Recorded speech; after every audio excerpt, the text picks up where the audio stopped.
Chat. We are Back live. the fuck off. I'm about to take Day you in. 141. You know who I am, don't you? Jackie fucking Vincent. Day 141. And I have very good news. I finally got the zones to work. So, it's either spawning or it isn't spawning. And when I open the door, I don't die when I go out here. When I kill someone, so they start spawning through this.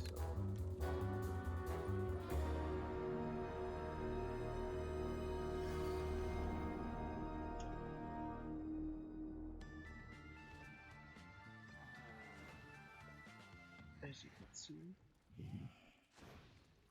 they're spawning it. Keep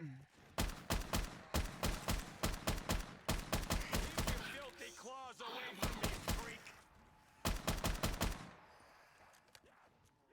Whoa! Fuck, I'm not sure if I even want to know what's inside that I can fucking go all thing. the way out here too. I think if I step right there, then I'll die. So I have not set that zone yet. Go all the way out here. We'll start spawning right there.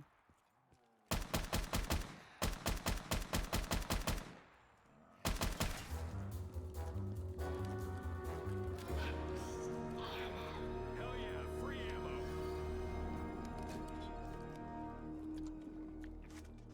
Yeah, man. I'm glad all my smoking So means I couldn't all I really did last, taste since the last time I got on stream, is I did work on it a tiny bit, trying to get that zone to properly work. And as you can see, we have all the lines we had from the last stream. They're all activated now. All I had to do was put this one single line. I can actually delete all this now, so I know it works. Shouts out to Preventus in the DevRaw Discord.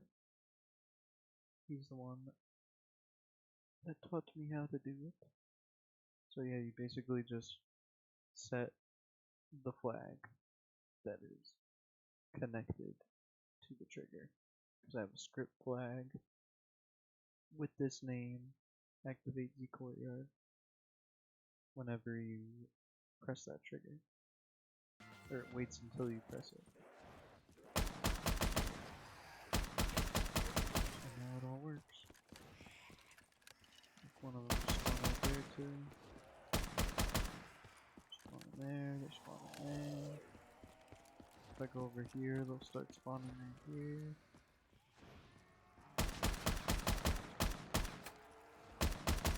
Didn't used to live around here.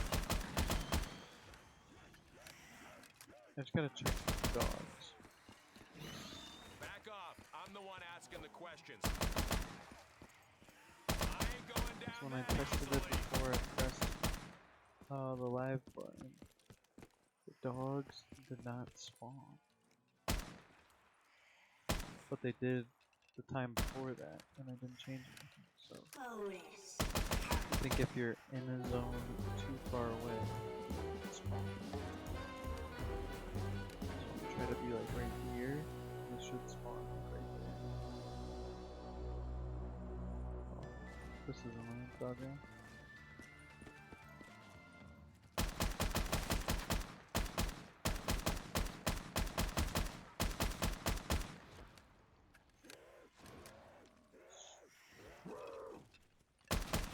That's assaulting an officer.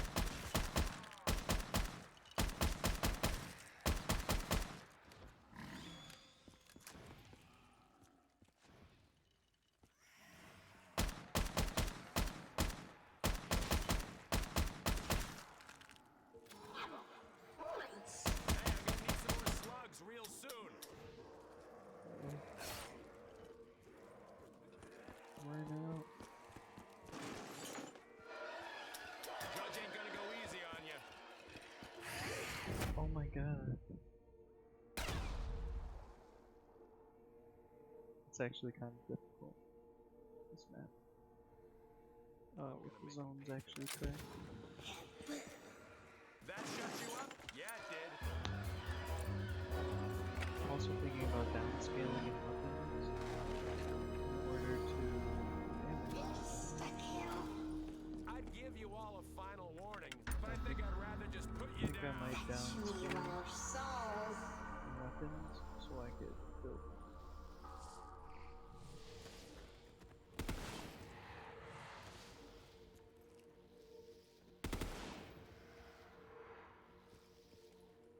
See if I'm all the way over here, we'll just stop spawning.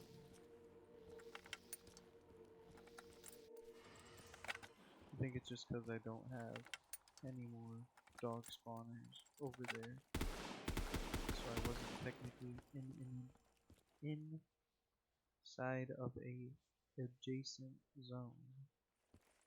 So I have to put, I'm guessing, at least one dog per zone,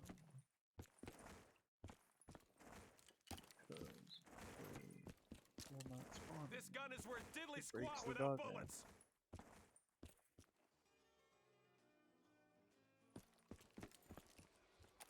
It's only when you get far away though. So you probably have to do like one in every other zone or something.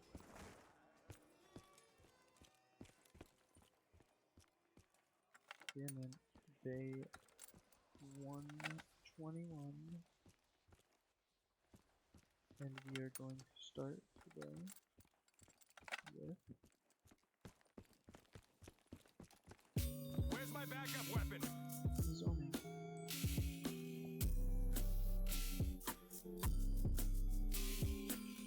And also, I want to get zone names as well. So that's the first thing we're actually going to do before we do that, is find out how to put the names on the HUD.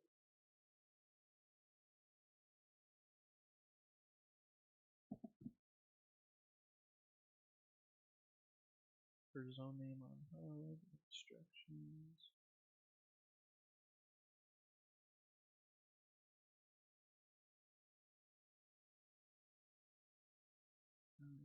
Install Lua, yeah. Drop all files in correct folders. Open your zone, add these files. We'll drop all files in correct folders. You should probably do that first.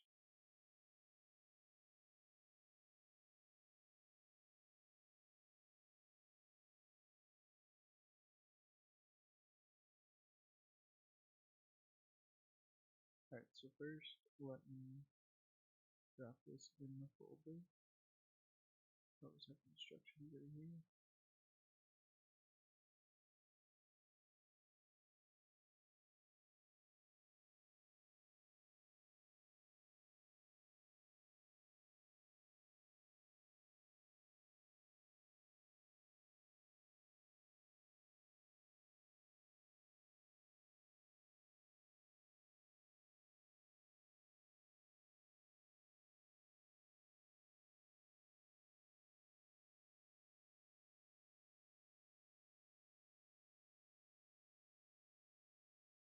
So just one folder, share, right? BO3 root, share. Put that in my BO3 root. Okay. Now, within my map zone,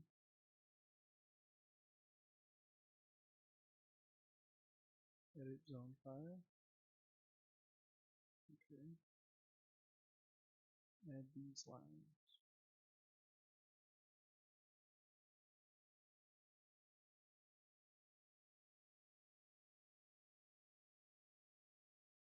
I'm gonna add it. I'll add it right below the slot machine.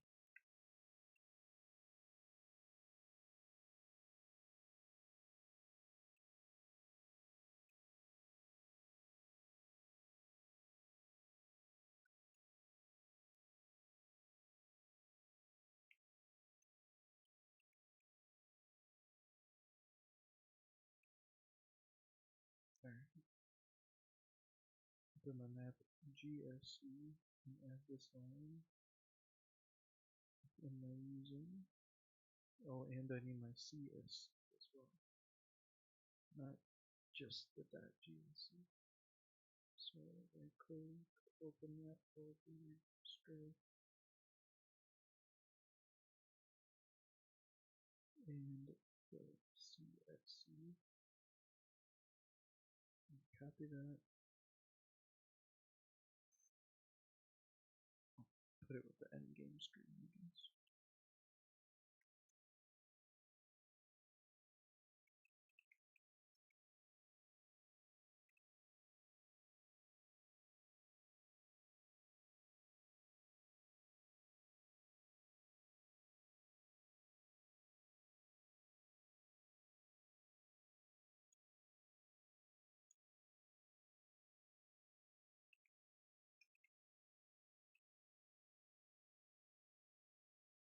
Alright. Open my custom Lua.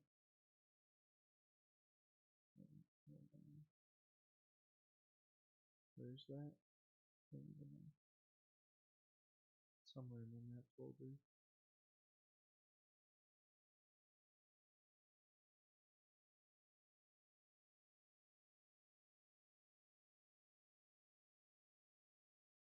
It would be UI editor, menus, HUD,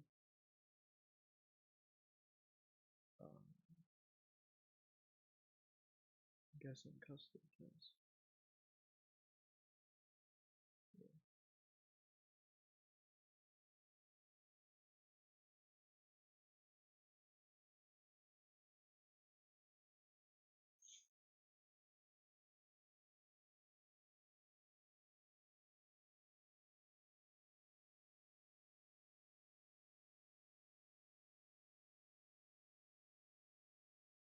Well, then it says after this line is not even there.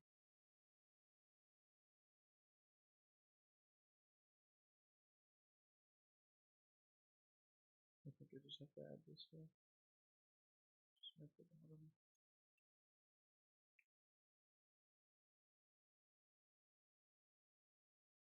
So after this line,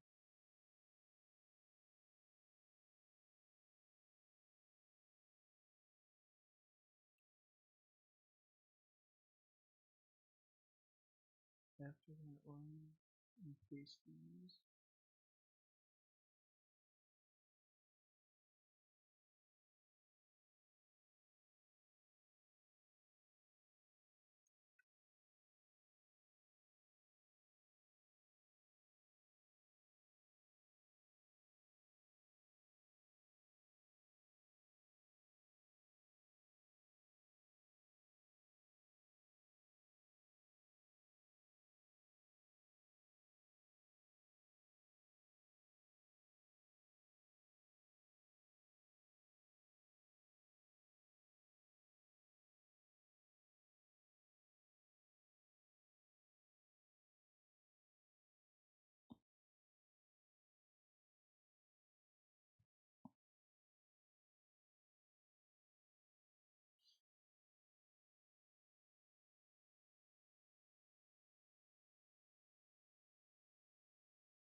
So I should be good. Now I gotta open up Radiant.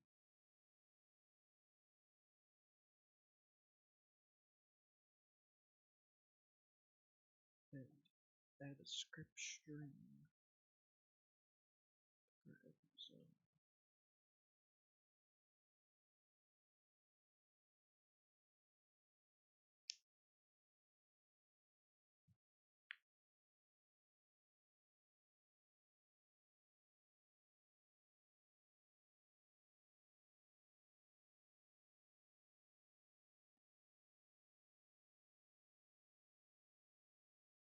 gonna take a while to load up.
did that.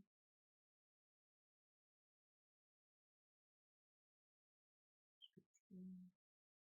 Name design.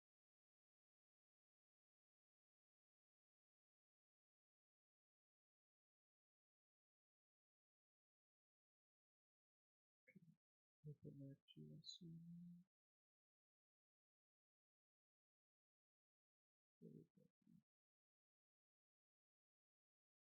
Share.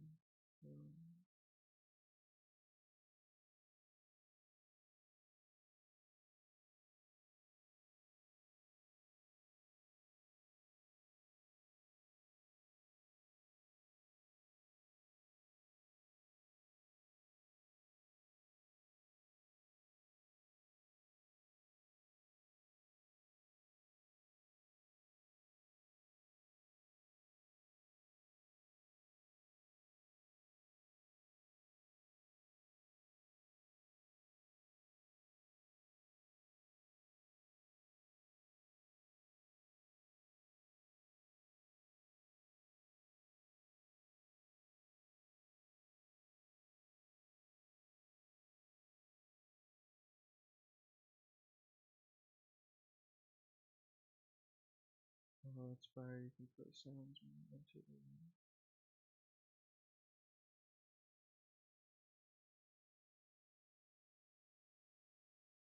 Alright.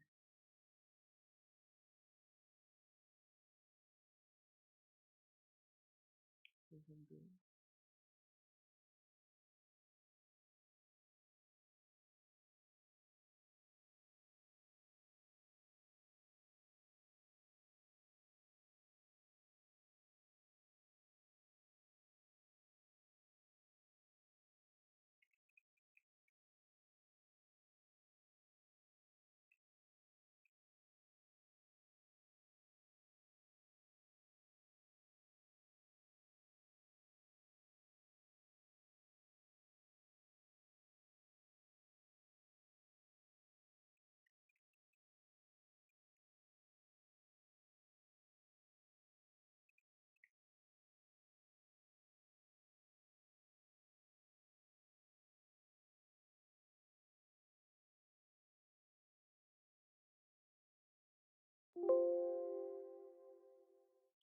Alright, let's test this out.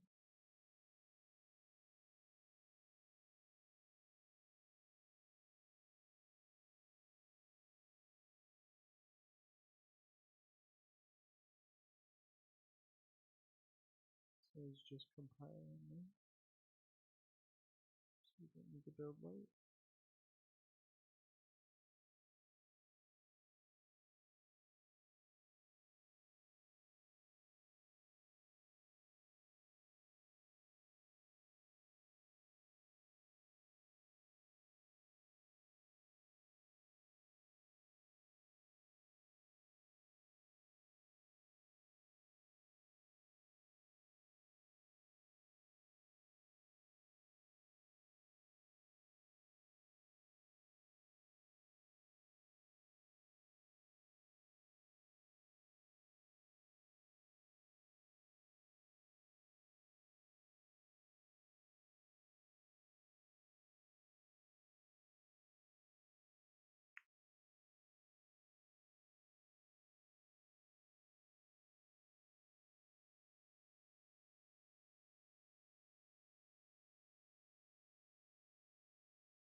gonna take a while to build.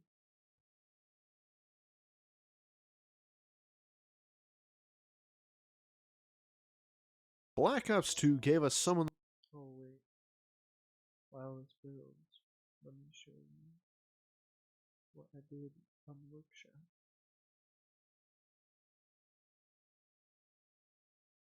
And added a lot more details. Got these custom tabs now.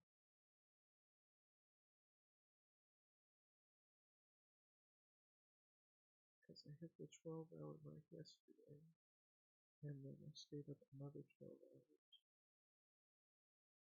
It's kind of endless.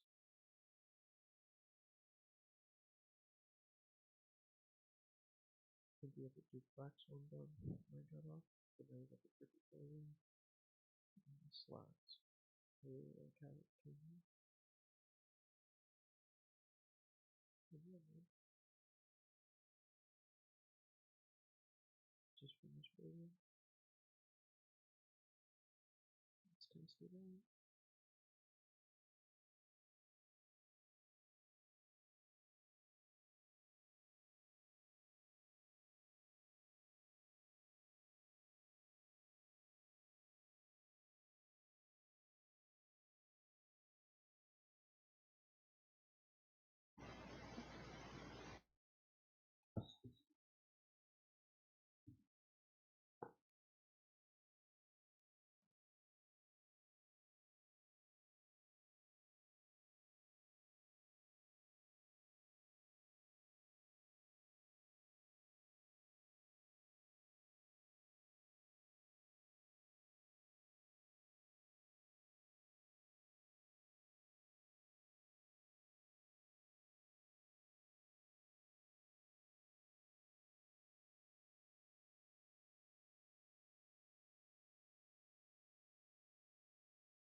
These streets belong to me.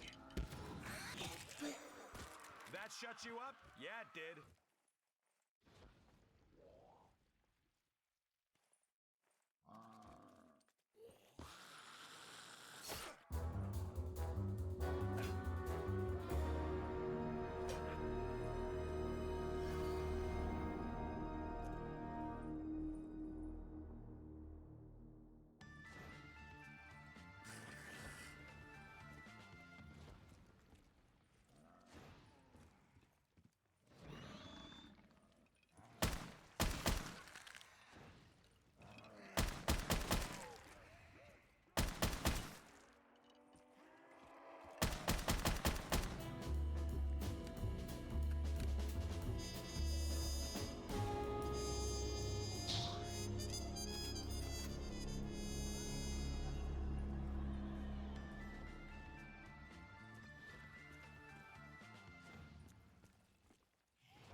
To bother me.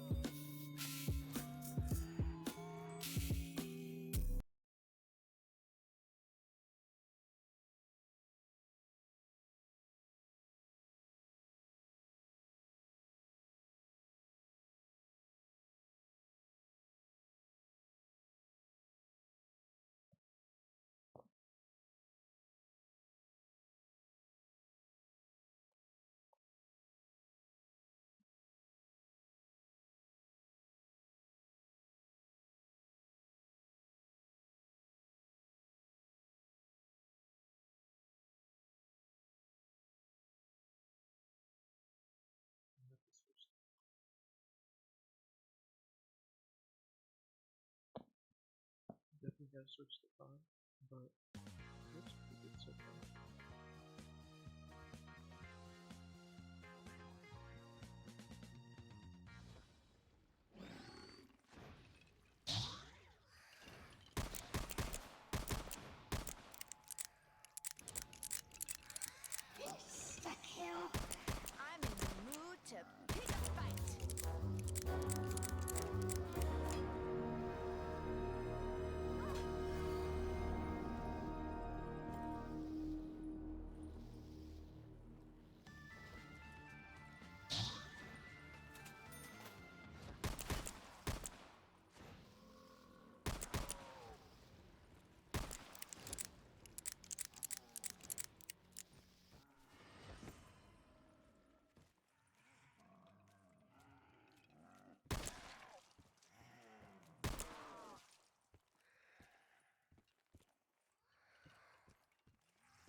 It's all over your dumbass.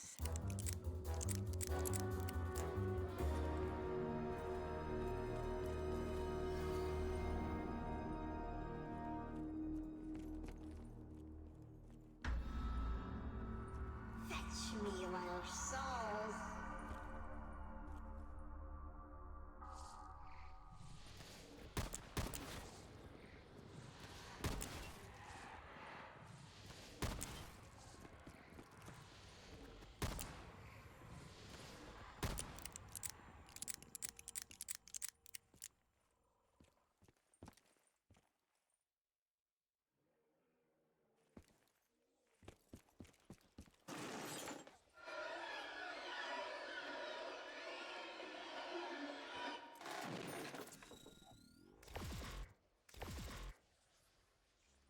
Bonus perk.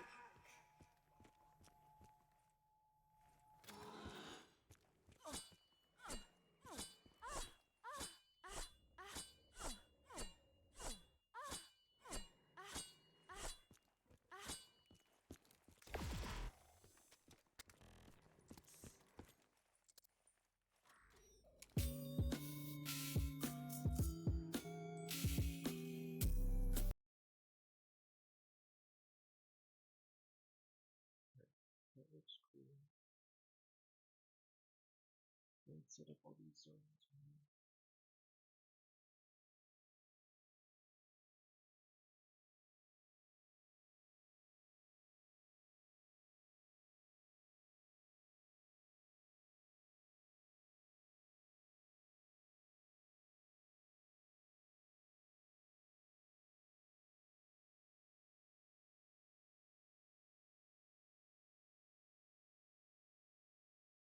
We're gonna work more on the banners too for the Steam Workshop later, later on in stream. But I'm gonna try and do the zones right now. Typically set up.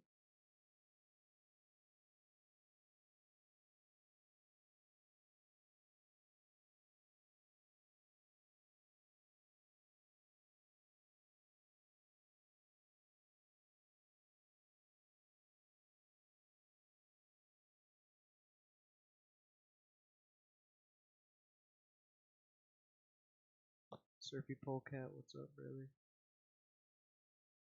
What's up, man?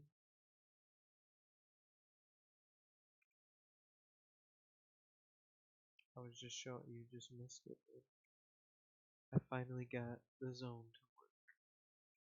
Now I gotta do all the zones, man. It's gonna be quite a pain in the ass, but we're gonna get it done.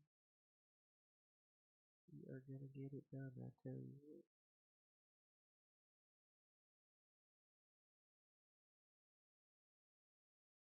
That's courtyard to church. I think I already have that in here.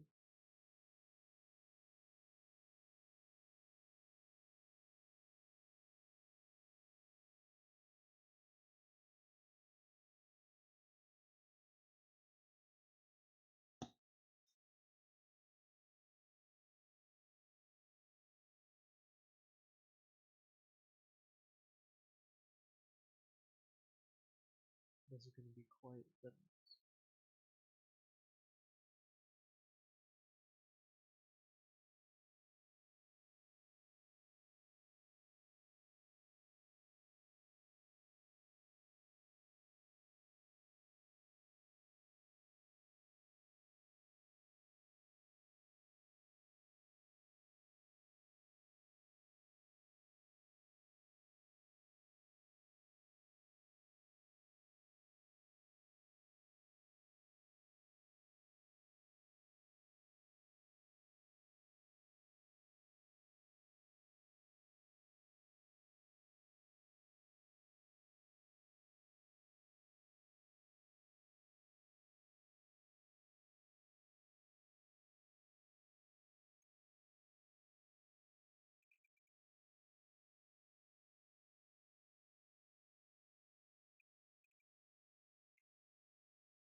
Got them to work, bro? Yes, I don't know if you can hear me.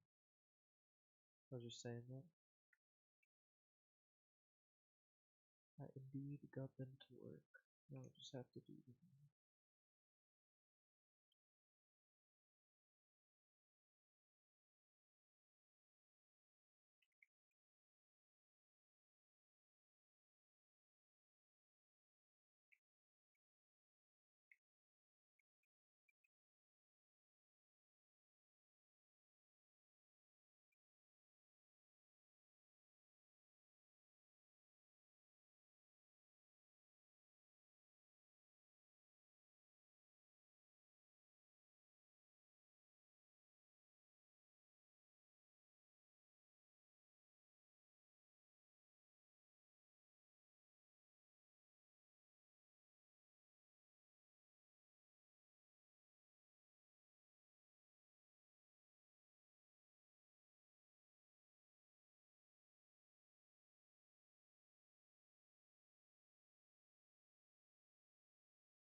One of the most ambitious zombies maps we've ever seen, including Transit. Transit was a letdown to the community, with lava, fog, and denizens being a constant annoyance. These annoyances were necessary at the time, but that was 2012, and we're about to enter the big 26. And with technology we have now, we're able to get a better Transit, and it's not from Treyarch, which brings us to today's video, Return to Transit, made by Verco. Now, the full map isn't released quite yet, but you can play some of the survival maps like Bus Depot, Tunnel, Diner, and the most recent one, Farm. Now, as you can see, this isn't a one-to-one remake. It's set before the moon Easter egg and before the bombs, blew up the earth and turned it into a wasteland. So you have this overgrown look to the world, and it's awesome. Verco also expanded the playable areas, such as underground bunkers for each location. And with these expansions comes lore, and that is what we're going to be exploring today. So come aboard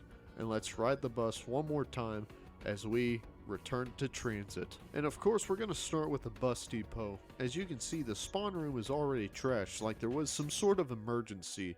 Despite it setting before the moon Easter egg, we see luggage bags and clothes laying around, and even newspapers written in German? And I have a theory about this that I'll come back to later. I found an Arc Melody poster, and I thought it was like some sort of organization that I didn't know about until I looked it up. When I did, I found a really dope track called Weapons of War by Scalv, which is the artist that made the round change music, because each survival map has its own round change music. You can also find CDs of Weapons of War laying around the room. It's a really neat touch. Moving outside, you see destroyed cars and debris littering the streets. All this evidence points to an outbreak that happened before you play the map. In Prospect Garage across the street, you find bullet casings and more newspapers written in German, as well as missing posters on a corkboard. Maybe before the outbreak, people would go missing due to the experiments going on here. There's also a mysterious for sale sign on the wall, but I can't quite make out what it's supposed to say. There's already a ton of detail on this map, so I don't think it really matters. You can also see the overgrown aesthetic, like this place has been abandoned for a significant amount of time. One of the expanded areas is a bunker next to the bus stop. Now, this was present in the original, but only as a zombie barrier, and you couldn't explore it. But now,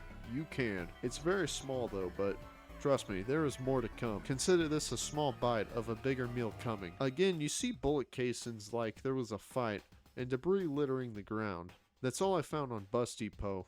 Now, onto Tunnel. Again, right off the bat, you see more evidence of an outbreak. Destroyed cars of people possibly trying to escape. There's also evidence of people trying to live. This is backed up by the fact that there's a clothesline hanging up. Now, in the finished version, the tunnel isn't supposed to be blocked, so maybe the people thought it would be a good idea to camp out in the tunnel for a time, but they would soon realize that this was a bad idea. Now, Tunnel wasn't a survival map in Black Ops 2 because it was so bare bones, but Verco greatly expanded this area, and with great detail too. On each side of the tunnel, you can open a door which was originally a zombie barrier that leads deeper and deeper. You see bloody trails on the ground. In this room off to the side, you see a Desert Eagle with big old bullets lying next to it, and the deeper you go, the more gory it gets. You see a bloody staircase, body parts littering the ground, unfired bullets, and even an emergency light overhead. The staircase leads to a room with element 115 on the ground and on the shelves. It even covers the shovel used to extract it from the earth. Another odd find is you can see blueprints to the moon base on the bench over here. You see it labeled Griffin Station, and even had the biodome and MPD marked. This room opens up to a bigger cave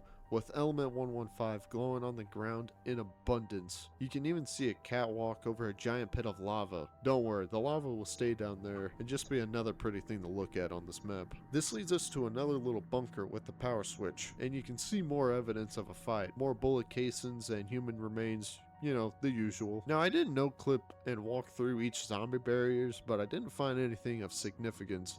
Just some awesome ambience. Now, leaving this room leads to a small room that looks out of place. To me, it looks like an old mine with wooden planks holding up the walls, which is very different compared to the bunker and sewer that surround it. Maybe it'll make sense later. From here leads to a sewer. Vorko says in the final cut of the map you can take this way all the way to Diner, so you don't have to rely on the bus route. There's also this big area off to the side, and you can just see them extracting element 115 from the earth, and it offers a decent training spot too. And yeah, that is Tunnel, and now we move on to Diner. In the spa room, we see not one, but 2 broken walls. More evidence of an outbreak, and more missing people posters on the wall. We also see this mysterious poster. I'm pretty sure I've seen this before, maybe on Doris or something. I don't know, let me know in the comments below. In the diner itself, we see a wanted poster for Crazy Eagle Clive. I don't know the significance of this guy. I looked it up and found a video of a bald eagle surviving a hurricane. I don't think this is what it's referencing, but I don't know. Next to that, there's a poster for Speed Cola and a bunch of stitched together license plate that reads, "Outsiders will burn. Only strong survive." And right next to those, some cookies. Perhaps they were put here sometime after the outbreak, or maybe the original inhabitants of the town just went crazy from the overabundance of 115 mining. Like the last 2 maps, we get an expanded area behind the diner. This swampy marsh gives off Shinonuma vibes to me, with the mud and the little wooden bridges to avoid it. And this leads to a cave that leads to a bunker and has the power switch. Now it's also worth mentioning that the power switches I've mentioned are only for the survival maps, and in its place in the final cut will be pack-a-punch switches. That way you don't gotta build a turbine and leave it by a door and hope zombies don't break it. Going through the bunker some more loops back around to the main diner area. Also added is this trailer park area, and it gives me early Walking Dead vibes with the survivors shacking up in an RV, confused and figuring out what to do next. A weird detail here is they have Christmas lights strung up. I don't know what to make of it other than quirks of a trailer park dweller. Coming around the back, we find element 115 poking up out of the earth nonchalantly. More evidence of the inhabitants going crazy and turning into a full-blown outbreak. Now, one thing to mention is that I went out of bounds for all these survival maps just to see if I can get a full scope of the map, and of course he's not going to have like the other areas like rendered in each survival map. That would just eat up a bunch of data for a smaller map, but you can actually see a bit of town. Now of course he's not done with it, so this is not what it's gonna look like. It's gonna look way better than this, but it's just nice to see what he plans to add. You see this like new like bus stop waiting area, and it looks kind of cool. And then you can also walk into the church, but of course it's empty right now. And next we're on the farm, and we spawn into the out of bounds area in the original transit. There's nothing to note here other than the stunning visuals. So moving forward, the barn is pretty normal looking. Growing up in the Midwest, there's a lot of old barns and large fields, so this looks pretty normal for me. Until we move upstairs, we see bloody footprints, and lots of them. Now this gives me heavy Walking Dead vibes. Next to this, we have a smaller barn slash garage thing with a German truck with a bar cross symbol on it. Now this symbol was used by the German army in World War II. The truck itself looks like an Opel Blitz, a very strange thing to see in northwestern America. Going outside, we see the gift from the gods.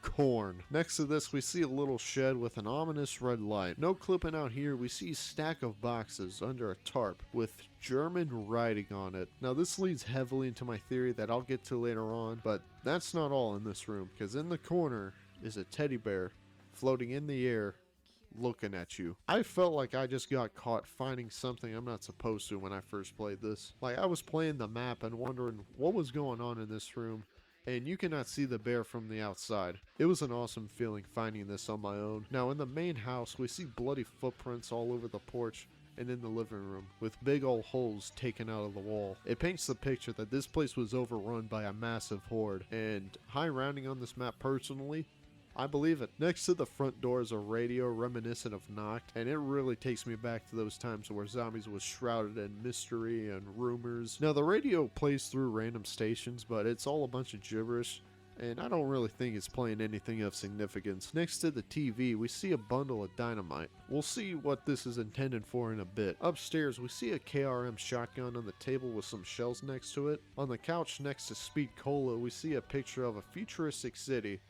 with 2 more pictures under the couch, but they are flipped over and we can't see them. Interestingly, on the wall we see the outline where these pictures go up. Also, this wall is blown out like we see in Transit, and it makes me believe that there was heavy pushback against the zombies. What also makes me believe this is that there's a dead guy with an LMG next to him. I don't see any markings on this guy for me to assign him to a group, so it might just be a part of whatever organization is behind the secret bunkers and possibly the outbreak. In classic Verco fashion, Farm has an expansion in the form of a bunker, as well as the areas behind the house and barn respectively, and entering the bunker on either side has a smaller bunker that has supplies and signs of a struggle. They both also enter into a mine shaft, just like the small one in Tunnel. This one is a lot bigger, and of course has 115 all around it. It also has blocked off areas, and I have an idea of where they might lead. Going deeper into the mine, we came into a third bunker,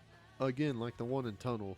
It is littered with supplies and bloodstains all over, and it goes deeper to a power switch. This also has a blocked path that I believe will either lead to town or Noct or maybe even the power station. I also believe that at least one of these blocked paths in the mine shaft connects to Noct, because if you no-clip, it pretty much leads to an opening just outside Noct, providing more ways to get around the map once it's finished and released. Farm is the latest survival map from Verco, and exploring around this map specifically was a blast, because the next survival map dropping is Noct, and I can't wait to see his take on the classic. And if you want to be featured in Noct, I'll leave his Patreon in the description, as well as the map download pages. You see, all the graffiti Verco added were names from his Patreon. And he's also going to be adding graffiti to Noct, just like in D Machine. And yeah, that is the entirety of Farm Explored. Now we get to go into what I'm most excited to talk about, which is theory time. Now, I don't personally believe this theory, but I'm just going to go ahead and get into it anyway, is that it is under German occupation. Now, the evidence I have for this is you have the German newspapers littered all over the maps, as well as the blueprints through the MPD and the tunnel, and plus the German World War II trucks, as well as the crates written in German. Now, I personally don't believe this theory, mostly because like everything else is in English, so why would only these specific things be in German and not everything else? I mean, like the diner sign. Like, come on, that's not in German, of course. Which leads me to my next and most plausible theory, is that this is under Operation Paperclip. Or at least it's Operation Paperclip in real life. In the game lore, it is Operation Stapler. So, basically, if you don't know what Operation Paperclip is, it is after World War II.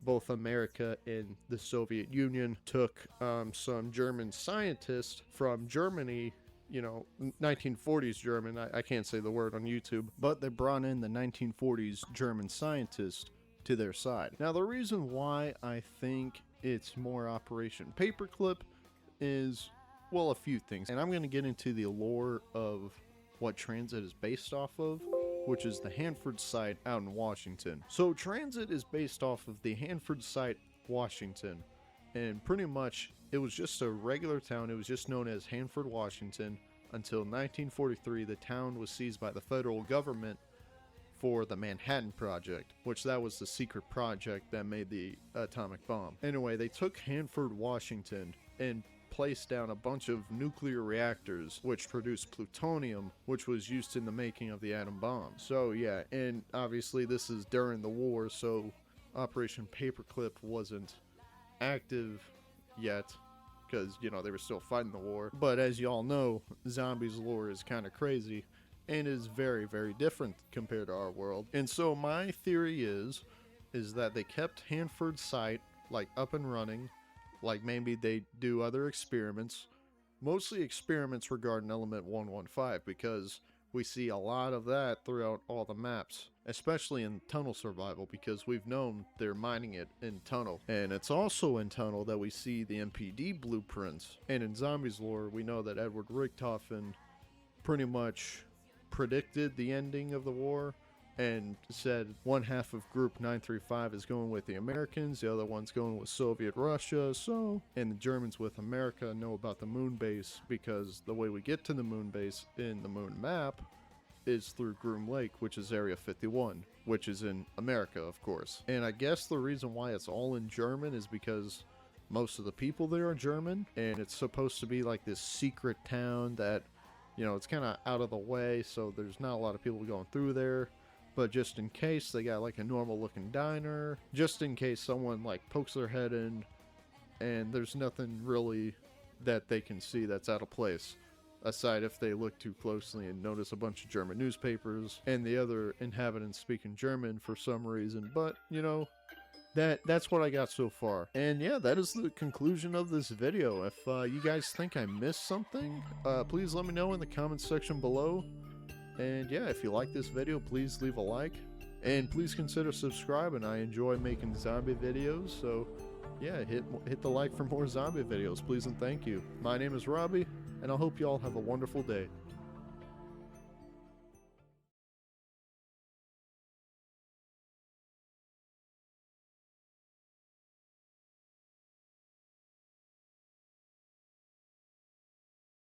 COD Zombies may be one of the most loved game modes of all time, but there are some things that everyone just hates. From the worst luck imaginable to having your wonder weapon literally stolen from you. But even those might not be as annoying as this power up, let me explain. Back in the day, there were tons of things that were massively important in a COD Zombies match if you wanted to get yourself set up. But the big one was being very efficient with your points, which of course meant making sure to shoot the undead as many times as possible before finishing them off with a knife. But there was one thing that could destroy all of your hard work in an instant, and it was so frustrating. Because every player knows the anger of having their early round points grind totally ruined by a nuke. You know exactly what I'm talking about, those situations where you wipe out a zombie with a melee attack and before you even have time to react, that famous power-up has already exploded in your face, wiping out the rest of the walking corpses, essentially stealing a huge number of possible points from you. There were very few things more frustrating than this back in the old school days when early round points were so important. But possibly even more annoying than that is not being able to pack-a-punch your weapon because you can't even find the damn machine. There's no doubt that over the years, Pack-a-Punch quests became one of the most important things in the game mode, with them ranging from way more simple in some of the modern games to insanely complicated back in a few of the major Treyarch classics. Being able to throw your weapon in the pap has often been a very controversial subject. Well, maybe not the machine itself, but the process to get it in various maps certainly has, as well as various features it brought to the game. And certain ones have been absolutely hated by the community, like the teleporting Pack-a-Punch machine, particularly in Blood of the Dead. This mechanic was way less of a problem in maps like Call of the Dead, as the lighthouse would of course indicate where it was, but in Blood, not so much. The devs decided to make this thing move to certain locations on Alcatraz Island, but not even tell fans where it had gone to, leaving them to have to search at the different possible spawns in order to find it. It honestly made no sense to have this system in the map, particularly as many years earlier in Der Eisendrache it also existed, but Treyarch made sure to tell you exactly where it had moved to. Honestly, I am not surprised at all that the community really did hate the Pack-a-Punch on Blood of the Dead. Something else that could be even more disliked than this though was being the most unlucky player of all time on Moon. Loads of fans will remember dropping into this map and standing there just waiting to see what perk was going to drop near the teleporter. Because if you played in BO1, you'll know that you are obviously looking for it to be Jug, as that would then allow you to rack up a load of points in no man's land so you could grab the perk and have Jug on round 1 when arriving on the surface of the moon. But the big problem here was that there was only a 50% chance that this would happen, with the other possible option being Speed Cola. And if you played this map a lot, you'll probably still have nightmares about having to restart 10 times in a row, because every single time you arrived you would end up getting Speed Cola instead of Jug. And if that was the case, your only option was to either play through tons of rounds, get a whole load of points, make your way through Griffin Station to the teleporter and then back to Groom Lake again in order to get Jug, or to just start over and reload the map again.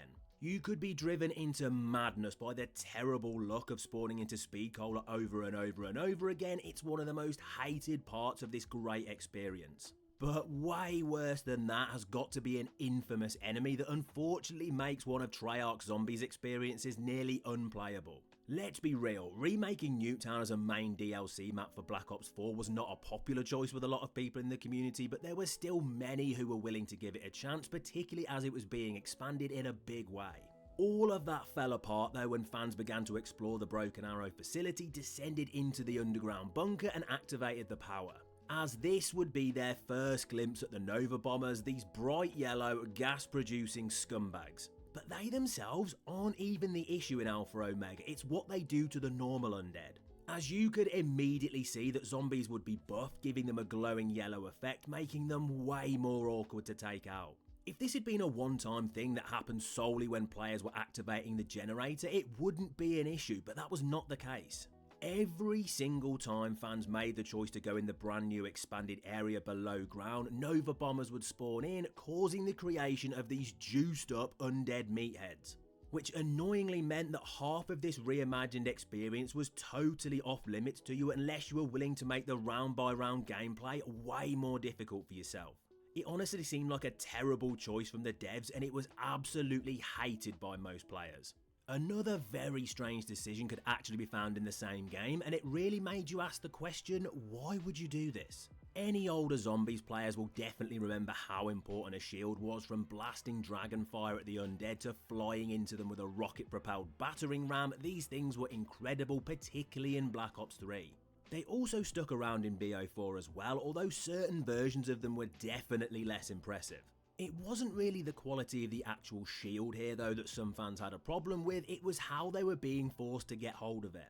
Because for the first time ever, players were now forced to pay in order to get a new shield when their old one broke, and the prices could go into the thousands, even costing as much as pack-a-punching for God's sake. Making fans pay to grab another shield was a pretty wild choice, to be honest, even if it was only done to fix a problem, as at the time the community had discovered some pretty insane shield camping strategies that Treyarch wanted to nerf, so they added the shield purchase. The stupid thing is, this could have been solved in so many other ways, like throwing in a cooldown to stop you grabbing this thing too quickly. But no, they decided to anger a large number of players with this crazy mechanic. Whoever thought that inflation would be added to COD Zombies? Kinda wild. Is there anything more hated though than being fortunate enough to get an OP wonder weapon and having it snatched away from you by the undead? We all know there is a massive number of incredibly useful perks in Zombies, from PhD stopping all explosive damage to Vulture Aid hiding you from the Horde. But one that fans don't really talk about anywhere near as much is Mule Kick. I mean, getting a third gun can be useful, but if you've already got the most OP weapon in the map, do you even really need one? And as any smart players will tell you, a pretty annoying problem can arise with this perk if you're not paying attention when grabbing stuff from the mystery box. Because if you don't know which weapon was the third to be added into your inventory, or your mule kit weapon as the community would say, then when you go down you will obviously lose your perks and that weapon will be snatched off you. It could be absolutely brutal if you manage to get something as insane as the Apothecon Servant only for it to be lost back into the mystery box after too many slaps from a zombie. There is a reason that suffering this fate has absolutely led to some serious crash outs over the years. If we're talking about the mystery box though, there's something else we've got to touch on, because losing your third weapon is not the only hated thing related to this feature. What about never even managing to get it in the first place? What's the stupidest thing you can do when trying to hit the good old box for 950 points? Do it in the middle of a round, of course, when you're getting swamped by the undead, as there is a pretty solid chance this will only lead to a lot of anger from a player who spins the box, gets extremely lucky and gets something absolutely incredible, only to not have the opportunity to even grab it before their time's up. There are few things more stressful in Zombies than seeing an insane weapon sitting there floating in the mystery box and you have to watch as it gradually just descends back inside and disappears. No doubt this is something that everyone can relate to. It's got to be one of the most hated scenarios that all players have experienced. That's not the only thing that 99% of fans can relate to though, because Zetsubo no Shima has the ability to drive people insane with one of its most unique mechanics. It brought quite a lot of fresh stuff to the table, some of which we'll get onto shortly, but now why don't we talk about something loads of zombie players hate? Plants. No, not in real life, well, I mean, maybe, I don't know, but I'm referring to the plant growing system from this map specifically, and particularly its role in Zetsubo's main quest. To be fair to this map, there are tons of hugely practical uses for this feature, from being able to hold a zombie to get tasks done, to copying yourself so that if you go down you'll get to keep your entire loadout. But as Black Ops 3 fans will know, this mechanic extended even further and was intertwined with the Easter egg too. In order to shoot down a plane flying overhead, fans needed to get hold of a massive shell, but for some weird reason it had to be grown. Yeah, I know, work that one out. And the hated part of this whole thing is the fact that you can't even guarantee you'll get it from growing the correct plant. It's entirely random and based on luck.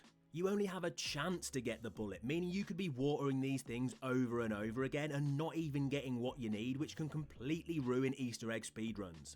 There are quite a few things that are massively disliked about Zetsubo no Shima, but this step right here could be at the top of the list. Who knows, maybe it isn't though, perhaps it's this guy instead. Black Ops 3 was known for some fairly incredible mini-bosses, hulking Russian metal monsters, three-headed tentacle beasts, and the return of a twisted corpse in a giant powered-up suit, but remember, they were all pretty popular.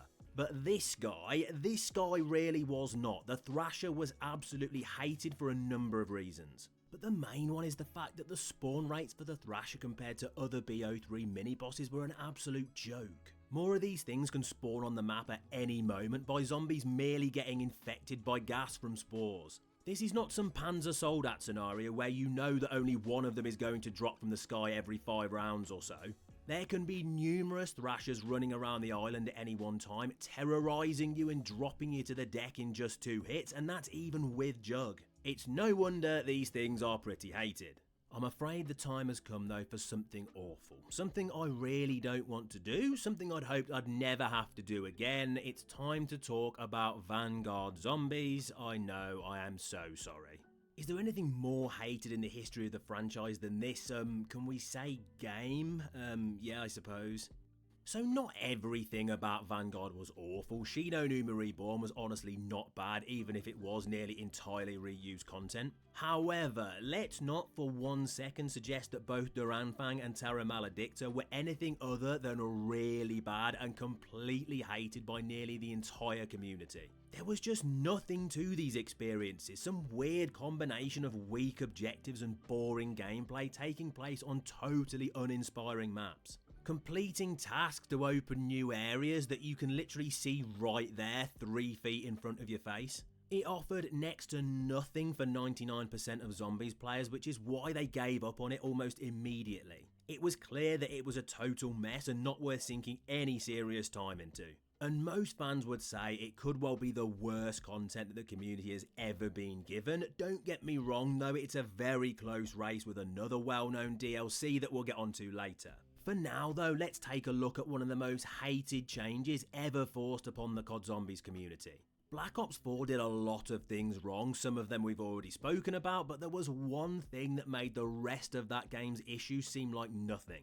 Although loads of players would probably admit that back then they were looking for the next evolution of BO3, I don't think this change was what they were expecting or wanting.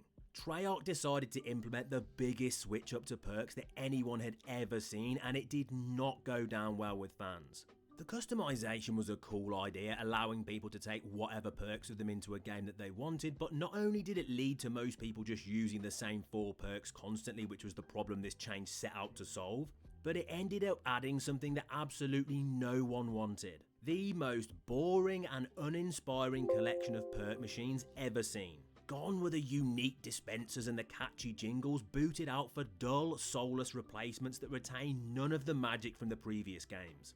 It was absolutely gutting to see the classics gone from this game, and these fake and false versions were massively hated by so many fans. But were they as disliked as the most unpopular boss fight that the game has ever added? There was a lot of hype floating around the community during Black Ops 6 for various maps, and being real with you, some of them delivered. Things like Terminus and the Shattered Veil were considered by many to be top level content, at least in terms of modern zombies anyway. But we can't sit here and suggest that that was the case with every DLC, because we all know that the Tomb didn't go down well with a lot of players. This was obviously for many reasons, like reusing the eye staff, the weak story on display here, and the fact that the map was so small. But none of these were as hated as what was described as a boss fight against a piece of furniture. The final battle with the Sentinel artifact was really controversial at the time of release, and although players have softened slightly on it now, it's still remembered as a bit of a mess. The same dull stages being repeated over and over, spammed mini-bosses wiping out players in what felt like no time, and a final wipe attack that could make the entire thing pointless in a second. It was an underwhelming conclusion to a map that was already pretty hated, and it's unlikely to be remembered positively by most members of the community. Some things in COD Zombies though are just pure stress inducing, particularly if you're trying to get yourself set up for a high round attempt. Newtown may be a pretty basic map, but it's well known for having a very unique feature. With perks and Pack-a-Punch constantly falling from the sky every few rounds, it can totally change up how every game in this experience has to be played. But with this mechanic can come some extremely annoying results because of course it's all based entirely on RNG, meaning you can be totally screwed over if you have bad luck. Having to wait until the higher rounds to get Jug or even Pack-a-Punch can be a total nightmare on this map, and if you end up in this situation it seems totally understandable if you end up hating it. Even some of the coolest maps in Zombies history have mechanics that can leave players absolutely hating them. We all know that Berry contains some of the most unique features the devs have ever added, like being able to draw weapons on the wall wherever you want and getting Leroy to lock the mystery box in place so it can't move. One thing it doesn't really have though is a mini-boss, unless of course you count the witch that haunts the giant house.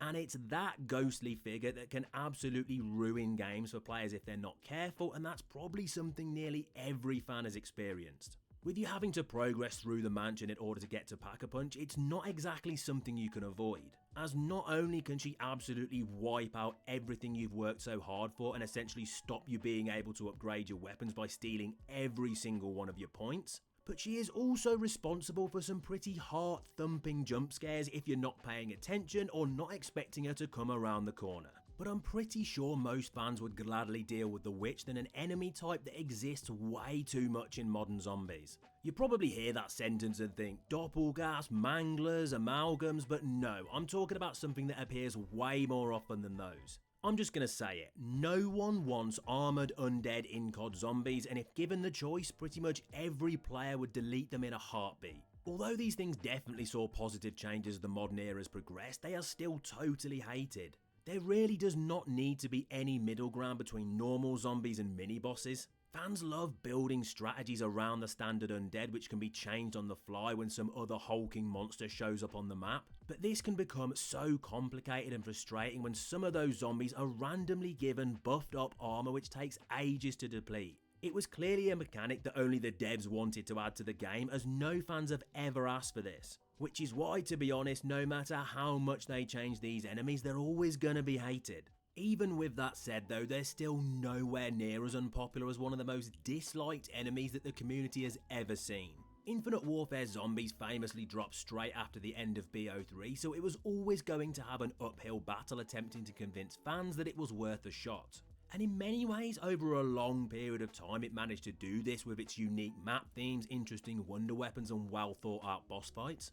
Not everything landed as well as these though, because certain things just did not work and essentially ended up totally destroying DLCs. And the best possible example of this is the ninjas in Shaolin Shuffle. There are not many enemies as broken as these guys, and the devs have added a fair few stinkers over the years. They were well known for destroying games in an instant, spawning out of a cloud of smoke and doing their best to cause the player serious problems. Even worse than them showing up on theme in Shaolin Shuffle was their reappearance in the Beast from Beyond, as they were even more broken somehow. Their abilities just didn't fit at all in combination with the other enemies on the map, meaning it was next to impossible to avoid their attacks. It was a truly awful decision to include them here and made that DLC one of the most hated of all time.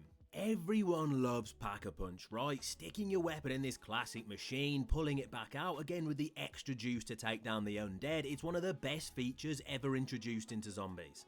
But on a rare occasion, it can lead to huge rage moments if you're forced into totally screwing it up.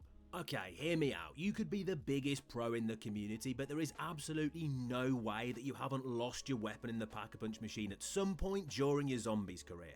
Even the smartest players of all time, who 99% of the time would wait till the end of the round to pap, have taken risks at some point and just thought, I'll do it now, whilst also being swarmed by the horde. And it's not gone well for them, being blocked from grabbing it back again or straight up getting dropped and having to watch as it disappears, with you losing your 5,000 points and your gun. It also gets so much worse if what vanishes is a wonder weapon. It's brutal. To be honest though, there's a perk in Black Ops 2 that most fans wish would vanish. It's that bad. Zombies is always experimenting with new ones, trying to find that next banger that becomes part of the game's permanent catalogue. PhD, Deadshot Daiquiri, Stamina Up, they're all great. But as for who's who, not so much. There is a reason that this thing only ever appeared in one map, Die Rise, and was then wiped from existence because it sucked, big time. Sure, having the opportunity to revive yourself after going down and keeping all of your perks sounds brilliant. The main problem was that Who's Who only gave you a damn pistol in order to do it. So explain this then. The situation you were in was bad enough to make you hit the deck even with actual weapons, but you're somehow expected to be able to get the res off with a gun that will do next to no damage to the zombies. Make it make sense. And that's exactly what this perk did not do. Make sense. That's why it was never seen again. It was so bad that no doubt most players wouldn't even care if it was taken off the mid-game, and on that note, we've got to talk about this guy. Picture the scenario, you load into a game of Moon and don't have to deal with terrible luck that I mentioned earlier with getting the right perk because it's Jug waiting for you at Groom Lake. You put the work in to slay as many of the undead as possible and get enough points to buy the perk, you're ready to go and you teleport to the surface of the moon. All good, right? Yeah, not so much, because then this fool shows up and ruins everything. The astronaut grabs hold of you and if you don't react quick enough, boom, Jug is gone and you're back to square one again. And not only that, but now when you eventually make your way through the map and back into the teleporter, it will be that damn speed cola waiting for you on the other side. So after you've lost the most valuable perk, you're going to have to make 2 trips back to Groom Lake in order to get it again, and that right there is why this guy sucks and everyone hates him. We gotta talk about weapons though, because it's no secret that Zombies has had some total stinkers over the years. There's certain guns that when players get them after spinning the box, they just sigh, or maybe even shout very loudly at the screen. I could cover an absolute ton of those right here, but I want to focus on a very specific one, and it appears in Black Ops 2. When you first jumped into a map like Buried back in the day and saw this, you probably thought, oh my god, I'm about to destroy these zombies. Yeah, sure. It would become obvious pretty quickly that the War Machine was not what people thought. The grenades didn't even explode on landing, meaning that the undead could just jog right past them and take no damage. It was useless. If you wanted what you were kind of expecting when you got it out of the box, you'd have to make the effort to pack-a-punch it, finally making this thing actually decent. This was made even worse many years later in Cold War when we got the Score Street version in Zombies, and it absolutely obliterated them as soon as you got hold of it. Don't get me wrong, it's not like this thing could just be a full-on weapon in the mystery box as it is here, it would have been insane. But that fact didn't make the original Unpack-a-Punch version's lack of power hurt any less. And it is now time to talk about Easter eggs again. I mean, come on, it's a video about the most hated things in COD Zombies. Did you honestly think we weren't going to talk about main quests again? We may have touched on the bullet growing in Zetsubo, but let me go one step further as we take a look at another Easter egg in the same game that is generally considered to be one of the most stupid we've ever seen. The Revelations main quest hunt was long. In fact, it was insanely long. It was ridiculously long. It took the community a ton of time to work out numerous aspects of it, and one of those is very famous for being completely dumb and only added in to confuse and annoy players, and that is the infamous bone step. Whoever at Treyarch thought it was a good idea to make fans shoot random rocks around the map with the hope of revealing different bones before hoovering them up with an upgraded Apothicon servant had to be trolling when they suggested it. I bet they must have had a good laugh coming up with this task, knowing exactly how ridiculous it was and how the community was going to spend forever attempting to figure it out. And still to this day, there are not many Easter egg steps more hated than this one. Earlier I spoke about how accidentally grabbing a nuke and needlessly wiping out all of the zombies on the map can be one of the most annoying things in the game. Well, how about we touch on the exact opposite? Smart players do tons of different things in Zombies that separate them from less skilled fans, from saving a zombie at the end of the round in order to get themselves set up, to pack-a-punching very specific weapons to get hold of the best guns in a map. But another thing that loads of players will remember is waiting till the last possible second to grab a power-up like double points at the end of a round so that they can make as much profit as possible when the undead start spawning in. The only problem with this is, if you're not focusing, it can lead to one of the most anger-inducing things you can think of. Missing a power-up because you got overconfident and left it a little bit too long to grab it, completely losing out on the use of a double points because you pushed your luck too far. It doesn't matter what game it's in, it's always been something everyone can relate to, and players absolutely hate it, even if it is 100% their own fault. There's something in Call of the Dead though that most players definitely don't want to pick up because it's that bad. There's a lot of stuff in that experience that was very much a one and done, things that showed up here in Siberia and then were not seen again, either forever or for a very long time. And the one thing that actually did come back many years later is probably the exact thing no one wanted to see, and that was the VR11, one of the most pointless wonder weapons of all time.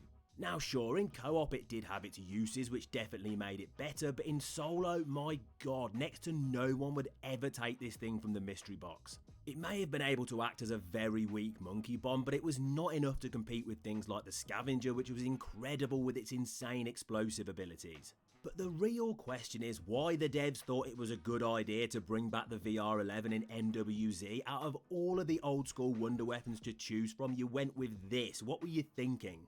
And I suppose that exact question could also be asked about a perk that was introduced back in Black Ops 4.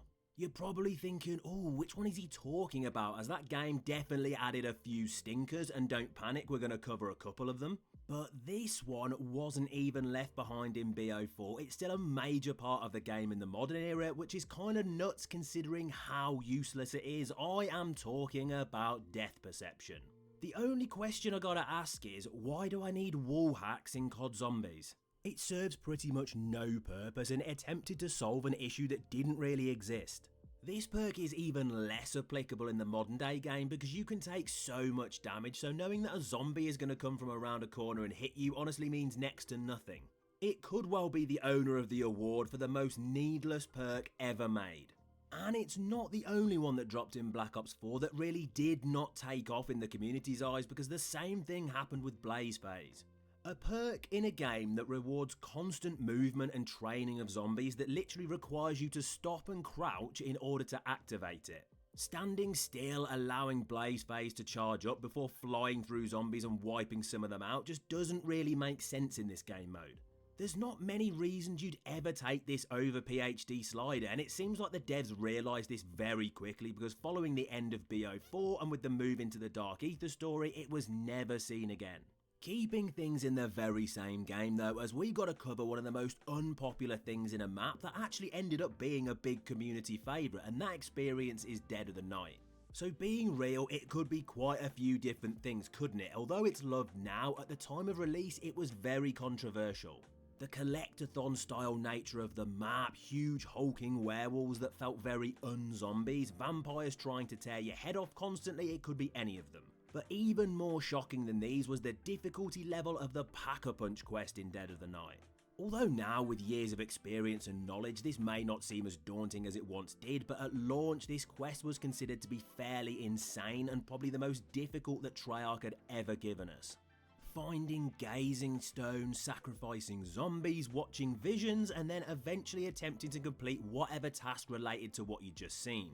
And all that had to be completed 3 separate times in order to get access to the Pack-a-Punch area.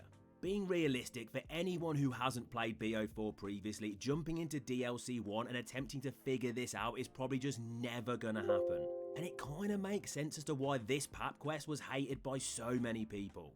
Pack-a-punching in Black Ops 4 was a difficult topic around that time, particularly as it faced some serious changes in that game and they were not popular. Before this, in Treyarch games, the most it ever went up to was double Pat, but with the arrival of the Chaos Crew and the return of Ether, it was bumped up to 5.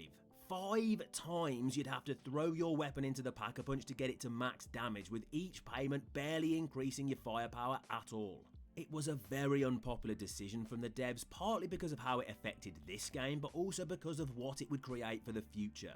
Black Ops 4 was a big step in the direction of multiple PAP upgrades for every game. Cold War would obviously reduce it to 3, but massively increase the price, meaning it would take players a fairly long time to get max damage on a weapon, and that problem became even worse with the addition of rarities. And many fans credit BO4 with introducing that problem. And no, we're not going to dive into how Exo Zombies made you do it 20 times, we'll just ignore that because it was genuinely insane.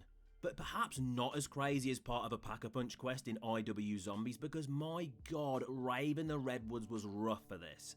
It was actually a decent map with some great features like Rave mode, and being real, the slasher was so intense. In terms of the Pap quest though, it could not be more simple. Find 3 parts around the map so that when you get to the docks you can use the boat to get to Turtle Island. But the problem arises when you get in the boat, because the speed of this thing should genuinely be illegal. It is criminally slow and makes upgrading your weapon in this experience so painful. I honestly don't know what the devs were thinking with this. Let's go back to Call of the Dead again and mention something that was really hated about this experience, but to be honest, it was entirely players' own fault. One of the main things about this map was obviously George Romero. Not only was he an absolute zombies legend, but he also completely changed up the gameplay in Siberia because of how he as a boss actually functioned. Camping was a thing of the past due to him constantly following players around the area, meaning fans had to come up with totally new strategies to take on the horde here. And that became so much harder when they did the one thing that everyone tried to avoid at all costs, angering George Romero. Sure, with a lot of weapons it was fairly simple to avoid, just don't shoot him. But when wiping out the zombies with the scavenger, it could cause some serious problems, as this thing had such a huge booming radius that it could put George into rage mode very easily. It was one of the only hated things about him, although to be honest, angering him was more players hating themselves than anything. If there is one thing that nearly all COD Zombies players can agree on, it's that deleting classic fan favourite perks is just not on. Thankfully it didn't happen that often, but when it does, all hell breaks loose in the community.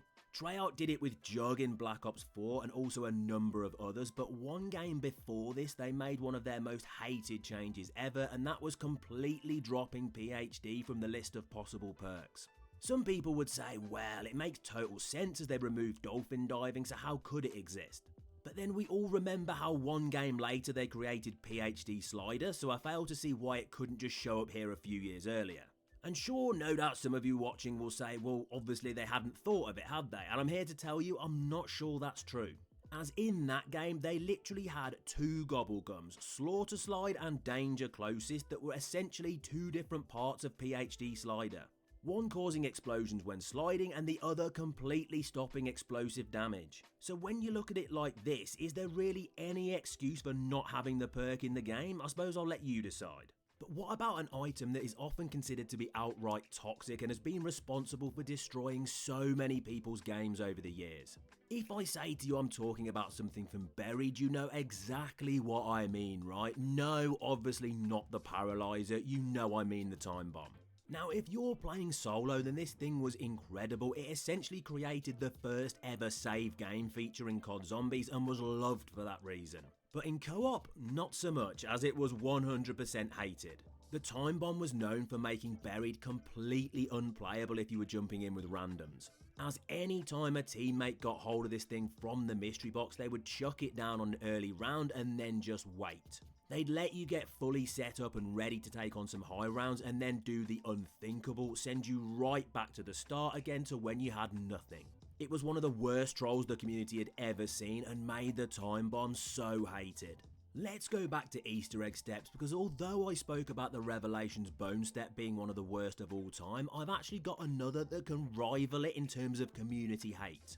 There are a few things closely associated with Firebase Z, like the insane Ray K84, one of the easiest boss fights of all time, and the creation of the Mimic. And it's actually that last one that causes fans to throw some serious hate at this map. Everyone remembers the Mimic step in the main quest, and not for a good reason. It essentially involved playing a game of Pokemon in COD Zombies as fans attempted to catch a number of these enemies in traps. The major problem was it was a complete nightmare, with the correct mimics only being found in specific places. And on top of that, the whole step could be completely ruined if you happen to find a normal mimic that wasn't related to the Easter egg. It drove players mad with how badly it was implemented, and it's honestly no surprise it's not looked back on fondly at all. But now it's time to discuss something that most fans never even talk about: Exo Zombies. Now, you'd be forgiven for thinking, oh, he means that game was the most hated of all time, because truthfully, outside of Vanguard, maybe it was, but no, I'm getting a bit more specific here, as there are certain enemies that make this entry into the franchise nearly unplayable, and they are the EMZs.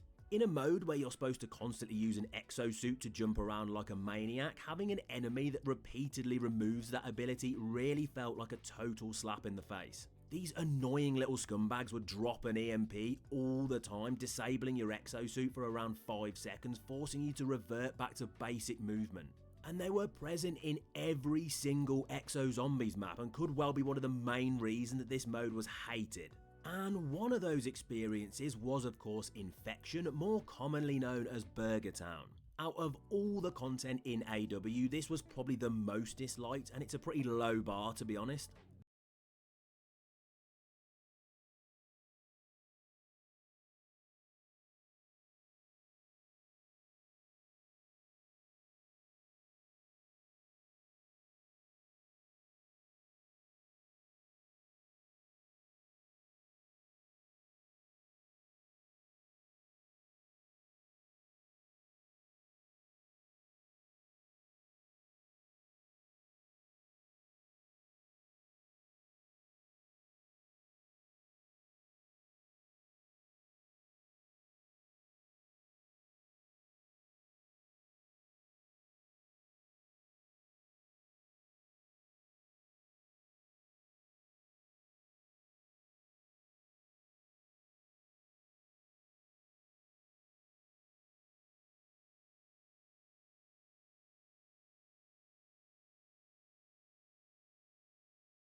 There were many problems with this DLC, including a hugely underwhelming wonder weapon, but even that couldn't compete with Infection's worst feature.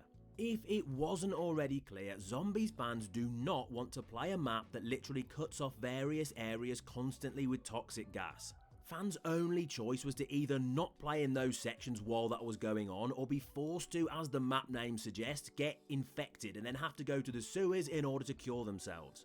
Not only that, but it somehow gets worse with the so-called survivor rounds, where zombie slayers are tasked with escorting some clueless joker across the map to escape, with failure resulting in the power being shut off for a significant portion of time. It's honestly as if the devs were in a really bad mood when they made this map, as it's full to the brim with things that are just completely anti-fun. There are honestly not many DLCs that can compete with this one when it comes to negative reputations. Oh, hold on a second, actually, I think I've just thought of one. As many people consider this DLC to be unbearable, and by a mile the weakest entry that was given to fans as part of World War II Zombies. Although that game clearly wasn't for everyone, it was on a fairly strong run in the eyes of the people who stuck with the title, launching with the Final Reich, moving on to the panic-inducing Darkest Shore, and then changing things up with the action-orientated Shadow Throne. And it was after this where everything fell apart. DLC 3 was very accurately named The Tortured Path, and that's exactly what this was, torture for any players who were hoping for World War II's strong run to continue. This 3 mini-map monstrosity didn't even know what it wanted to be. It wasn't entirely objective based, but it also wasn't classic round by round gameplay either. It was some freaky hybrid, and it absolutely failed for that reason. It quickly went down as a truly terrible DLC and essentially destroyed any momentum that that game had. Black Ops 2, however, got off to the worst possible start with its launch map Transit. Just because the community is more fond of its quirky nature these days, that definitely was not the case when it first landed, as it was considered to be an absolute shambles. Fog, lava, the experience just felt unfinished, but none of these things were considered as bad as the Pack-a-Punch quest. Well, actually, quest is a polite way of putting it, to be honest.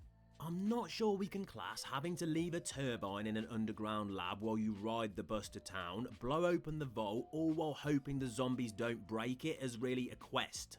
But don't worry, because you've also got to find the literal parts for the Pack-a-Punch as well. Surely that will make it interesting. Oh, no, it won't, because they're all downstairs in this one corridor, making that part of it totally pointless as well. Seems fair to say that this was an absolute insult to this machine, and one of the most disappointing inclusions of it we've ever seen. Even cool looking enemies can have mechanics though that really do leave you wondering whether the devs lost a bet when deciding to add it. Black Ops 4 has a whole host of awesome looking mini bosses, various kinds of gladiators, the Stoker from Voyage of Despair, and even the multiple armed Giganese. But I'm not sure any of these look as intimidating as the Blightfather. This thing is one freaky looking dude, and he can definitely cause some serious panic when he shows up on the battlefield. However, he has a feature that is way more annoying than having to wipe him out.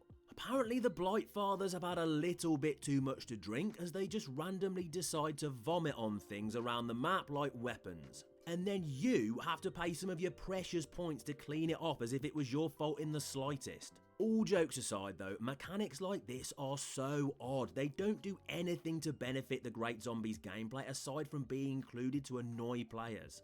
It's not even as if it costs a fortune to clean this stuff up. It's almost as if it was done merely to frustrate you, and to be honest, it kinda works, as no one wants to have to deal with this nonsense. Back over to the very controversial bus-based map though, as there is another massively disliked thing in Transit, but to be honest, this is more of a total failure in the player department than anything else.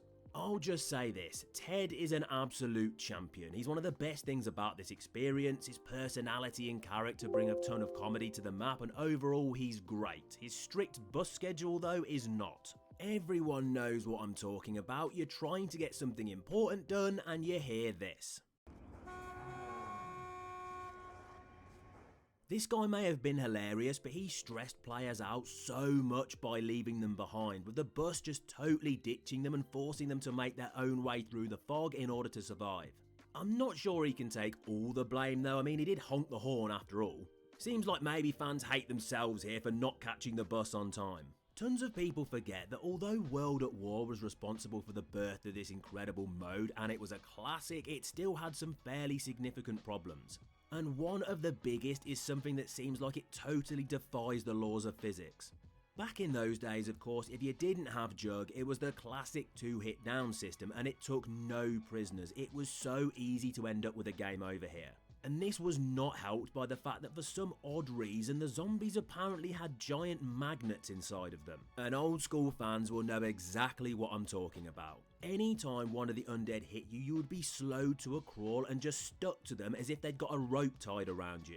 It was infuriating, particularly when it led to you hitting the deck because you hadn't got any perks yet. And this was in times of no self-revive in solo, so if you got screwed by this, it was game over essentially. Man, it was rough back then. But even the most popular maps ever made have features that most community members absolutely cannot stand. Tons of players would probably say there are not many things wrong with Origins. In loads of people's eyes, it's pretty much the perfect map, even if it can drive you insane when you get stepped on by the world's tallest robot, but that's not what I'm talking about here. As this little chat is all about these guys, the Templar zombies. Now sure, they're not that difficult to deal with as long as you quickly realise where they are. You can stop them deactivating a generator. Well, that is unless you're currently dealing with certain steps in the crazy place. Because that is one of the most annoying things in Origins, being in that incredible looking section of the map and having to stop what you're doing to return to the trenches in order to stop these scumbags taking power or pack-a-punch away from you. Unless, I suppose, you have a nuke, of course, in the Black Ops 3 version, and then it's problem solved. A map that is nowhere near the S tier though is Die Rise, because my god is this thing hated by so many people. Just like Transit, it had a lot of issues. It was a fairly terrible run for Treyarch at the time, back-to-back stinkers. And of course it's pretty famous that there was no PhD in this map apart from a dirty little troll from the devs. It was the one thing that was really needed here that could have removed one of the most hated things about Die Rise, falling to your death. The effects of fall damage have never been more prevalent than in this experience. I mean, it's to be expected, it's a skyscraper after all. But damn, it feels like you can die at any second in this map without Jug. Jumps that you think would never give you a game over will actually send you right back to the lobby. And when you're fairly well set up and you make a mistake that gives you a full damage death here, there's not many things worse than that in Die Rise. That map was of course part of the much loved original Ether timeline, and as incredible as that period of zombies was, most fans would agree that the end of it really didn't live up to expectations. And one of the major reasons for this was that technically the last original Ether map was Gorod Krovi. The general opinion is that Revelations doesn't count because it was a massive nostalgia pot based on previous maps, and then all of the content on offer in Black Ops 4 were reimaginings of older classics.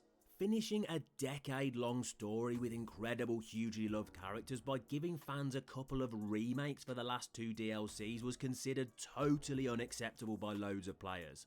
It's not even that those maps were truly bad, it's just that they largely weren't new. And it was not the send-off that the community wanted for these heroes, even if it was due to serious budget cuts. And speaking of budget cuts, this slashing of the BO4 investment led to something else that the community completely hated, and that was the removal of full cinematic cutscenes. Early on during Black Ops 4, these things were incredible. Blood of the Dead, Voyage of Despair, Ancient Evil, they gave us some of the best looking cutscenes ever produced. But fast forward to DLC 3 and 4 and these were flat out gone. Instead replaced by low budget, drawn style intros and outros. And although they didn't necessarily look straight up bad, they could not compete with what came before them, and fans made their opinions on this known, leading to a less than enthusiastic ending for the Primus crew. Let's be clear though, full cinematic cutscenes do not solve everything evidently. That was pretty clear from the community's reaction to Reckoning's final cutscene. Although it looked great, it caused as much controversy as the ending of Tag de Toten, if not more. As the Requiem crew was sucked into the dark ether, we saw the reappearance of our classic characters from years earlier, but in a new form. And you would think community hype would be at an all-time high because of this, but no. It was considered as nostalgia bait, and fans were angry that there was no explanation, just a quick Richtofen line and a "hey, join us for Black Ops 7. In hindsight, this was obviously because it was just a small snippet from the Ashes of the Damned intro cutscene, and in time fans would soften on disliking it that much when they realised that they would be getting answers very soon. But at the time, wow, was Treyarch in hot water with the community. Okay, I'm gonna promise you something. This is the last time I'll mention Vanguard zombies in this video. You have my word, as I know it's tough to listen to. Well, think of me, I actually had to play it. And I sadly had to go up against these maniacs, the Sturmkriegers. These beefy boys slowly wander around the map, essentially just annoying you, spraying at you from a distance with their miniguns. There's not many scenarios in zombies where ranged attacks that hit you from as far away as this are a good thing. And no surprise, this isn't one of them. You're already dealing with a mode that next to no one wants to play outside of Shino Numa Reborn, and then you've also got to put up with being attacked from across the map by undead that have somehow retained the ability to use weapons against you. Ugh, let's just put Vanguard in the bin at this point. And some people get so frustrated with Moon, they'd probably say the same thing. It may have one of the best Easter egg endings of all time, but certain things leading up to that point I'm not so sure about. And the problem with the main quest you have to take on during your time in Griffin Station is not the steps themselves, it's what you need to get hold of in order to complete them. This Easter egg is like the final form of RNG. Never before or since has anything been as luck-based as this quest. You need to repeatedly spin the mystery box to get the map's wonder weapon, the wave gun. You also have to hit it until you manage to grab the Gersh devices, whilst also hoping that you'll get fortunate enough to have the excavator hit Tunnel 6 as early as possible. After that comes swapping out your current special grenades to replace them with the QEDs once again from the box. And then just to annoy you even more, you have to spam it again in order to get the Gersh devices back that you've just sacrificed. If you don't get really lucky with this, it gets very unfunny very quickly, and it's truly a shame because the map and the quest are incredible. It's just a tragedy that the levels of RNG are so hated. Sticking with Easter eggs, let's throw things back over to Infinite Warfare again for an infamous step on Attack of the Radioactive Thing.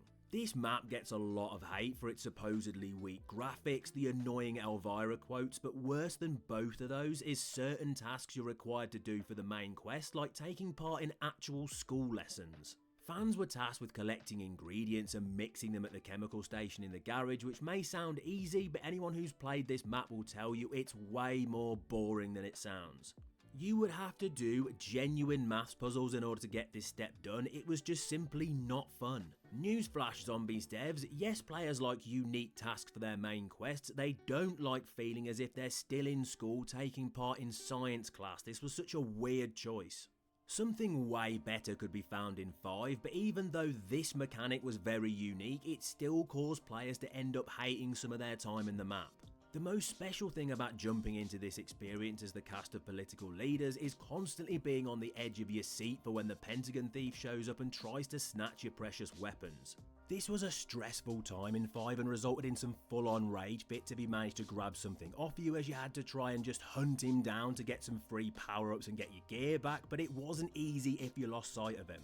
And this was so much worse if you'd already pack-a-punch your weapon. Damn, some people hated this guy.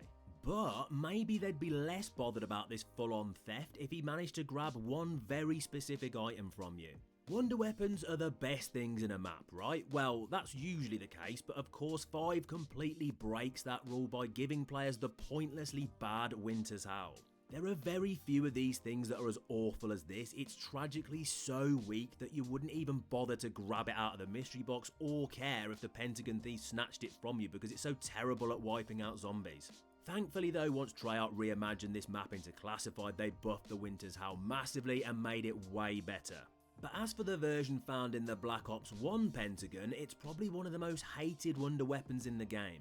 It was so underpowered, it probably couldn't have even taken out the most infamous, annoying little creatures on transit. You talk about the most hated things in COD Zombies history, and no doubt these guys are going to come up in the conversation: denizens.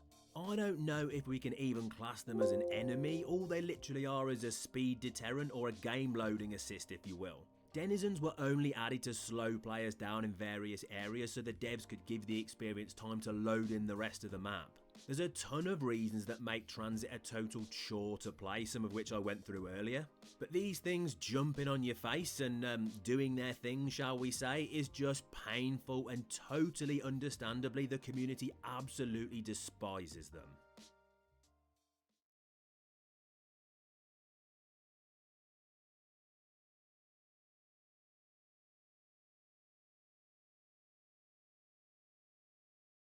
There's no two ways about it. The launch of Shadows of Evil fundamentally changed Call of Duty Zombies forever, for both good and for bad. Innovative features, mesmerizing visuals, and a truly wild Easter egg saga helped to contribute towards one of the most memorable experiences in the history of the franchise. And yet, while all of this good was taking place, the mode and wider game as a whole were helping fuel the fires of one of the most divisive scandals in all of gaming. And to explain all of this, we need to go back to the very start. On August 28th of 2013, the Call of Duty community experienced the finale of Black Ops 2 Zombies for the very first time. Origins was a spectacle unlike anything we had ever seen in Call of Duty before, and for an array of different reasons, it's arguably the most important map in the history of the franchise. However, love for Origins has steadily grown over time, and the sentiment around the map's finale was far from overwhelmingly positive at the time. Origins' polarizing finale really posed more questions than answers at the time, seemingly presenting the entire Zombies franchise with the cliche ending of being one big dream. And it's also worth noting that it was the very first ending cutscene we would ever see in Zombies, and therefore some were incorrectly led to believe that this signaled the end of Zombies as we knew it. The power of hindsight shows us that we really couldn't have been more wrong, but the community would have to wait for over 2 anxious years to discover what Treyarch had been cooking up for the future. Reality shows us that Treyarch would propel Zombies to glorious heights in Black Ops 3, with incredible innovation and breathtaking design, but that would all have to start in one place, with the map that truly changed Call of Duty Zombies forever: Shadows of Evil. As with any new game launch, first impressions are huge, and this was no different. The developers did not play it safe when it came to this new release, with fundamental overhauls taking place throughout almost every core feature of the mode. Firstly, players would notice the apparent absence of both the Primus and Ultimus crew, with a new group of crooks taking the main stage for Shadows of Evil inside of a fictional 1940s inspired Lovecraftian land called Morgue City. In my Origins video, I mentioned how opening the door to the crazy place in Origins probably had the more metaphorical impact of opening up Zombies in general to a brighter and more vibrant color palette, and this would be seen as clear as day upon the release of Shadows. The neon signs, the bright lights, the jazzy music, and a high contrast surrounding created an atmosphere completely new to Zombies. This wasn't just the same old feeling of a new map, it was the feeling of a completely new and revamped visual experience, possibly thanks to the heavily modified IW engine that the game was now developed on. The innovation extended well past just the aesthetics, however. Monumental changes to the movement and other gameplay elements contributed to the shiny new feel in Black Ops 3. Dolphin diving was no more, and instead switched out for sliding and even wall running mechanics at times, as well as the huge change of increasing the player's health by 50%, now allowing 3 swipes to be taken before a down as opposed to the 2 taken before, really helping to stress the 3 in Black Ops 3. These changes were just a few in a whole suite of changes that helped to switch the gameplay direction of Zombies in Black Ops 3, creating a faster pace, more chaotic environment for the player, and balancing this via increasing their health and strength of the arsenal available to them. This idea was reinforced with the introduction of weapon kits to personally mod their weapons to change their optics, handling capabilities, and even fire rates at times, as well as the introduction of arguably the greatest perk ever added to Zombies, Widow's Wine. Whereas Juggernog had granted players the ability to take more hits from Zombies, at the cost of 4,000 points, Widow's Wine would prevent the player from getting hit to begin with by creating an explosive spiderweb between the player and the zombie. This addition, in combination with the previously mentioned health buffs, movement buffs, and weapon kits, placed the player in just about the most overpowered position they'd ever been in the history of Zombies. And for the most part, this was received very well by the player base. However, that was all about to change with the introduction of some small, sugary spheres, gobblegums. Gobblegums allowed players to further enhance their power fantasy via the introduction of positive gameplay effect modifiers that meant players could spawn in power-ups, grant themselves instant or all perks, and overall just further enhance survivability or offensive capabilities. Gobblegums could be crafted with liquid divinium. However, the gobblegums were crafted at random with a slot machine-like animation, meaning players couldn't necessarily focus on getting the ones they really wanted. While liquid divinium was earnable just by playing, it could also be purchased for real money. Gobblegums were pay to win, there's no denying that, but the concept of pay to win features is not new, nor was it entirely alien to players back in 2015. The discussion behind pay to win features is a long and complicated one, but the controversy behind gobblegums was not as simple as it appeared on the surface. You see, it was not just a case of entering your dad's credit card info, paying $10, and receiving the gobblegum of your dreams, and it was instead designed in a much more predatory way. We've got to have money.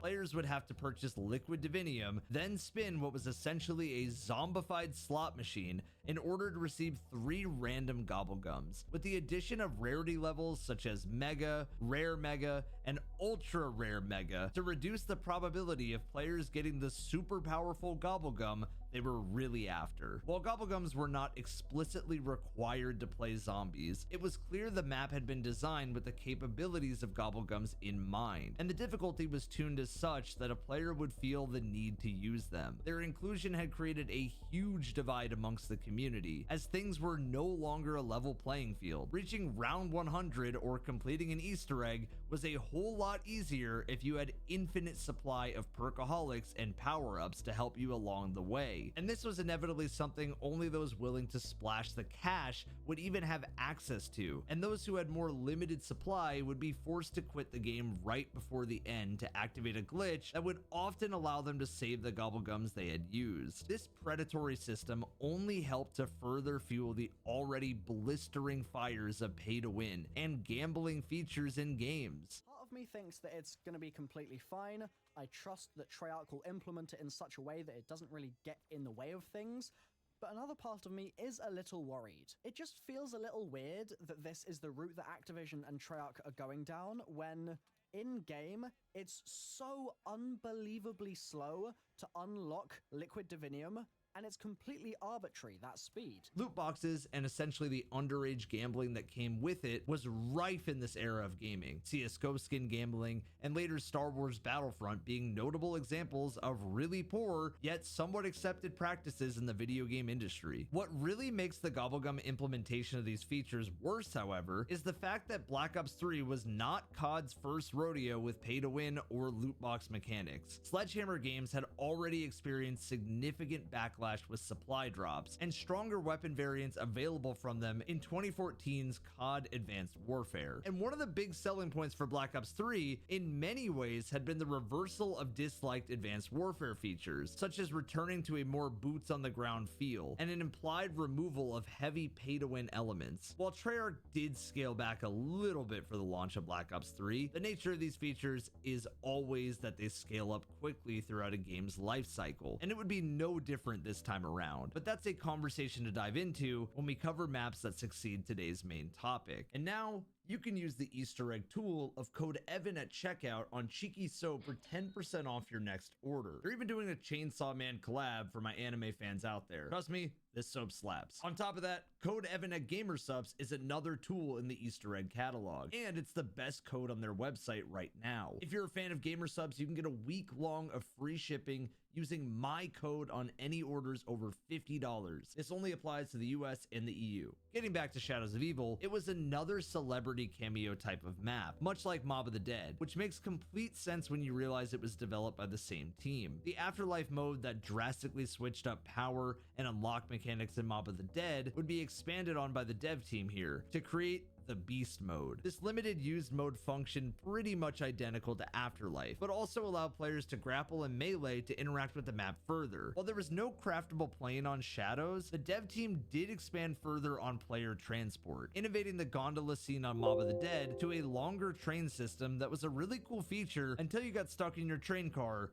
with one of these losers. This three-headed freak, was part of a trio of new enemies that were added to Zombies with Shadows. This mini-boss added increased difficulty to the map and struck fear into the hearts of those who were not properly prepared. Although, if you sent some cash Activision's way and prayed to RNGesus, you could acquire the Pop Shocks Gobblegum, which could essentially insta-kill these Margwas. I've really only touched on the biggest addition so far, but the real meat and potatoes, the flagship feature of this map, was its main quest Easter egg, as its inclusion is arguably the largest factor towards Shadows being such a fundamentally game-changing map, and the story of how it was discovered for the first time is equally as fascinating. We often talk about controversy when it comes to the discovery of world's first Easter eggs, and while at first it appeared Shadows of Evil had minimal controversy in comparison to other maps that were outright cheated, it is important to mention that a lot of features of the map, including significant portions of the Easter egg setup, were discovered prior to its official release on November 6th of 2015, as well as the fact that much of the Easter egg would be donated to streamers. Unlike lots of games nowadays, Black Ops 3 did not require an online connection to play, and therefore the game did not depend on servers being live. Those who had early disc copies of the game could play the game's offline features freely prior to the launch, and the earliest proof I could find of this was an Ollie video on October 22nd of 2015, detailing that people had the game early and he had seen gameplay, and even Noah J letting people know during a live stream that he was able to play the game early. Holy crap. It is finally here. The launch of Black Ops 3. The embargo has just lifted, and I can officially tell you guys, I have been playing this game since Friday of last week. I did some crazy mumbo jumbo muju going left, right through some hoops, and I got the game from Dubai. I think the original part of the game came from. Lots of previously mentioned features of the map were exposed in these early leaks, as well as arguably one of, if not the greatest wonder weapon in Call of Duty history, the Apothecan's Servant. Not only is its design still breathtaking almost 10 years later, but its insane power still wows players the way it did back in 2015. The black hole that is shot out of it did infinite damage to base zombies, and much like myself, it could suck dozens of zombies at once. The arrival of the Apothecan's Servant also marked the arrival of one of the most confusing yet fascinating sagas that featured a massive cover-up effort by Treyarch, but more on that later. Much of the Easter egg setup was discovered before the map's official release date, with the first being the unlocking of the Pack-a-Punch machine. Shadows of Evil continued where Origins left off, requiring multiple ritual completions. Players noticed that they could use the Beast mode to uncover 4 ritual items that had direct correlations to each of the characters: a championship belt, a fountain pen, a wig, and a detective's badge. It then made sense for players to bring each of these items to the relevant character location around the map. To start the ritual, however, players would need to pick up what would become the most important and historic quest item in the history of the Zombies franchise, the Summoning Key. The nonchalant placement of the Summoning Key in Spawn is almost framed as this easily disregardable quest item, similar to the shovel in Origins. Yet, those who have followed Black Ops 3's story closely realize that it really could not be more of the opposite. Starting the summoning ritual would summon zombie wizards named Keepers, and their inclusion further builds the idea of opening the crazy place in Origins really opens zombies up to a more fantasy setting. Once a ritual had been completed, players were granted with a worm, and upon picking up the worm, it would sit in their inventory along with a mysterious looking symbol. Players realized that these same symbols could be seen painted on the wall in the underground portion of the city too, and therefore once they had completed all 4 rituals, they took the worms to the wall, only for the wall to reveal a secret ancient room with 4 pedestals to place the worms. And this is what happened once players placed all the worms for the first time.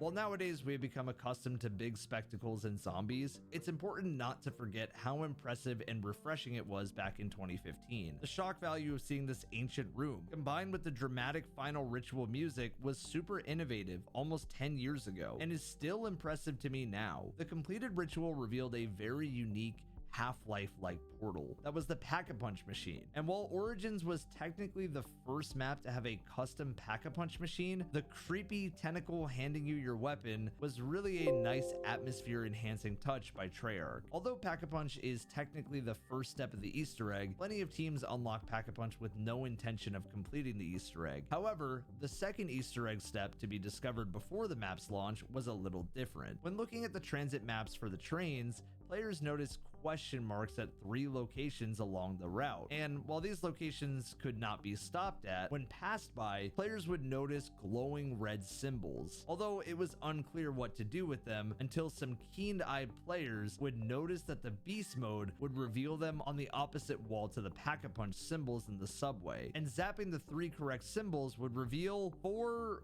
apothecon eggs. These eggs could be taken to weird tentacle octopus statue things around the map and charged up like a soul box. Soul box steps were not new or unique to zombies, but the reward that this soul box step would grant certainly was unlike anything we had seen in zombies previously. The apothecon sword. Not only was this sword an inherently unique weapon with its light attack and heavy attack, but the way it was equipped was new to the franchise too. The sword did not take up your conventional weapon slots and instead found its home on your HUD under the specialist weapon category. Specialists were a new addition and unique selling point of Black Ops 3's multiplayer at the time, with each specialist having a chargeable ultimate and super ability they could deploy when needed. This found its way over to zombies, and players seemed very receptive to the idea, especially when the sword was as good as this. After this, one final step would also be discovered before the map officially launched, and while it might seem as if the majority of this Easter egg was discovered prior to the map's launch, it wouldn't officially be completed until November 12th, 6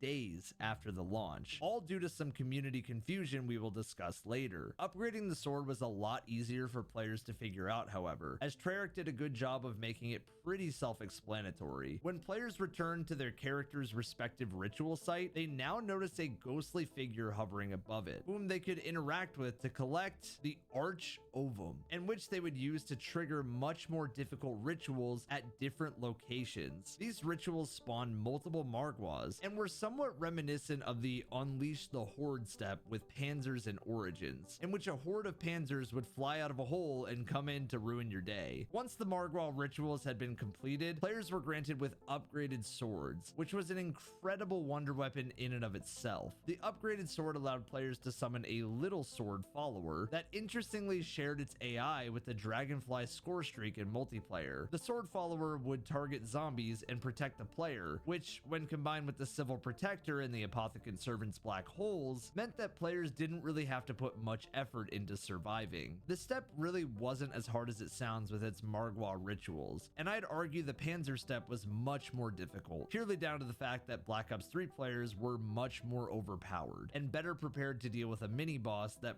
probably wasn't as strong as Panzers to begin with. However, the ease of this Easter egg so far was soon to be flipped on its head. There is some misinformation out there about the time span in which this next step was solved, with some saying it took a few hours and others saying it took a few days. The reality is that a Noah J viewer named Unreal Pancake found it almost instantly and let Noah know.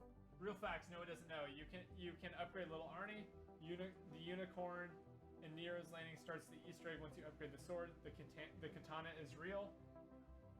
Does this guy have some intel that I don't have?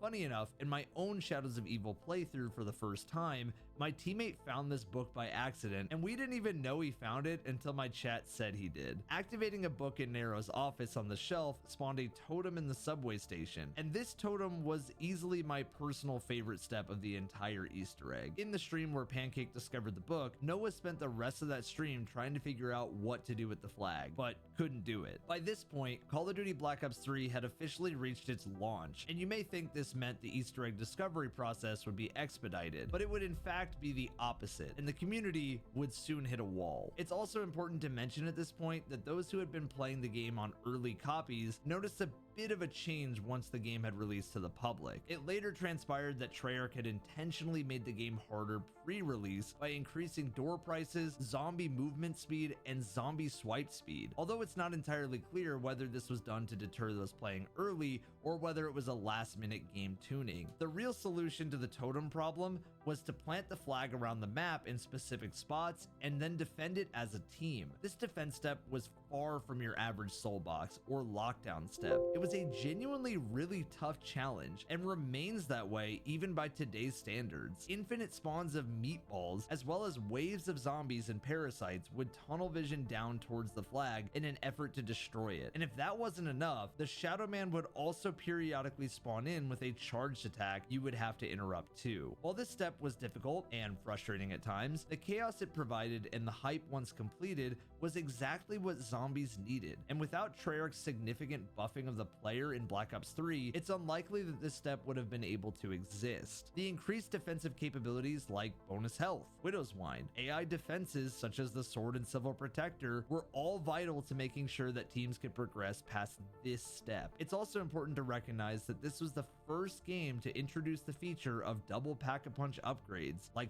Thunderwall, Fireworks, Blast Furnace, Turned, and Deadwire, with one of these equipped to your weapon also being incredibly helpful for dealing with the chaos. The Apothecary Servant's sucking capability really made it an MVP for defending the flag, and those who managed to upgrade it had an even better time. And yes, you heard that right, the Apothecary Servant could be upgraded in Shadows of Evil. While it could not be directly upgraded in the Pack-a-Punch machine, some quick sleight of hand allowed players to swap weapons just before interacting, forcing the Pack-a-Punch machine's tentacle to take your weapon. Now, this glitch was not just a visual one. Your weapon would actually become upgraded for the rest of the game with significantly increased ammo reserves and the black hole part of the weapon switching from purple to a fiercer looking red. While players loved this upgrade, especially for the flag step or high rounds, Treyarch were less than impressed with players doing it and content creators posting about it. Activision began striking down videos on YouTube of those doing the upgrade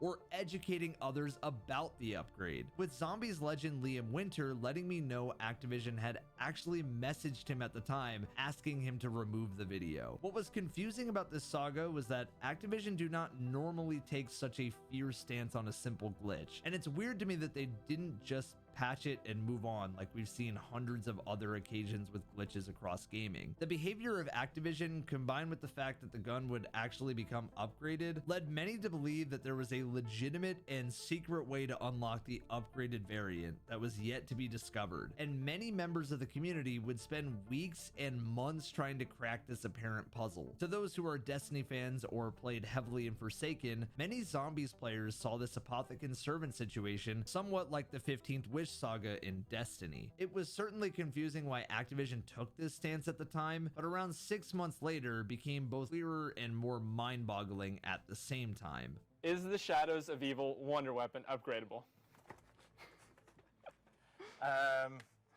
Okay, let me be definite and cryptic at the same time. As expected. Yeah. It is not possible to upgrade the Apothecary Servant in Shadows of Evil.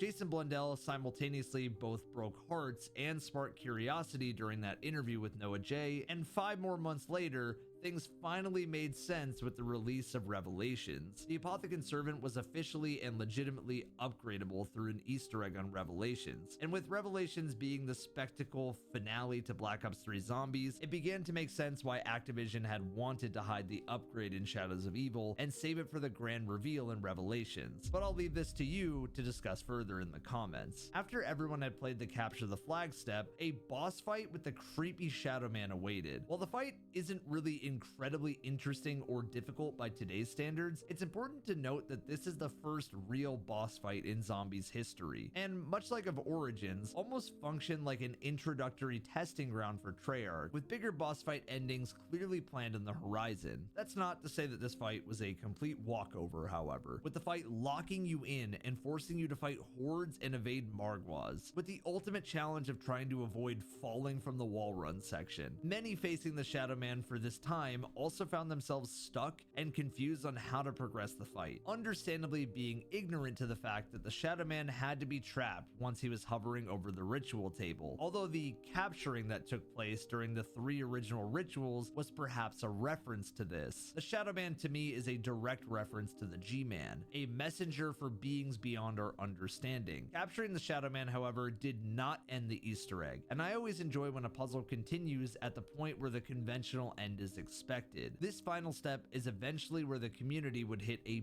big wall, with seemingly no one having any leads on how to complete the Easter egg. However, after a few days, the community did come to the conclusion that whatever the next step was, it would only be triggered with a full squad of 4 players. A full team of 4, however, did make getting to this point more difficult, with rituals lasting longer, more zombies spawning, and the already challenging flag step requiring the flag to be charged even longer. It would take almost an entire week after launch for the final step to be cracked, although the reality tells us that this did not come via an ingenious light bulb moment from a community member, but instead from a data miner. Admiral Baru would have the requirements of the final step donated to him, seemingly the same way Noah had the narrow step gifted to him. A comment from the data miners themselves on Baru's world's first completion video outlines how the game's files hinted towards electrifying train rails, and with 3 train stations in the game and a central point of interest in the middle, Admiral Baru's team put 2 and 2 together to complete the Easter egg and give us the first look at what was an incredibly interesting cutscene. Yes! We got it! Okay. Oh my god, we did it. Is that that's the Easter egg done? Oh my god. Holy shit! I'm so sorry. What? I really don't What? have time to What? explain. I Hello? have a universe to set right. Thank you and goodbye. We did it! It's a real shame that after a week of discovery, Shadows of Evil would not be solved legitimately, and unfortunately this has been a theme of Black Ops Zombies in the past and to be expected in the future. Despite this ending, unbeknownst to the community, the launch of Black Ops 3 and Shadows of Evil had just marked the change in zombies forever. The chaos and spectacle of the map set a precedent for what would be seen in a future map release, and the buffs that Treyarch had added to the player's arsenal would serve as justification to create some of the most ludicrous Easter eggs and boss fights the zombie mode would ever see. And while gaming communities can often be skeptical of it, the innovations in Shadows of Evil, pay-to-win gobblegums included, prove that change can really be a great thing.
What up, gamers?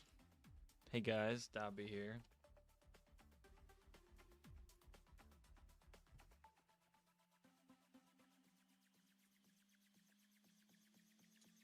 What up, Michael, Peyton, Gene Paul, Fantastic Loki, Takedown Notice.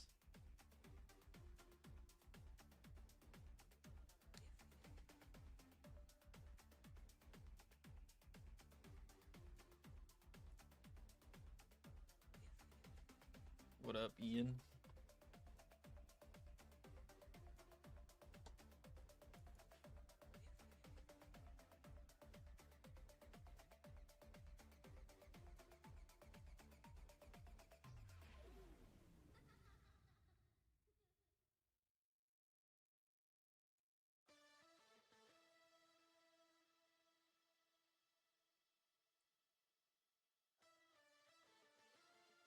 Mike's really quiet. Is it? Might just be far away. All right. Today, what are we doing? What are we doing?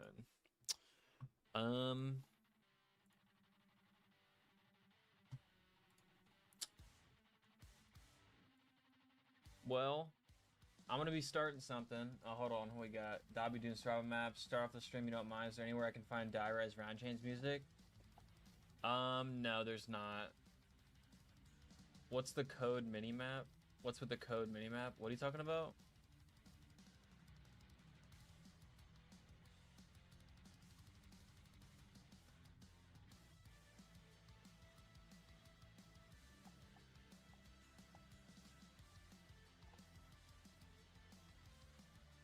Well, if you guys are familiar with Kunjora here, he did this little update, this little upcoming maps video a couple weeks ago. Definitely go check that out. Some awesome, awesome maps in there. But the first one you talked about was Transit, and let me actually go grab what I sent him. And I gave him basically, I kind of like gave him some exclusive information about our transit that I'm now going to be working on.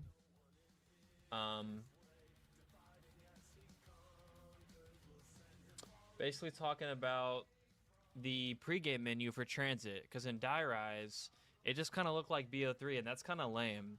So for transit, it's going to look like this.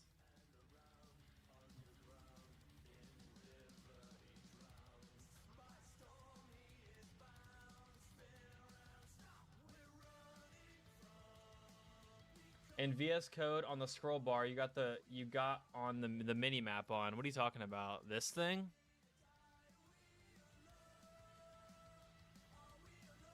Are you talking about that? Of Nick B.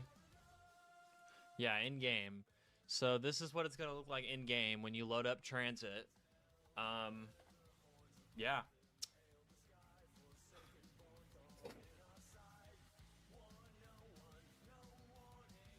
It's gonna say,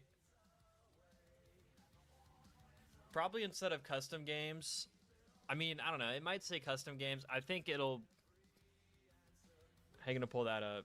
I just am.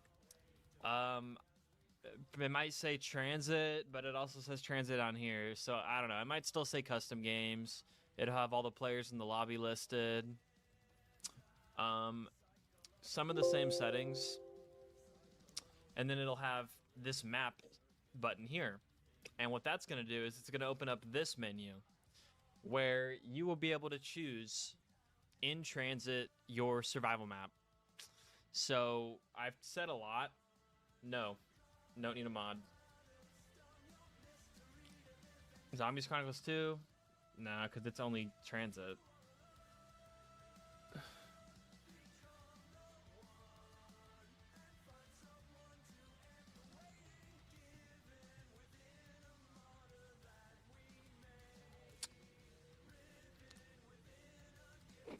What up, Ace of Dragons?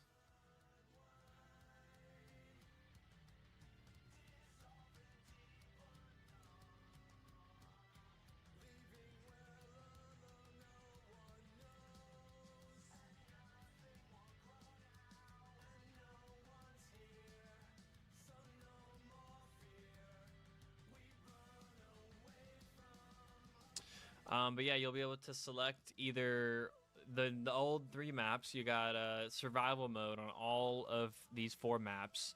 Plus, we're going to be adding a new area over here and up here. So you're going to be able to play survival mode at the power station and survival mode at the cornfield, which will include Noct. Eventually, I do want to do Grief for town and whatever, but I mean, we'll see.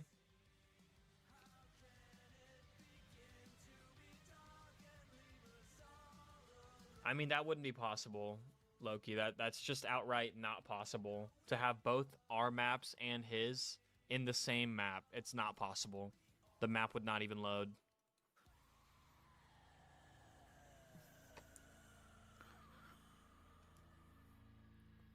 And at that point, like, just download both maps and choose that before you start the game. Like, it's...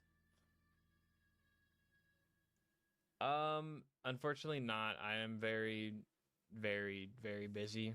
A lot of projects, so I wouldn't really have the time to do anything.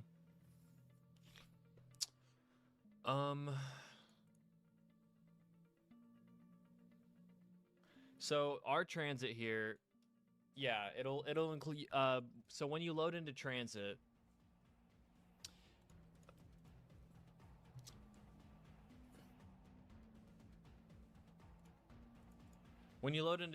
yeah, it will. Let me get these pulled up for the old pregame stuff. You'll be able to play all of the survival maps because that's all of those maps are. You're still going to be playing on the full map, but it's just going to put you in those different areas and move like the perk machines to those areas as necessary.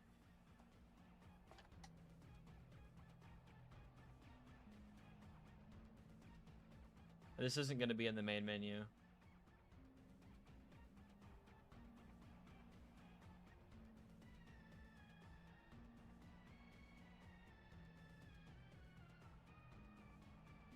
Yeah, like Dairais.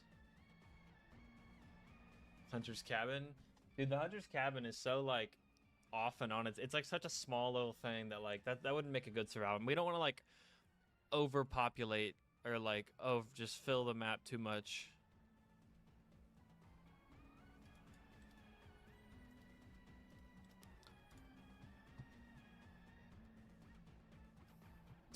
With, yeah.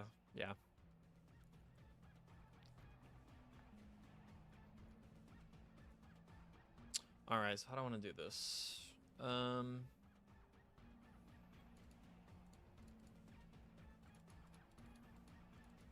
So I'm removing the readying up. There's no, like in Dairais, yeah, there's like a ready up button and all players have to ready up. The main reason I'm doing this is because it just sucks. Split screen, it's completely broken because BO3 literally just doesn't work with split screen. Like, it just breaks the game, and there's nothing that we can do about that because that's a Treyarch problem. And this game's now like 10 years old. They're not going to come back and fix anything. So there's no point in trying to support it when it's not possible. So and also it's just like, I don't know. It's silly. It just takes up space. I'd rather just start the game. And the reason that I had the ready up there in the first place is so to like let players like select their personal options on the player settings tab before the game started. But that does not exist anymore. Or it will not, so we're not going to do that.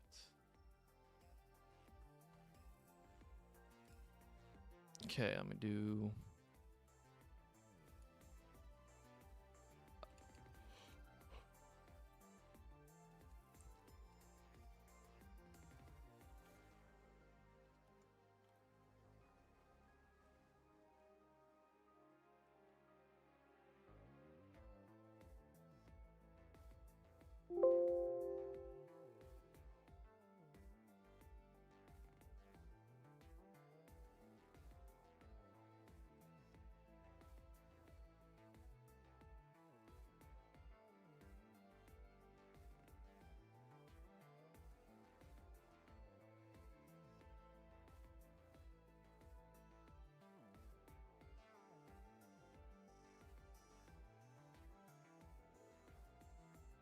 VK Traz for the Black Ops 2 HUD for Verco's Transit that I made.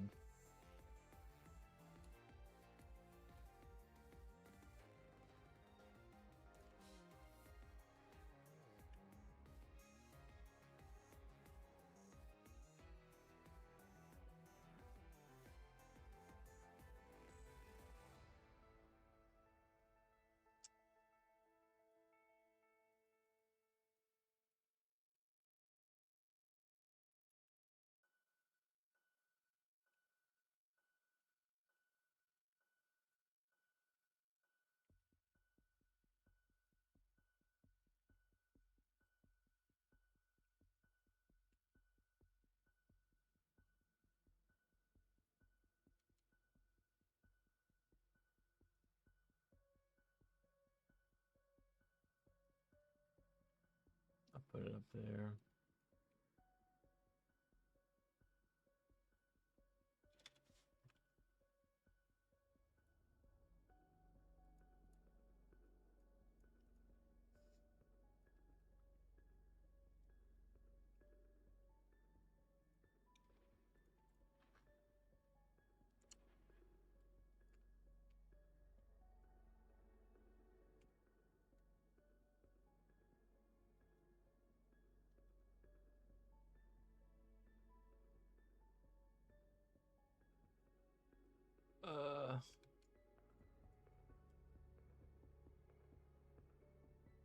Oh boy.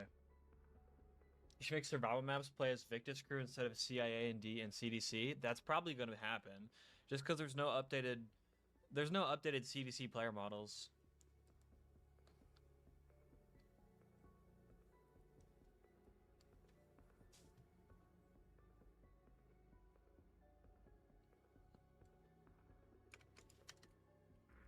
Do I need my stats loaded? I need the hit markers. I need really all of these.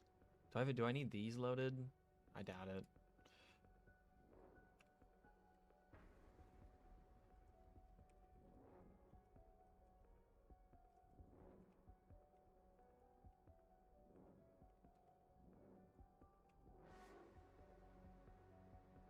Okay, I'll just load in to make sure that that works.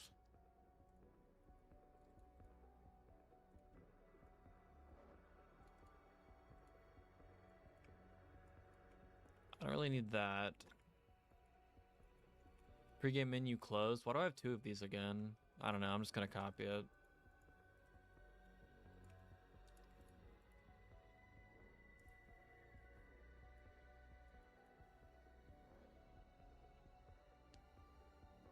I mean, the upgraded slip gun, the purpose of it is to be, it's supposed to be the pre-patched liquefier, and that's exactly what it is. So, like, I mean, I don't know.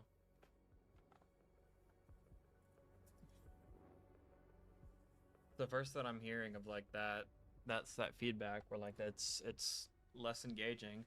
I mean, the thing is though, you still have the option to do like many other strats. What I don't want to do is I don't want to force players to have to use any one single strat to get to high rounds. Like you could use AATs, you could use this gun or that gun.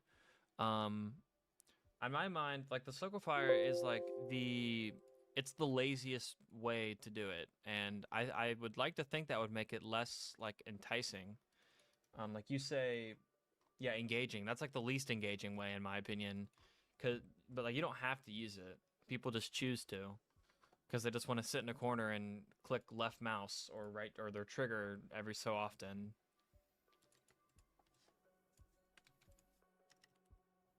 So I think I have the pregame settings set up like that. Initial round weight function. Custom HUD reveal, what does that do?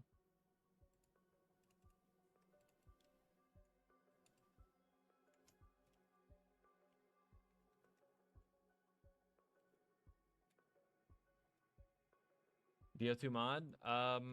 Right now, I mean, it's getting updated every time. Every time I do something for like transit or die rise that's also in the mod, I update it. Update game. What does this do? I waited a frame. Okay, that's fair.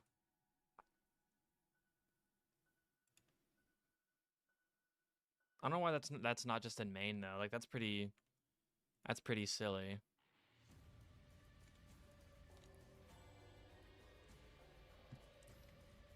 Okay, cool. My map doesn't crash. That's nice.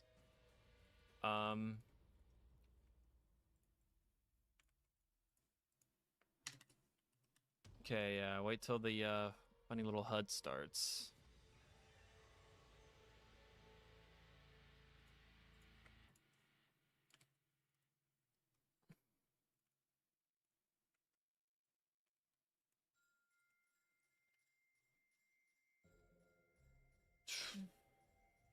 Okay, we don't want to start the game until we actually like use the pregame menu to start. And then we're gonna remove this callback. I need to uncomment that once that exists. Yeah, no, there's gonna be achievements eventually. I just haven't set them up yet.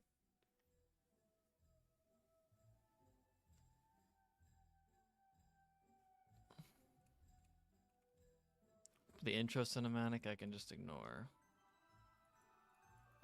This can end up being moved to main probably. These are all pregame. I'll go ahead and call this on connect callback.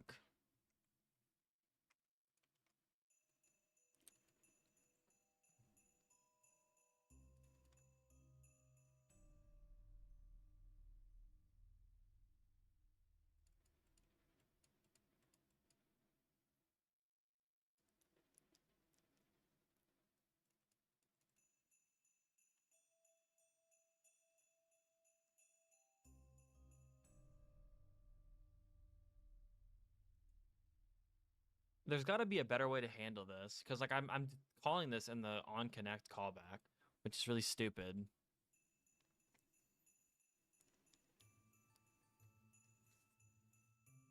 I have no idea on a release date. No.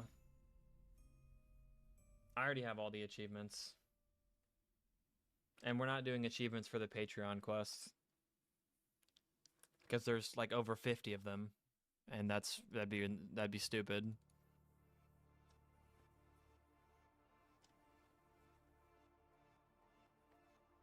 Yeah, that would just be way too many achievements.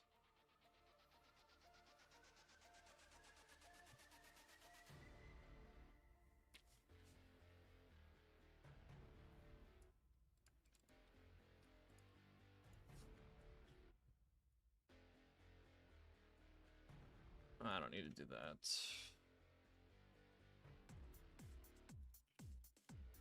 Let me make these private.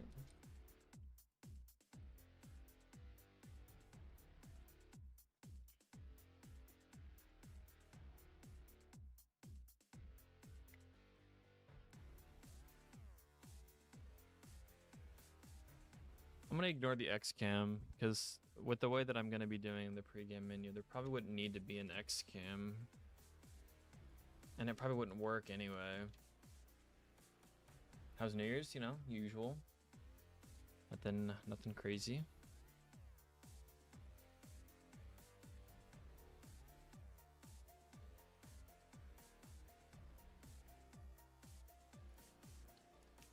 I don't really need the whole monitor ready up. Monitor update game settings. I only need to check that if we're the host. I could literally just be an entirely different menu. What up, Toastadora Magic?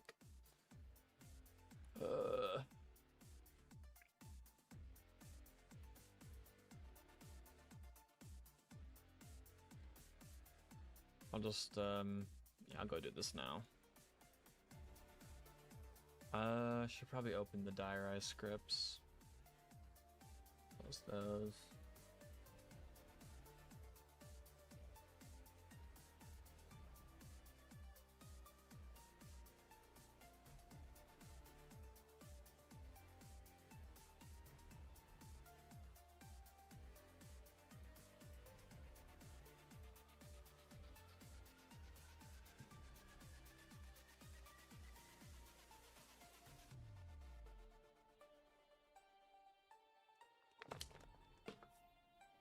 Yeah, ready up's kind of annoying co-op.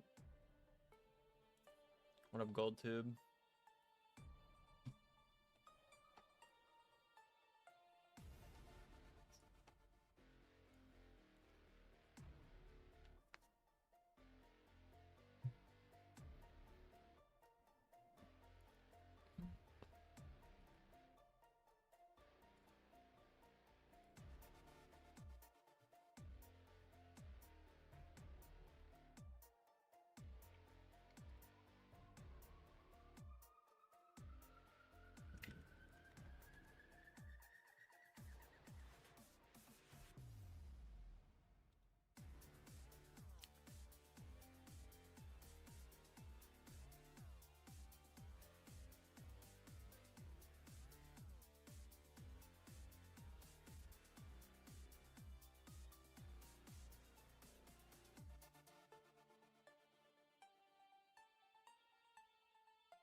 I'll do it like that.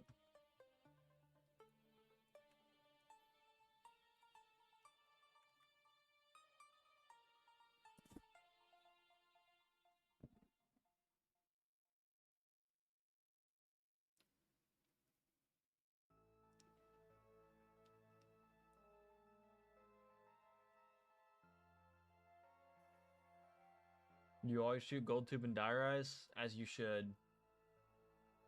Can you tell us what the coolest Patreon reward is?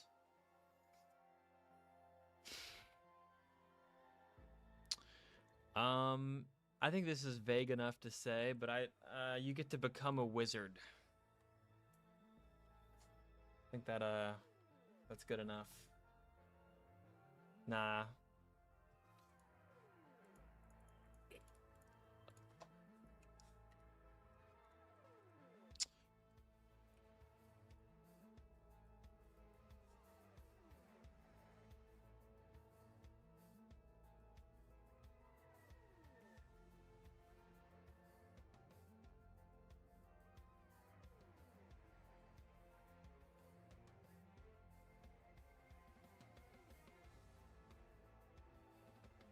Yeah, Lou, I load this.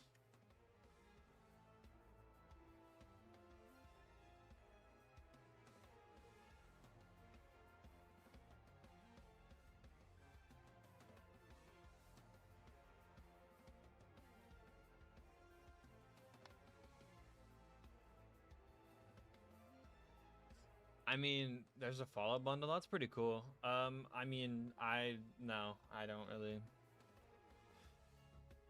It's possible, but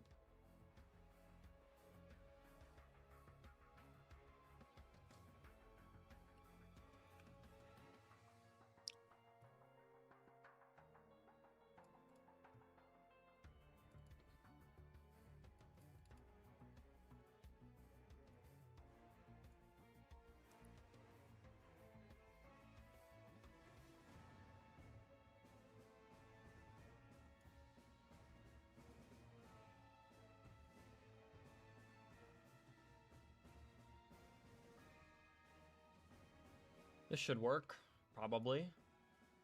So I've got this loaded. I need to like actually change this because this is gonna cause errors.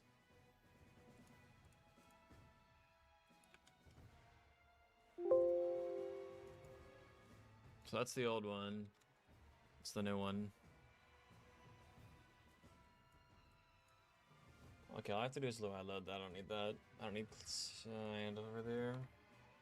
What do you know about Adlerstat 2? I don't know, man. It's a secret. Can't tell you that.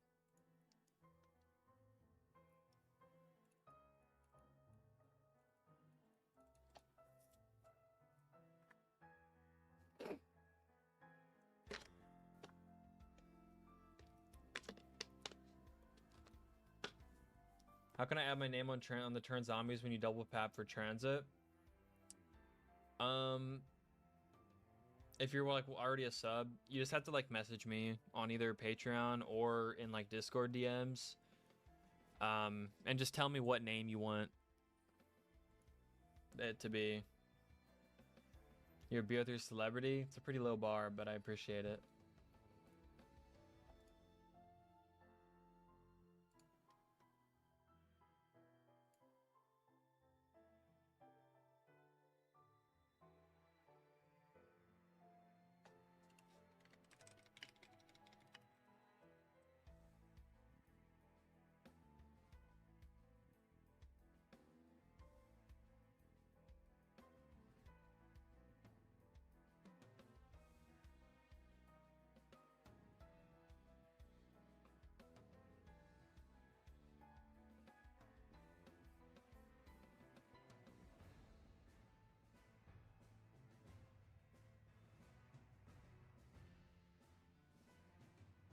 Okay, my game doesn't crash. That's good. That is great. All right.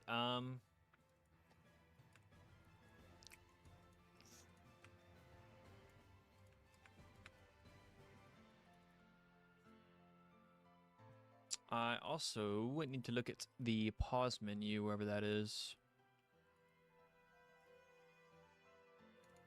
This one, I think it is.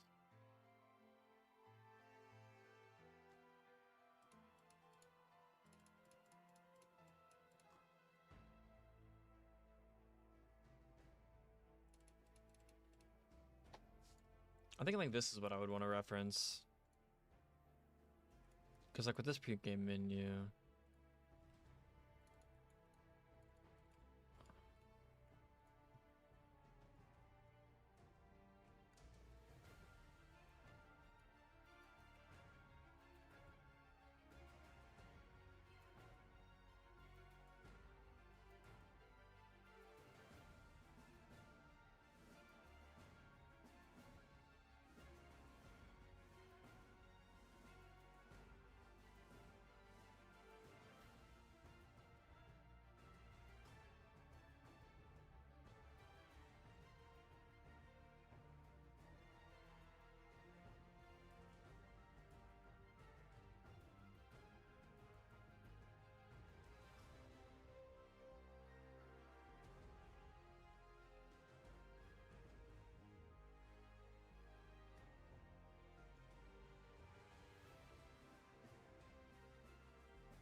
got to do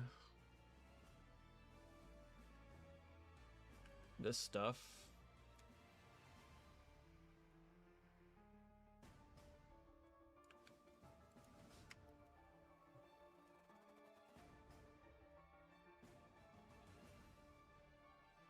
That's the pause menu, so the open that makes sense for that sound to be there.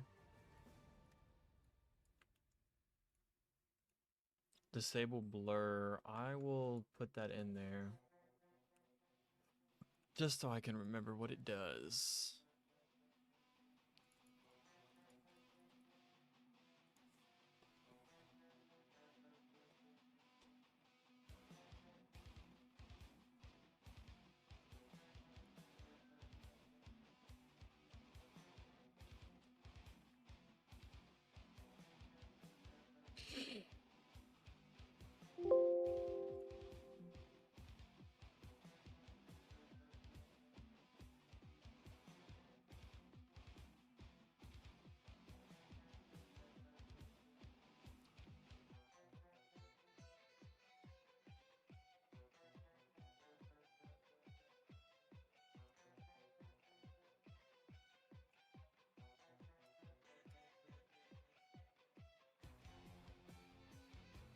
And close all of these.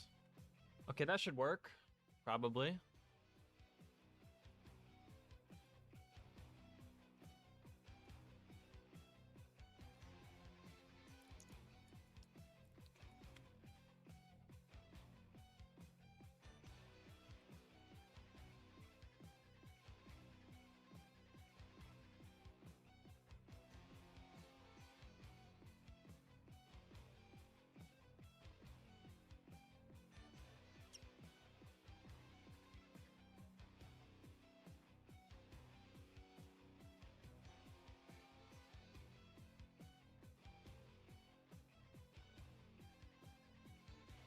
Good, appreciate it.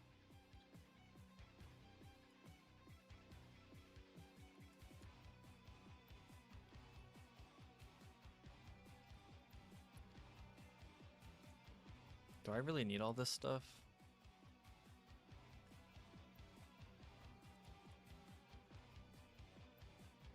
What all usings do I have here?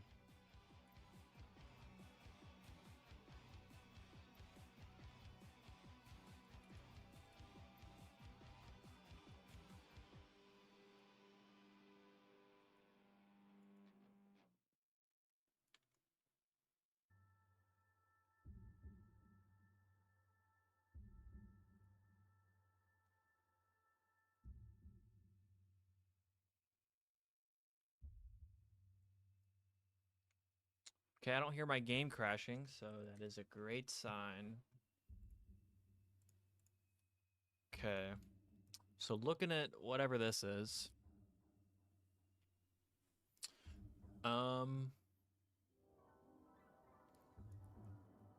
I guess I would need like this menu title type deal. I feel like what's this at?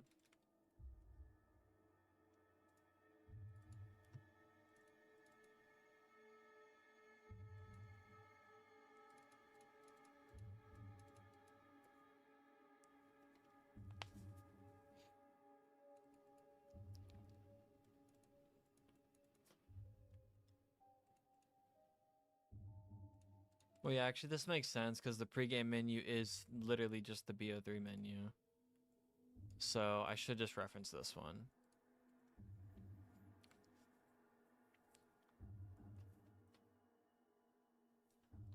So menu title.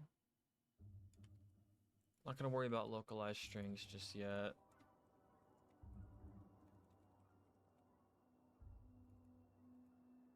I'll just put it like...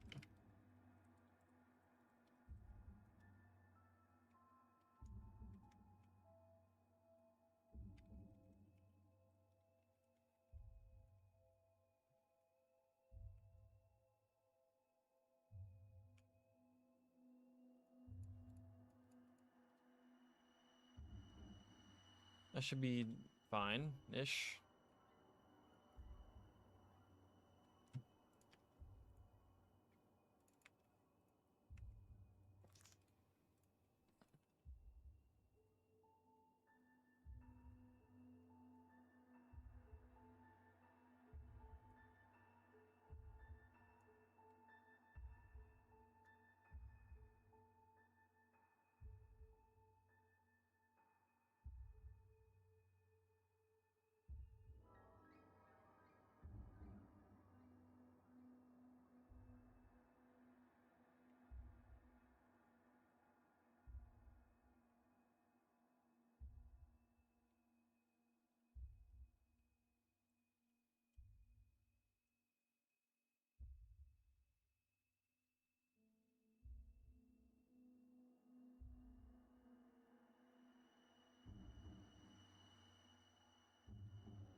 This will never happen. It should just open the menu, pretty much.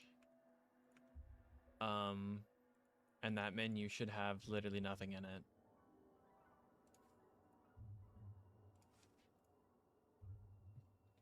That's a interesting choice of venue, GoldTube.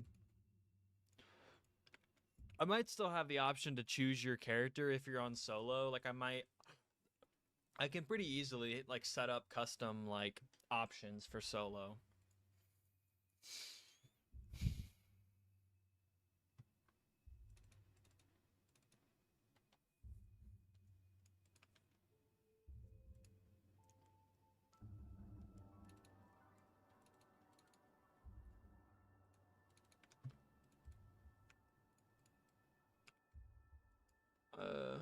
It is part of the pause menu.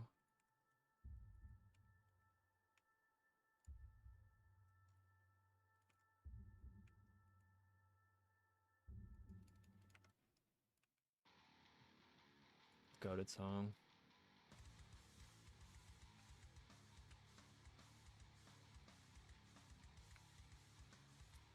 So I don't even know if I need any of this like the tab bar and tab frame stuff. UI frame.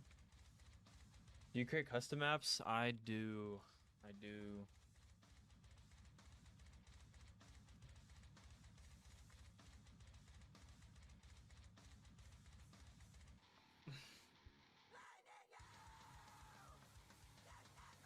Wow, guys, it works. It says custom zombies, just like, oh.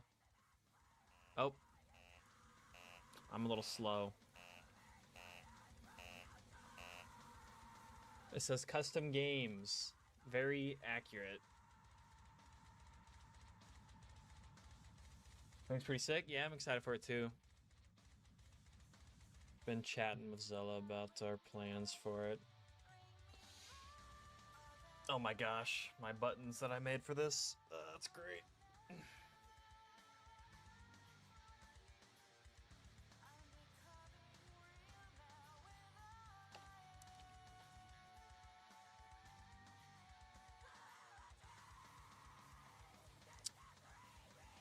Like, it looks like these are like, I wonder if this is like an empty space in like a list. Clinic update soon. Yeah. I was gonna try to push out an update for it for the holidays, but me and Zella were both pretty busy, so we didn't really have time to get together and sort out what we needed to update it.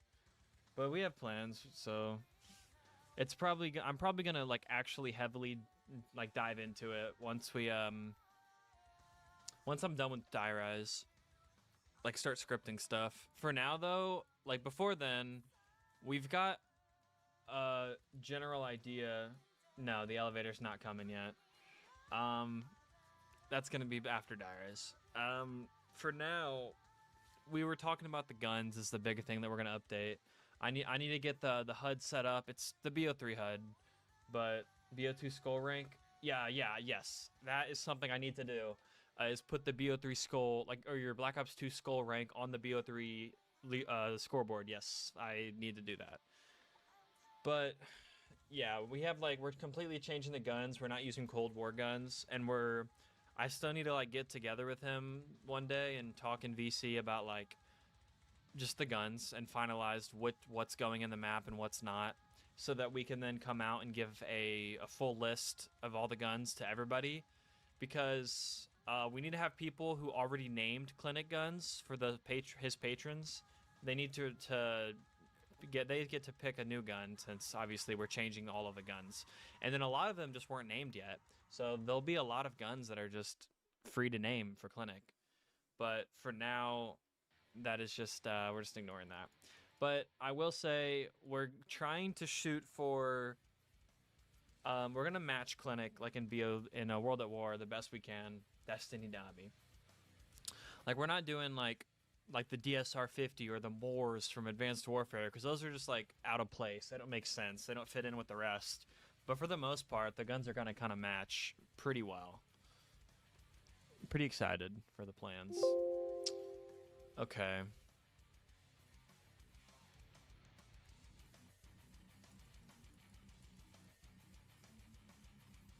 Sounding dank, yeah. I definitely can't wait.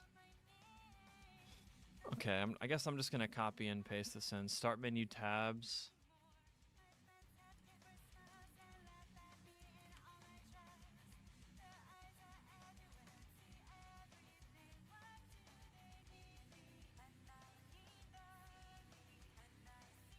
Do I need this? Like, literally, do I? I don't think I need this.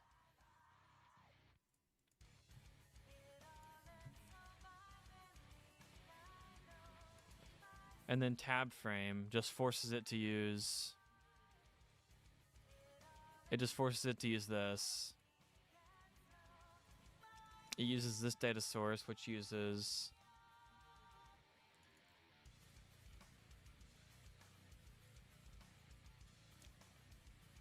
the button list.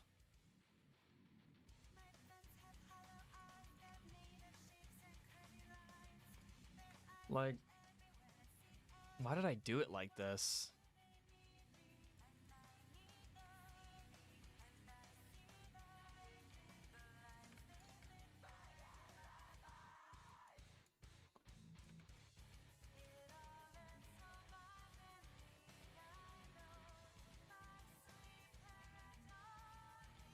What up? What up, Master of Salt?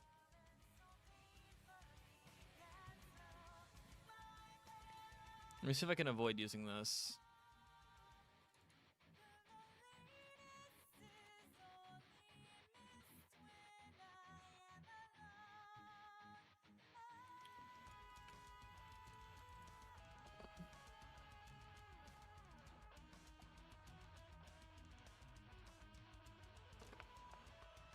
We're working on the pregame menu.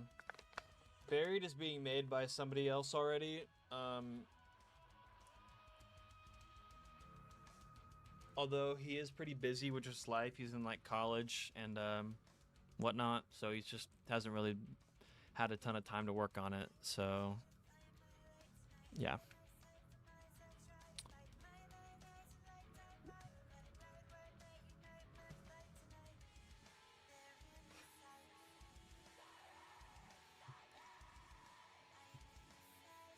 On my background, and then I have my button list item, which I need to call up here.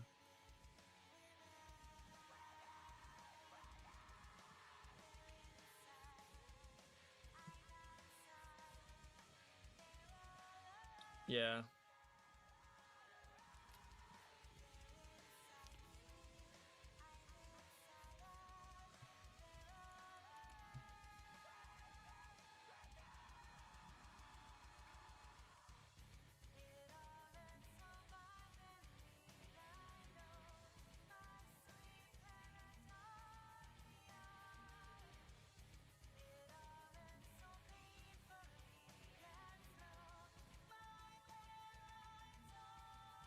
I'll call it buttonless main, I guess.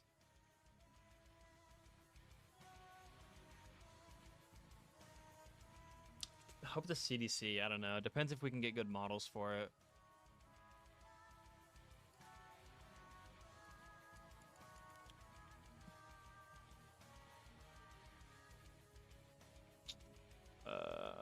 Where is this? This was after the background.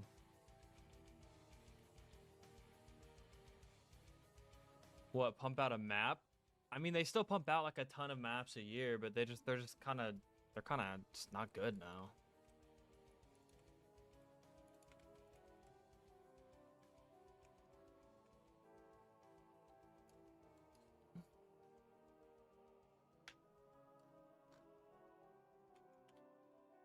Well, I'll set up my data sources up here.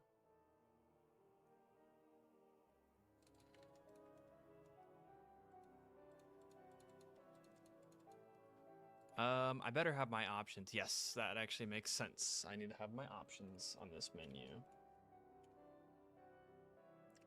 So I should put that up here. For now, I'm ignoring that.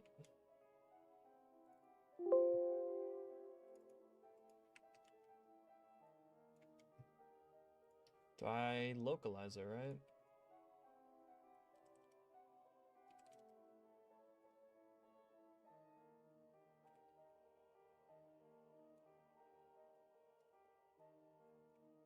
Yeah. Okay, this probably will work. Probably.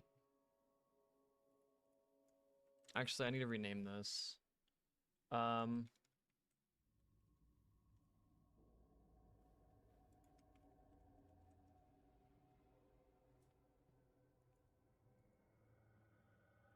Call it like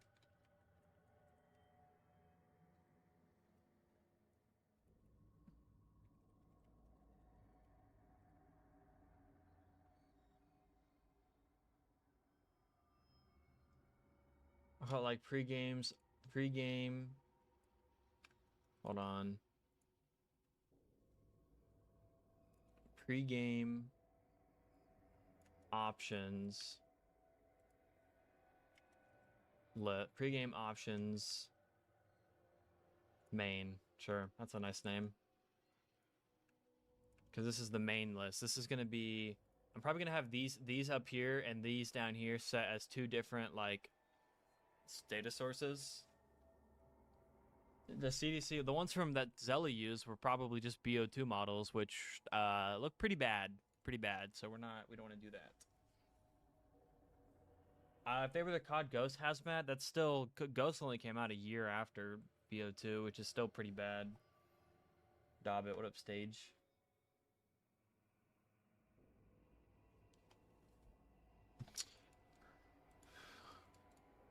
Already got the button list item,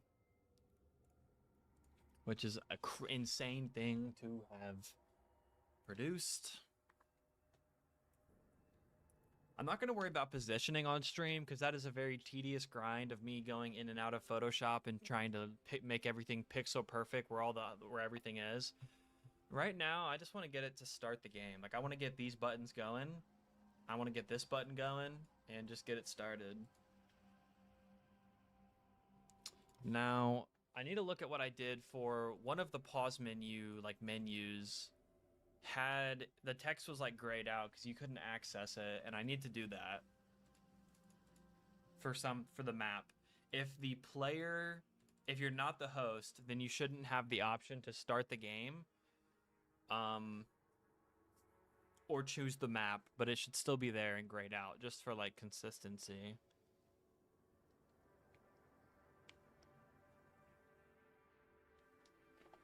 Transit, you should make a Jurassic Park. That is an idea for sure.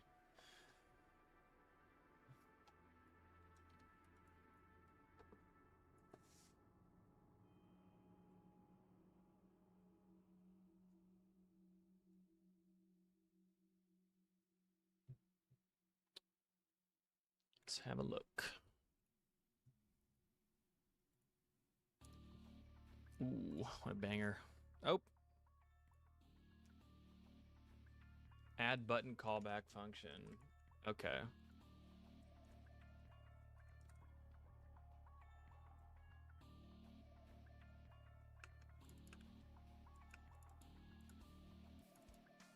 Oh.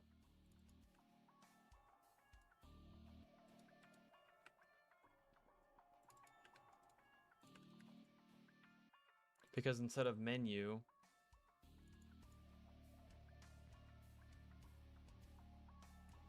because it should be getting called on self.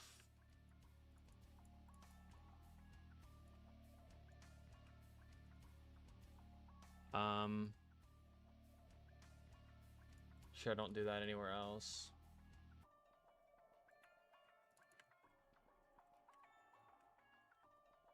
Yep. All right.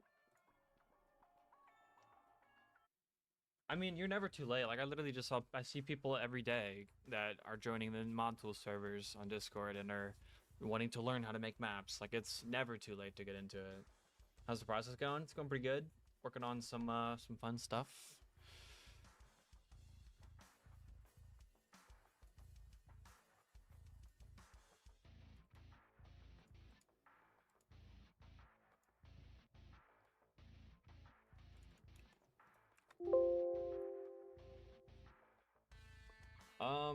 That's a good question. It's just like the Black Ops 3 mod tools Discord. I don't really know how to get in there.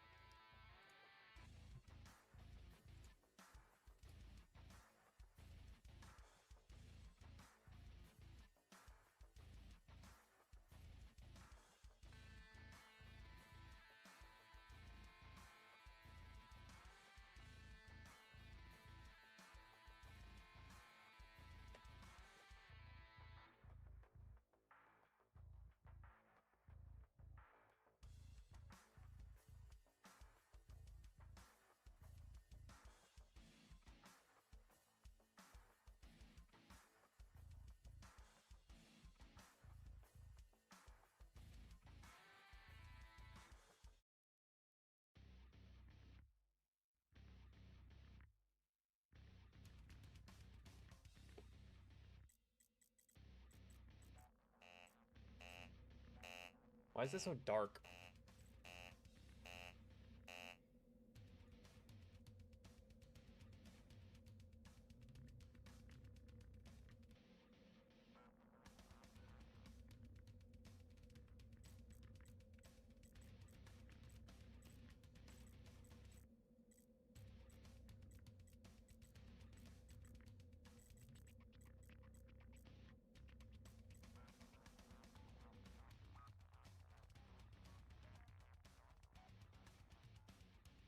The basics to learn?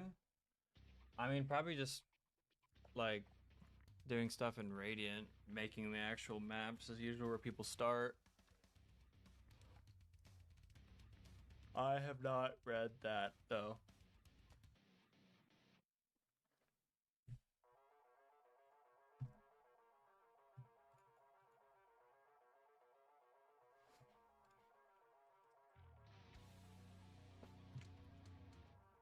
Yeah, just learning how to use the old Radiant.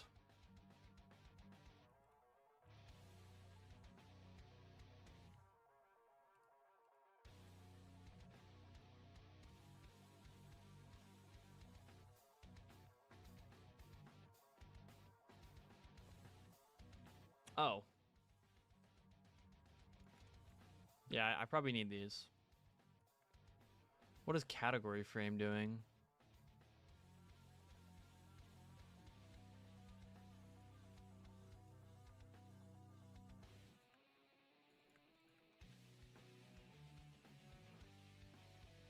I'll do this in a preload function.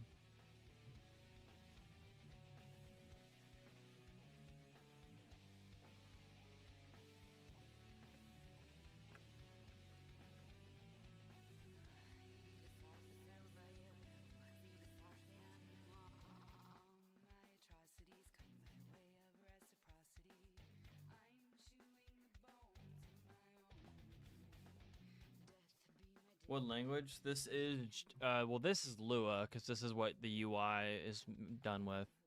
But the main programming language is GSC, which is a derivative of C and C++. It's the Call of Duty programming language.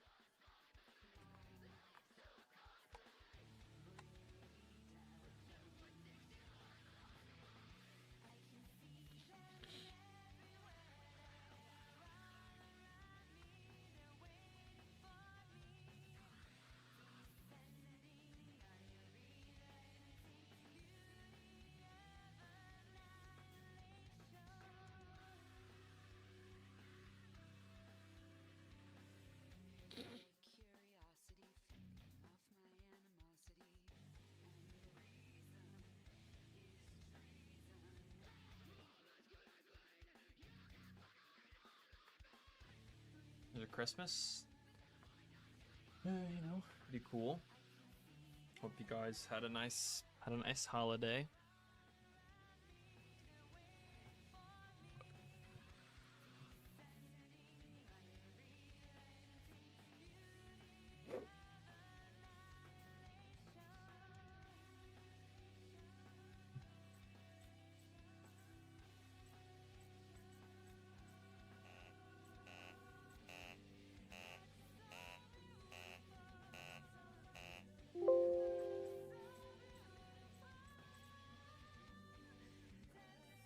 Not sure why it's doing all of that.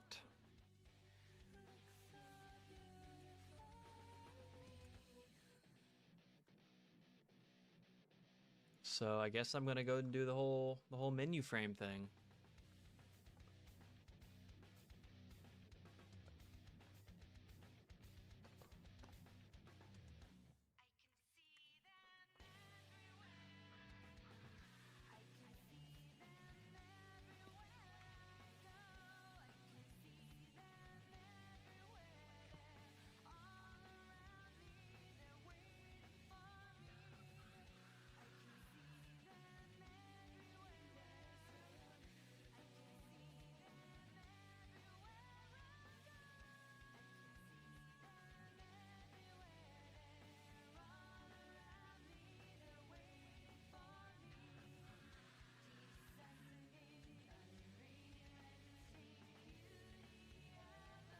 Alright, thanks for stopping by.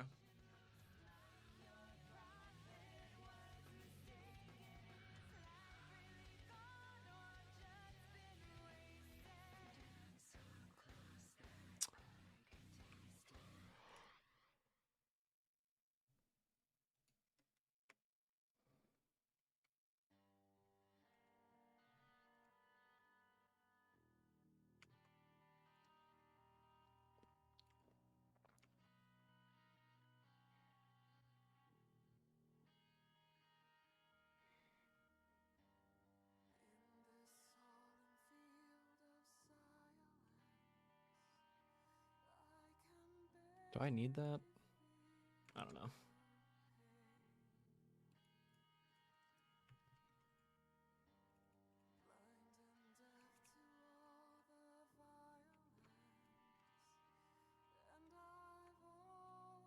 I don't need that.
Those should probably work.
Yeah, it's pretty wild that it's now set in the past.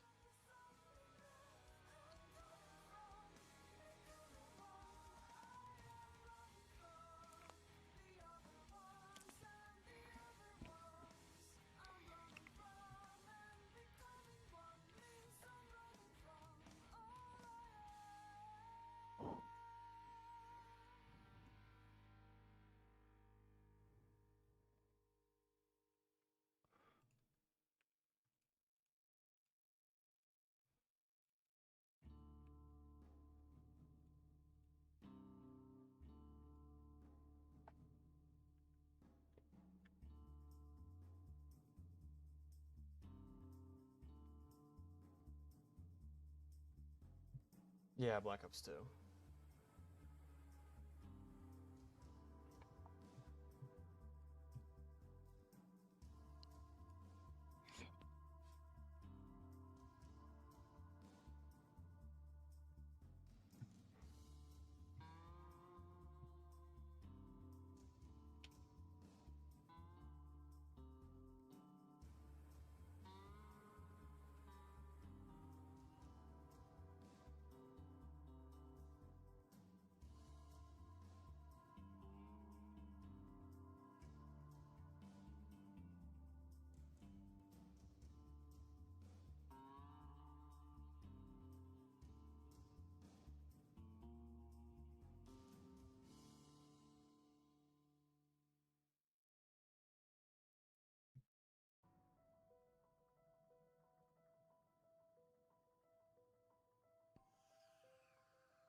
Just like comment these out for now.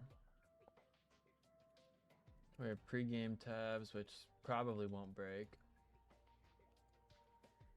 Then we have this tab, pause menu, options list.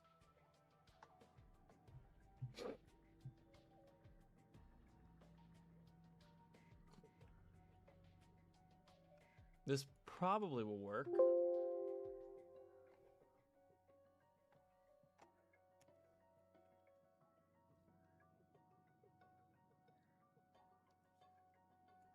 Maybe.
Of transit, probably somewhere close to Diarize. That's a good like baseline, but Diarize, I don't know.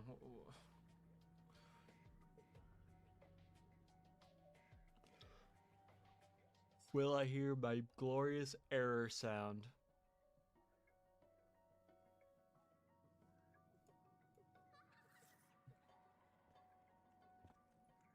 Okay. That is a sign for sure.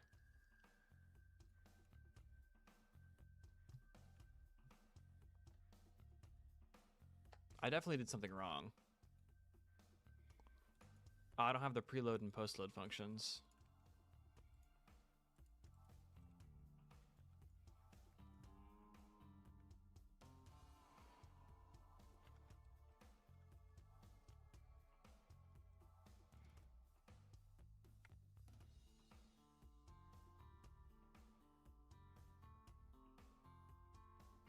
Maybe that actually is important.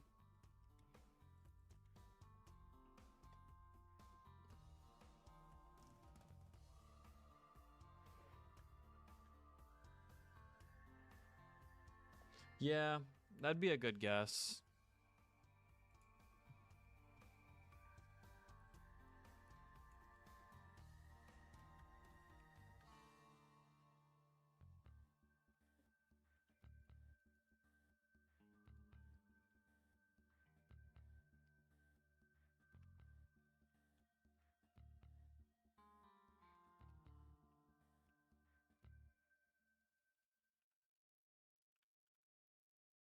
Oh, those are, why are those not causing errors? That doesn't make any sense.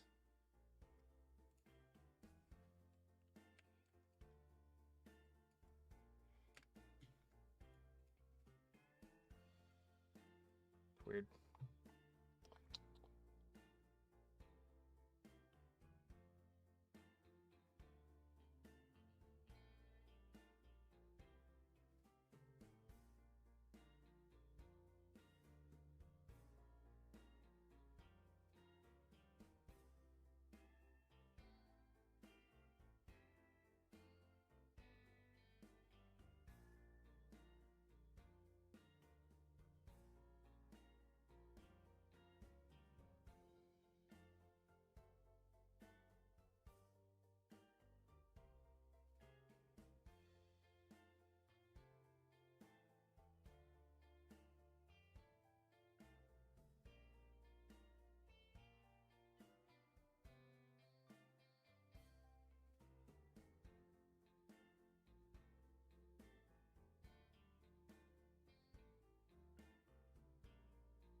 I'd be surprised if that post load function was what the problem was. But it could be. It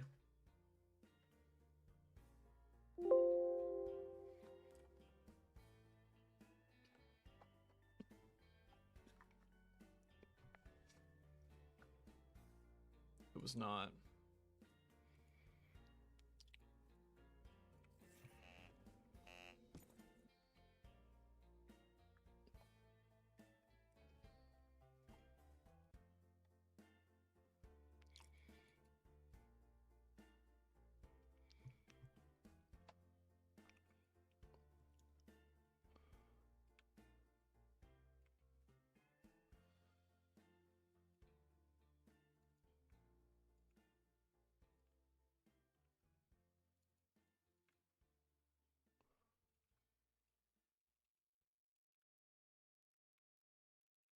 What up, Emox?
That's the some like modified sound linker from DTZ Porter. It lets you compile.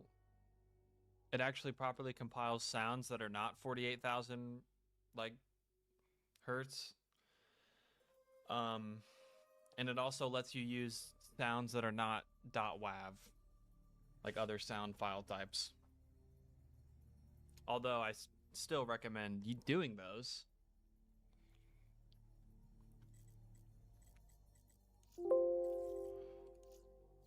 It works.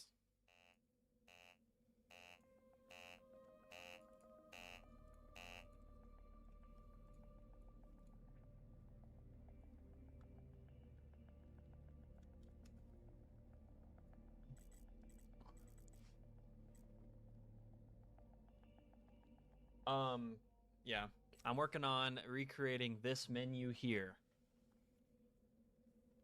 For now, I'm just focused on functionality.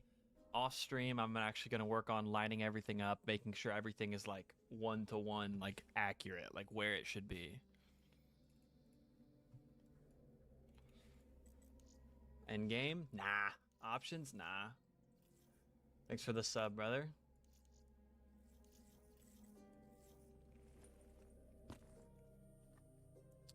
Very nice. All right, now I can go in here because this is my pregame options main, and this is getting used by button lists, which I need to override.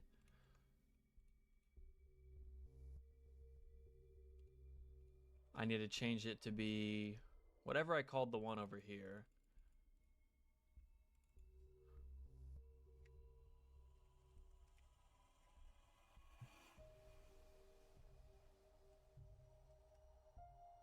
I'll call it button list main because I don't know, why not? I need to remove the support because that's not a thing anymore. For now, I'm going to remove this. Restart doesn't exist in that. Resume does not exist.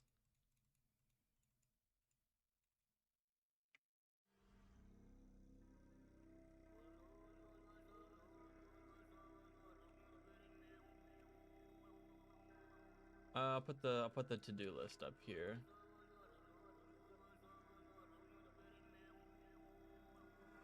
Achievement coming soon, chat. Perchance, perchance.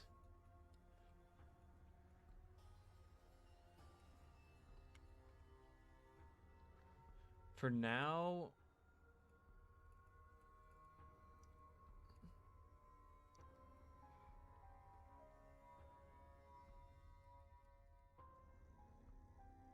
I don't really want any of these.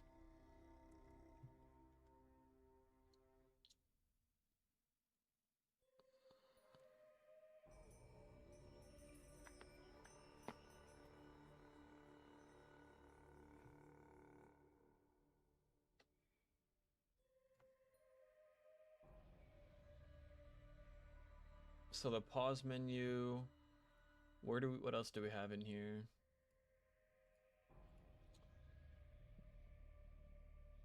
It's under the stats tab.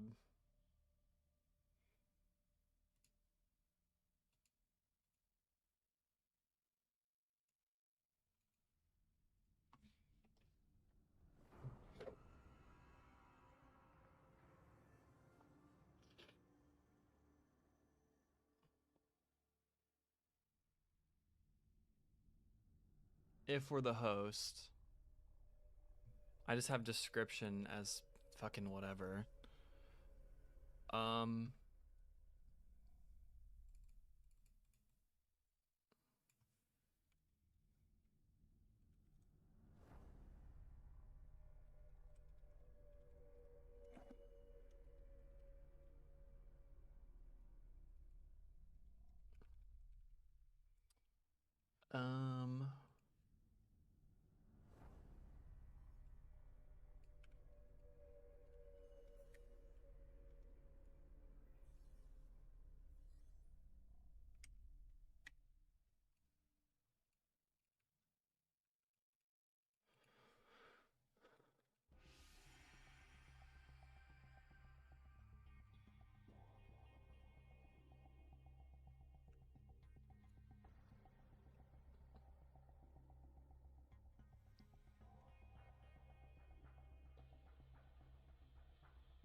I mean, I've been doing this for years. It just takes time. Like, it's got to be something that you just enjoy doing and are interested in.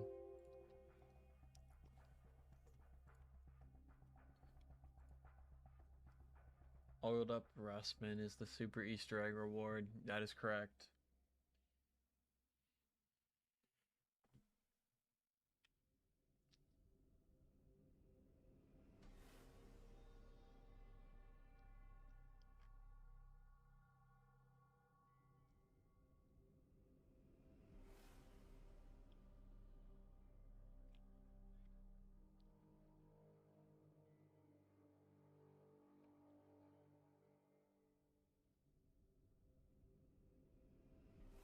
Buffed Misty in the chat. Let's go. Huge. So that should be disabled, and I'm just gonna get rid of that. So that's just like the localized string name.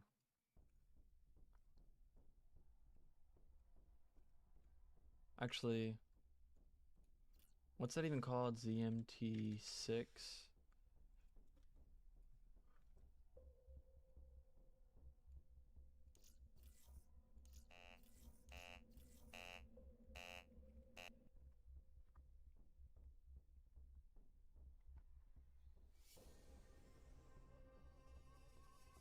I could literally just make the text empty and then disable it. Oh, that's genius. I mean, it might work.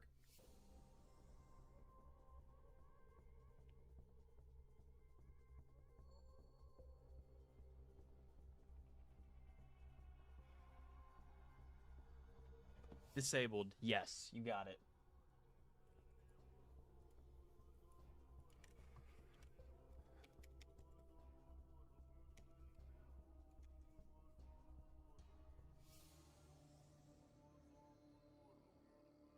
What if I like don't have a function, like an action defined? I'll just do that.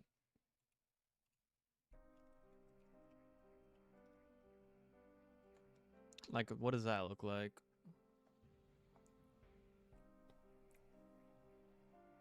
Are you trying to do spacing? Yeah, well, what I'm probably gonna do is have these two buttons as their own like list, and then the rest of these as a different list. But I could just have but like if the spacing works out where this is just an empty item in the list and it's still spaced evenly, then I can just make it one big list. So for now, it's just gonna be one big list.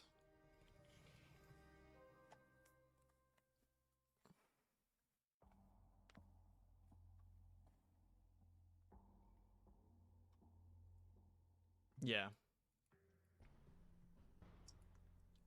Okay, I forget what my localized string is called, so I need to go find that.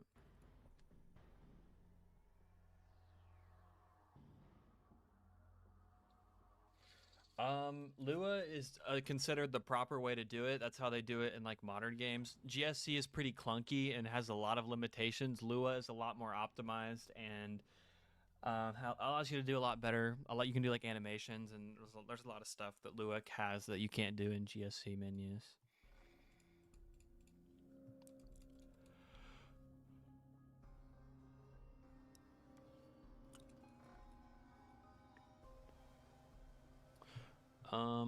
It's under English.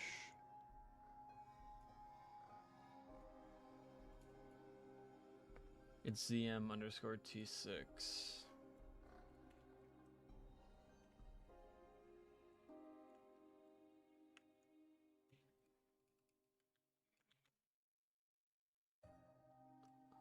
I'll just call it menu instead of pregame.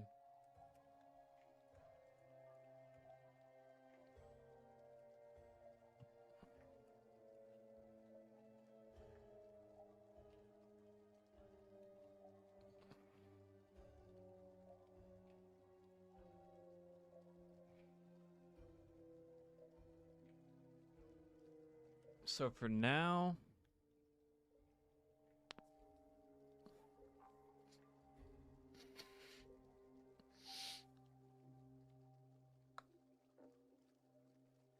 Okay, so I think what I'm gonna do is get rid of the disabled.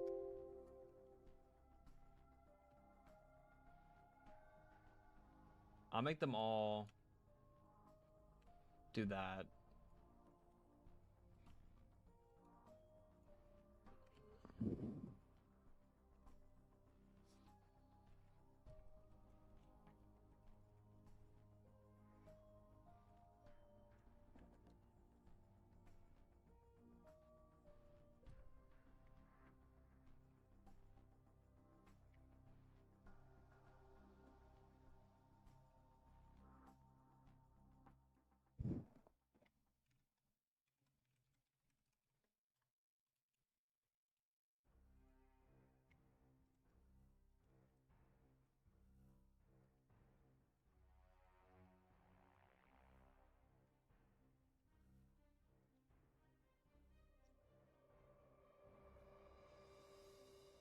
Yeah.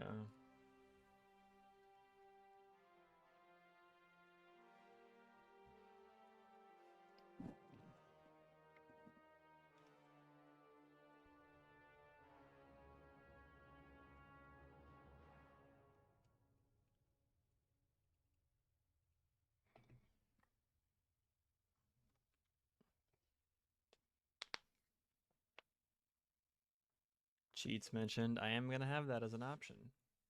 And if you have cheats enabled, then you can't do any Easter eggs or any quests. Maybe. We'll see.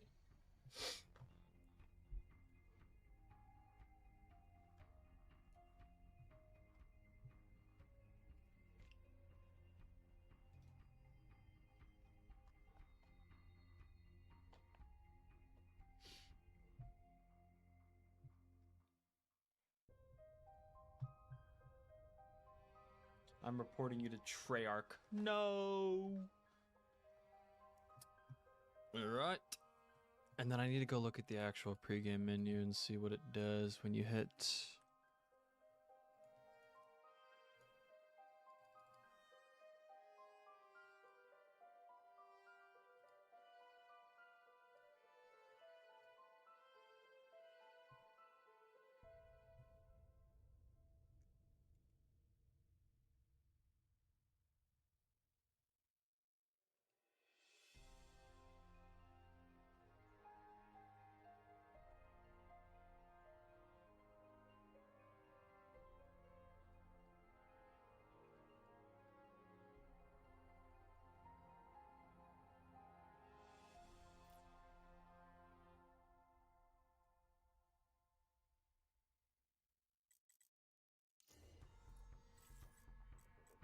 So it kind of does... Oh, I forgot the map option.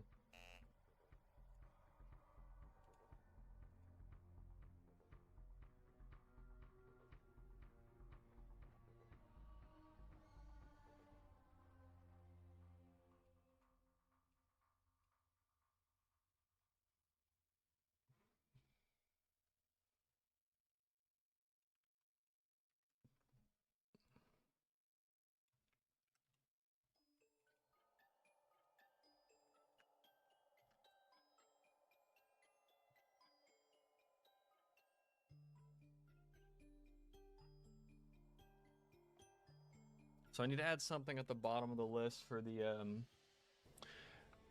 So here's the problem, chat. Playing Kino... what's up?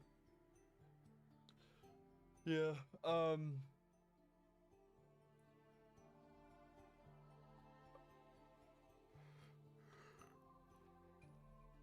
So, my menu, I want it to have the same number of options. I want to match the layout exactly, but I don't want the same options because I don't want to have, you know, like magic, starting round, dogs, whatever, all that stuff. What it should be is get that pulled back up. There's not going to be a difficulty and there's not going to be a starting round option. I just don't like those. Maybe. But for now, there's no plans for any of these first 4 options. Cheats will be an option. It'll just enable an in-game mod menu so you can like fly around and play around on the map, and you'll just have like no Easter eggs and no stats saving or anything like that. So the alternative first four options, your first option is probably going to be something like,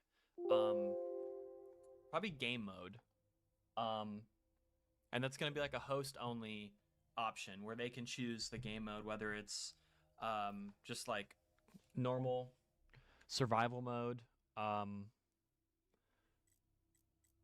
Why is difficulty and starting round the only ones that are showing up?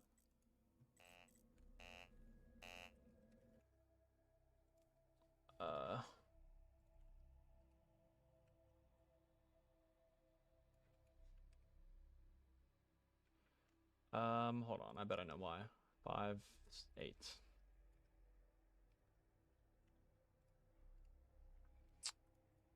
So I'm thinking, yeah, game mode would be the first one. And then I would probably have somewhere I need to have cheats. I think I'm going to match and have cheats at the bottom still.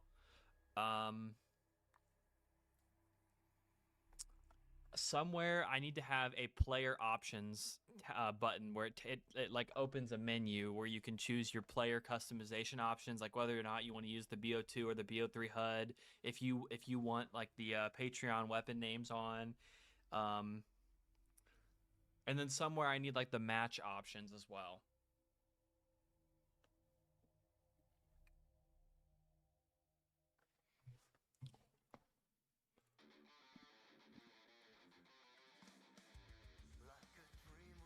Okay, let's scribble this out. So this is all good. So we'll have, instead of difficulty, we're gonna have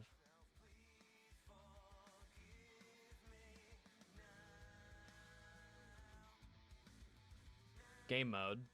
Cheats are good.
a new idea.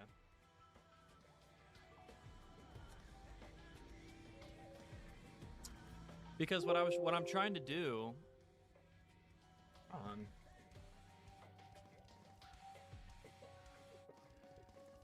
I'm trying to think of a way, because as it stands right now, like if you're only the host is going to be able to change this. So if you're not the host, you're just going to be sitting in this lobby where all of these options are grayed out and you just can't do anything.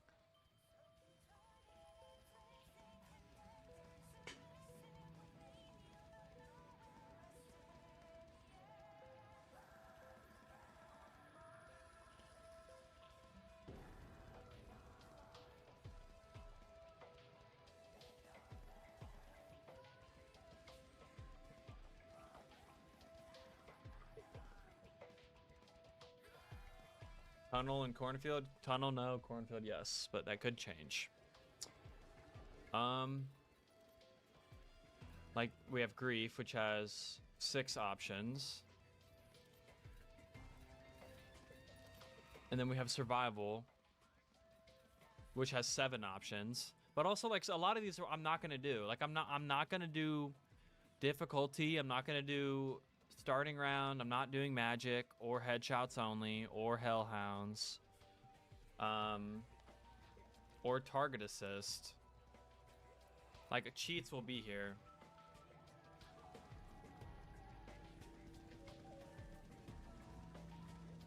So I think like the way to go is gonna be to just have like whatever pregame options I do have as part of these options. No starting. I mean, maybe I could. It's just I don't want to overload the menu, you know. Loadout.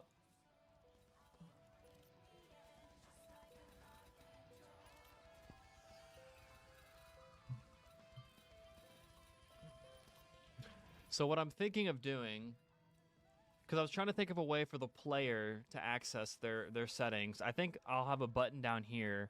Instead of these, there'll be one that says like M for options or something like that. There'll be a certain keybind that you press that, or just a button, I don't know. And that opens your personal options. Like a menu of its own. Maybe. Oh, that's hilarious.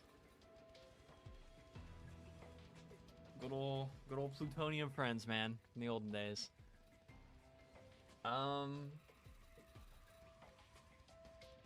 I mean, Slayan said before that he wouldn't mind adding a lot of the things that we've done with Dire Eyes, so I'm sure he would like it even more if it's all in this style. But I mean, we'll see. I honestly don't know what he's gonna want.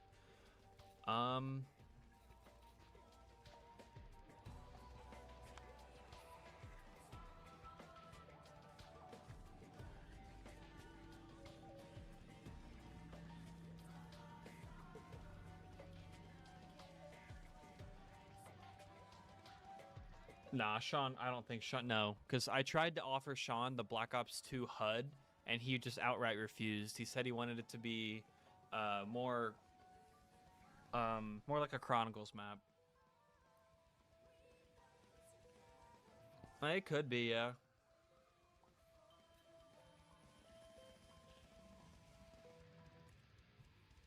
So back to our little drawing here. So this first one.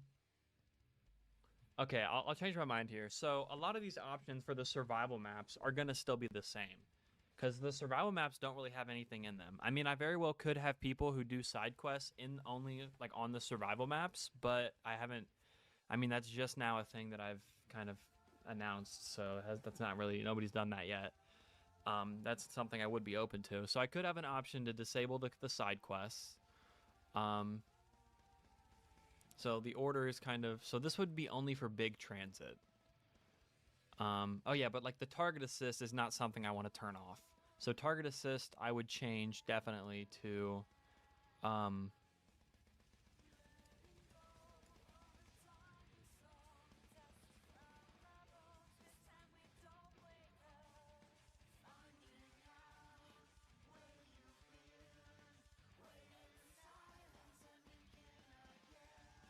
Patreon quests. The game modes. So here it would be game modes. So that's gonna depend on the map. If you select something like town, town. If you select anything that's not like literally just green run, right? Because obviously, if you select, where's it at? If you select green run here, where's my screenshot? That's transit. Like there's no other. That's just the full transit. But if you select like survival, one of the survival maps, then your game modes are either survival or grief or turned. But I mean, those aren't. I'm not too focused on those extra game modes. But for like big transit though, I got a lot of feedback, and I'm gonna talk about this more in my next video. Once I have all of this pregame stuff done, I'm gonna make an update video about all of it. But I'll talk about this more. But there's a lot of feedback about people really didn't like my kind of take on the extra areas because I talked about how we're adding like the bowling alley in town as a door you can buy, and you can also go to Noct and open all of that, or you can go to the church outside of town and go in there. Just like those little areas that really they're just kind of already there, but we're just kind of opening the doors, you know. Buster Rock B, no, we're not expanding the map that much.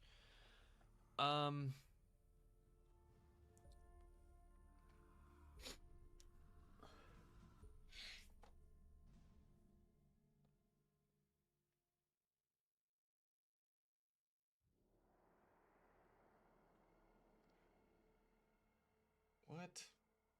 You can already see the bus station, and what?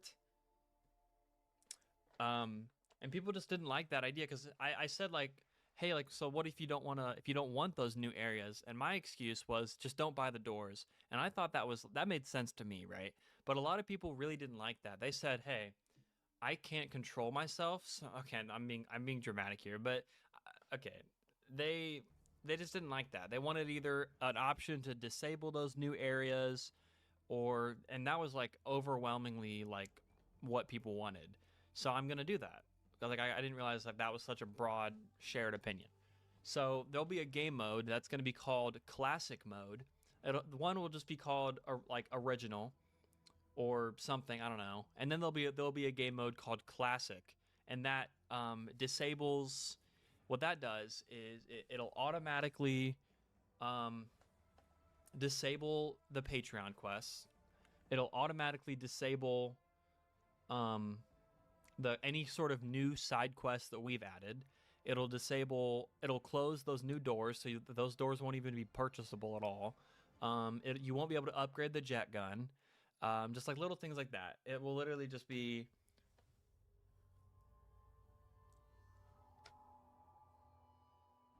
Get Hives to make this? LOL. What up, Figglebottom?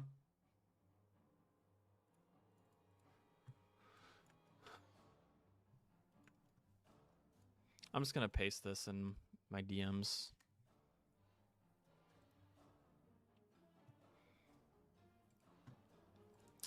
Okay, that's good enough. So now I have to think, like, where do I want this? So where do I want to build these elements? Because like the blurred background and this title, the things that don't really need to be interacted with are, I think I'm not going to make the player list interacted with either.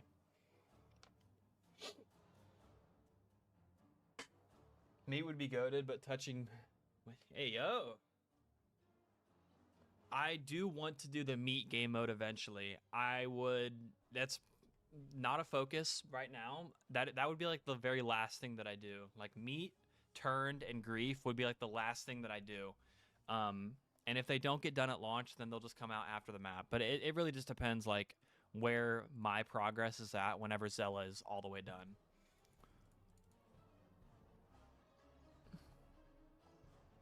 So I think I'm gonna do this little frame right here. I have no idea what's open in Ape, so let me.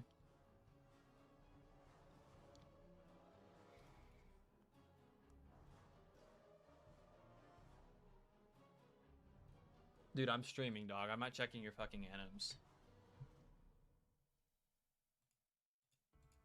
Get a grip, bro.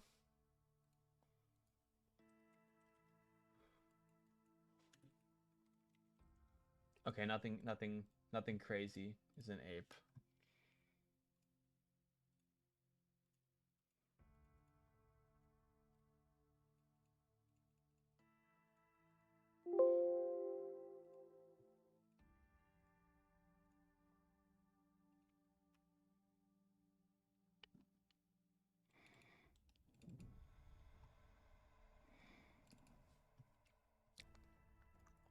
What is that? That looks like this one. Is there a second crack there? Am I stupid?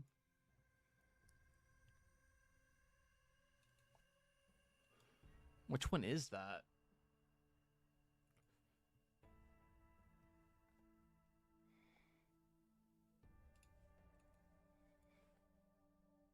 Did I just see Gojo? Yes. Okay, it won't do it on that screen. Hold on. There.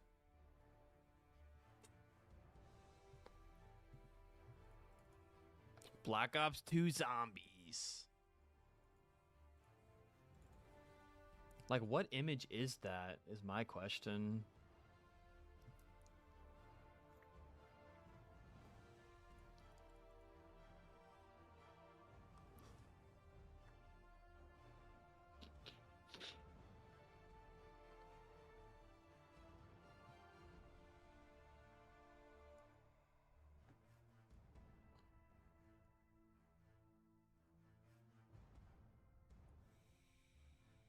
Well, no, there's a couple though. Like this one has 2 holes.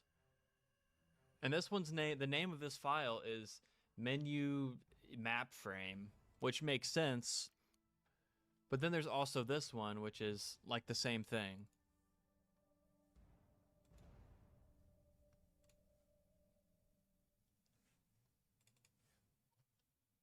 And there's also this one, which is way more cracked. I think it's this one.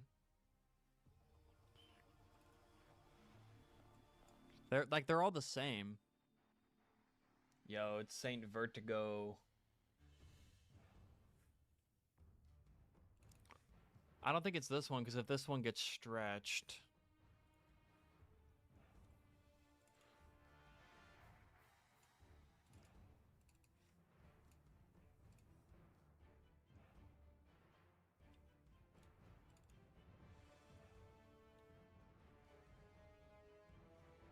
I think it's probably this one.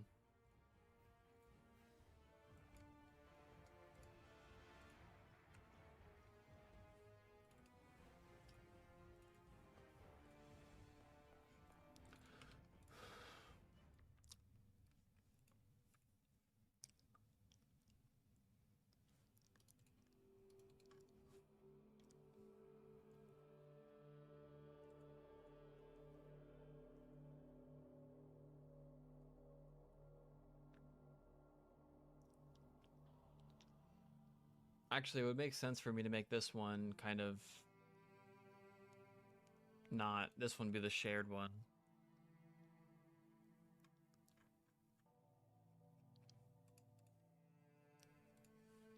Yeah, I like that.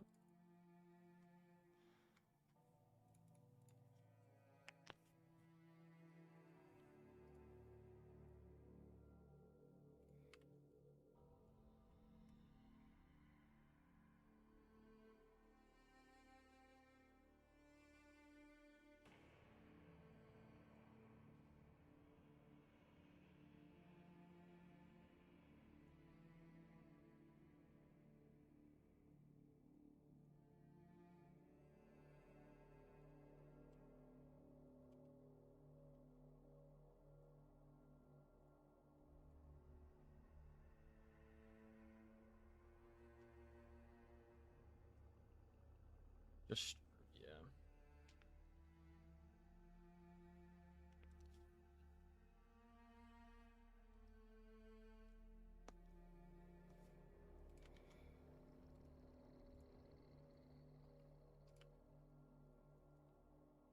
Streaming for almost 2 hours already.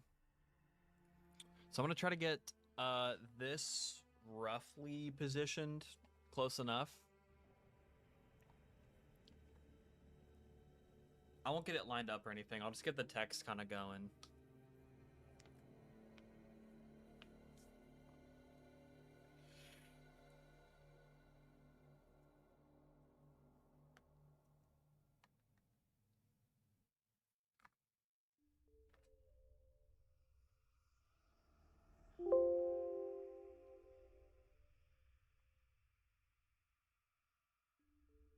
And then I'll probably handle menu response for the start of the game.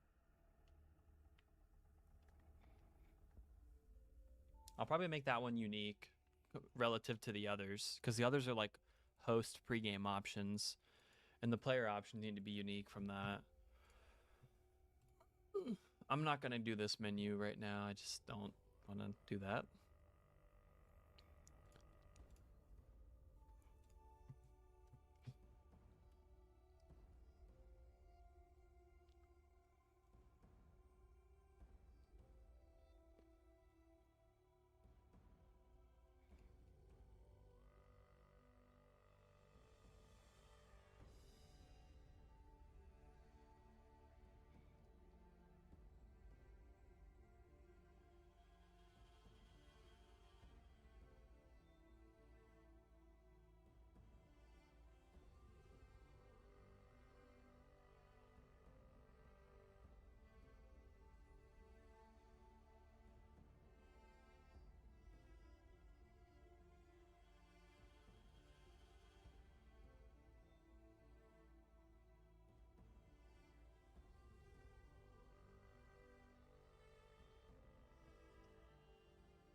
Do that.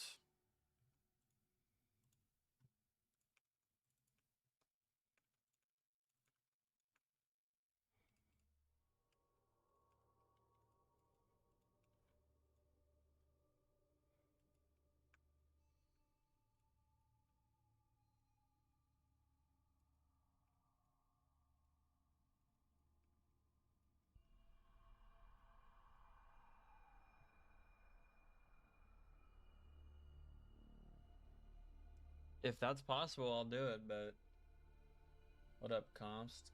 Looking beautiful. Appreciate it.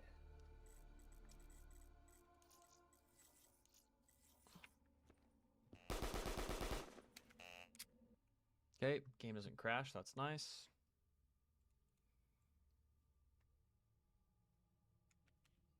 I shouldn't need anything in here. I shouldn't need the data sources.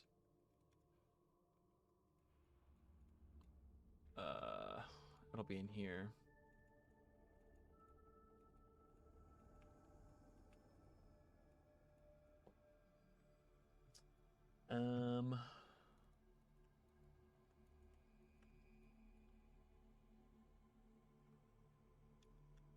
I don't need clips for this.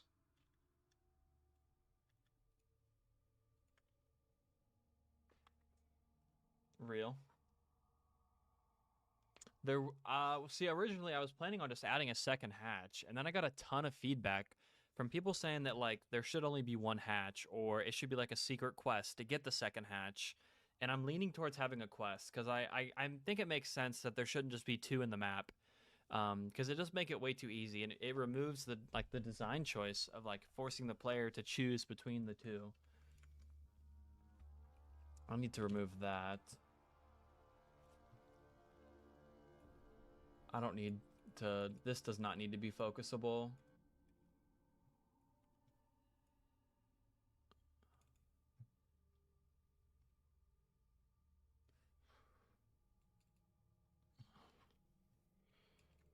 If preload funk, if postload funk.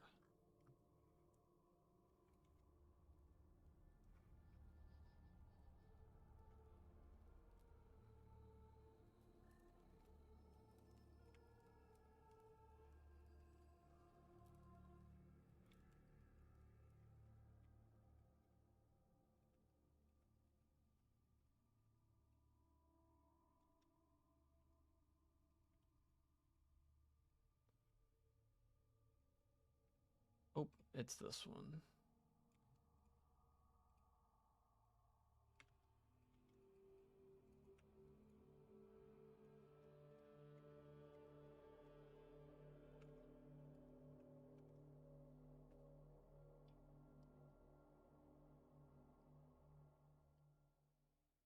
Probably the square one. I mean, I thought so. But like, this square one looks exactly the same as this one right here. Like, that's the thing. I feel like this one just doesn't exist, and I made this. I'm pretty sure I made this. I don't know.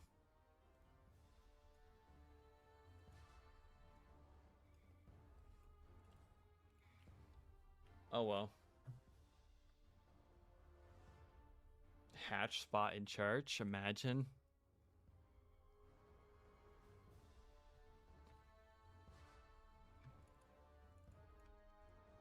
This is gonna look so stupid. I can't wait.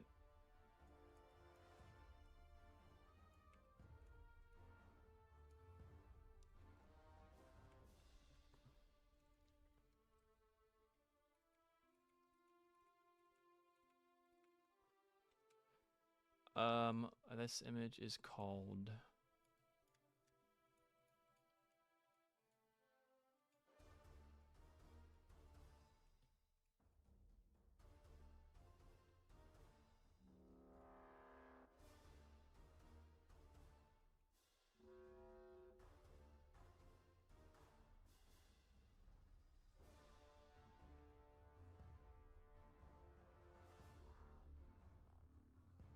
$2026? I doubt it. Are they actually all just the same? This one looks different. Yeah, these two are different, but I think I made this one because I needed it to be like longer.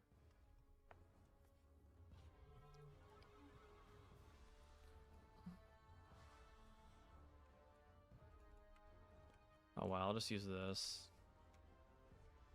This will look really stupid, so.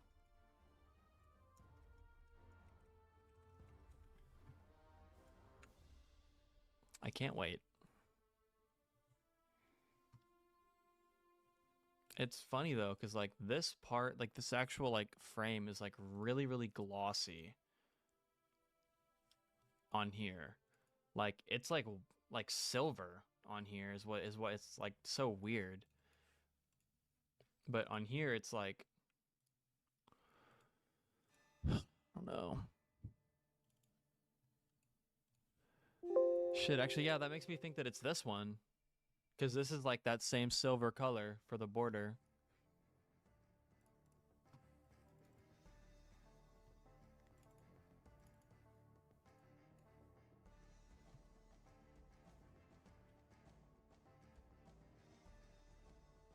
But that doesn't match though. Because like the glass, the crack is right here. It's like almost in the middle. But on this one, the crack is all the way at the bottom. Dude, I'm tripping. Yeah, it's not the same one. The crack is like way too like prevalent on this one. And they're all the way at the top and the bottom. And on here, the cracks are like closer to the middle. But the border colors are different.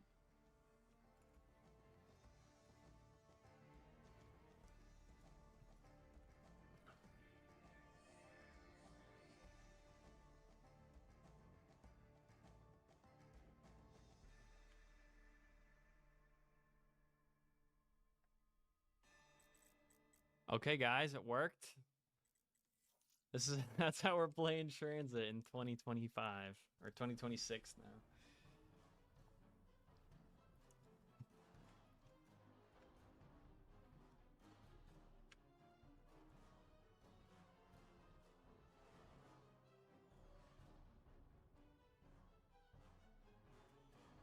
What should I call this? I guess I don't know, just map or image. Just icon seems wrong. See you later, comps.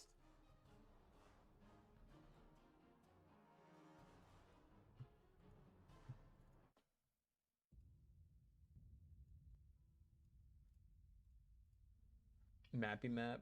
See you later, Gator.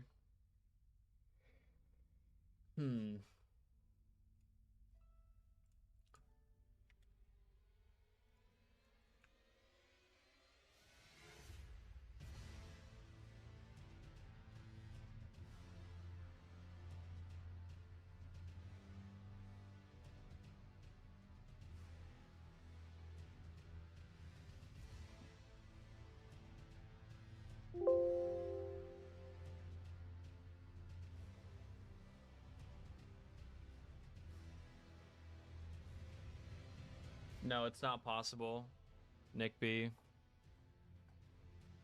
Because the loading screen audio is played before the map's assets are actually loaded. So that's why it's only possible to do it with a mod.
What do you mean?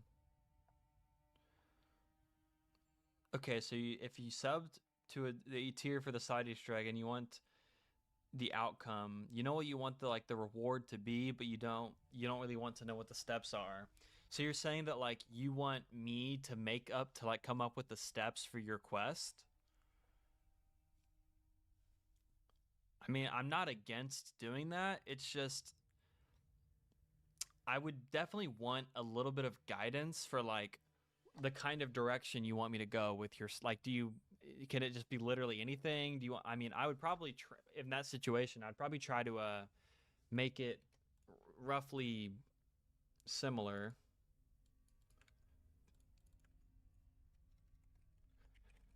Like somewhat related to the actual reward, but it's definitely a new one for me.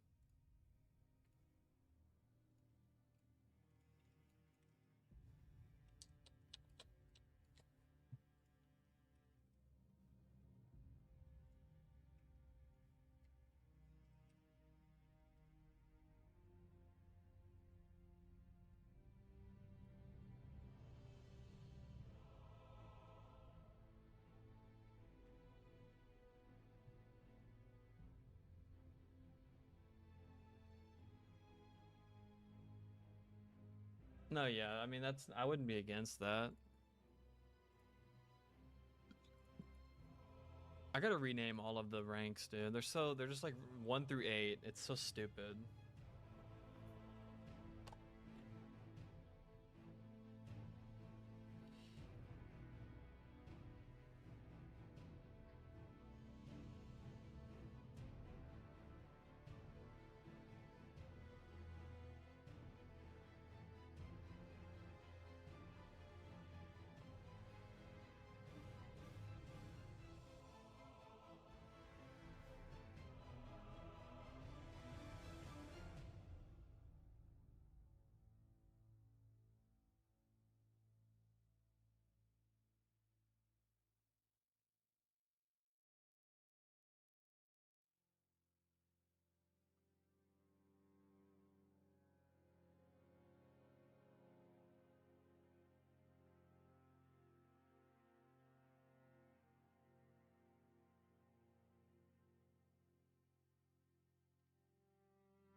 All right, guys, let's see. Does my map icon show up? Boy, I wonder what map we're playing.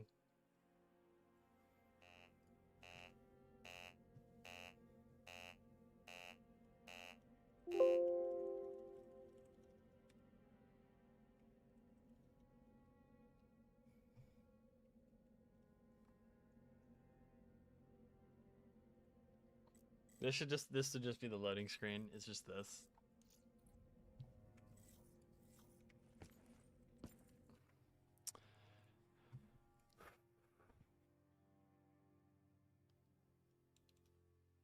I mean, it's a nice start.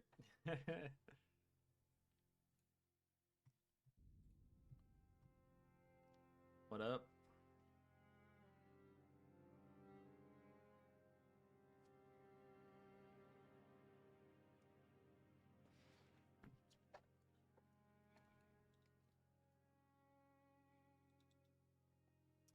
All right. Let me see if I have any of the actual images ripped that I need for this.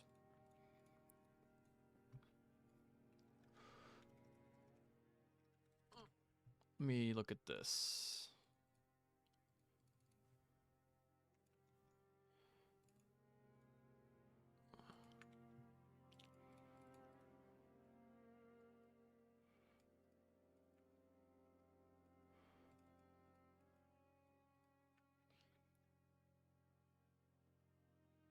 Putting the turret on the bus. I'm working on the pregame menu. I'm trying to recreate this. I've got a good start. I'm currently doing this little box right here. I've already got it. I just I need to you'll see. I need to make the start game button actually start the game.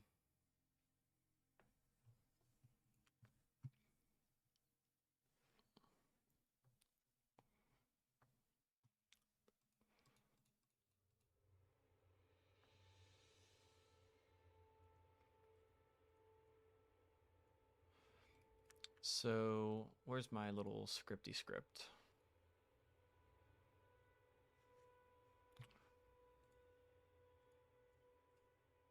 Actually, yeah, let me quickly check if I have the images loaded real quick. Or images ripped already. I thought I did.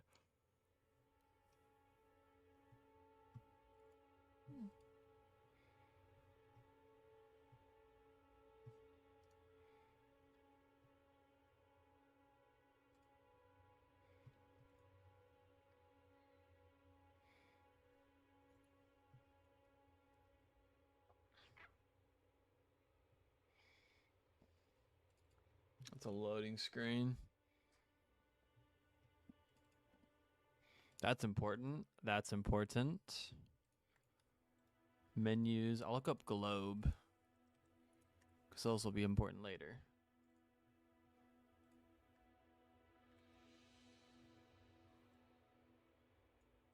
Found it.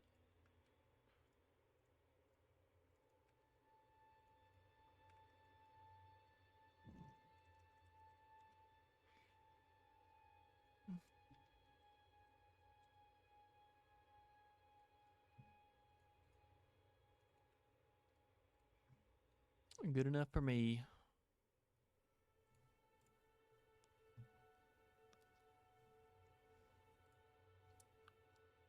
Flying bus. Yeah, there'll be a Dyrus video relatively soon. Once I'm done with like the final update, as you want to call it. I'll probably turn it into a more like overarching like, hey, I was gonna do like an update before Dyrus was actually released and being with all like the final things I'd finished up. But I'll probably just make it like this is Dyrus remastered. So much to do, all these cool quests.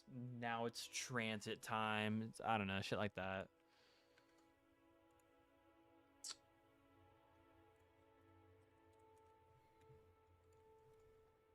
I'll do that. I'll make it.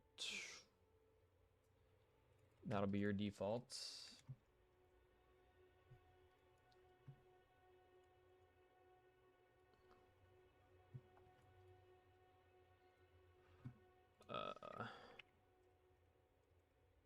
I'll move these to-dos later. Because I think when they're not inside of something, they actually work right.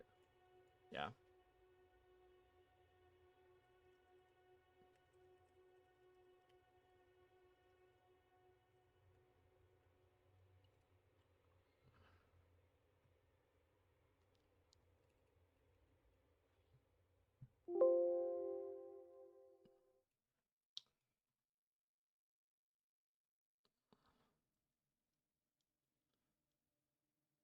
I don't need the in-game option to be right here.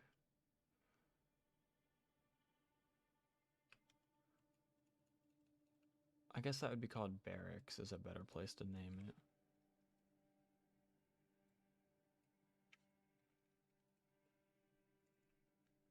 Maybe something like that.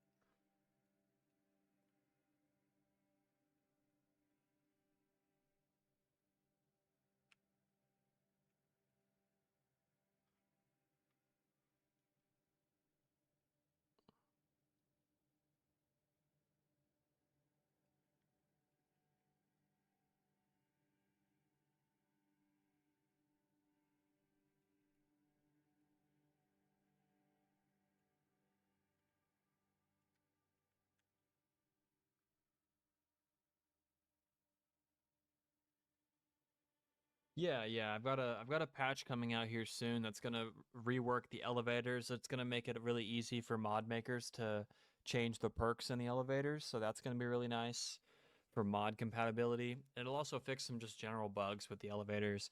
There'll be some other various bug fixes on the map, fixing some issues with some quests and some just features.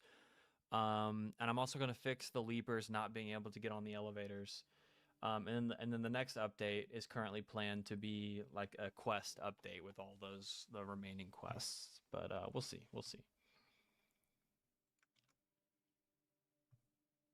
So we're gonna send menu response with that.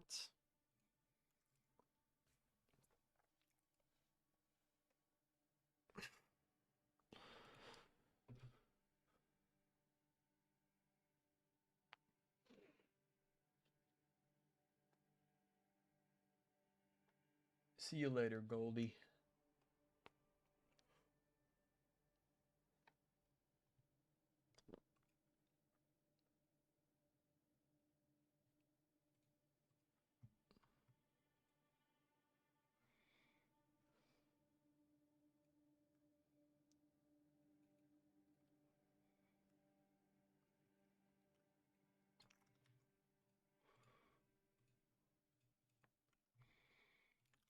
So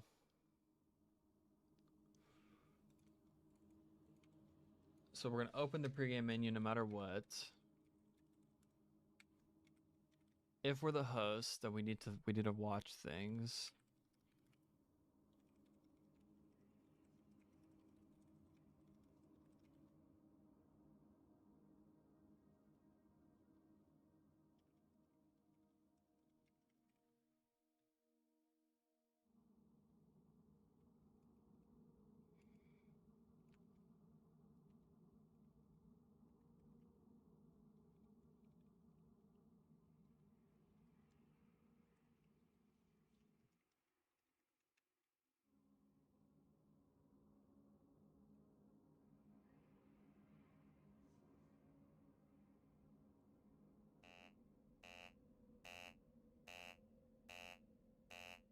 It's so beautiful.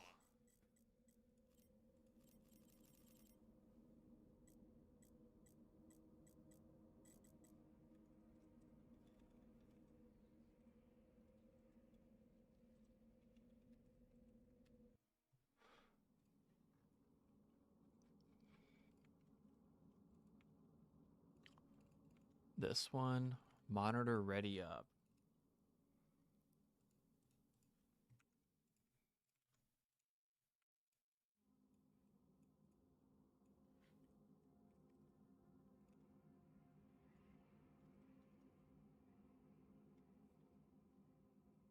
Monitor pregame options, monitor start game.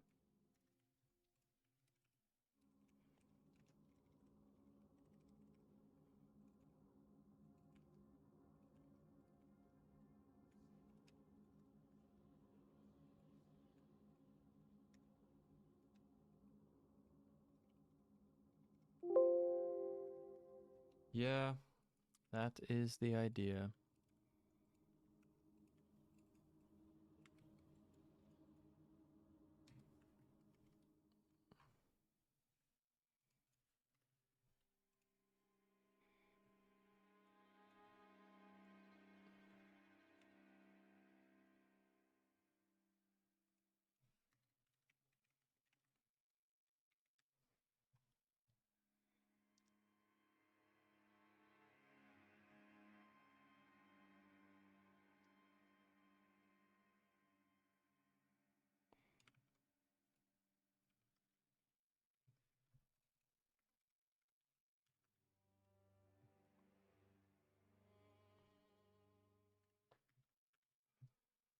And once that flag gets set, then we're doing this.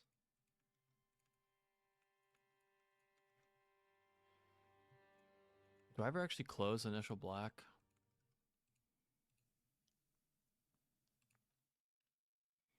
Let me actually do the fade into game thing, because where's that at? So after we close that menu,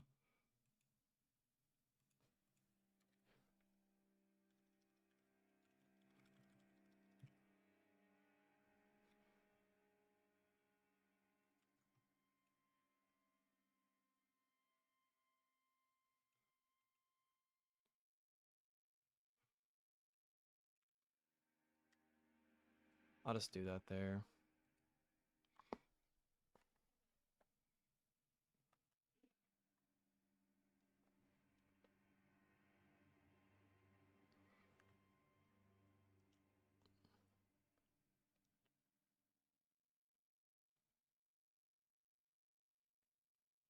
That's a really silly thing to do. I'm just gonna put this in main.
What? The areas? Probably town, because there's just so much more to it than the stuff we have done. And I'm excited for, I don't know, I'm most hyped for town because it's got the most going for it.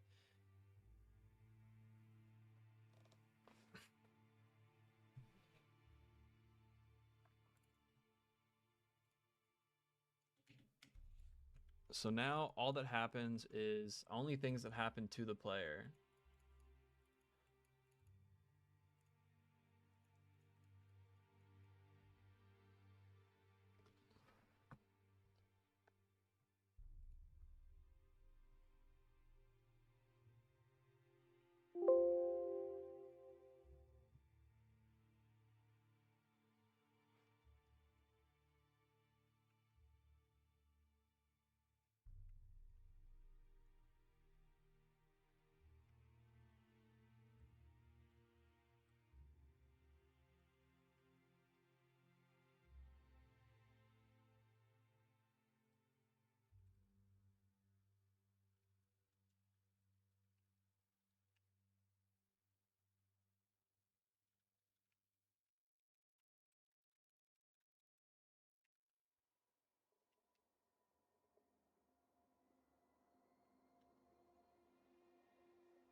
Do I have that loaded in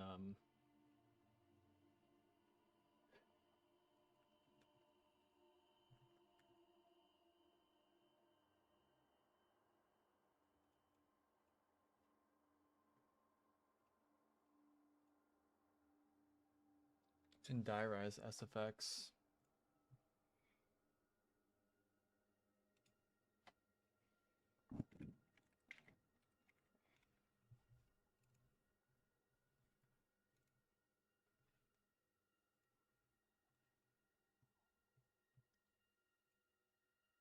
Um, yeah, nothing will completely get rid of lava damage.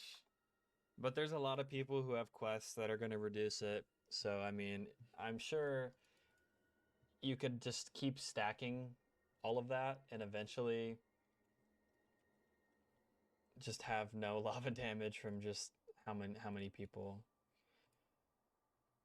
have done that. Who knows?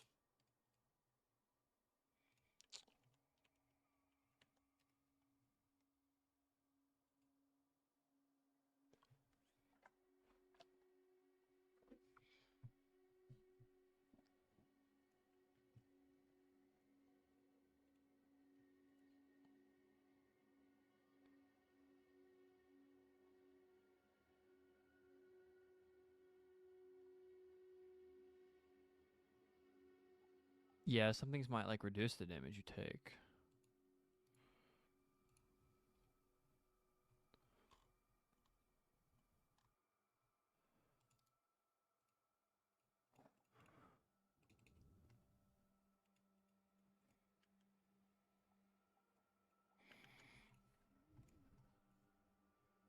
So that should...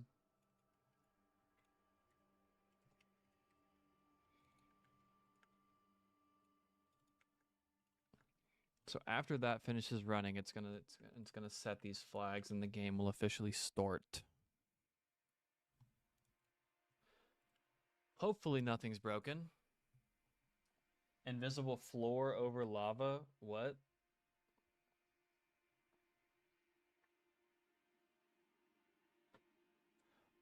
What are you talking about? Like, how if plutonium is like safe?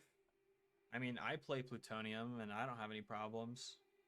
I mean, the only thing that I can think of that wouldn't be safe is if you just go around on plutonium and join public servers, because the people in those servers could very well do malicious things. That's wild, Ochi.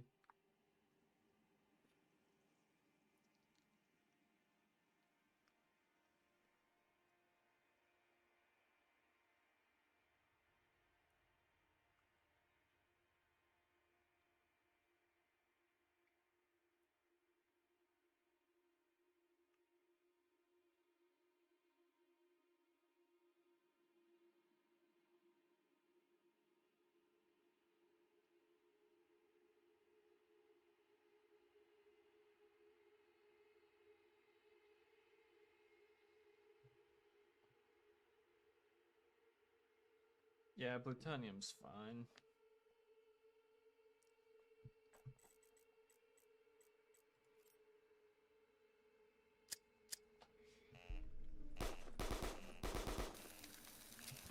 Okay, well the pregame menu is off to a fantastic start. The game can start, which is great. Good enough for me. Host, monitor, start game, host, monitor, pregame options. Ooh.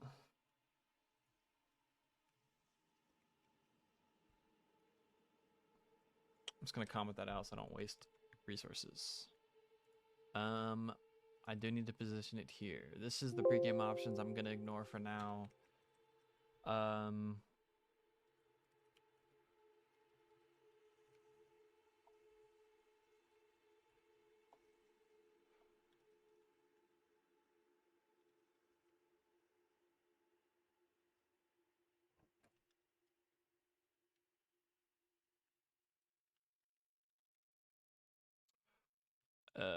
This one.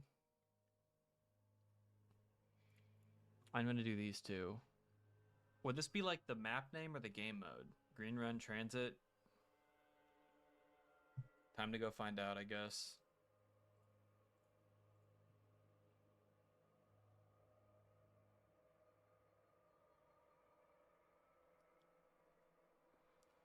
An Easter egg for free EMPs. Nothing is currently planned, but that is definitely something that we would like to do. Just a matter of how should we go about doing that. Or if I don't know if anybody's done that for their quests yet. Honestly, I don't remember.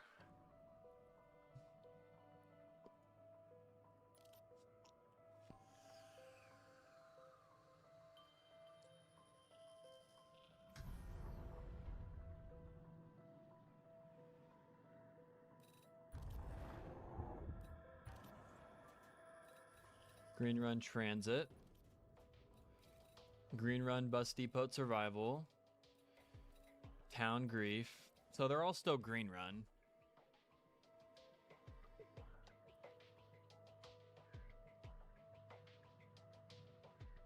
So like, what would I call that?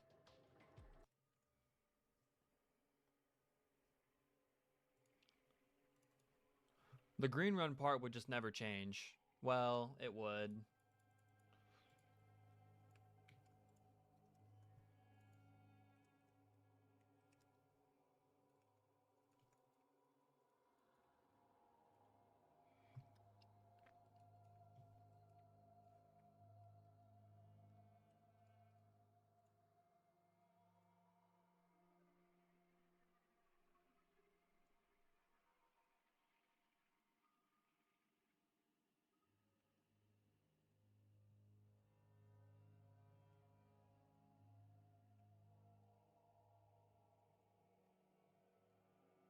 Bro's playing BO2. Work on your map already. Real.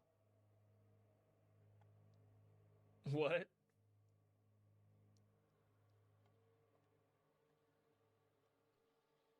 Hanford site? I'm not doing that.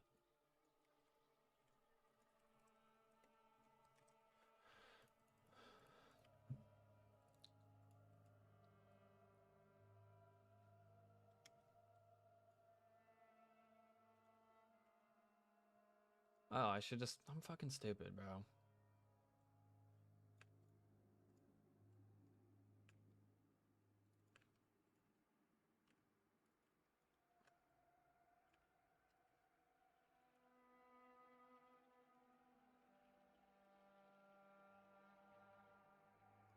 I'll call this like the level name, and then this will be the map name.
Yeah, I think that if you force players to use something in the box for the main Easter egg, then it should be able to be like gotten for free through like a quest or something. That's just my opinion, though.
Let me actually change where this thing's located just to make my life a little bit easier. Left, right, I'll do that too.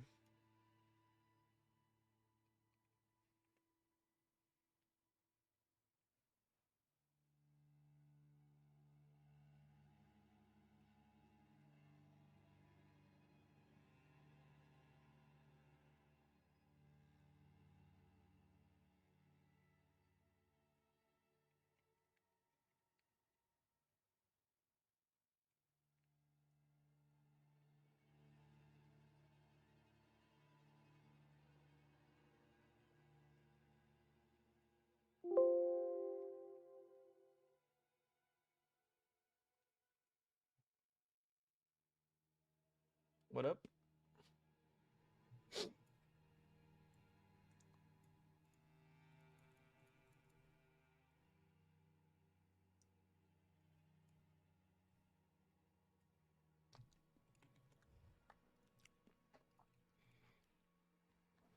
Just want to get this little map name kind of sorted. I just want to get this. I think I just need to add these two, and then that's fine. And I'll probably call it for the old stream.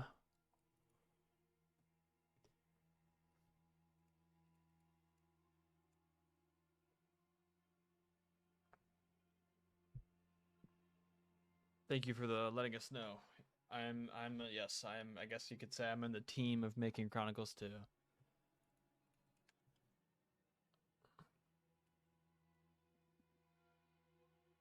$64.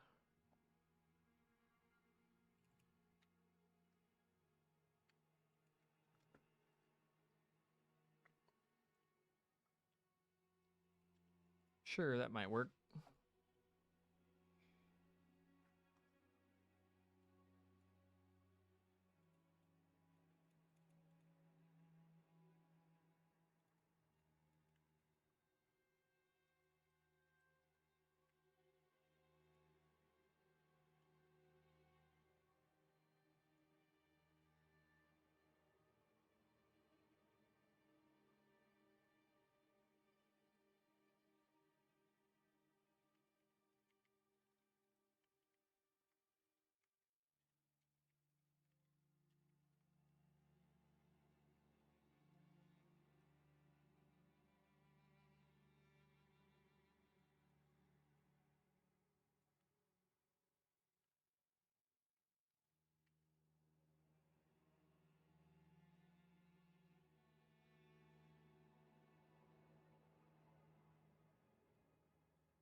That's on the right track. Nah, I haven't heard anything from Slan.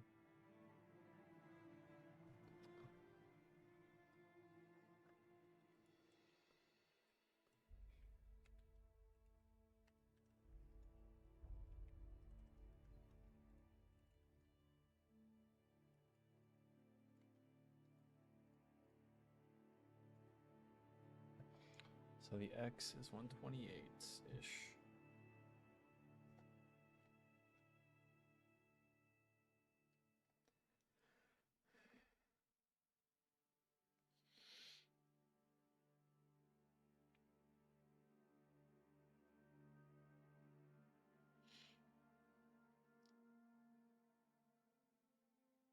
Yeah.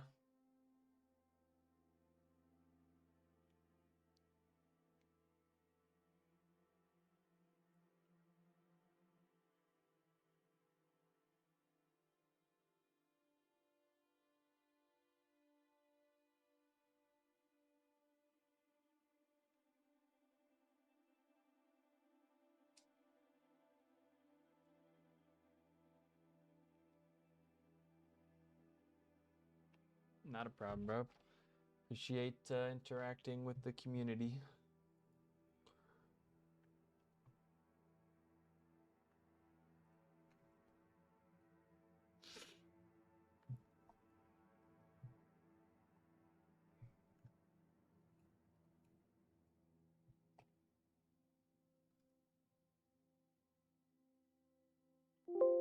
I think it's the wrong size. I don't know, though.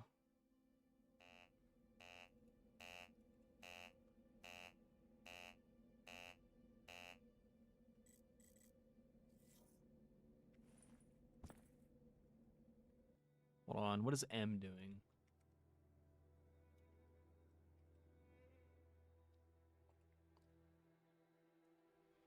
I don't want to... What? Why is that doing that?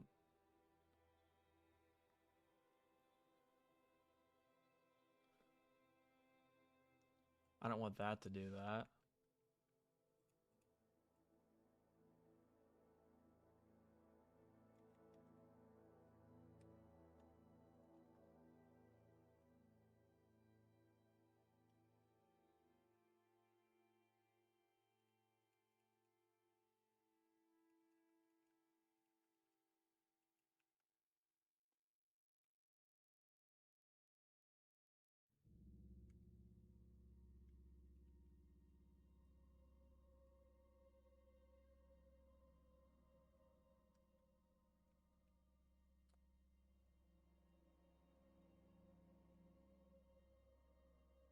Where am I? Where are my settings at? I think I need to move that to be like... I don't know. 150. I don't know. Let's do like... This is way too big, but oh well.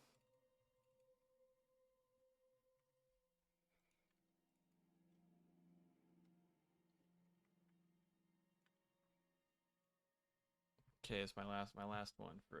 Better test, better hit. How's ours only 8 gigs though? Because we're just not... We know what we're doing most of the time.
It's better.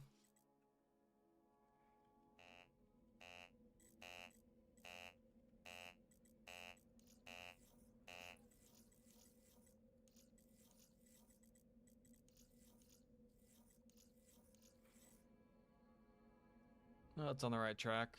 I'd probably just have to get this image here lined up. I'll have to get it remade by Ronin. Interesting.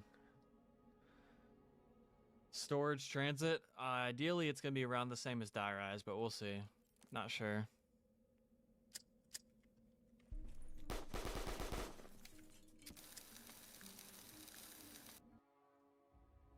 I've not decided yet. I know that I'm gonna move the turbine. I'm probably gonna make the turbine use the same slot as, like the equipment, on the right. Or actually, what I'll probably do is I'll probably make the turbine still be like the D-pad down, so that way the turbine and the shield will use the same slot, and then I'll have all of the other equipment use the right D-pad, which is what like the claymores use. Okay, that's a good like middle ground. I'm gonna hop off though because it's like almost 12 midnight, so it's been cool. I've got a decent little bit done. Got this menu up and running. I'll probably, as always, I don't know when I'm gonna stream next. I never do, because most of my time is spent working on Die Rise update, not transit. Jet gun will be changed. It's gonna be buffed. The normal jet gun is still gonna break when you use it, but you're not gonna have to pick up the parts and go rebuild it. You can just rebuild it in your hands and repair it. There'll be an upgrade quest though to make it not break, and it's gonna be a weapon, not like a equipment. I'm gonna try to get by the next stream. I'm gonna have this pregame menu all like correctly positioned. Hopefully this menu is just done by the next stream. I'd rather the next stream be me working on the map selection.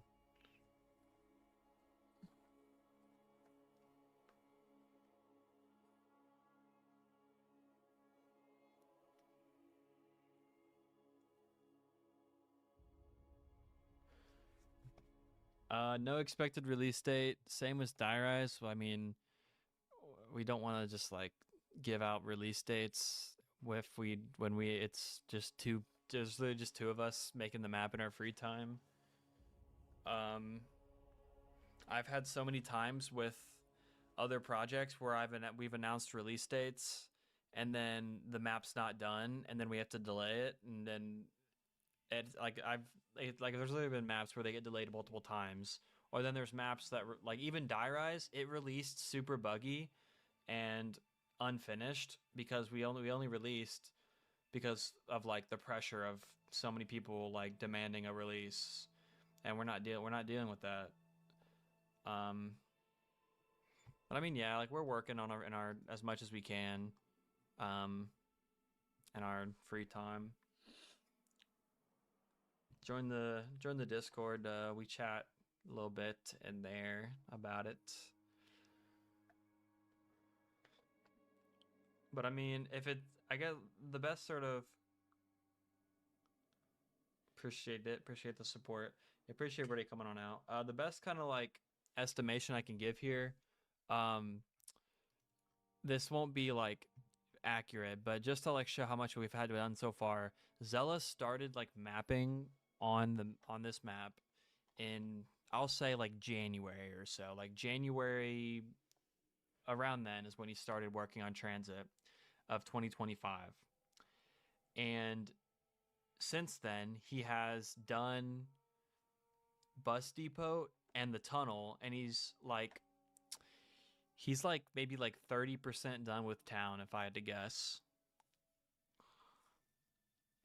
And there's still a lot more to go. And it's been about a year now. The map is just absolutely huge, and there's a lot of like, it's a lot of work. But I mean, we're on the grind. What do you mean, like redoing the mechanics? It's gonna be like the Die Rise map that we made.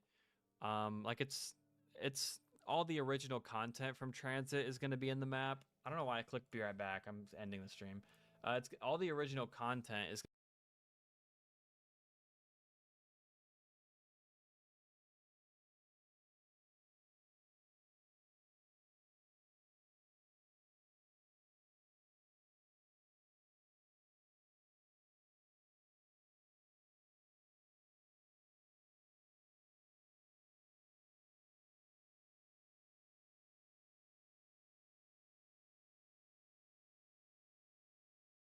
going to be in um like our transit.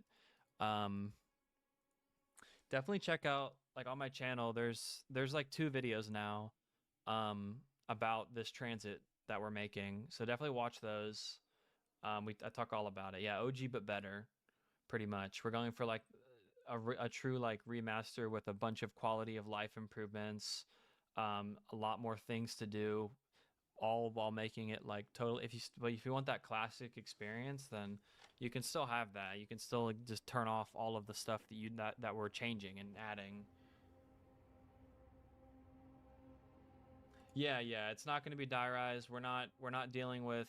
I mean, now we've gotten Die Rise released, so like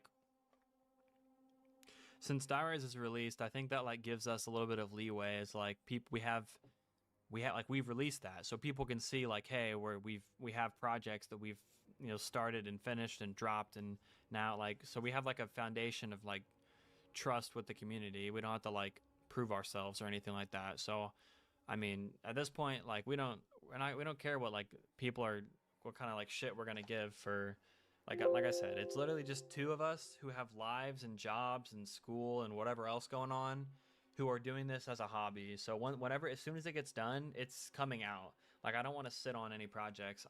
We have other things that we want to make, and we can't do that if this is still not done. So we're on the grind. Clinic of Evil, yeah. Well, we're not doing Blood of the Dead anymore, but yeah, Clinic, that's going to be really fun to work on. I can't wait for that. But yeah, I'm going to head out though. Thanks everybody for stopping by. Appreciate all the support as always. It's been real. I'm going to try to stream. I think I'm going to try to stream like once a month at least. That's like a good metric because I haven't streamed in like 2 months. Elevator, yeah.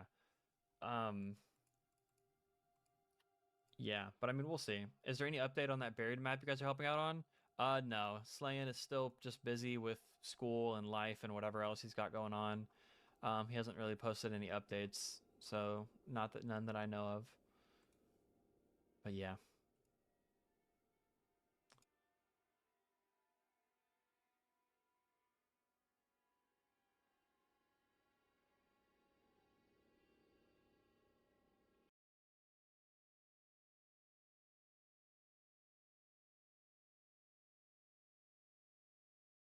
While every other zombies YouTuber is busy making guides or crying that they didn't just make Black Ops 3.2 like they do every single year, I'm here to talk about what really matters. The moon. Yes, the moon. What was once an obsession during the Cold War is now just kinda there, and I for one will not stand for this disrespect. Today we're gonna rank the COD Zombies maps by whether or not you could see the moon. We've got 3 tiers today because tier lists are very stereotypical for a zombies ranking video. The bottom tier is reserved for pitiful disgraces where you can't see the moon. For us lunar enthusiasts, these maps are not worth the time of day. The middle tier is that you can see the moon. They're acceptable because you can see the satellite that spins around our world that in turn spins around the sun, which in turn spins around the galaxy. And finally, the best maps, the ones where the moon is not only visible, where they play more of a role than just being part of the skybox. Whether you interact with the moon, get something special regarding the moon, or in one extremely obvious case go to the moon, these are the best maps for lunar enthusiasts. Let's kick it off with Nocturne and Toten, the very beginning of zombies, back to when I was still in diapers. Just disregard the fact that I was 14 when World at War came out. Anyway, Noct is set at night, as you could probably tell judging by the name, and a quick glance up the sky reveals the moon. In fact, when you spawn in, you're looking right at the moon in the distance. Great work, Treyarch.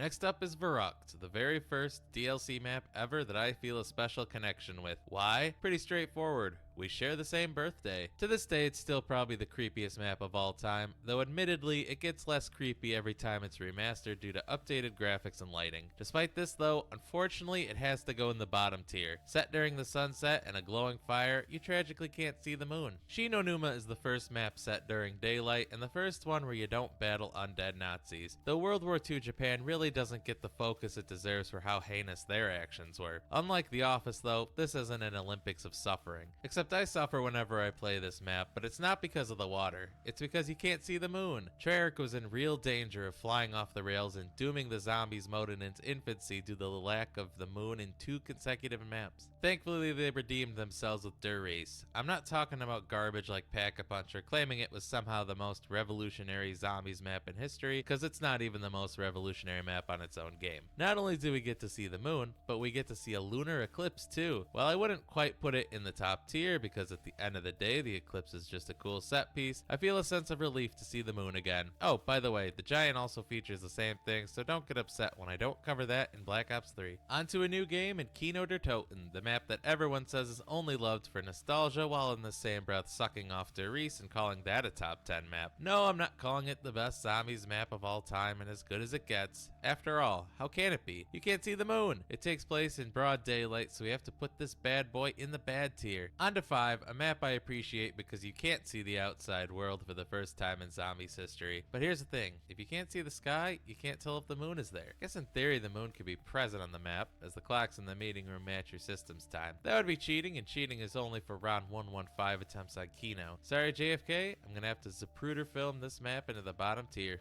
Off to the Cosmodrome and a bunch of monkey business with Ascension. You would hope that a space center would give us a glimpse of the moon, and thankfully yes, we can see her in all her beauty. Is anyone watching this video old enough to remember the moon from Bear in the Big Blue House? My sister and I would always hide at the start of that show when Bear sniffed the screen. Same with the Teletubby sun, and to be honest, I'd probably hide from that now too if I saw it. Let's chill out for a bit on Call of the Dead, the first true celebrity map. While 5 had a guest cast, this is the first time we truly had people you've heard of. Honestly though, I had no idea who Michael Rooker was, but you better believe I knew who Uncle Machete from Spy Kids and Daphne from live-action Scooby-Doo were. Don't judge me, I was not old enough to watch Buffy back then. But we're not here to discuss how I watched Spy Kids for a day straight as a kid. We're here to discuss the moon. And here's the thing, the moon might be there, but the overcast is heavier than me, so we can't tell for certain. Especially when it gets extra foggy, you can't even tell your feet are there. I even checked the opening and ending cinematics to see, and sure enough, no moon. Down to hell tier. Shangri-La is an interesting one. Not only does it potentially take place on Mars, as evident by all the sand and red dust that you can't see, and the atmosphere that is completely breathable, but you can sometimes see the moon, and sometimes you can't, except the loading screen where you can always see it. This might just be our first example of a split rating. For solo players, this map is garbage. However, when you have 4 players, this map shoots up to the top tier because of the importance of the eclipse that you cause by hitting gongs or something. Now you might be saying, how the hell are you gonna get 3 other people to not only play Shangri-La, but also not be dancing monkeys and figure out the gongs? To that I say, that's your problem, not mine. Actually, I guess it is my problem. Here we have it, the greatest map of all time, at least from a lunar perspective. That's right, it's Moon. Moon is hands down the single greatest map of all time. Not only do you see the moon, not only is it important in more than aesthetics, but you actually spend almost all your time on the moon. Low gravity, no atmosphere, the works. You can clearly see that Zombies peaks with the creation of Moon, as no other map has allowed us to bounce around on the moon since. You even get to blow up the Earth to assert your moon dominance. They even made it better with Zombies Chronicles, turning the whole base into a beautiful lunar utopia. I should just end the video here, honestly, because nothing gets better than this. Nothing. Chronologically speaking, Transit is technically not next, but whatever. Transit has a negative reputation for dumb criticisms like lava, fog, denizens of the forest, static shock, the jet gun, and pack-a-punch mechanism. But what you fools don't ever talk about is the lack of ability to see the moon. And this is the single most important criteria when judging a zombies map. You need to get your head in the game. There is something emitting light in the sky, but I think that's most likely the sun, just to show you how thick the fog is on this damn map. You may as well just throw in the sub-maps as well. down to the garbage tier. This is a horrible way to start a game, Treyarch. Nuketown Zombies takes place during the events of Moon, which tragically takes place during the day, which, according to the zombie subreddit, is the #1 thing that kills a map's atmosphere. Between that and the heavy clouds caused by a nuke, you can't see the moon. After the failures that were Transit and Nuketown Zombies, Treyarch had to make a big bounce back with their next map, and thankfully they did, with Die Rise. Sure, the map is dog shit, save for an amazing wonder weapon and some of the best wall weapons to ever come to zombies, but it also gave us a top 5 zombie skybox. This map has to go in the mid tier because there she is, the moon. Beautiful, round, lunar, and it's the moon. You know what it looks like. It's even in the opening slideshow, so what's not to like? I've made my opinion on Mob of the Dead known quite a few times, so I'm not gonna bother bashing the things that people disregard about this map. That could be its own massively downvoted video, but my gripes are well founded when you look up into the sky and you can't see the moon. I think it's probably behind the clouds judging by the light peeking through, but if I can't see the circle, I don't count it. Down to hell tier for you, prison hell. Off we go to Buried, partner. My very first non-shorts video on this channel was about Buried. It is my favorite Black Ops 2 map due to the wonder weapons, setting, atmosphere, and soundtrack. You're barely above ground at all, so you can't even see the sky most of the time, but when you are, there's something round shaped in the sky that you can't quite tell what it is. Is it just a cloud pattern, or could that be the moon? After all, you can see it in the opening cutscene on the map. I'm torn, but with the presence of the moon in that opening cutscene, I'm inclined to think that this may in fact be the moon, which puts this map in the middle tier for old Jeb Brown's town that he somehow magically teleported by putting in a Garthen device in a Pack-a-Punch machine. Don't think too hard about it, it's the Ether story. Origins, the community's sweetheart, the one that everyone overlooks any single flaw and will kill you if you think otherwise. But look up in the sky. No bigger flaw possible than the lack of the moon. You look up, all you see is the devil's anus from Thor Ragnarok. I don't think that light is the moon either. It's probably some sky beam from Agartha or something. Needless to say, bye-bye Origins, garbage tier map, get out of my sight. You didn't think I was going to stick with just Treyarch, did you? Hell no. I may have forgotten about Advanced Warfare when I was writing my script, but I remembered to remember. Off to the Buzz Lightyear Spaceman BS. Fun fact, this is the only game where you can't play a zombies map unless you buy zombies in general. Worth your money? My rarest AW video might give you an idea, but if you love the moon, I'll just say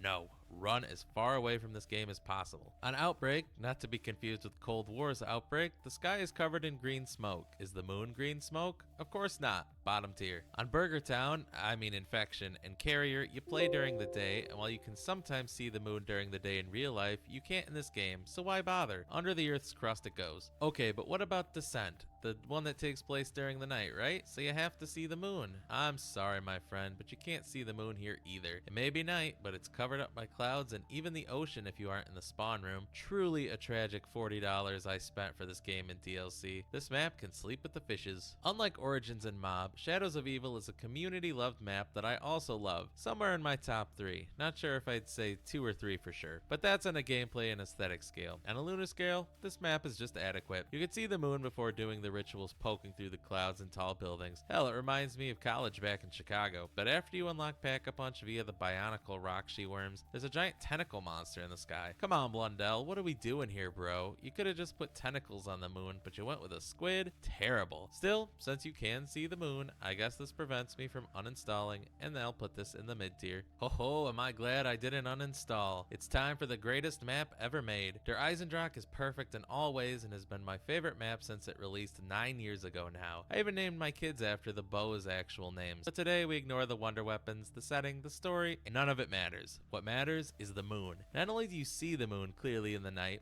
but it plays a major part in the map's Easter egg as well. You need to prevent Dempsey, not the Dempsey you play as, the other one, from reaching the moon. You also need to have a keeper attack 935's base on the moon to steal a pyramid, and then you blow the moon up as a grand finale. Come on, man. Easily the second best map for us moon enthusiasts. Now for a map that took me some time to like, but much like the seeds you plant, Zetsubo no Shima has definitely grown on me. It took me a while to say it, but the setup really started to feel like Dead of the Nights after a while, in which you have to run all over the map and get a bunch of stuff, and I enjoy it. Maybe a top 10 map for me? No, because I can't see the moon. I think it takes place during an overcast day, but I'm not 100% sure. Let me know what you think, but it doesn't matter. What I do know is bottom tier. Ah yes, Gorod Krovi, another popular map that I don't like, but this time I truly don't understand why people like it. Getting killed by off-the-map elements isn't bad enough. This map doesn't contain a single view of the moon. Look, you can't just tell me that a map is good if I can't see the moon. I don't care about garbage like the Easter egg or story, I only care about lunar spherical objects. Sophia, more like diarrhea, bottom tier. Revelations is, well, what are these things floating around in the air anyway? Looks like a blue star and maybe some other celestial figures, but since this map doesn't really take place on Earth, I can't count the subsections of the map where you normally could see the moon as being able to see the moon. Bottom tier. Time for Infinite Warfare, a game that everyone says is underrated despite only having 2 good maps. Credit where credit's due though, Zombies in Spaceland is really good. I'm talking about a top 10 map easily, maybe even top 5. I always shuffle between Spaceland, Ancient Evil, and Buried in that number 5 spot. Though when you factor in being able to clearly see the moon, maybe that's the push that Spaceland needs to clinch top 5 status. It has no relevance to the UFO and alien boss surprisingly, but a deal's a deal. The moon is there, so it has to go in middle tier. Thankfully, Infinite Warfare stayed strong with Rave in the Redwoods. It'd have been criminal to make a slasher-themed map and not include the moon. It doesn't actually contribute to anything, but it's there regardless. Time to kick some shell in Shaolin Shuffle, the beginning of the end for this game. I don't really care for this map thanks to ninja zombies and an overly large map, but I've gotta include it regardless. Also, I'm pleased to say that, yep, the moon is here. Infinite Warfare is off to a great start with 3 straight maps with a visible moon, so maybe I was wrong. Maybe it is underrated after all. Attack of the Radioactive Thing, a map far too big for the amount of content that's present, and the bane of my existence when I did my Infinite Warfare achievement video. Playing Skull Hop is fun and I do like the MAD, but thankfully I can add not being able to see the moon as another reason not to touch this map. Even worse, the arch enemy of the moon is shining bright for all to see. It's set in the daytime and that makes it a bad map, so I'll just put it down here in the trash heap and forget it ever happened. Wrapping up Infinite Warfare, we have the Beast from Beyond. If you're all familiar with Infinite Warfare Zombies, you already know what people think about this map. I appreciate the sci-fi futuristic setting like any self-respecting space enthusiast, but I can't respect the lack of the moon in the sky. To be fair, this does take place on some distant ice planet, but that's no excuse for not seeing the moon when we get back to the Earth portion of this map. It's pretty hard to look up at the sky considering there's cryptids and other nuisances on you, but this is going in the bottom tier. Do you remember the fun, lighthearted, goofy tone of Infinite Warfare Zombies? Well, fuck you, it's time for the gritty, dark, depressing torture and his World War II zombies, starting off with the final Reich as always. It's set during the night and you have to spend a significant amount of time looking at the sky when fighting a Zeppelin, so you already know that I can't miss the moon. With all the sci-fi occult business in the game, it'd be a shame not to see it. You know, in the process of editing this video, I completely forgot about the prologue and Groston House somehow.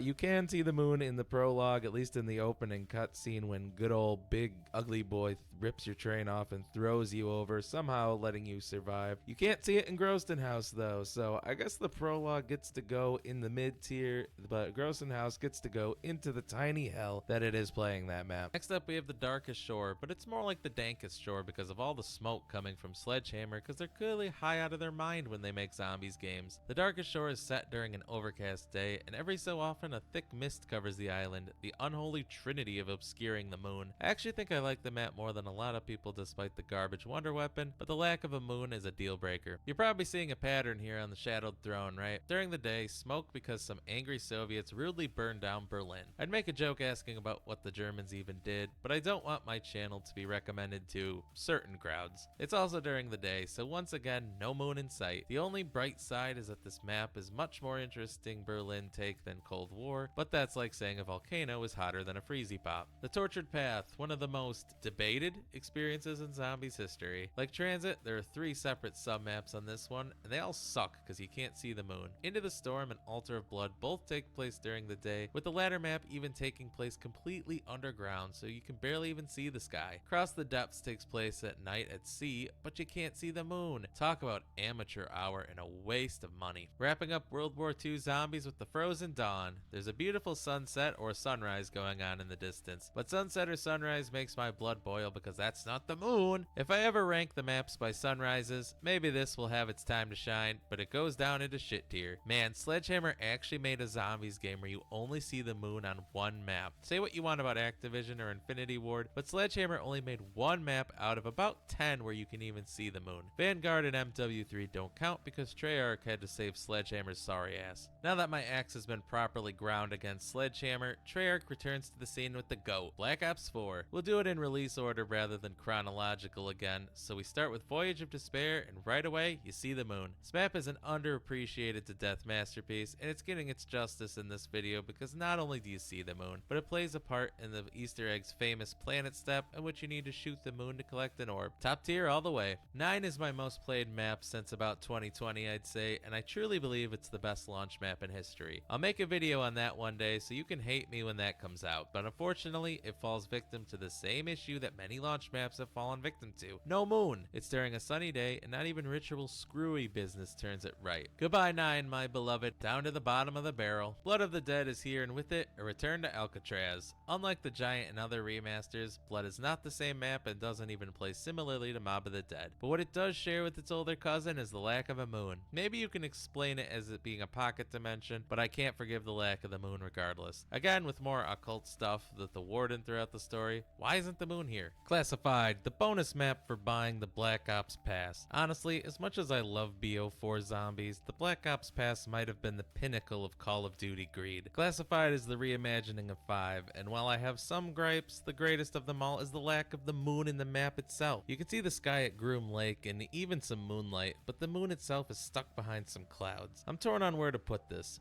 The moon is in the opening cutscene, and the map story is that the crew is trying to get there, but without the moon present itself, just a jump scare on the map, I think I need to make a special tier for Classified. Next we go to another top 3 map for me, Dead of the Night. What Lucifer's ball sack was that? Don't listen to salty YouTubers who are mad at this map because Treyarch had little build up and they couldn't clickbait the community to death. It's an amazing map that is definitely worth playing. That's in no short part thanks to the moon. You can see it both in regular gameplay and the opening cutscene, and it even plays a role in the Easter egg. The good news, it's a lovely full moon.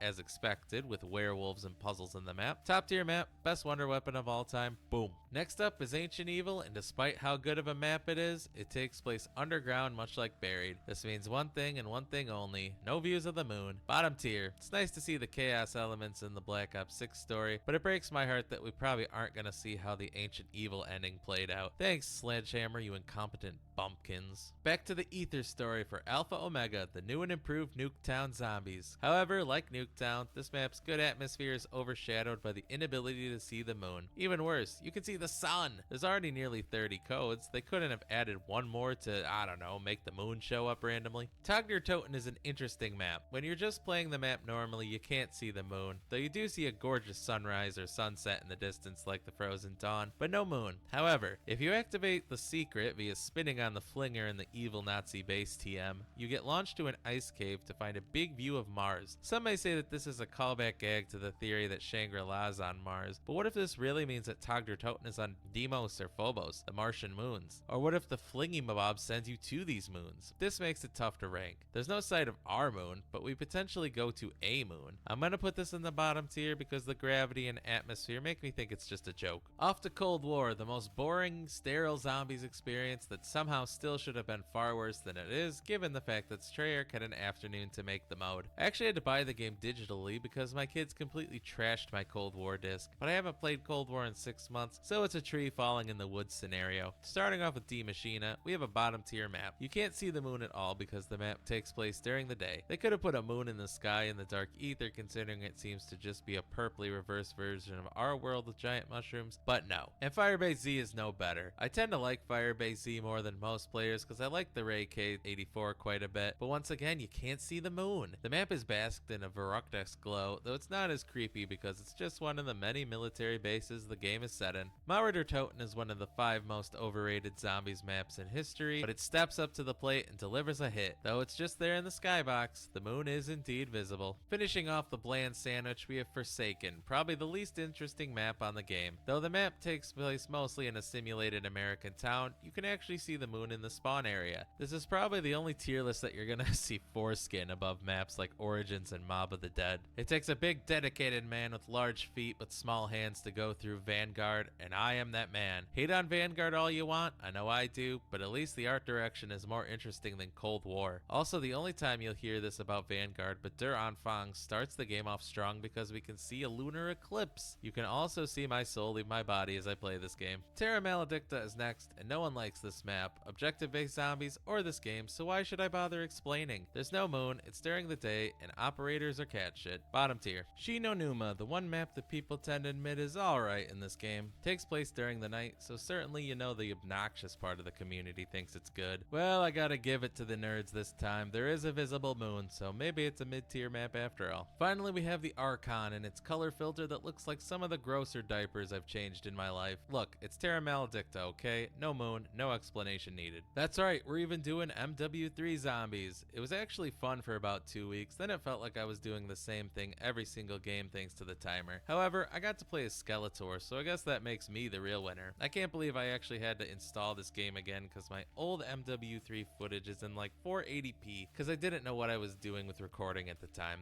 I know, I still don't. Oh yeah, that's right, the moon. Not present, not gonna spend much time here. When I started this script, Black Ops 6 Zombies was the current game, but now we're on Black Ops 7. Time flies, huh? I can't even include the rage bait I originally had because no one gives a fuck about Black Ops 6 anymore. Liberty Falls is set during the daytime, and trust me, everyone thought that making the sky purple would make this map better. The fan mock-ups are terrible, and the map is the most popular map on the game now, but it shouldn't be because you can't see the moon. Screw that. On the other side of the world, Terminus is an actual good map because you can see the moon. There are a lot of really cool side Easter eggs on the map. Sadly, nothing involves the moon, but it is what it is. It's more in time for Citadel d'Amour. In my opinion, Citadel is the best BO6 map. When you factor in the moon factor, it's not all that it's cracked up to be. No moon, no likey. Now we have everyone's favorite map, the Tomb. What's not to love? There's the ice staff and, let's see, no one likes the Easter egg story, end cutscene, or boss fight, but the one thing the community is right about, the map sucks because you can't see the moon at all. Seriously, not even Dark Aetherland. Though in Dark Aetherland, there probably isn't a moon. At least the Origins music plays when you discover the Dark Aether portal. Shattered Veil, the rootinest, tootinest map on BO6 according to many. There's no doubt that the new Ray Gun Mark IIs introduced were a lot of fun, the Easter egg was passable, the story was good, and the Z-Rex was balls ridiculous. But the lack of the moon pisses me off and takes a promising map to transit levels of bad.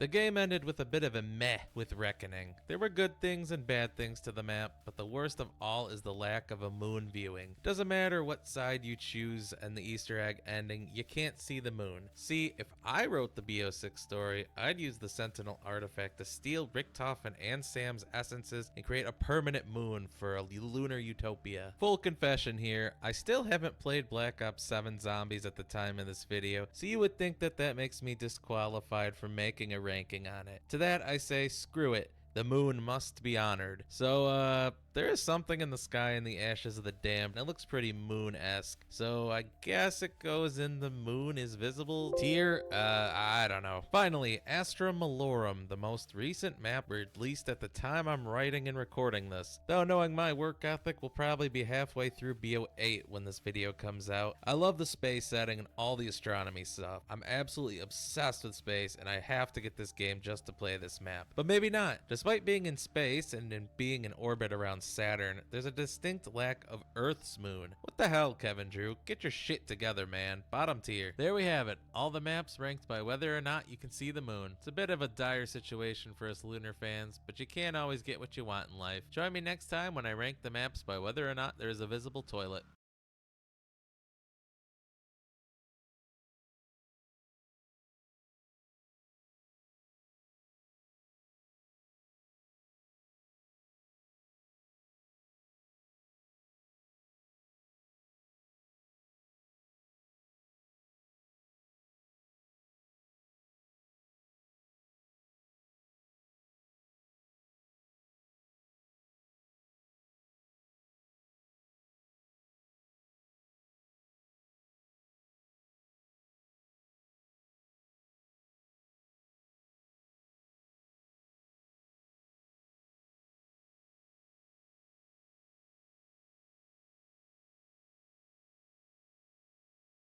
Black Ops 7 Zombies Season 1 Reloaded was just revealed, and we're getting an entire Fallout-themed update, including a brand new Zombies mode. So let's jump into everything you need to know. Going right in with the Season 1 Reloaded content for Black Ops 7 Zombies, we of course have the Fallout event. This is huge, and there is, of course, as we mentioned in the intro, a Zombies-themed LTM for Fallout, which looks absolutely awesome. So we've got this artwork here of the ghoul. So if we scroll down, of course, to no one's surprise, Astra Malorum Directed Mode is coming with Season 1 Reloaded tomorrow. If you've been waiting to jump into the map's Easter egg quest, then this is your time. So you are going to want to do this, and there's also going to be brand new rewards for completing it on Directed Mode as well.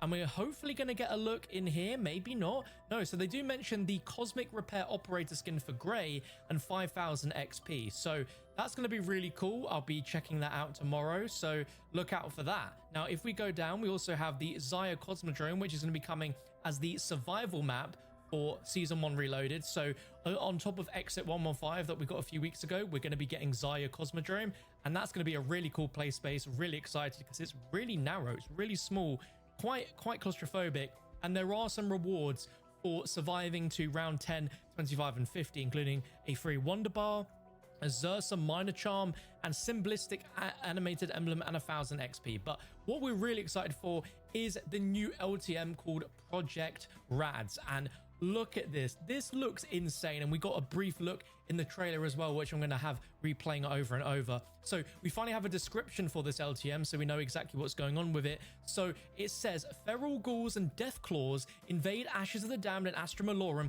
in this Fallout-themed LTM, exposing the crew to increased levels of radiation with each passing round. In this mode, the usual means of healing and earning essence are replaced with a system of drops given by fallen enemies that assist the crew in staying fit, keeping rad levels at bay, and gaining vital resources. Now, this sounds really cool. So some of these items include food items, which says hold your nose and take a bite after some food to replenish health, but beware, some snacks are radiated. Eating them will increase your radiation level. So this is really cool. Rather than a health bar, radiation level that we're going to need to, contend with. And instead of earning essence, we collect dropped bottle caps to gain resources to purchase map items. Now that's really, really cool. I really like that. Rad X, where we take a swig of this to reduce your current radiation level, and then Rad Away, remove all radiation from all players. That's really cool, but it says enjoy it while it lasts, so it doesn't sound like it's going to be permanent. Crew members will experience adverse effects if they don't properly manage their radiation levels. Check your Geiger counter to track your current exposure. That's really cool. So we're actually going to have to look at our Geiger counter either as an equipment or by looking on the HUD. At low exposure, there are no negative effects. While increasing levels, will reduce your movement speed and then your weapon damage, followed by a freeze on your field upgrade charge and a slow and steady health drain. If you let it get really bad, you're going to lose all of your perks. Yo, this is a really cool mechanic. Really cool. And then people have been trickling in regarding an irradiated death claw, which we see in the trailer, that are likely the idle rumors of frightened vault dwellers. Reach higher rounds and more on both maps to earn rewards and an XP payout. Happy hunting.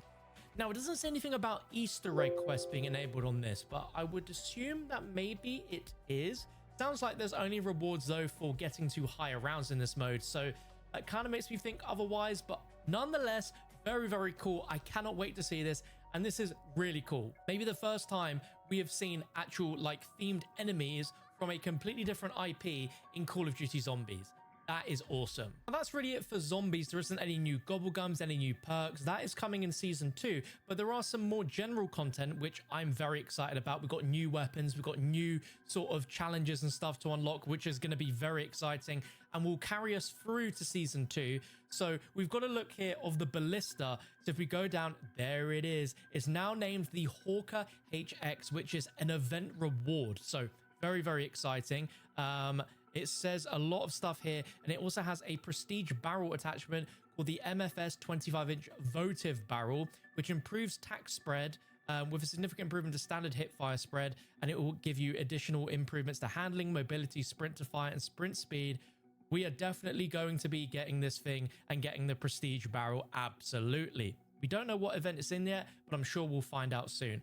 And then we also have all the camos that are confirmed to be coming to the Ballista. So we have Camo Smolder, we've got Thorns, and then Medley. And I love that we're still getting so many new camos with every single update. Really, really cool. And we also have the Sturm Wolf 45, which is basically the UMP 45 coming into Black Ops 7. First time we've seen this in a Black Ops game, so that is very, very exciting.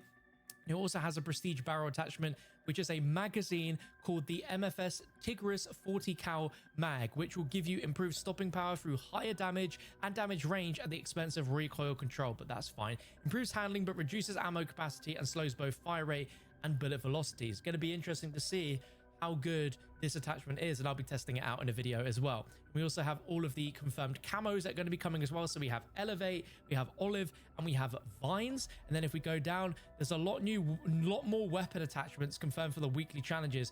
And this might be the first one coming tomorrow, which is this for the Coda, an actual stock for the Coda 9, which is crazy. So this is the hybrid dual stock. So it provides a faster fire rate with improved spread when fired off the hip and a slower fire rate with higher damage and range in ADS. This sounds potentially awesome, especially if we have this in a Kimbo. Then we go down, we have the M8A1 Auto Strike X8 conversion, which is a barrel which converts the M8A1 into a fully automatic weapon with a fast fire rate and controllable recoil. It improves headshot damage and handling, but harms ranged firepower, aiming, movement, speed, and spread. I'm telling you now, this is going to be incredible in zombies. I hope I don't eat my words here, but this sounds amazing, and I'll be covering this when it drops as well, whenever it comes out, whatever week. And then we also have the MPC-25 Contra Bloom laser, which is basically a no spread laser.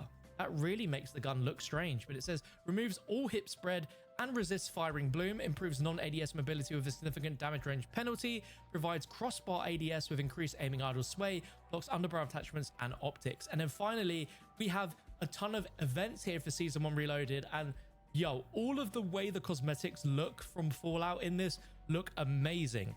The fact that we had a Fallout collab back in Modern Warfare 3 and it was terrible in comparison to this looks incredible. Like, they've got the actors, the actresses, they all look amazing. So there is an event pass for Fallout, and again, there is a free pass and a premium pass. And what's interesting is actually 2 rows of rewards for each. So there are Vault Dweller skins that we can instantly unlock, as well as one at level 5 in the battle pass. Also a Vault Tech weapon camo, which actually looks really good. And the final unlock is that new UMP 45 SMG. So you're going to need to go through all of the events in order to unlock that. And then for the premium, we have the Power Armor Maximus operator, which actually looks kind of cool. You've got Maximus where he doesn't have the Power Armor helmet on. We also have a Bubblehead emo. And the final unlock, well, second to last, is the Wasteland Buck weapon blueprint, which is the Ghoul shotgun. And finally, the final unlock, which my head is blocking, is the Ghoul as a new operator. So you have to get the premium pass in order to get it. And again, I don't normally go, yay, guys, go ahead, get the event pass. But I think it is cheaper than buying a bundle. You do get a lot of content in it. So if you are a Fallout fan and you do want the Ghoul, it might be worth considering, that's for sure. And of course, new store offerings. So if you want to get of course, you're going to need to buy it in the store. And we also have some other bundles here, which we're not going to focus too much on. In terms of any other events, this seems to be it for Season 1 Reloaded, but this is fine because it drops tomorrow and we're getting Season 2 in like 4 weeks. So not long at all to wait. Cannot wait for the Zombies LTM. I'll be dropping a video on it as soon as it drops tomorrow. So if you want to make sure you don't miss out on that, hit that subscribe button, turn on that bell. Let me know your thoughts about Season 1 Reloaded in the comments below, and I'll see you very soon.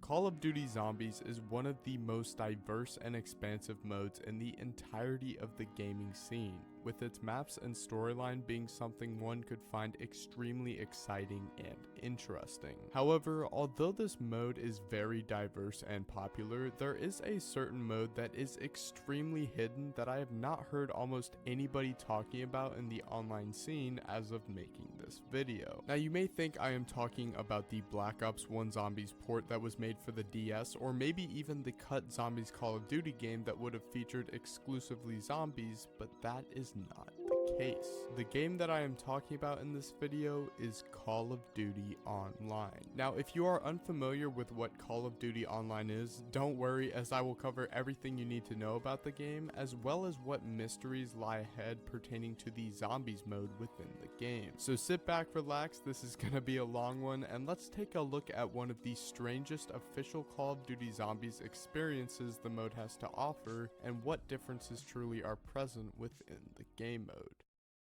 Before we get into the real zombies portion of this video, I am sure you are all confused as to what Call of Duty Online is and why it is such a undiscovered topic within the community. Call of Duty Online was a game first playtested in 2013 and officially released in 2015 by Raven Software and Tencent Games. Now you might be asking, why have I not heard anything about this game before? Well, the answer is simple. This game was only released and playable in China, which is extremely strange. However, this was the only Call of Duty experience China could get their hands on, as all other games relating to the franchise had been banned. With the past games being banned, it was no surprise that Call of Duty Online was essentially a complete melting pot for previous games within the Call of Duty series, taking inspiration from both the Modern Warfare and Black Ops series, as well as Call of Duty Ghosts, Advanced Warfare, and Infinite Warfare. It is safe to say just by hearing this that this was one of the most unique Call of Duty games we have ever seen, with its only real competition being Call of Duty Mobile, which, spoiler alert, was the reason why this game was shut down in late August of 2021, but we will look more into that later. Now, although this game was exclusive only to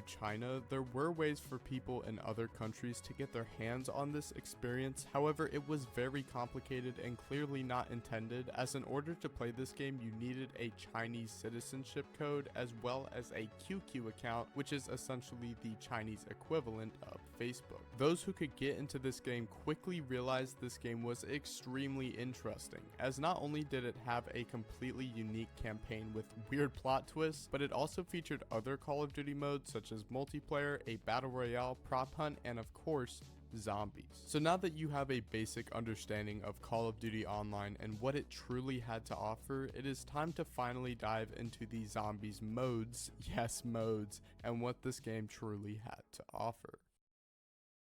In the present day, defining what truly is the core gameplay of the Zombies game mode is generally more difficult compared to what it would be like a couple years ago. With new innovations to the Zombies game mode, with new experiences such as Outbreak, Modern Warfare 3 Zombies, and whatever Vanguard had to provide, it has become increasingly problematic attempting to define the true meaning behind zombies. However, with Call of Duty Online, it makes this debate even more difficult, as there is not one, not three, but 9 different modes within the game that include zombies as enemies. Now, it should be well known before we even begin talking about zombies that this is not the traditional round-based mode that we would generally see from a zombies mode from Treyarch, but I will dive more into that topic when we go over each individual mode. Before this unfortunate shutdown of this game, the 9 modes that included zombies were named Cyborg Rising, Ultra Zombies, Undead Siege, Doomsday, Survival, Zombie Havoc, Aerial Reaper, Evacuation, and Deus Ex. Within each of these 9 modes were a collective total of 36 maps, which is honestly insane to think about, as within the total 6 years of this game release, the developers behind this game were able to create 36 maps, while it took Treyarch almost 3 extra years to match that number. Now, you will quickly find out that I will not be comparing this game to Treyarch Zombies, as the games are extremely different, and the quality of Call of Duty Online compared to any Treyarch Zombies game is extremely apparent.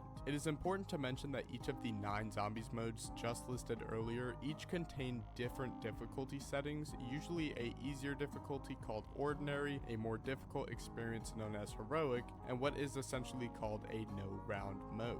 The key differences between these separate difficulties was the number of rounds it would take to complete any given map. For instance, the lower difficulty setting would obviously be attempting to achieve a lower round, while the heroic heroic difficulty would be attempting to reach a higher round, with the no round mode essentially being a similar gameplay style to that of traditional zombies. Jumping into some of the maps in the game, one will quickly notice that the map recyclization is extremely present within this game, as classic multiplayer maps such as Raid or Standoff are heavily included within this mode. Some maps within the zombies mode often overlapped with any other of the 9 zombies modes present within the game, while also being present elsewhere in the game, such as within the multiplayer or the campaign, which also made it pretty evident how much corner cutting was done by developers with this game. If it wasn't already evident, this mode was extremely different to any other zombies game we had ever seen. However, there were some differences that I believe are worth mentioning. First, this zombies experience allowed you to carry 2 weapons as per usual from a zombies game, but also allowed for a melee weapon to be carried alongside it for completely free, which is very interesting considering we are getting this exact idea in Black Ops 6 Zombies. From the rare gameplay clips I have seen about this game, it was very clear that the melee weapon was actually extremely overpowered depending on which one you used, which obviously made for some easy cheesing if you really wanted to. Another strange difference between this game and traditional zombies was the fact that not a single wall buy was present within any of the maps in the game. This was counteracted by the fact that this mode featured a create a class type system in which a player could spawn in with any weapon found within the game, which was a cool feature that unfortunately could not be used on all of the maps within the game. Third, this game featured a pay to win feature with the idea of these revive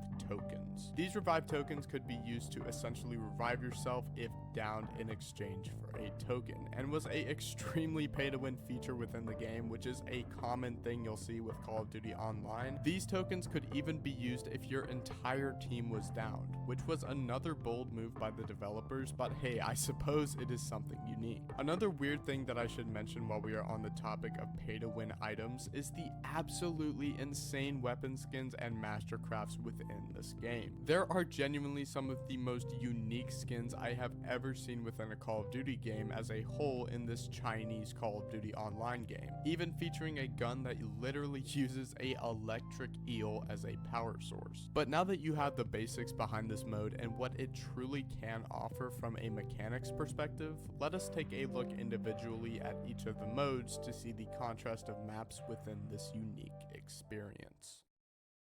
Starting it off, the mode that was probably the most similar to the traditional Treyarch round-based zombies is found within a mode called Cyborg Rising. There are a multitude of similarities in this mode, however there also are many differences between this mode and Treyarch zombies. Right off the bat, you will quickly notice that all 4 maps within this game mode are actually reskins of the 4 original World at War maps, featuring a more technical side to what the game could offer. The names were also changed with these maps, as Nocturne Toten was renamed to Outpost, Verrückt was renamed to Mechanical Research Institute, Shinonuma was renamed to Evil Swamp, and Der Riese was renamed to Machine Manufacturing Plant. It is important to keep in mind that all of these translations are taken directly from the Chinese language and could have some discrepancies, but you most likely get the general idea of how these maps play out. Cyborg Rising included 3 different enemy types within the map: a cyborg robot type of enemy who was more or less like your traditional zombie, a cyborg dog who was just a reskin of a normal hellhound, and these alien creatures that walked around essentially throwing EMP disruptors. Now you might be asking, why does this mode not feature zombies and instead feature robots? Well, the answer to that is found within the Chinese censorship laws, and these censorship laws would be applied to a couple other modes within the game. However, these laws most likely were changed at some point during the game's life cycle, as other modes will feature zombies. Now, the way rounds worked in this mode was different, because as mentioned earlier, the difficulty setting you chose would determine the amount of rounds you had to complete before exfilling,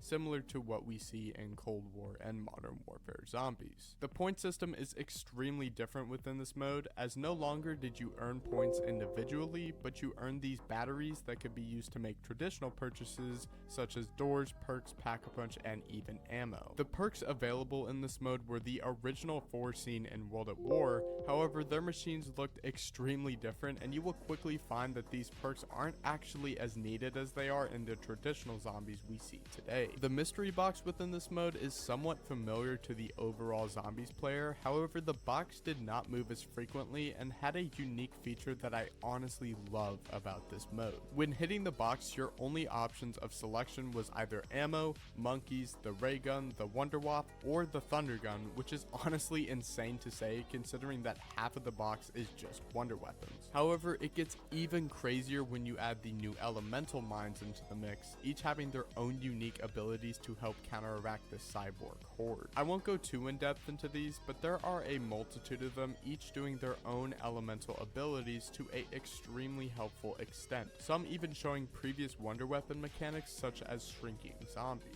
All traditional drops return within the game, such as the nuke and double points. However, after the dog rounds on maps such as the reskin Reese, the final dog drops a full battery power up. It also should be mentioned how difficult it is to train effectively on any of these 4 maps, as not only was the space not adequate, but the zombies seemingly hugging you from World at War returns. However, it is even worse within this mode. You'll also notice from this gameplay that there is an insane amount of numbers popping up everywhere, and for those not happy with what we see in Black Ops 6, then I think we should be a little bit more grateful, as we could have got something like this. Essentially, if you have played any of the World at War maps within World at War itself, you might actually be able to get around in this mode just fine, as the majority of strategies seen today for these maps could also be used in the newer versions of these maps. However, that is pretty much everything about Cyborg Rising, and I would easily say this is probably the most faithful to traditional zombies compared to what the other modes have to offer. Since we have discussed one of the more similar modes to what we see in Treyarch Zombies, I think it's time we shift our attention to a mode that is extremely unique.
Times. While the Zombie Island map was cool, the other map featured in this mode, Zombie Arena, was one of the craziest experiences I have ever witnessed from a Call of Duty Zombies game. Essentially, this map was a huge stadium, very similar to a boxing ring, that sees the player facing off of a multitude of zombie types coming out of 6 separate entrances in the map. There are so many zombie types on this map, but just to name a couple for time's sake, there was a floating head zombie, Devil Nova zombies, armored zombies, and even a huge zombie with a hammer that kind of looked like the gravity hammer from Halo. This map took 15 rounds to complete, 10 on the ordinary difficulty, and on the very last round, a Exo Fire zombie boss came out similar to what you would see in something like WWE and initiated a final boss battle. The boss battle is another fight that was extremely well done, with insane visuals that, although look choppy at times, were extremely awesome to view. It is safe to say that all of the Ultra Zombies maps provided amazing experiences to the player with unique bosses that have never been seen from any other mode, and overall I believe this is one of the stronger modes in the game. Alright, this next mode is probably one of the craziest, most outlandish modes within the game, so you guys better buckle up for this one. The next game mode I'm going to be talking about was called Zombie Havoc, and right off the bat when loading into this mode, you get to see these epic loading screens that honestly look like movie posters with the amount of detail put into them, which is something I adore about this mode. Additionally, this mode also sees these intro cutscenes from comic books, which is very similar to what we saw in Black Ops 1 and 2, except these were animated, which just added that extra flair. Oh, and for whatever reason, all dialogue spoken and sound effects were all in English. Not really sure why, but hey, let them do their thing, I guess. Essentially, what this mode offered was a linear mode that saw the player traversing through a large area, completing objectives along the way and defeating a final boss at the end of the level. For those who have played any of the Left 4 Dead games before, this mode is essentially the Call of Duty Online version, as it is very similar in gameplay and offers a more linear experience rather than a traditional round-based experience. The amount of maps in this mode can get confusing, but essentially there are 8 maps broken into 4 chapters with 2 parts to each chapter. The 4 chapters featured within this mode were the Fissure, Derailment, Clues, and Sign. As you progress through the map, you will quickly find these awfully familiar looking machines that may or may not be taken directly from Treyarch zombies in a new color scheme. The machines generally offered similar abilities to their perk representations, as the green Juggernog machine replenished health for the player, the double tap machine that pretty much had no changes to its design held more ammo for the player, and the wildest of them all, a Mule Kick Pack-a-Punch machine. This Mule Kick Pack-a-Punch machine offered a multitude of abilities to players, such as upgrading your level to enhance your stats, ability to change your class, and even the ability to drop your weapon for other players to use. These easily are the most blatant use of Treyarch assets in the game so far. However, this mode did not actually take place on recycled multiplayer maps like those of the past, but it did take place on campaign missions seen in the Modern Warfare series. Each chapter had its own unique story mission like I mentioned earlier, and I would hate to leave them all out, so I just wanted to quickly run through all of them so that you can get a basic understanding. Chapter 0 was the Fissure, and you would start by heading towards a church to find batteries for a generator inside, and once you completed that, a door would be opened and you would continue down a path battling zombies and dodging these really random green meteors falling out of the sky, and eventually you would find your way to a boss battle. The boss's name was the Corruptor, and he essentially had a multitude of attacks, but the most lethal was where he would roll around on the ground and destroy everything in his path. The next part of this chapter saw the player traversing a desert city, completing more objectives along the way, such as transferring vices and whatnot, and finally coming to the final boss called the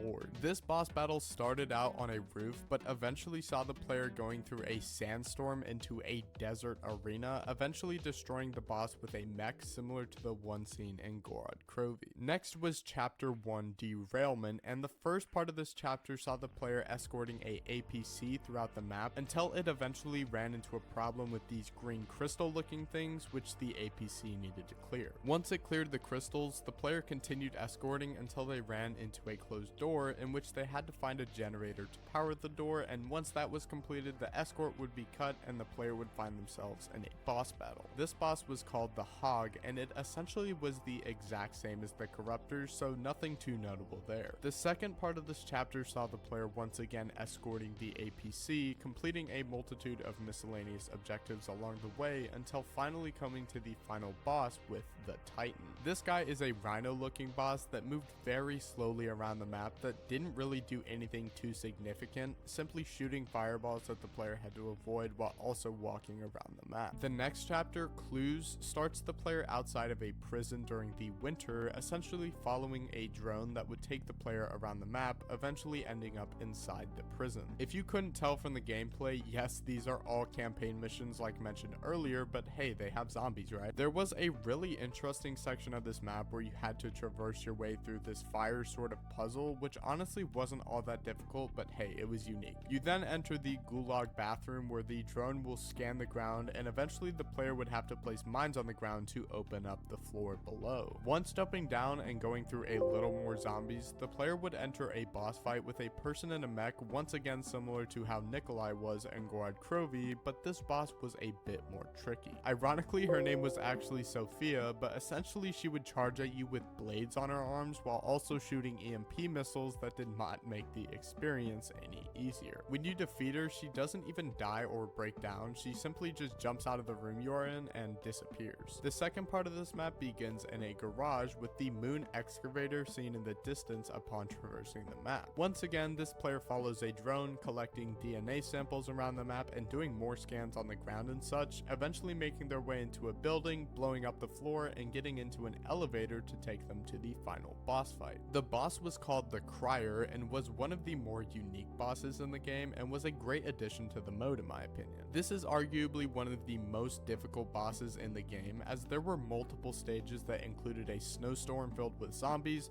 a crawl attack at the speed of light, and even a spike that launched out of his stomach that would insta-kill you if you were caught in it. The final chapter in the game, Sign, was strange, as it started with the player actually fighting soldiers instead of zombies, having to take down a multitude of helicopters and even dogs alongside them. Eventually, the player would find themselves defending a C4 before it blew up, and once it did, they would travel into a subway until eventually being brought out into yet another boss battle. This boss was called the Hound, and it was yet another mech that was pretty much the exact same as Sophia from the previous chapter, so nothing really too significant there. The second part of this chapter saw the return of zombies to the game, which was a very much needed addition after the last part, while also returning the escort mission with the APC. After escorting and defending the APC for a bit, the APC eventually needed to repair itself after falling multiple stories, which was strange, but you know, what isn't strange about this game? There was another appearance of a puzzle in this map as well, however, instead of fire, it saw the player traversing through electric beams that would shock and kill the player if ran into. Finally, after doing that, the final boss battle ensued with a boss called Nicholas the Guardian, who had one of the cooler entrances in this entire mode, and was most definitely one of the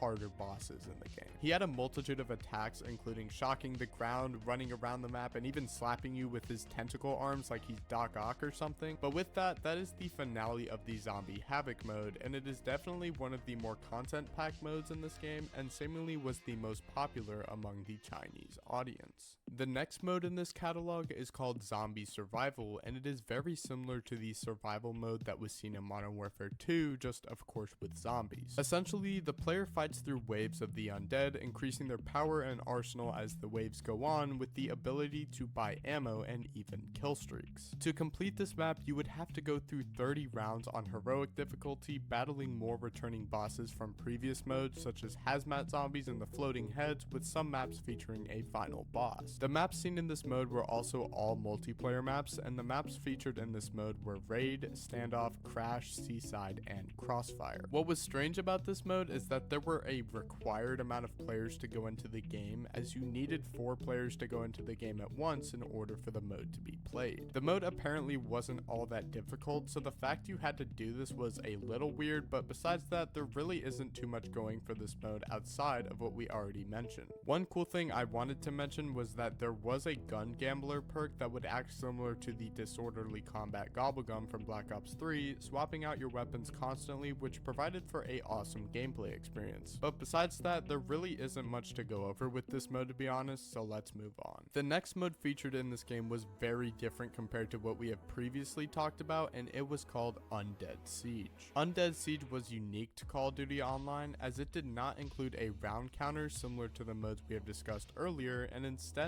functioned in a day-night cycle. Essentially, this mode saw you gathering materials upon spawning in, such as weapons, material debris, and grenades to stronger yourself to defend a central station from the oncoming horde. The main way to defend your station was found within the use of sentry turrets, while also using your own weapons and any other items you may have gathered while playing. After successfully defending the central station from the multitude of zombie types, the day would end and the station would move to a different location, allowing time for more of a arsenal to be built up to defend your station once more. There were even more enemy types featured in this mode, such as a juggernaut zombie, a zombie with a crown and a hammer, teleporting straitjacket zombies, and even the return of the running devil zombies from the previously mentioned mode. This mode was actually recreated into Call of Duty Mobile as a zombies minigame, and it could be played very similarly to what we saw within this game mode. However, besides that, there really isn't too much to this mode, as it is essentially just a defense from zombies while also improving your arsenal, making it one of the more one-of-a-kind modes in this game.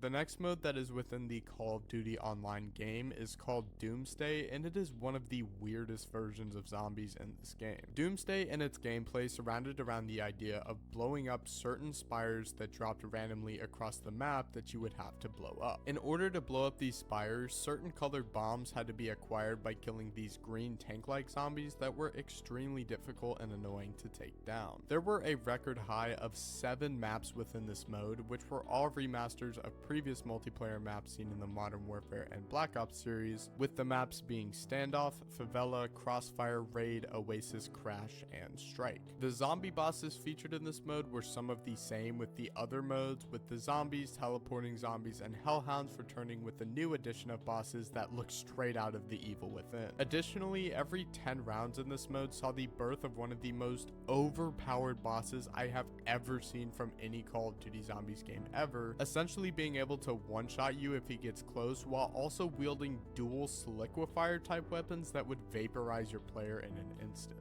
Now, one of the craziest things about this mode, in my opinion, is the ability to choose your own character. I am not talking about operators or random military soldiers here. I am actually saying that this mode had an alternate reality to what we see with Primus and Ultimus. For example, we see the return of a regular Nikolai, while we also see a younger version of Richthofen, a girl version of Dempsey, and even a Takio-like character named Musha. Each character had their own unique weapons and abilities, similar to a character select in a game like Overwatch, and was a extremely strange but yet wildly interesting twist on the story and gameplay established by Treyarch. Health in this mode was also something worth mentioning, as when you get hit, your health did not automatically regenerate. Instead, the player would have to stand inside these health rings around the map in order to regenerate their health. This mode is certainly one of the weirder takes on zombies, and I cannot stress how much this game gets even crazier, so let's take a look at our next mode. The next mode within Call of Duty Online was called Aerial Reaper, and it only contained one map, being named Sunset City. This mode lives up to this name, as you genuinely are an aerial reaper, as you essentially fly through the air in a chopper gunner, rescuing people around the map while also killing everything in your path. There was a multitude of zombies types in this game, as well as UFOs, alien towers, and even spaceships that could all be destroyed with the gunner that had infinite ammo. Additionally, as you go around the map saving survivors, you would gain money that you could put towards a multitude of items, such as a stronger gun or even missiles that you could launch. From my knowledge, you were not able to exit the chopper gunner whatsoever, meaning you were glued to your seat the entire time, so having these upgrades was certainly a helpful thing. Once you rescued all of the survivors, you would be brought into a 3-stage boss battle with the giant alien-like creature who would launch missiles and even throw zombies at your chopper. It is important to mention that this mode could only be played solo, and that it did not exist in the final build of this game before its shut down, meaning that it has been a very long time since anybody has ever seen remnants of this mode. The second to last mode I will discuss in this video was called Deus Ex. It's kind of hard to say because it's spelled really weird, and this was a mode very similar to the Zombie Havoc mode that we talked about earlier. There were 3 maps within this mode: Night Farm, Urban Legend, and Arsenal, with each of them essentially seeing the same process. This mode was very linear, similar to the Zombie Havoc mode, which is like the Left 4 Dead mode,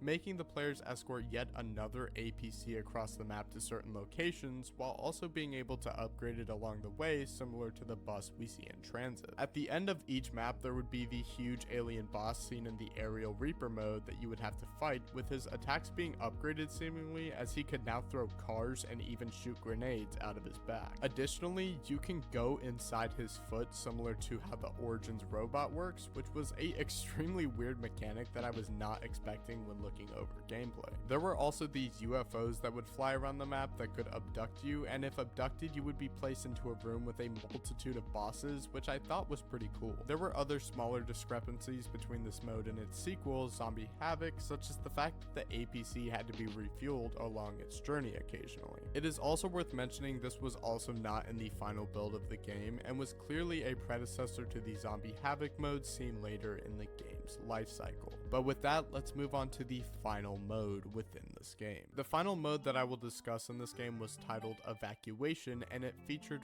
5 maps: Ambush, Sea Town, Estate, Bog, and Overgrown. Of course, these are all featured somewhere in the Modern Warfare series, and each map essentially played out in a very similar fashion. The player would go around rescuing survivors to aid them in escaping through the use of helicopters, while killing the small amount of enemy types found within this mode, all being a mix of a cyborg and a zombie for some reason. Once all of the necessary survivors were escorted out of the map, the player would then fight a huge alien ship that would enact multiple attacks while being essentially stationary. After the defeat of this boss, a exfil helicopter would spawn, and once the player got in, the mode was over. There really is nothing too special with this mode compared to what we have already seen, and it is also worth mentioning this mode was also not in the final build of the game before its shutdown. But besides that, that essentially wraps up everything with this final mode that I would like to talk about within Call of Duty Online. The purpose of me making this video was to shine light on honestly one of the more creative and goofy modes that I have ever seen in zombies, and while it has its problems and bugs, I still see the extreme passion the team had when developing this mode, especially with Zombie Havoc. I do want to make it very clear that I did not go into extreme detail with any of these modes. I tried my best to kind of summarize it for you guys, but I never really went too in depth with any of these modes. I would say go try it out for yourself, but unfortunately this game just doesn't exist anymore, unfortunately. This obviously isn't the best title in the Call of Duty franchise, but it truly is a shame that this game is completely unplayable now, and that not a single soul will be able to experience playing these modes again.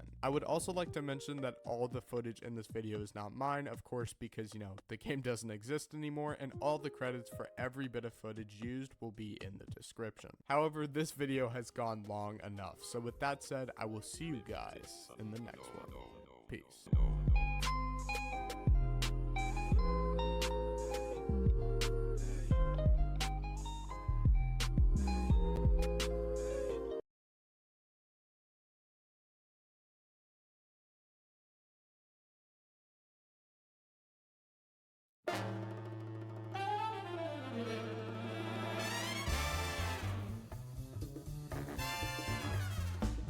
Hey guys, and welcome to the Black Ops 3 Custom Zombies Classified Q&A.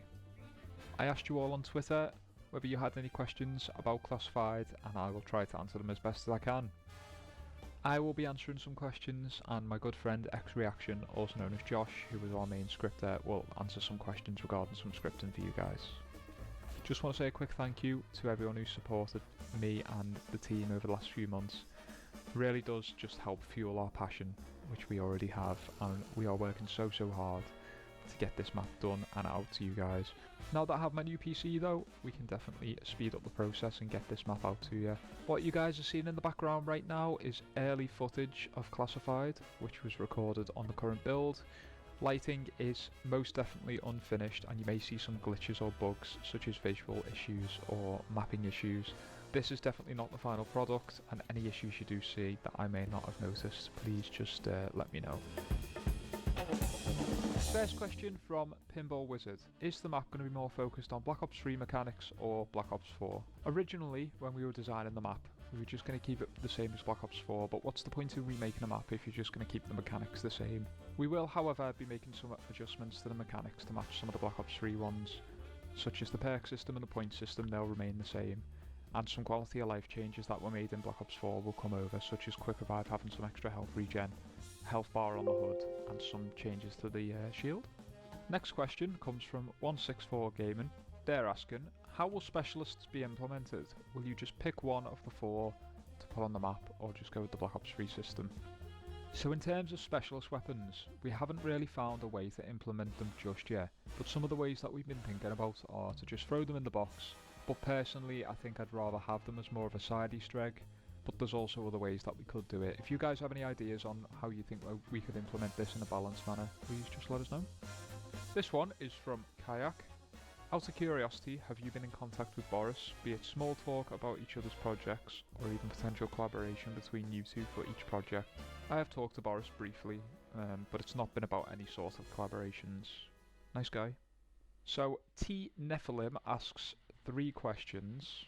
I'll skip over the first one because that'll be answered by my friend a bit later on. Are there new areas, even if it's really small, like the unused room, people think is a cut super Easter egg? Alls I will say on that is yes, nothing further. Will you try to match its visuals as much as possible, or do you expect to take a lot of liberties? So, looking at the map for reference, I'd like to try and match the lighting as much as possible, but I'm not the greatest with lighting. In terms of the map, it is visually very, very similar. There are some creative liberties taken in some of the extra rooms that I mentioned earlier, but in terms of the destruction and the debris, it's going to be relatively the same. Will there be an option to toggle the Black Ops 3 HUD? Yeah, I mean, that is something that I'm definitely interested in from the Die Rise remake. I definitely like the customization and the options that the player has. I don't know whether we'll be able to pull it off, however we'll do some testing towards the end of development and see how that goes. Ace of Spades asking 2 questions. Yeah, so a few Black Ops 4 perks will be making a return, however they remain undecided at this time, but I can tell you it definitely won't be Blaze Phase. They also ask, Winter's Howl upgrade. So I'll touch on this very briefly. Yes, there will be a second Winter's Howl upgrade. Given the changes to the Winter's Howl in Black Ops 4, I still personally don't think it's resourceful enough to take you to high grounds. I don't think that there's functionality there. I feel like there could be a little bit more of a unique take. So, instead of just completely overhauling the original Winter's Howl, I feel like making a second upgrade for it would definitely give this map its own charm. Here's a look at some of the concept art that I've taken from the Call of Duty fandom wiki. I think this was taken straight from Black Ops 1. One of the designs here I've taken and I am in the process of modelling. The functionality will remain a secret though. Okay, so I'll pass you now on to X Reaction, who is our main scripter, also known as Josh. He will be answering a few questions for you guys regarding scripts. Yo, I'm Josh, X Reaction, and I'm coding some of the features for Classified. I'm backporting some things from Black Ops 4 as well, which, fun fact, uses a slightly updated version of the same coding language that Black Ops 3 does. Alright, first question. Will Classified mini Easter eggs come back like Project Scaddy for the Winter's Howl or knocking on McNamara's door? Yes, all the Easter eggs that were present on Classified will be returning. From the secret code that you input in the war room on the consoles to play the intro music, that will be returning to the Winter's Howl through Project Scaddy. All of them will be coming back. Will there be buildables? Yes, all the buildables like the shield, the electric trap in the metal detectors, and the amplifier are all making a return. I mean, if we didn't return the amplifier, how would you get to Groom Lake to Back Punch? Will there be dog rounds in Classified? Yeah, we are planning to keep dogs, but we're looking at ways to buff them and make them a bit stronger. Treyarch actually changed their behavior a bit in Black Ops 4 as well, where they don't actually target specific players. So we're looking to see if we can get that in our map as well. Dude Beans wants to know if the map will still have Groom Lake. So like I said before, yes, Groom Lake is going to be making a return and it looks beautiful. We'll also be making more use of the area as well than they did in Black Ops 4. Next one comes from Billy Apple. Will there be new side Easter eggs on the map that give rewards like free perks, /perk slots, /weapons, or even the return of the bonfire zone? So to cover the first part of the question that you asked, Billy, yes, there will be new side Easter eggs that give unique rewards specific to player progression. That does also include perks and perk slots. In terms of weapons, there is a side Easter egg to obtain the Winter's Howl for free that remains the same as the Black Ops 4 version. But there will also be new side Easter eggs that will be implemented that also give new features, but I won't spoil any of that, you guys can find all of them. And then the second part of your question, will the Winter's Howl get a buff to the weapon, making it more viable to go after? So as mentioned earlier, yes, there will be a Winter's Howl upgrade, so technically there will be a buff to the Winter's Howl, making it more viable. In terms of the base variant, I feel like the Black Ops 4 buff to the original Winter's Howl was enough. That will remain the same, however the upgraded variant will be infinite damage for you high rounders. So the next few questions comes from Custom Frogozoms. First one being, will the Thief make an appearance like in the original 5? He was planned to be in Classified until swapped out for Dogs for story reasons. So I've definitely seen all the discussions surrounding the Pentagon Thief coming to Classified. I don't want to spoil too much, but he may or may not be there, but not in the way that you think. I won't expand any further on that. Next one, are there new areas to expand aside from the original Classified like labs, which remain to the 5 routes? So I think what you mean by that is in Classified they opened up the back offices upstairs and the server room in the war room. Other than that, there is no expanded areas. However, as mentioned earlier, there will be some secret rooms that are dedicated to the Easter egg, and that is the new main quest, which I will touch on a bit later. Last one from Custom Frogozoms. Are there any plans after Classified to do another BO4 map being brought into BO3 or planning for a custom map? So next steps after Classified for me personally, I'm not quite sure about going back and doing another BO4 map. It has been an absolute developmental hell, it's been a headache. I don't advise anyone ever touches BO4 remakes on Black Ops 3. All of the hashes, which are encrypted names in files that the modders use to rip, they are an absolute headache. It's so hard to find materials, so hard to find models and sounds, but we have everything we need at the moment. In terms of going back to do a Black Ops 4 map, it definitely has been talked about between me and my friend Jens. I'm not entirely sure, that remains undecided at this time. In terms of doing a custom map after this, I definitely do want to continue with Black Ops 3 unless Mod Tools releases for one of the newer games, which I don't see happening anytime soon, but custom map, yeah, most likely I'll try my hand in something a bit more unique. I definitely want to create my own storyline, and I want to, work on something that is uniquely me. So the next set of questions comes from Combo Monster 13. Are you going to include any sort of small main quest so there's a goal for players in game, maybe a guaranteed wonder weapon step? Yeah, so there'll be an entire new main quest with a reward at the end for players that wish to stay in the game. In terms of guaranteed wonder weapon step, there is already a quest from Black Ops 4 Classified Project Scuddy that will be remaining in the game as a way to get a free Winter's Howl. So there'll be 2 things to chase after there, along with a multitude of side Easter eggs to chase. So there'll be a lot to do for sure. Will there be an outside Pentagon area that isn't just Area 51? No comment. Are the BO4 specialists returning in any way? So as I covered earlier with the question about these specialists and how they're returning, yes, there will be some variations of the Black Ops 4 specialists, if not all of them, returning in some way. As mentioned earlier though, that remains undecided at this time, so if you guys have any ideas on how to implement them, please just let me know. Is the Thundergun going to be on this map? So no, the Thundergun won't be on this map, just given that it's not on this map in Black Ops 4 Classified, and I have my own idea for an upgrade for a wonder weapon, so no.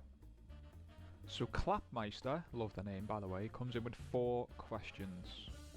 Will this map have options for different guns or just BO4 guns? Clapmeister says. I'm sorry, I just cannot stop saying your name.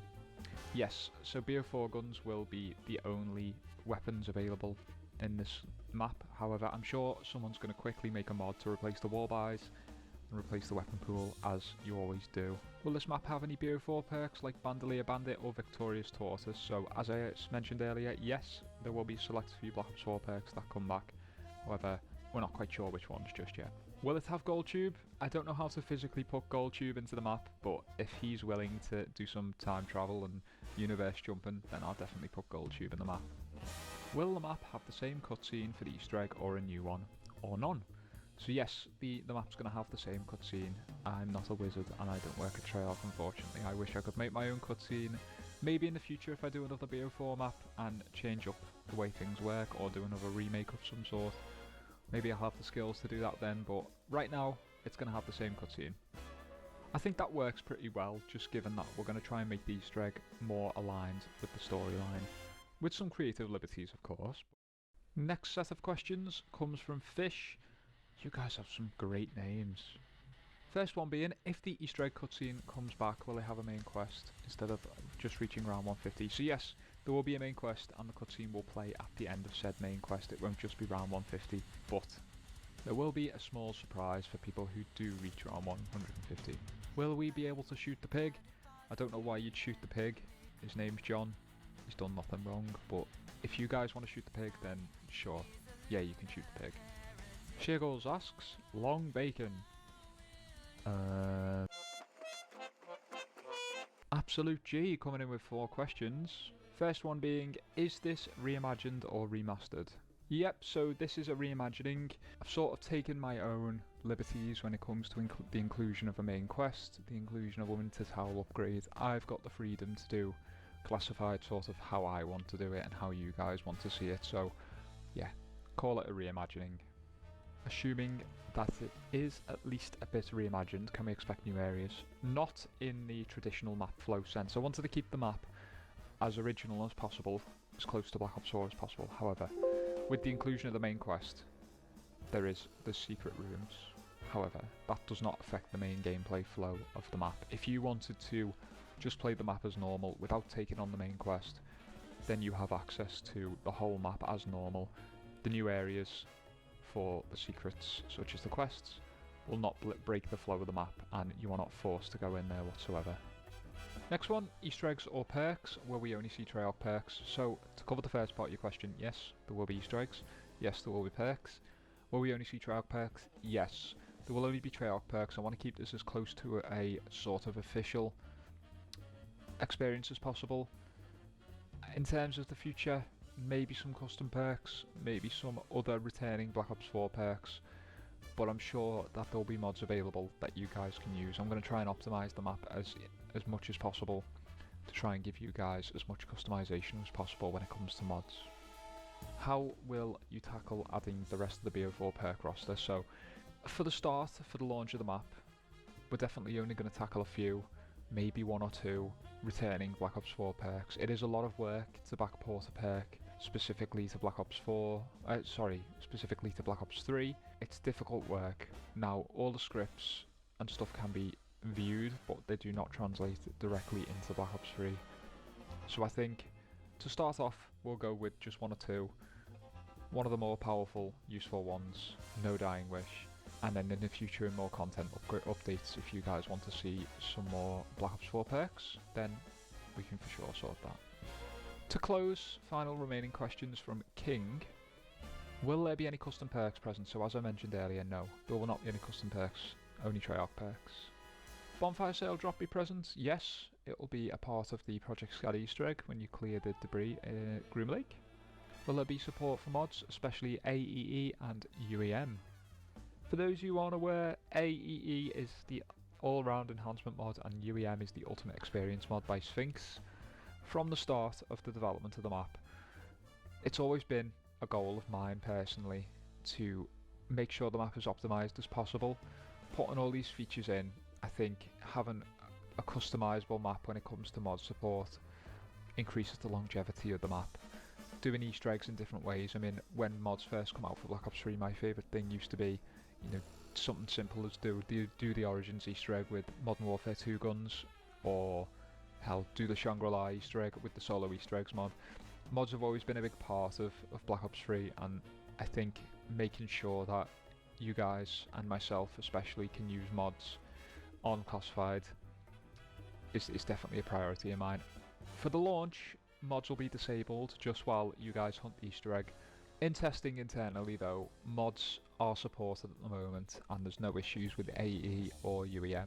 As we add more features though, some issues could arise, but I'll work with Sphinx and the creator of AE to make sure that they're ironed out and optimised. Will this be included in the custom super Easter egg that some map makers are planning? I'm not actually aware of any sort of super Easter egg that map makers are planning. If you can fill me in on Discord about what that is, I don't see why that couldn't be a thing. Is there an ETA? So this was the inevitable question which I'd like to close on. No, there is not an ETA at the moment. There is no release date, and I'm not going to set a release date until I know I'm absolutely happy with the final product. The last thing I want to do to you guys is to release an unfinished map such as you know what. You know it, have it not run. I want to make sure that this map is as optimized as possible, as mod supported as possible, and all the features are crammed in there for replayability. When I do get an ETA though, I'll definitely be sharing that online, whether that's through Discord or Twitter, and there will be some playtests in the near future when the map gets to a stable and testing build. And one more thing before we both go, working on Classified has been like a massive passion project for myself and Gilly. I mean, I think we've been working on it since 2020, so about 5 years on and off, heavily on and off. But I mean, it's just been fueled by passion, so it's going to be really exciting when people get their hands on it and are able to see what we've been up to, you know? So yeah, see you on Black Ops 3 soon. To close off, I just want to say a few thank yous for everyone who's been supporting me since I revealed back in February. This has been a massive passion project, as Josh mentioned earlier, for all of us involved. And it's been a long time coming. Definitely never thought I'd see the day where this gets revealed, but finally we're getting somewhere. We're getting to the point where this map can start to be shown off. Everyone involved has worked so hard to bring you guys this map, and hopefully with a bit more hard work we'll reach the finish line.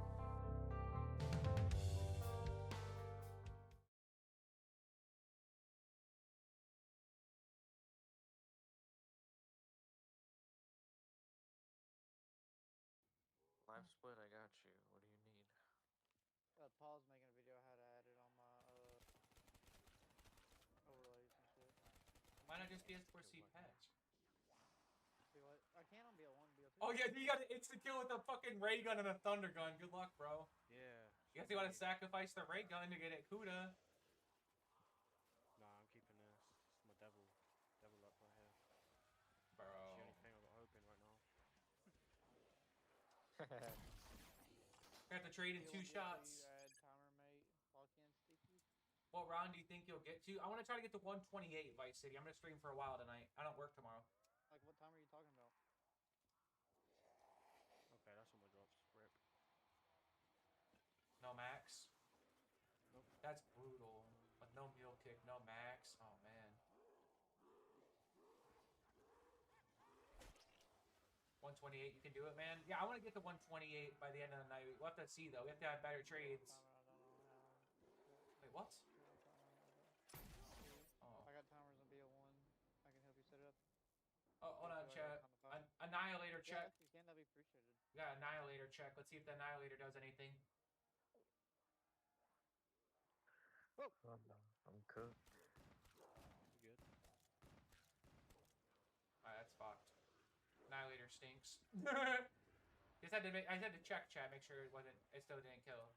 Just had to check real quick. I had to check the Annihilator, yeah.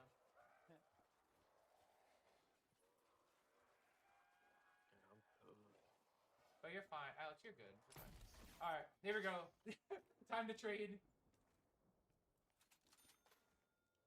Annihilator starts to fall off around round 20, right? Probably. I don't know. I never really used Annihilator, but Vice. Forever, man. I'm on 214, but I'm lazy as hell. I'm on BO3. Fail Synergy, lock in, SLE, no wonder weapon. No buildables, he was talking about it. No buildables, yeah. That means no sword, no apothecon. Yeah, that's fucked. No shield either. No shield, yeah. I got a KMS. Oh, you're on BO3 Ascension? Let's go, Paul. Are you doing tower on or off? What's Alex playing? Alex is laying down in bed, Vice City. He's not doing shit, and it's much deserved. This might be dangerous, bro. Like, I'm enjoying that. That is really dangerous. Oh, I don't know when I'll be back. back. Awesome now. Don't eat awesome, please. Being serious, bro. I know you're not. I mean, I know you're being serious. That's the worst part. I done BO Ascension spawner, my only no power. That's fun. If I lose this run, I might go back into a knack game, but Megas. Although they said that you were pissed when you were deafened. They said you looked pretty pissed. It is what Yeah, I was nervous as fuck. I hate recovering on this shit. Dude, I actually holding on to the Vesper in between, and I'm doing trades because it gives me a shit ton of points. I should have probably been doing this the whole time. To be honest. He looked at the perk bottle and shook his head. You seen that? Yeah. Oh, Thunder Gun! 9-hit trade, chat. Let's go. Jesus Christ. Dude, chat, the devil magic. I'm telling you. Fucking guy. Don't be mad at me. You're supposed to be happy for me. No, I am. But No, I explained this because Pact said like the same things, like, what the fuck? And like chat was like, I thought Pact is like your friend. Yeah, he is, but me and Pact have one line that says, well, we're happy for each other for good trades, but we're also pissed at each other if you get a good trade. Because usually the other one's having a bad trade. It's gonna be a slow round 100, that's for sure. A diabolical one, some would say. Voodoo? Don't be saying voodoo in my chat. All I gotta say is spam those megas. That's what I'm doing. Ban that round robin. He said round robin. 5.5 hours for real. Bro, if you take 5.5 hours to get to 100, Zach, you need to, I don't even know, bro. You need to go away. what was my time? Like 3 hours, 20 minutes, I think. I might reset to 50? faster time, to be honest. Oh, no, 100. How's that? When Andrew started playing SOE Classics, he had a 5-hour around 100. That was the first time we were playing it. I think I'd have probably around a similar time too, to be honest, if I were to actually give it a try. New SOE speedrun. It's the new time, boys. 5.5 hours. That's the thing, Alex. I want to learn Shadows because I've never high-rounded Shadows before. But it's a fucking pain. I don't have the patience to learn it. Don't grab the perk. Fuck away. Grab the perk. Go on, Do not grab the fucking perk. Thank you. He died. No, he didn't. Hey, it's not as cooked as Waterfront setup used to be. So. Oh god, I saw that. Yeah, but breaching death barriers, it's so stupid. Whoa. You don't have to. But I don't know anything about symbols. I don't even know where to look for the symbols.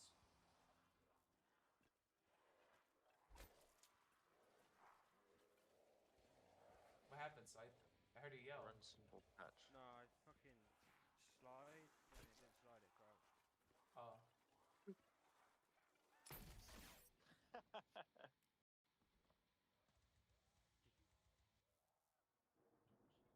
Alright, well now that Alex paid me, after stream tonight, I'm gonna gather more footage and just have like a whole Google Drive of timestamps. You don't have to worry about Silva grabbing the max, kinda. I haven't even listened to the song yet. Because I don't want QR. Alright, hold on. After this chat, I'm gonna shoot this thunder gun, and I'm gonna play out the song that Alex sent me so I can like start to get ideas of what I want to do for transitions. Hold on a minute. Let's see. I've never heard of the song he sent me, so I gotta do some homework here. Alright, let's see. Where's Mr. Alex? It's a little more on the heavier side of things. Okay. I'll listen to it. Okay, so first off, I have 3 minutes and 43 seconds to put 3 games into a fucking video. Alright. What do we got?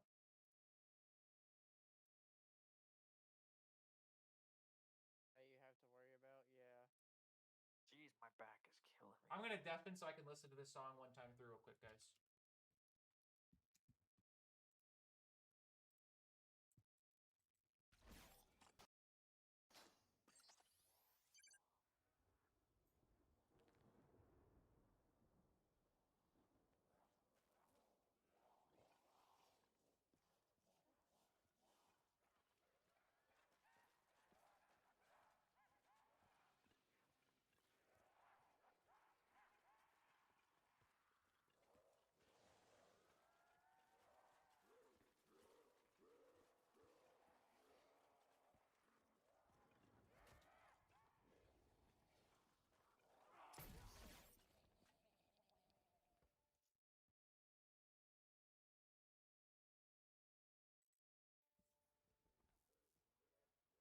This is a good song, guys. I'm not gonna lie.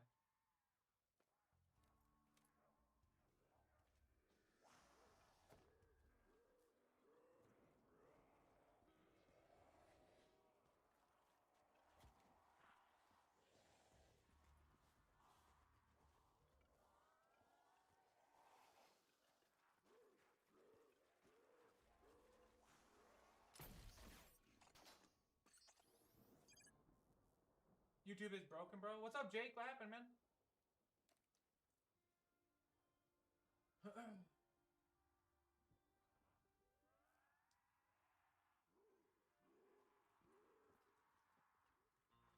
Dude is still showing up on my sub feed when I unsubbed 3 days ago. Really? Oh, dang. That definitely sounds like a YouTube bug. Oh, wait, is this the end of the round? I think it is. Let me do one more wrap around to see it spawn real quick. Okay. 122, chat. Guess we have to block them? Damn, bro. It's tough. Alright.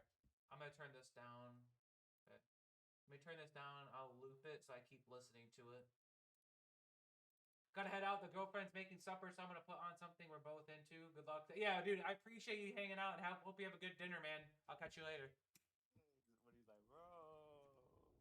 Okay, Alex. So this is a good song. I'm gonna loop it a little bit so I can just keep getting more ideas of. I've already got a decent idea of what I want to do. Oh, okay. I'm about to go back to Easter.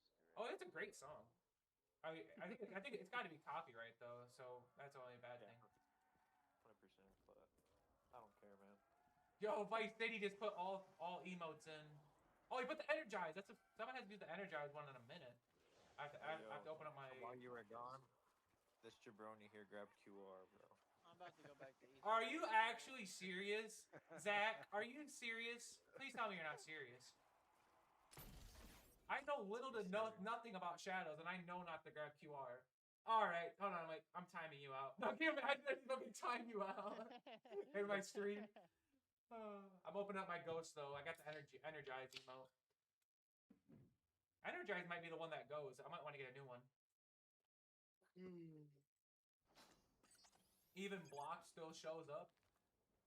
Damn, really, Jake? That's fucked. When I blocked Wade, his shit disappeared forever. Hate that guy. All right, double points. Dude, I'm fucking. Bro, use raindrops on the truck so you don't Yeah, the thing is, you have a perk order, Zach. You could have easily changed your perk to something else. I did change my perk order. I had all the perks, but QR. So you decided to just grab it? Oh, I threw a grenade! Like a dumb fuck, bro. Where's the grenade? Oh. Fuck me, dude. That's gonna be a. Never mind. I'm not gonna mention. No. Say it. I was gonna say that's with me on No Jug Megas on 230 and pick up Jug on accident. You mean QR? Oh, you picked up. Oh, what? No, I don't think I've ever saw that, bro. What? You don't need to. What a dumbass. Oh, a nuke. All right, we got a. What do we have, chat? We had a double points and a nuke. So is that how long are you world record for no gun? Well, I have it right now according to the website, but I only held it for like 3.5 days in real time because Kirito's still playing. He just hasn't submitted his game yet. He's on 178. He's still playing? Oh, let me check. I actually haven't checked in. Let me see. Kirito, where is he? Yep, he's still playing.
What's up, everybody? It's Silent Zombie here. Welcome to a new Black Ops 3 Custom Zombies release, Les Cendres du Mal, which is French for the Ashes of Evil. box that's is right nice. here. Sweet. Yep, and the map maker is flowing. Okay. And we're joined here with Main Street Electrical Parade and Craig. You bet. So we all start off in different rooms. I see. Oh no, me and Ascended are together. Wow, this looks Oh, really? incredibly Okay. like polished and stuff already. Holy cow. We're at the box. We're at the box too. Oh, ICR. Oh, we're separated? Well, I guess Main Street is somewhere, but At least I got a much bigger area to train. I take the points Ascended, get a gun. I got a half decent one. ICR is amazing. It's one of my favorites. It's SWAT RFT. Oh, I okay. guess it's probably similar.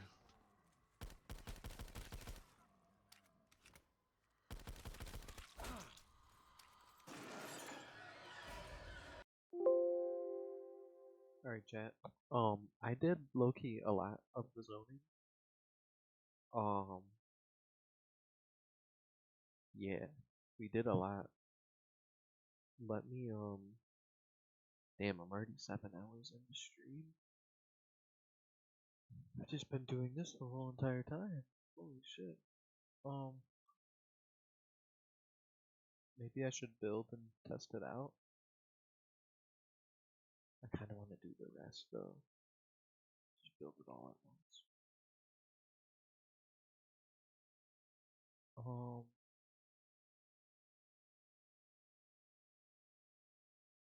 Here's what I'm gonna do. I'm gonna hash out the police station. Or just the activate zone ones.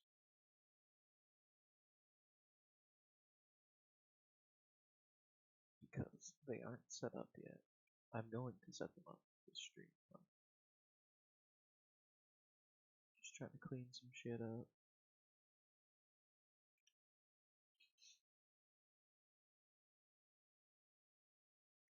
Let's do the woods real quick.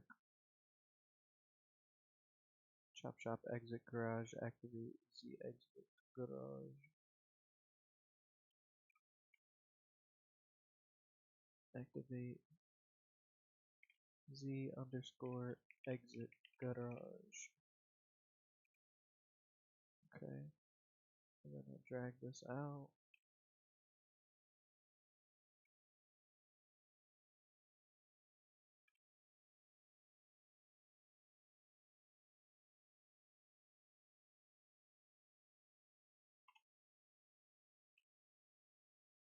Activate Z exit garage. Bang. Boom bang.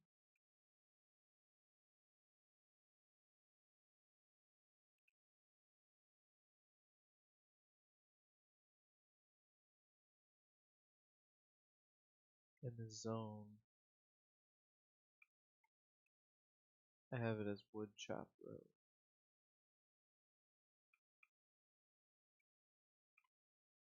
Is this one wood chop road here? No, wood chop road.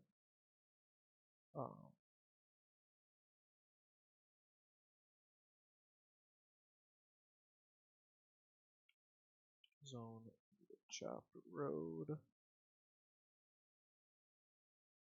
So then the woods would start in here with wood chop road.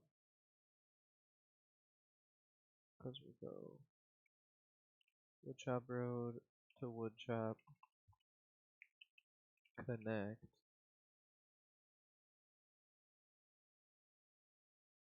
And then unhash that, copy this, paste it again, change the road to connect, and then this one is going to be a different name. It is going to be whatever this one is. Zone cemetery entrance. Boom.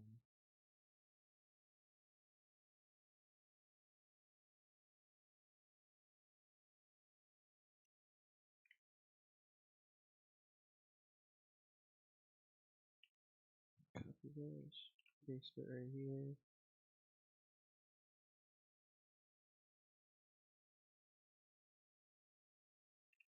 This is gonna be woods, or not yet, woods enter, and then this will be activate underscore z underscore woods. Okay.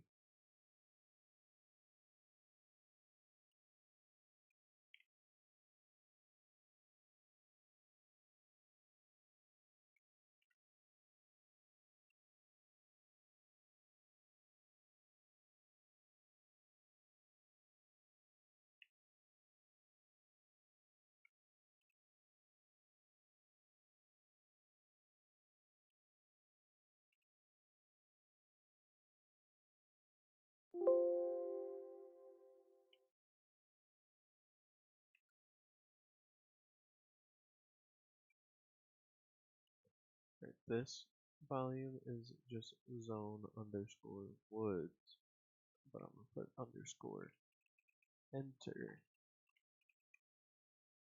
as well, because we will be entering now. Activate Z woods. Does this trigger any different? No. So I delete that one. Put this one inside. Just in case you teleport into here first. Activate Z woods. Activate Z woods from Woodshop Road to Woods Enter.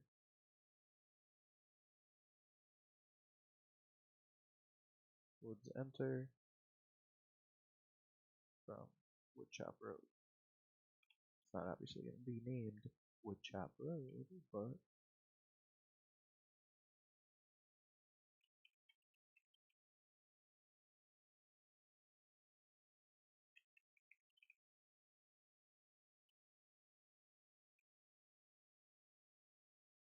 we'll call it Spooky Woods. Because if you know Spooky Woods, then you know. If you know, you know. That dude's the GOAT.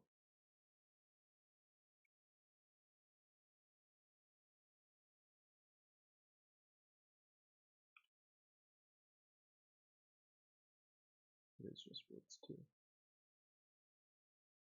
It could just be woods though. I'm gonna just put woods.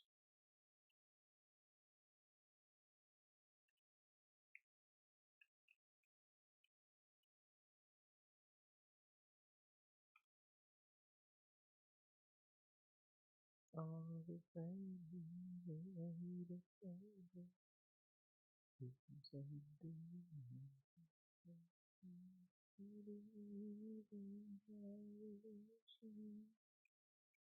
I can see the river taking jollies. Do, do, do, do.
Do we test the map about it now? I got the woods done.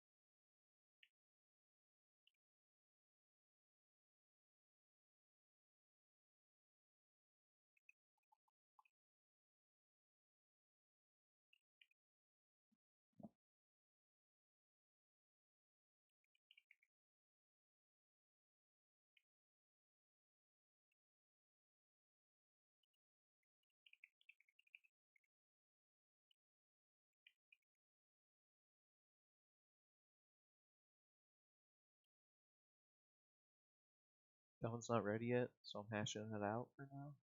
But we will add that back in after.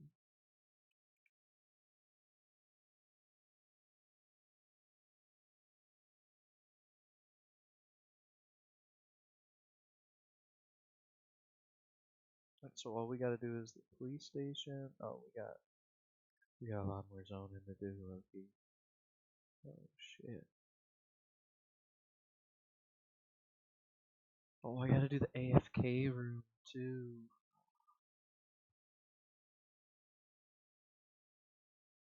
You know, let's do Lucky to Lose right now. Or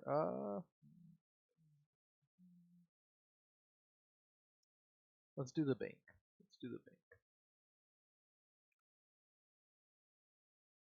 So courtyard to bank. Let's see. Does that go already? Right?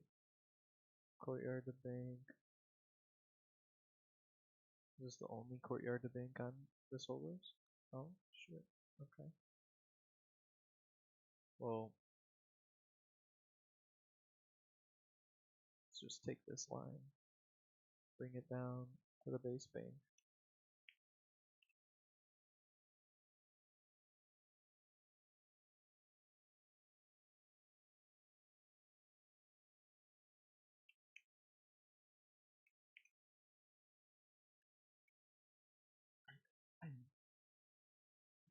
What's this one called? Bank front. Copy that. Paste there.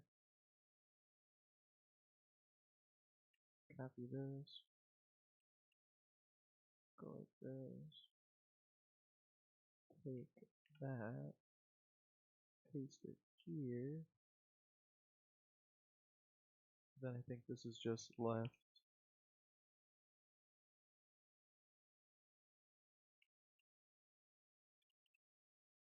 And right.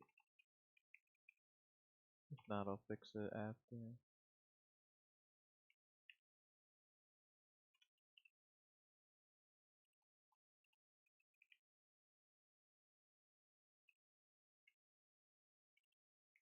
Activate underscore Z underscore bank. Activate Z bank. Okay. Save. Let me make sure.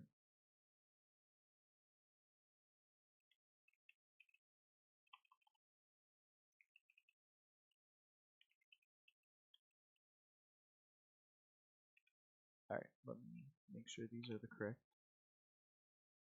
Zone bank right. Zone bank right. Wait a second. Zone bank left. And this is gonna have to get split up into two separate zones, but we'll do that after because I don't want to move zones around and break the map if I do them too quick or something. I just want to get all the names correct. Okay, so bank right connects to church lot.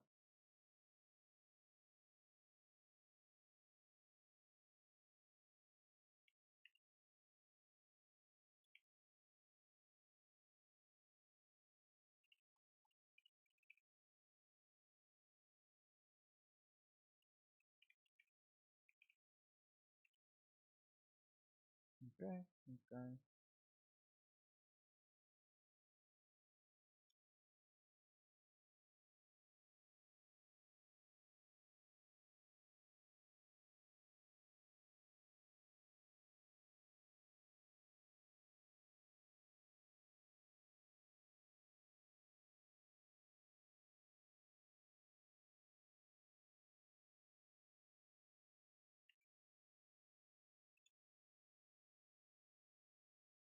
And the left is connected to, what is it?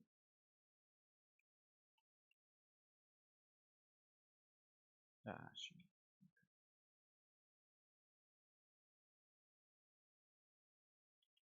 We'll fix that one after.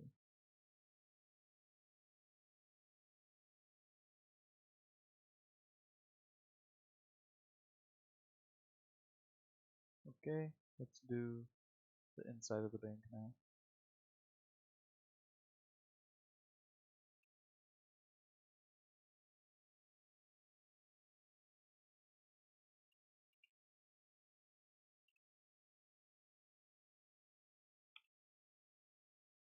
That's the front, right?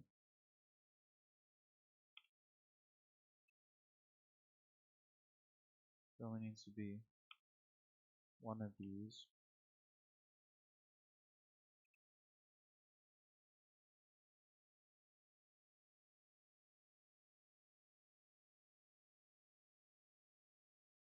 Guess it doesn't really matter because you'll never be inside first, so you don't need an inside trigger.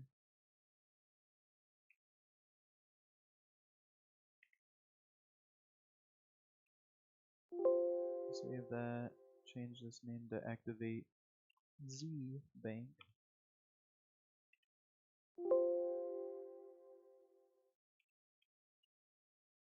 It's bank lobby. Okay, I'll switch to bank lobby.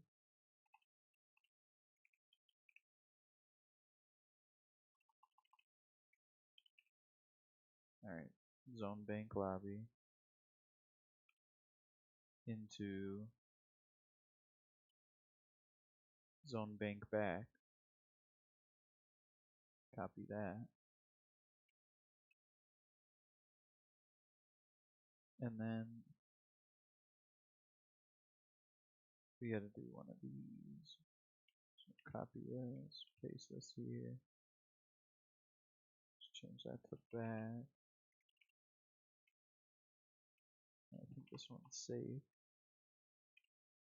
And then activate Z save.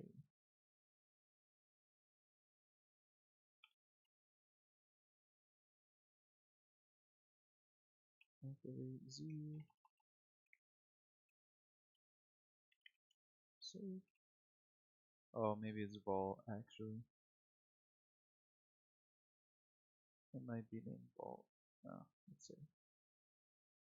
Copy. Oh yeah, it's already okay. Alright, boom, and that's the bank. That is the bank complete. Activate Z save. Activate Z bank. Okay. We're getting places, people. We are getting places. You're reaching heights never seen before.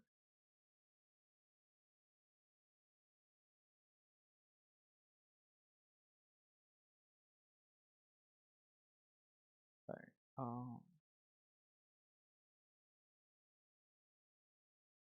let's see what else got church in it. Church a lot. That's it? Okay. Let's get the church working out.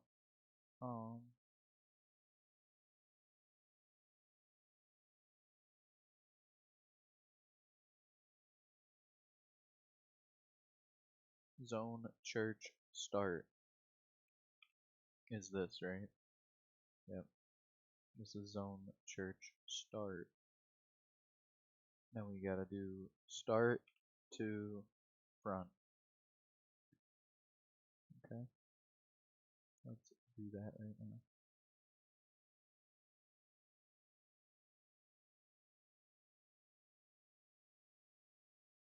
copy that right there. And then that right there.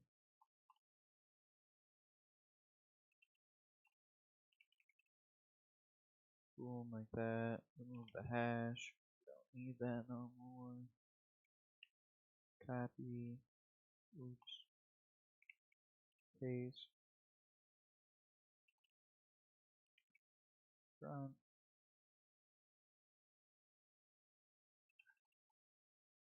There's gonna be a left and a right, so just do those first. Alright, boom, bam.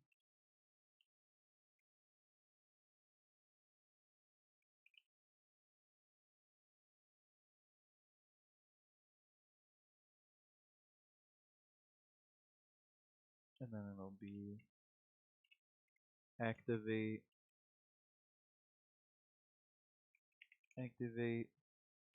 Z church front.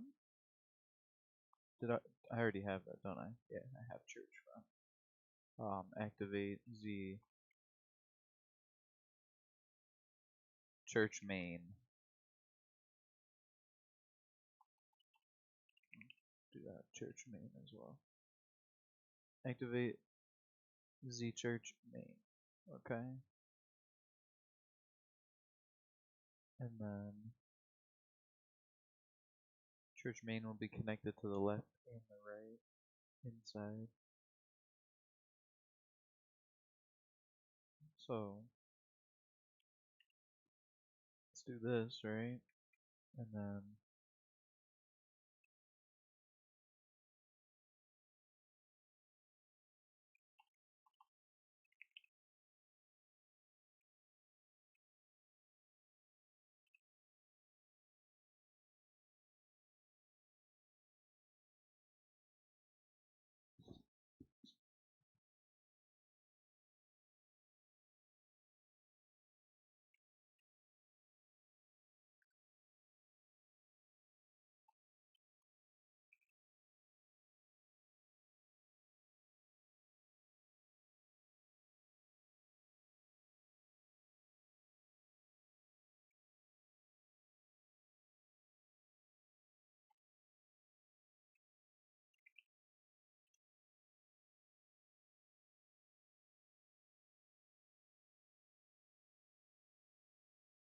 activate Z church main. Did I? I did not. I didn't have that.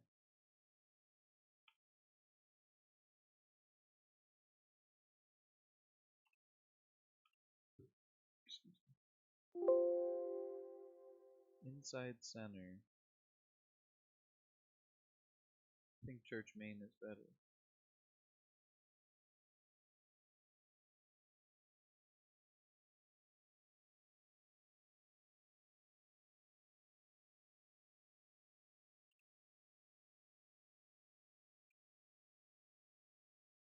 That means church spawns. Copy. Paste that into here. Make this say base church.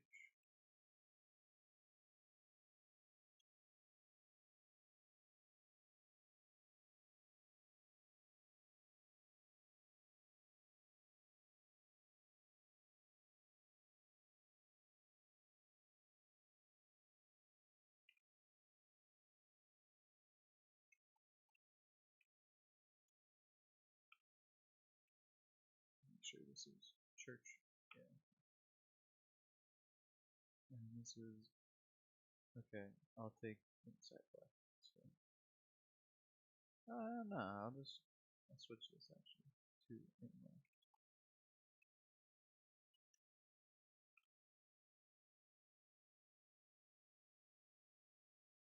Make it a little bit shorter for myself.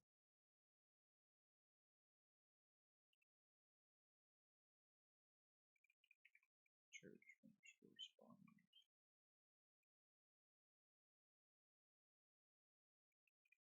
Church underscore spawners.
Alright, alright, alright, alright, alright.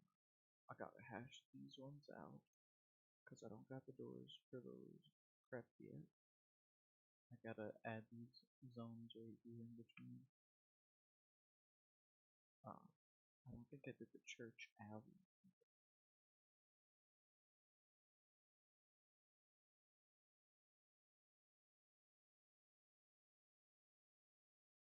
Oh, I gotta do the casino.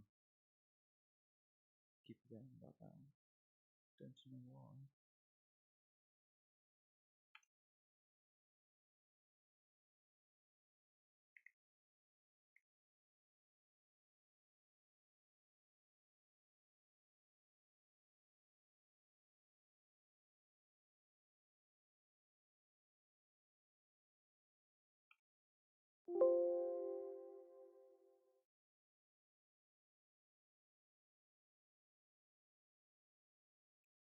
Activate the lucky friend.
Alright, let's do lucky to lose.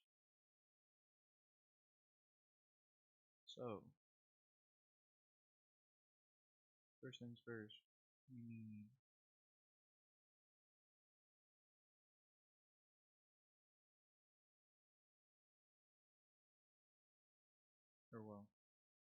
let's just get this.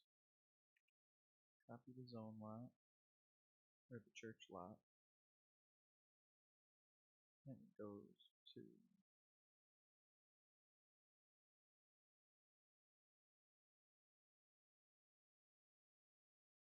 zone lucky name.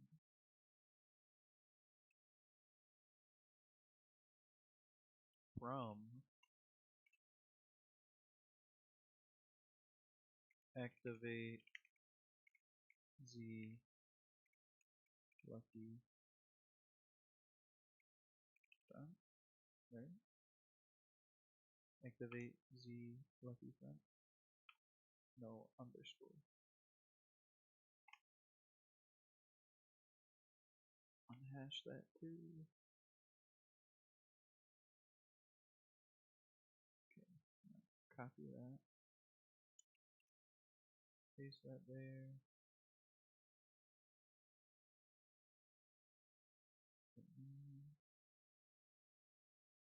I'm gonna do copy this.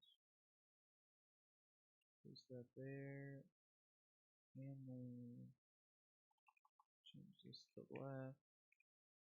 Change this to right.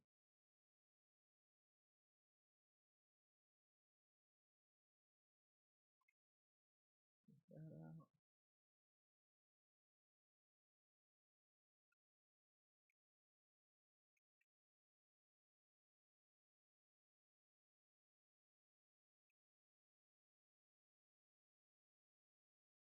Alright, now those are connected. Now we gotta. This is the open back door.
I think it's courtyard too. Right?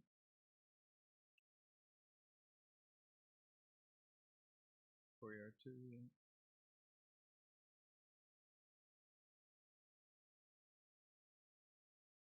Activate Z lucky bag. Boom. And that doesn't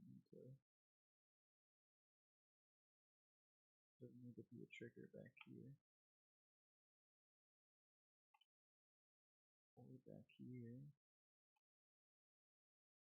We only need this one. 2, 3, 4. 1, 2, 3, 4. Bang.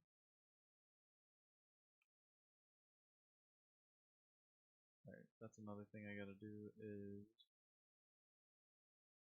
add all the KBPs.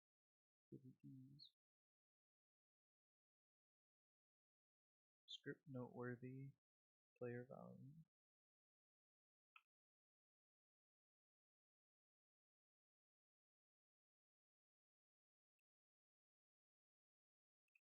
Script underscore noteworthy player underscore volume. And then what's the other one? Script string and the target. Script underscore string. Okay, tables. Casino.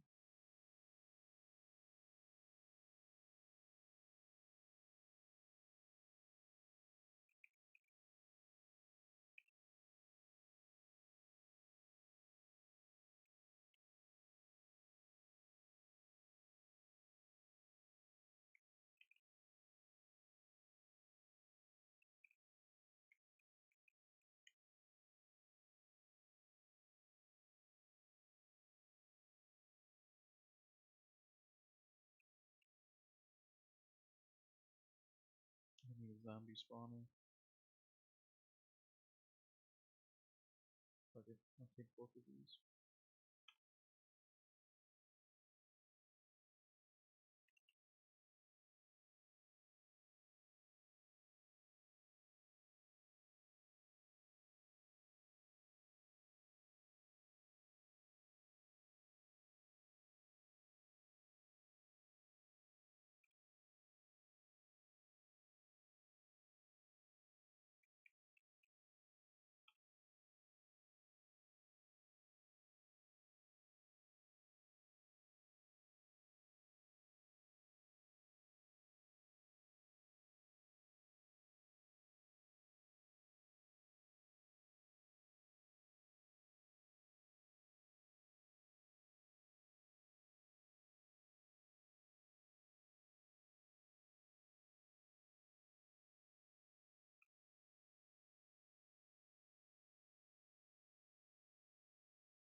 Damn, I can't believe I'm about to say this, but we're almost done.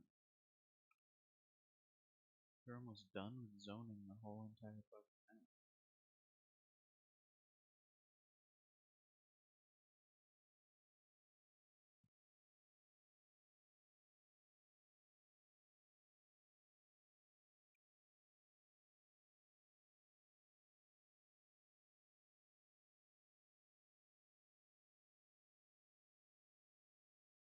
Let me see what the hospital front door is.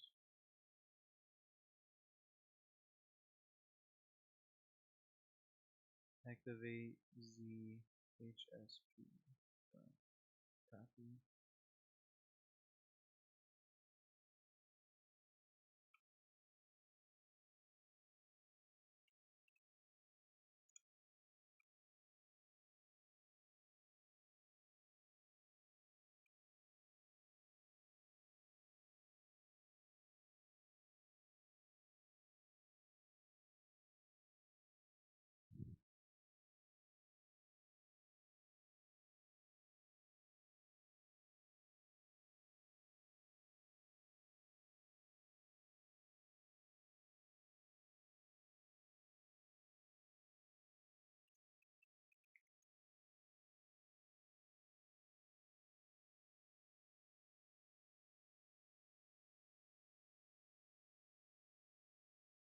I would just need to do Chop Road because these three are connected to each other. And then we don't need these two extra triggers because we got this one right here.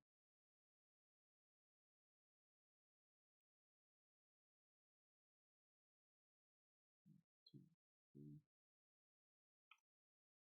Boom. Maybe I should do that one more round.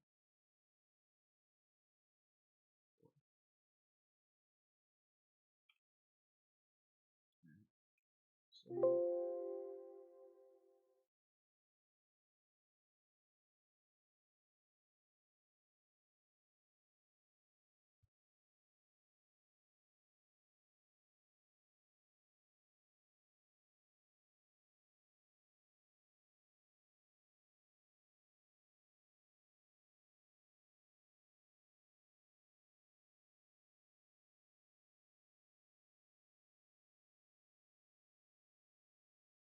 Alright. I think we are done.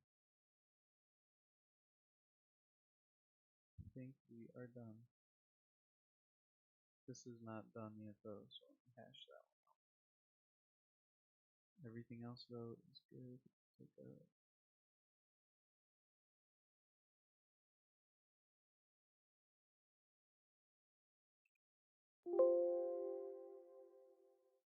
I'm gonna go in the map now. Try this shit out. We still got a lot more to do. We gotta do the whole Truman Theater. I gotta add all the volumes though. Yo Kruger, how long you been working on this map? Oh brother. I don't know when you sent it. Today is what? It says in the title. I think day 121. So 121 days on stream I've been working on this map.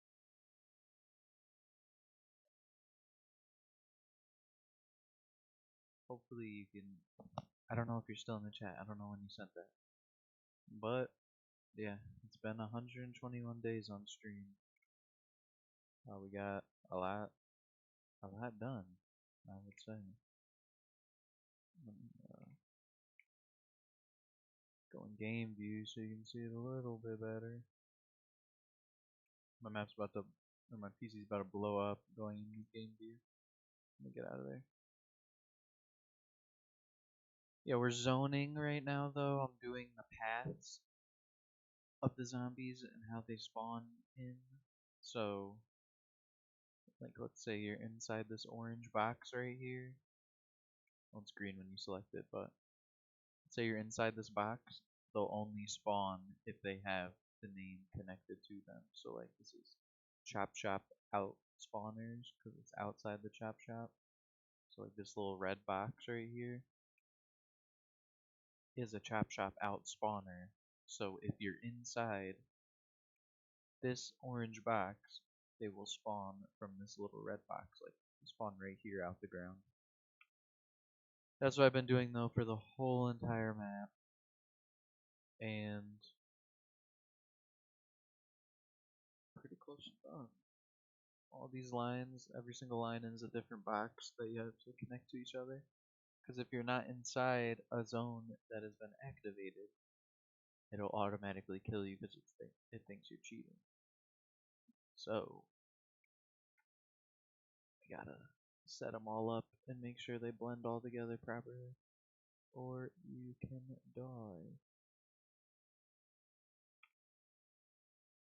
Oh, I gotta connect these two to each other. I haven't done those ones. Let's see. Zone cemetery entrance. Copy that.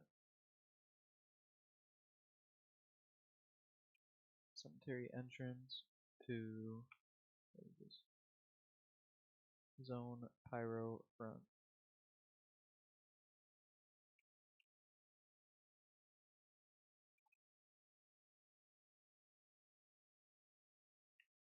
Copy that, and then put that there.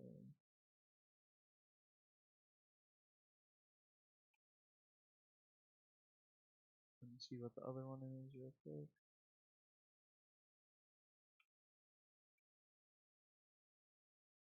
Front left, copy that.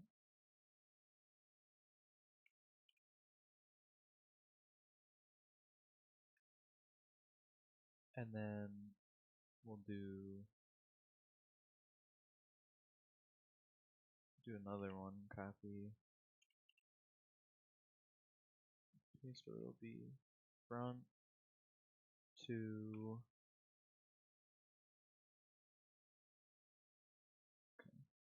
let me put that first actually.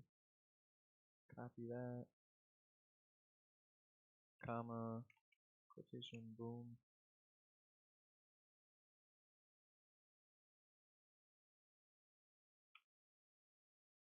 Check what this volume is. There's no target name for this volume. Really dead ass. I'll call it zone underscore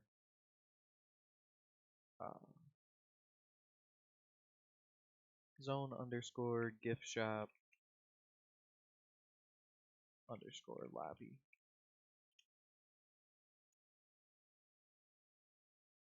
I'll copy that.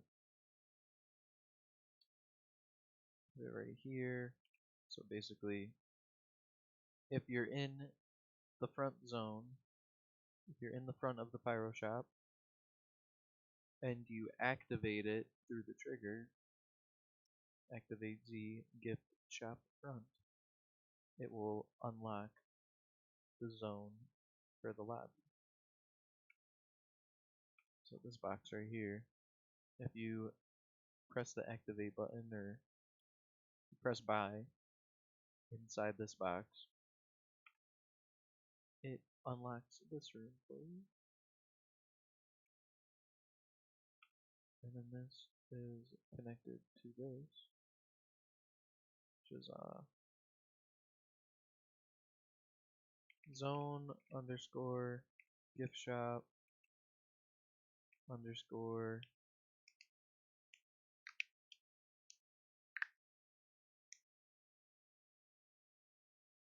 backdoor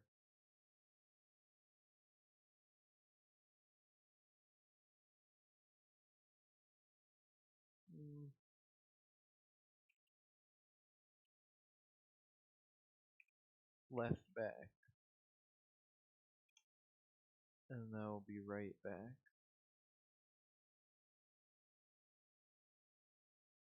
And this would activate Z gift shop back. Copy that. Yeah. Well. Gift shop back. And that would be gift shop Gift shop what? What did I just type? Back left, right? And then this is whatever this zone is. What's it? Courtyard 2. Copy that. Paste that here. Save that. Now I gotta connect all the weird like shaped zones inside of here because there's like we got like 8 different ones all together.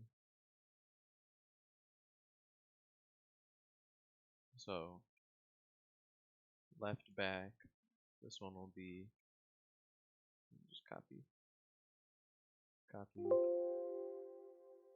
Name this left stair, and then we'll name this left top, and then we'll name this. Oh, there's not a. Oh, okay, lobby's connected to the top. Interesting. Okay, that's weird. That's a weird setup. These will all okay. Shit.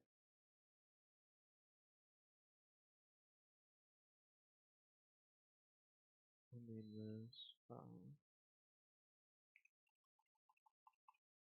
right top. And then I'll have to do this corner. Like this side I'll have to do once I build the map again. Let me link these all together though. So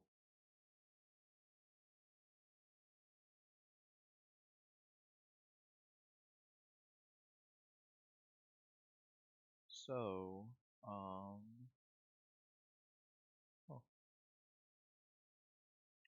Here's how we're gonna do this.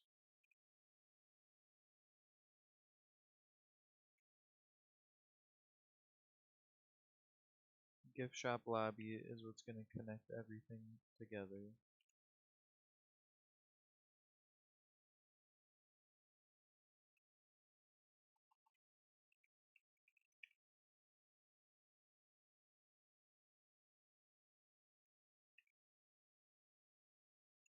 So it goes from back left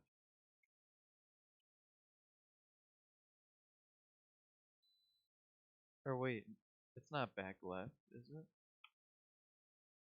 It's left back. Glad I caught that.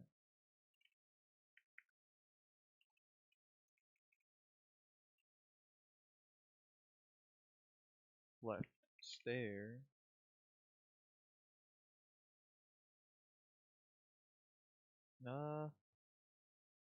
I guess it would be left back connects left stair. And then left stair.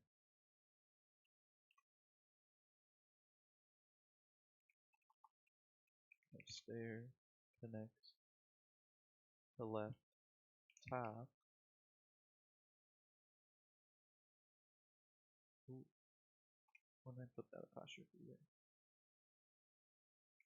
Right, and then left top connects to the lobby again.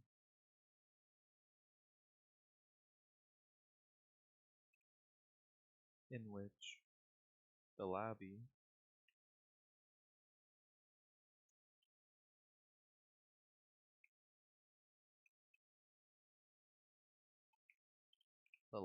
connects to right top,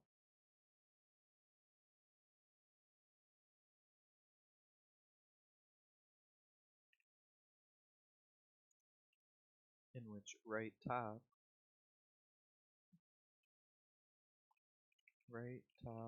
goes to right stair, and right stair goes to dun, dun, dun, dun, right back. So they go right back together into the loop. That's perfect.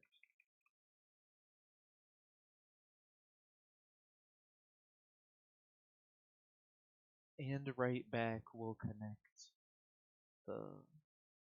Here, let me hash these out because I don't have these yet. Everything else is there though.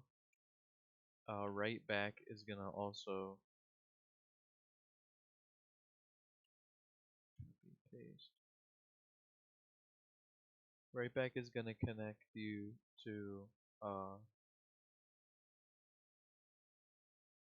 the club. I don't know what it's called. Can't remember. What's this zone? Where is it? Club entrance. Copy that.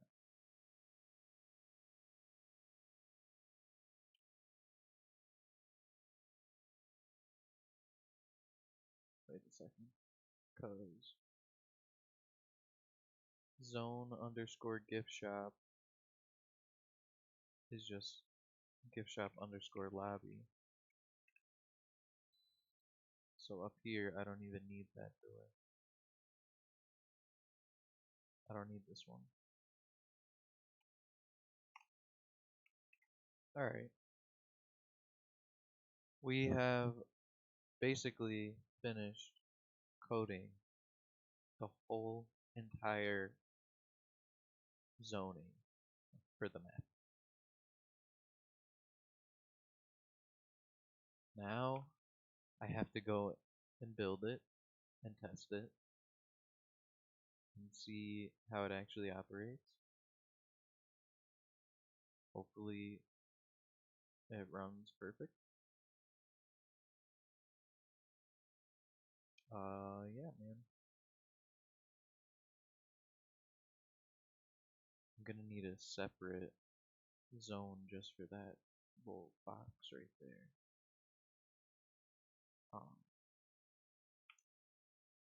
These two shouldn't be here.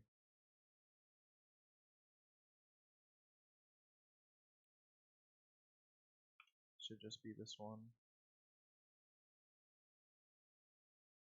And it should also go in.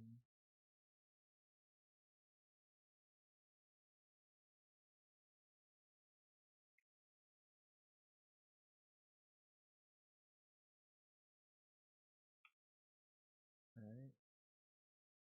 We don't need these two. Let's go, man. Alright. Save that.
Alright. I think we're ready to get into it, man. It's a church lot. This is a church lot as well, right? Just to double check. Yeah.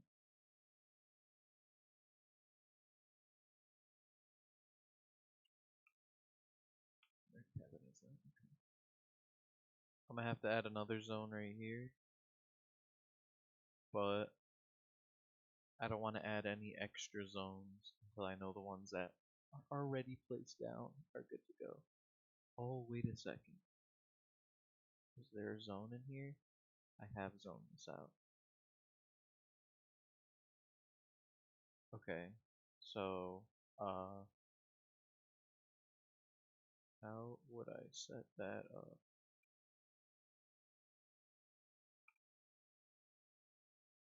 It have to be something like this.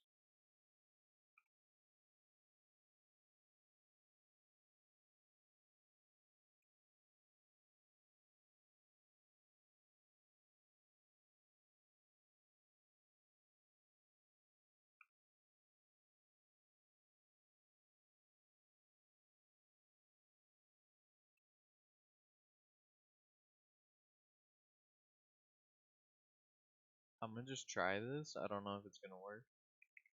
Script underscore fuck, what is it? Flag. Script flag and activate underscore z underscore AFK. Copy. No, what's this? Lucky right.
I think it was called AFK room.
Alright. I did it all. I did it all. We should be good to go.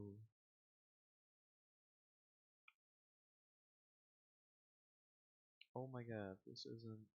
Hold on. Script underscore string. Yeah, AFK room.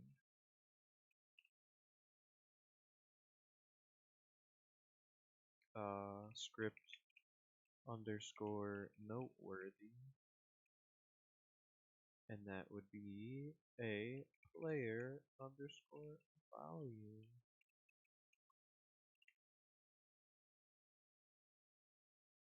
And then a target we don't have. No target. No zombies. Please. Please, no zombie.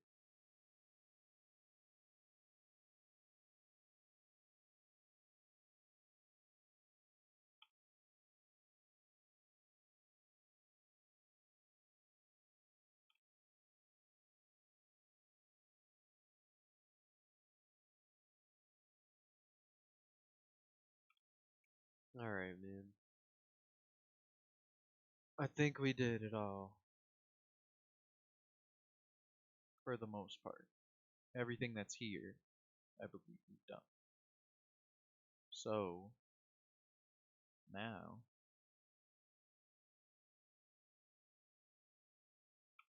I need to switch this before I activate the Truman Lobby. That will be next up.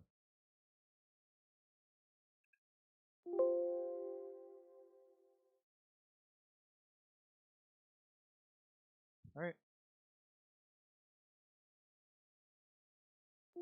Save one more time just for good luck.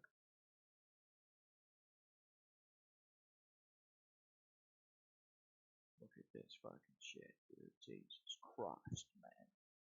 Jesus Christ, man. That's about...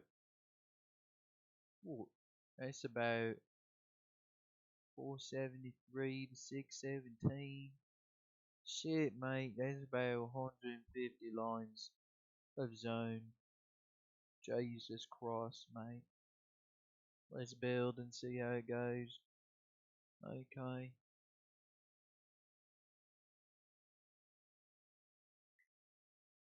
Got some coffee in me, I'm feeling like a demon. I'm juiced. I'm juiced up, damn it. I'm tweaked out. Geeked out.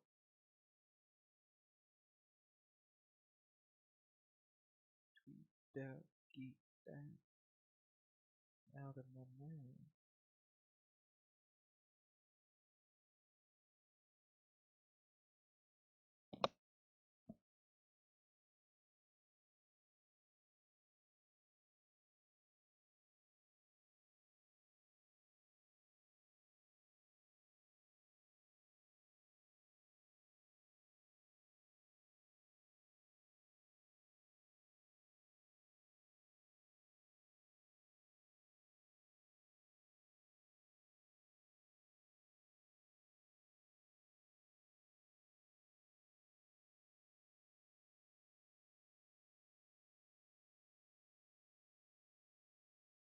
Difference between Ark and Tarky are? Arc Raiders and Tarkov. Yeah, what's the Arc biggest Raiders. difference? No, but Arc like, come on, Raiders. for like It's actually. I mean, third person, first person. Duh. Okay, fair I enough. mean, oh yeah, well, yeah. The I think third that's why person. I would hate it. It's only third person because of the company that they make third Yeah. person games. I mean, It's it's like new player friendly. It is. It is. It's absolutely. Why is it new player friendly? But they're Because there's changing like the way the quest markers game and works. shit. They're Oh, I see. changing. No, there's not. There's not quest. No, there's no like No. map. No, it doesn't tell you what to do for quests. There is a map, but there's not quest markers on the map. Does it tell you how to get out? No. Well, Like, yeah. does it tell you where the extract is? On the map, Hey, it shows Braden, you where you extracts can are, mark and an it shows extract. you Hey, how much Braden, time Braden, before they close. Braden, What? you come before. Yeah, all the time. Dude. Dude. Why are you so mad, nigger? Dude. Dude. Dude. Keep moaning like that, dude. Fucking raid? No, bro. The Like, correct I'm terminology sleeping. is coom. I'm going to streets. No. Okay, hurry up. Kruger, what's I mean, up, Arc bro? Raiders is a What's good up, game. Don't Kruganator? get me wrong. It's a very good game. I haven't I played it in a wasn't while. shitting on Arc Raiders. No, I said it was new player Bingo friendly, doesn't, Bingo which doesn't it like is. it. Bingo should It's give not it a that. try though. It's not that I don't No, like dude. it. It like Ben said best. It's fun to watch. Probably It's fun would as fuck never to play watch. it. Yeah. Yeah, I don't think I'll ever play it. I felt What I up, don't know, I haven't Kruganator? played it in a while. What up? What up? I'll tell you what. The thing is though, you definitely do run into a more nice people playing that than Oh, Tarkov. dude. When you find a nice person in Tarkov, you might as well go buy a lottery ticket. Yeah. I have found them though. I've too. I have found them though. Oh, Yeah, they we found exist. Like the plenty Bro, of guy them. where I was like, dude, I got remember like. when I first started playing? I'm sorry, Braden. I cut you off. That's okay. I love you. When I first started playing, I met some PMC on fucking customs, and we sat in a corner, tapping in and out, trying to get each other's discords through VoIP. I remember when we were scavenging on Lighthouse, and it was like all of us, bro. Like I don't even know who was playing, but I was there and you were there. Maybe FPG. But we met two, like one of them was blatantly cheating. He wasn't like doing anything, but you could like his kit, bro. And then when you killed him, you were like, he's a fucking cheater. I did kill him, right? Yeah, you killed him.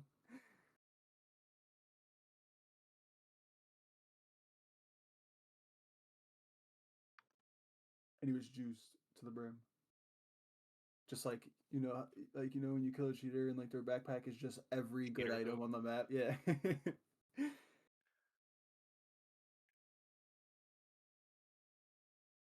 Pretty good feeling though. You kill a cheater. 100%. Dude, I wish I had my old clips. Same. I ran into two. I should not have wiped my PC how I did it. Hold on, be right back. I should have kept my COD clips, bro. From fucking I got every single one since like fucking 2015, bro. Yeah, that's fucking crazy. What was the COD we were playing? Crazy, bro. MW2. Yes, I was just dude. thinking about that. That was like peak, With the bro. Chimera? Yeah. That's Chimera? Oh, bro, dude, That that was peak, COD, bro. I bought the Yeah, fucking yeah. prestige edition of the next one because I was like, this was so peak, bro. And the next one's basically just DLC, bro. It's gonna be so good. That shit was ass. They ruined What was the next one? MW3. You see, you don't even Wait, what remember did it I because miss? that shit was so ass. Oh, I had it. MW3 was good. The one that Pablo bought. Not the one you're Oh, thinking. that of, one. The new one. The new one that was Pablo bought it though, right? And played with us. Yeah, Is I that think what the so. Yes, Yeah, I think I did okay. play with you for a Or little we bit. played the on beta MW3. together. It had the It map might have been the beta. that was in a older Call of Duty, and there's a house on a hill, and it's a really long distance, and it's fucking terrible. I hate it so Yeah. much. And there's like a greenhouse in the back Yeah. of the house. Yeah, It's fuck like that fucking game.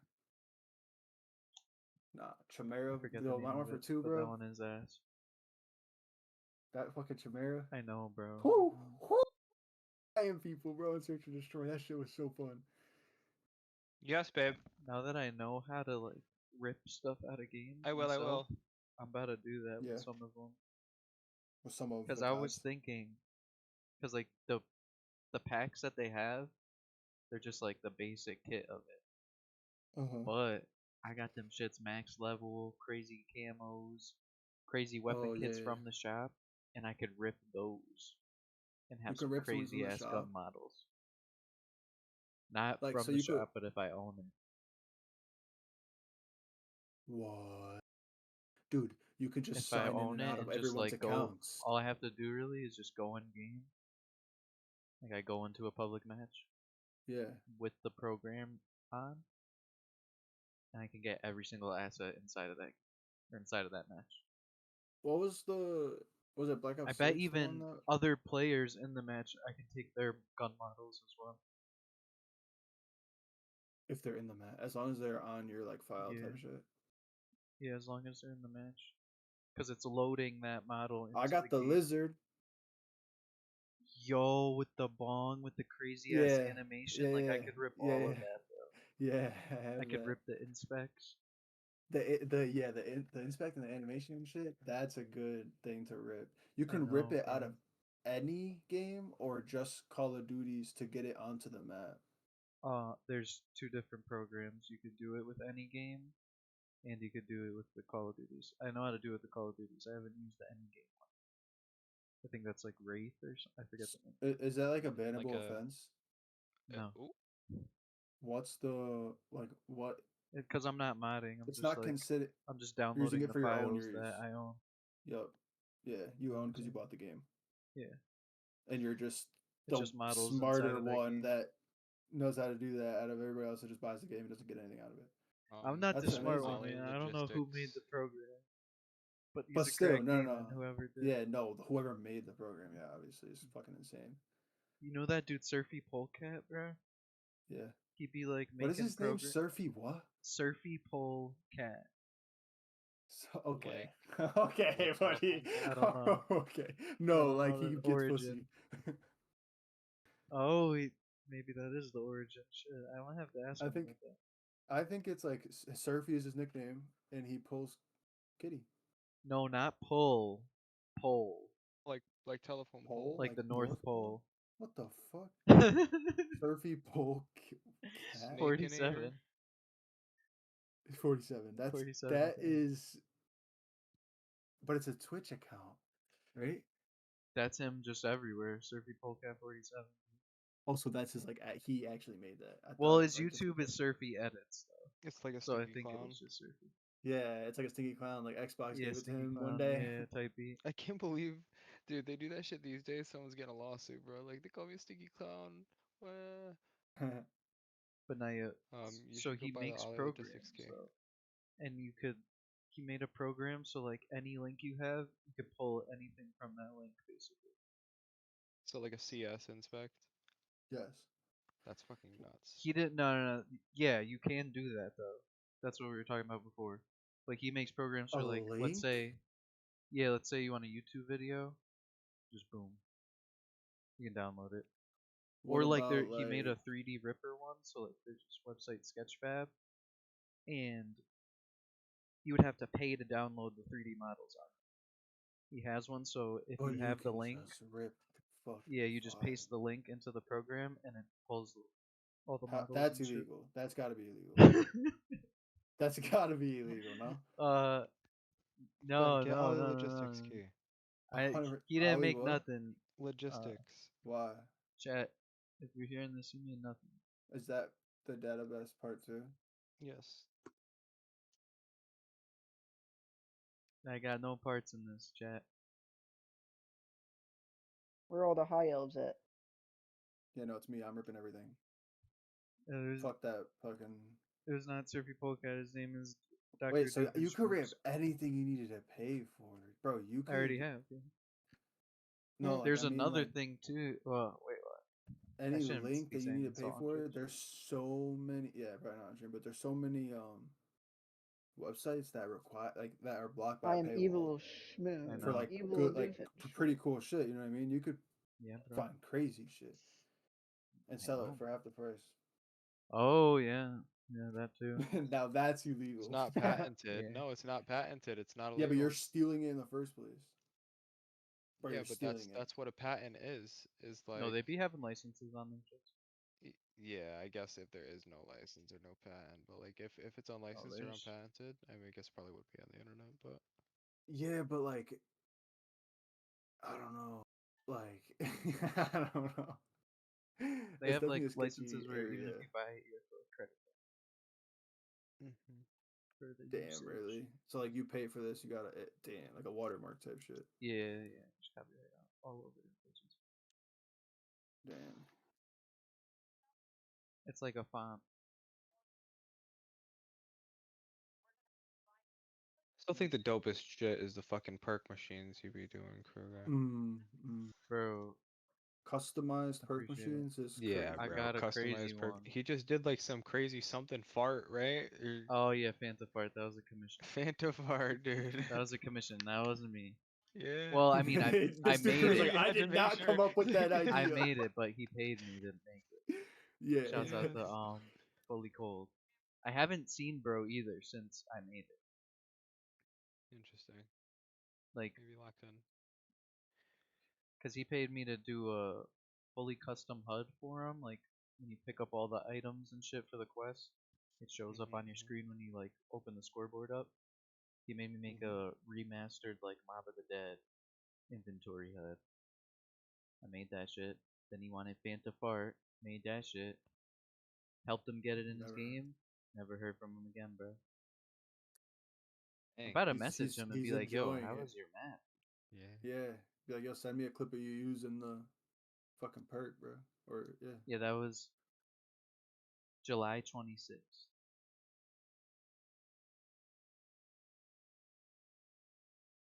Where's Bro Ben? Playing zombies. But no, yeah, Buying I'm the making a perk new over perk. and over. I'm making a new perk machine where Well, I don't know. I think I've already told you guys that. But you subsonic slush, you're gonna be able to grab the cup, bring it to the machine, and dispense it, and then drink it. Wow. So you're pouring yourself a slushy? Yeah, you're pouring yourself a slushy. What's the effect? So you can do a double jump, like you double jump and crouch, and it does like a slam on the ground, and it freezes all the zombies like in your vicinity. And you'll have icy slides. And I want to make it too so when you slide and hit a zombie, it like pushes them back type shit. Like a subsonic Like in wave Fortnite. is pushing them.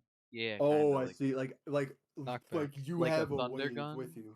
If you know what a thunder gun is, it like Nope. shoots a big ass like wave You know what pulse. the thunder gun is? It makes them go flying. Is it I want to do that with the Nah. slide. So it's like I icy know what subsonic I know sound what wave the ones. blast. Yeah, no, that's fire. Like it would just like a wave of fucking. I like, have it invisible already shit. in the. Hold on, I could show you. Not that part though. I want to do that though too. I could show you that. I've been cooking up crazy too with the Steam Workshop. Got the Steam Workshop going crazy.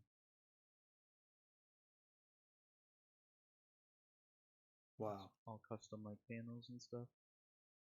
That's fire. Slides, jukebox with all the track lists. I'm gonna have these as animated videos too. I'm just testing it out. Yeah, man, it's on the Steam Workshop. That's fucking fire. After this raid, I'm gonna subscribe to that shit. It's hidden, or no? I think it's friends only. Let's go. You gotta let me know if the link works too, cause I don't know. Bet. It's been acting weird. I don't know if Dopey got it or not. Definitely not. He's on his PlayStation. Oh, okay. It doesn't say Steam Community Error though. Now that when I sent it, so it should be good. Let me show you some Sonic Slush. I have it like halfway scripted. I just fucking did the whole zoning of the whole entire main map. So every single piece you walk into, the zombies will spawn in there now. Oh, really? So it's like on you now. Yes. So there's like invisible boxes all around the map, and every time you step into one of them, though that box is connected to a bunch of small little boxes on the ground where they spawn up from. And if you're in that area or an adjacent zone, like 2 or 3 boxes away from it, they'll spawn in any one near that type shit. That shit was a pain in the ass, bro. That's fire. As fuck.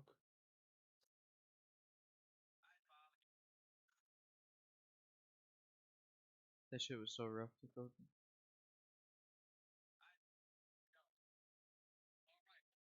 Bro, how did you make this? How did you make this picture? How'd I make it? Yeah, it's insane. Well, I already had the newspaper, and then I just added it onto like a, what's it called, like a blank newspaper. I just Photoshop. I could show you. I am. Oh my god. I just fucking closed everything. What game? No, I didn't close the game, but I minimized the game. I minimized everything right there. Well, I'd be doing that sometimes. Hovering over stuff. Alright, so I picked up the cup, I placed that motherfucker down, and dispense it. I gotta add different effects though. Who wants to try their luck now? Right, and then you'll be able to pick it up and do this with it. And basically, oh well, I have insta kill, but insta kill and double jump. Oh, believe So me, they're like frozen. I know how to work a crowd. That's fire. Them freezing like that's fire. And they'll be. I have insta kill on too. I can just insta kill them now. Because they're frozen. round one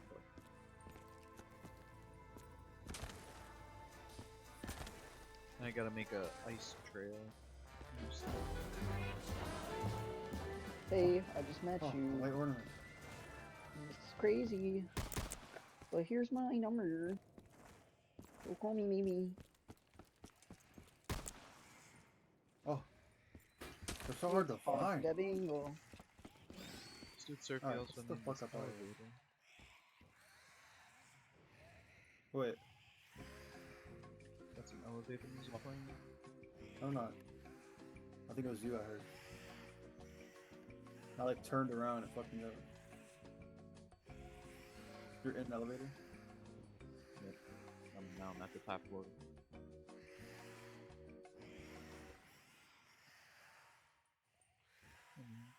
Go back down. Oh shit. Yo, Pablo, you know what I hate that they do? They put the blue and yellow next to Ollie too. Yo, was that at you? No, I didn't even hear it. Oh, what the fuck? The main part of the mall sounded like they were like upstairs shooting out. Big ass suppress shot. That's crazy. You were closer to it. Got the face of fire right now. It's far. You have it in there? Yeah. Gives you part slides. He's so. What made him think of that, bro? What made him want Press that? F to unleash flavor. It was like a AI generated like mock-up of it that he sent me, and he was like, "Man, this model." I was like, "What the fuck, bro? Oh shit! This is not what I was expecting."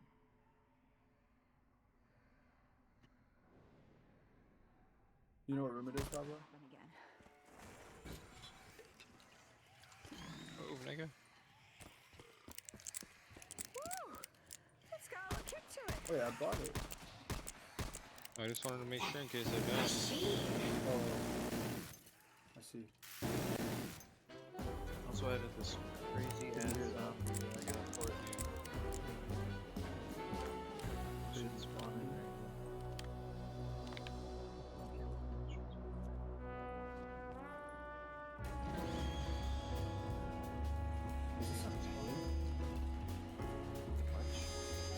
No, I think it's an upside down table with candle. Oh, there he is.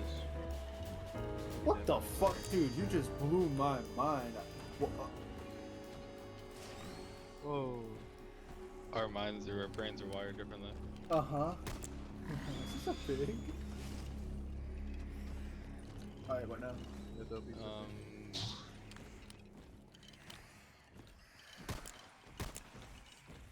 What the? Kill that PMC. Don't get fresh with me. Thanks for the smoke screen, dumbass. What the fuck?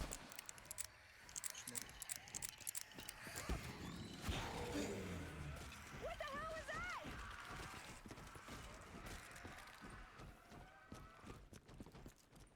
You're on that, right? Shot in the back.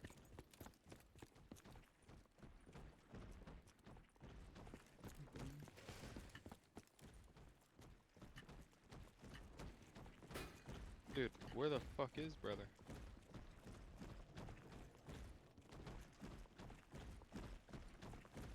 Bruh, I don't want to fight this guy. Cause he's being like this? Yes. Well, he probably saw us both. You know? So wrong. Bitch, you did me so wrong. Yeah, baby. I don't want to go on. Living in the world. Without Oh you. shit. That's a really freaky looking Or maybe cabinet. he's like an absolute I don't even know gamer if I wanna chat go there near on it. smokes because it's the cheapest. I way threw to a wish find in the pillow. well. Pillow? Don't ask Yeah, me, probably. I'll never tell. I looked at you as it fell, leave. and now you're fine, Wayne. God, I could see him in the exit, I'm about to sign. deliver a Someone was serious walking in the exit sign, the door over here. Scared.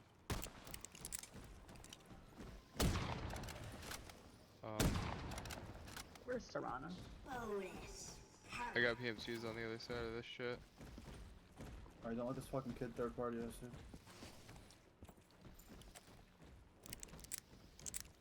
Where'd you go? Yo, Dopey's I'm up on there. in my front. Okay. Yeah, they're in the other store. Up close? You guys really stink.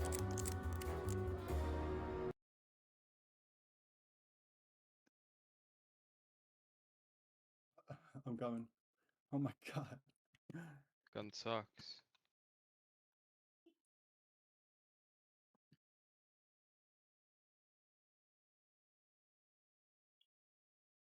One down. Nice. I think there's another.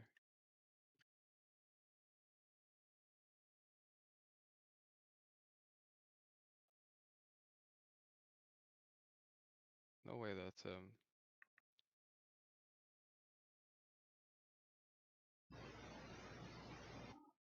Yeah, I knew it. Good job. That was great teamwork.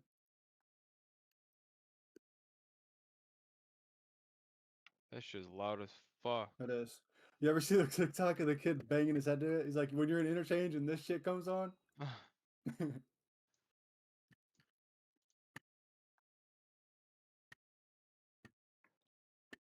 So long.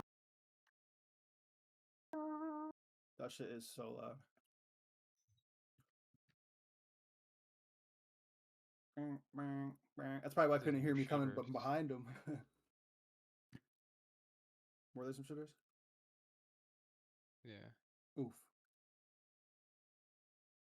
Hopefully above level 15. Yeah. Mine was. 18, let's go. Oh, 5 for upplate. What a Chad. Okay, buddy, what are you picking up? Same for this kid. What are you picking up? Cowboy hats are good money because it's barter for the new lever Is it? action ammo. Pick that back up.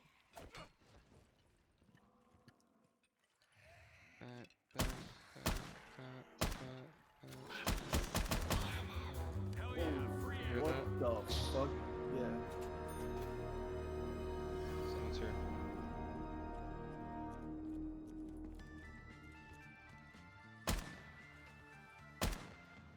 Let's just go.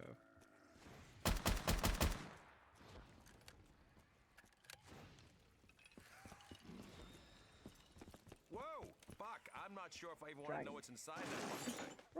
It's so weird.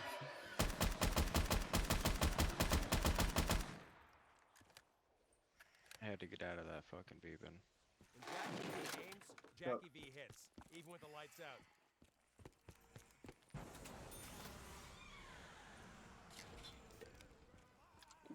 Where the fuck did you go? Back the way we came. Finn O'Leary's whiskey tasted better than I'm this right there shit. to your left. Yep. I gotta get my bag this on the other side of the wall from me.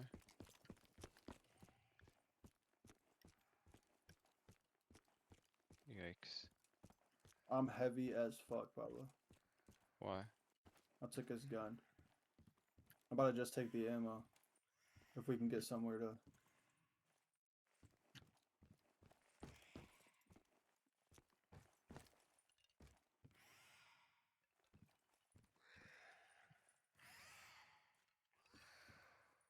You want to dip? Both got a kill. Got our task. This is where that kid was. Oh wait, no, it was on the other side of the other ball. side. Yeah. It connects though, right?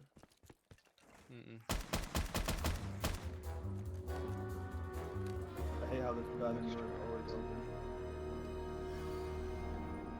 I checked Emercon though.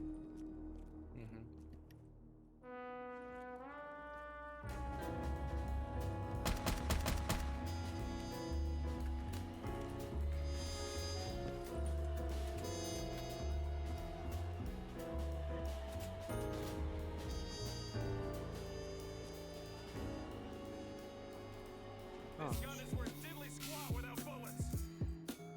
Does connect, no?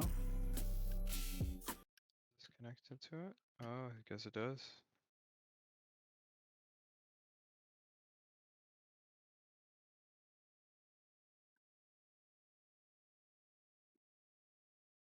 There should be multiple Christmas trees. There should be. You wanna go grocery shopping? Sure. I'm fucking heavy. Oh, okay, let's go. No, we can go. We can go.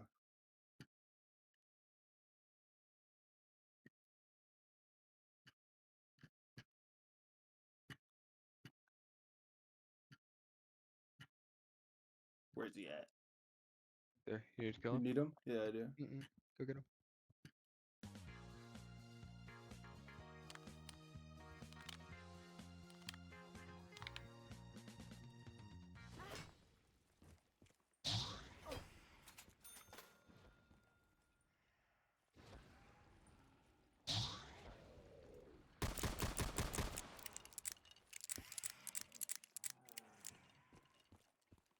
I just heard a nade.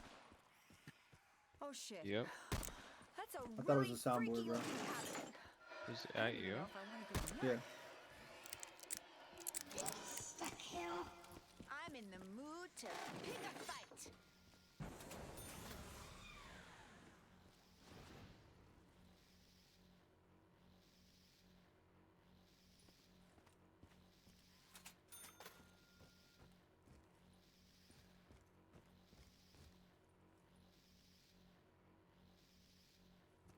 What the hell?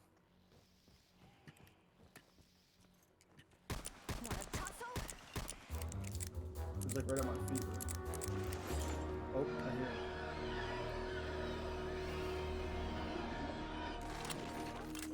I sure hope not. Yeah. Yeah, over here. Is there a scavenger? Yeah.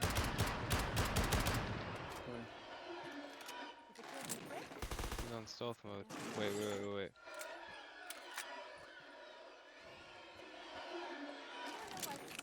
Never mind. You're gonna...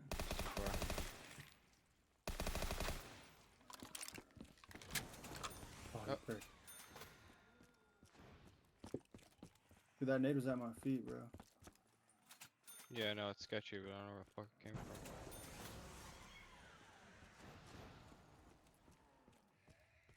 Oh, I hear something swiveling in here. In this room back here.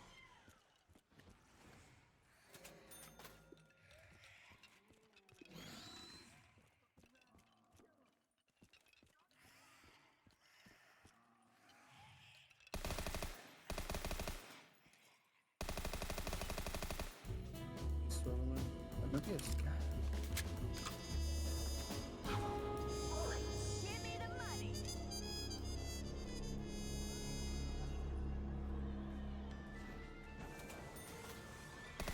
What is that?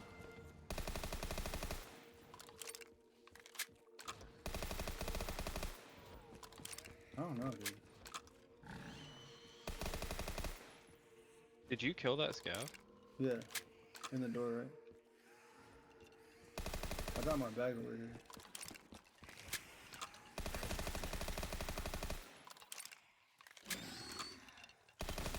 Do you have my screen up? Yeah.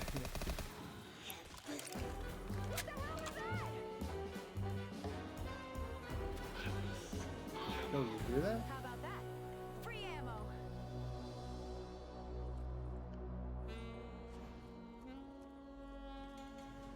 I'm coming back over. Get the fuck out of here.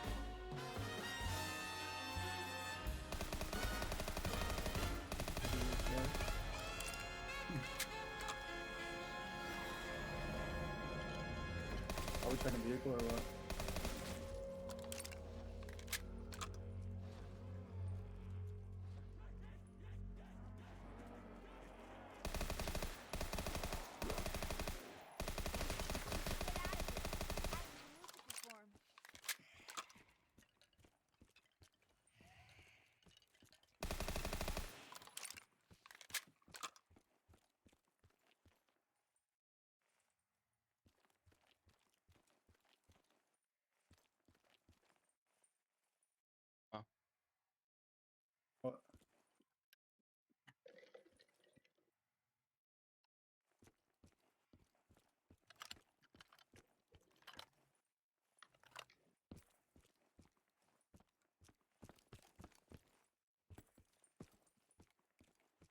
Bro, there's a fucking MG.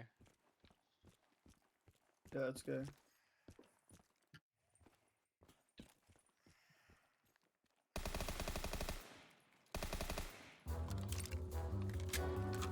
Not here.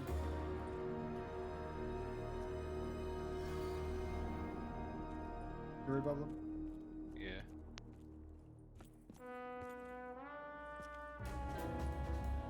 Get out the way.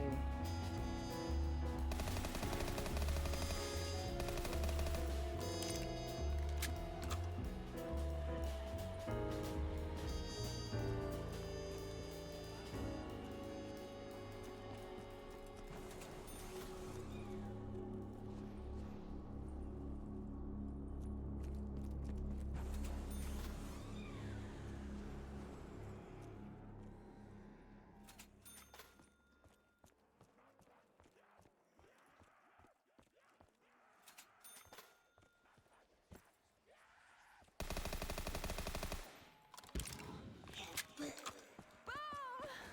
That sure helped us out.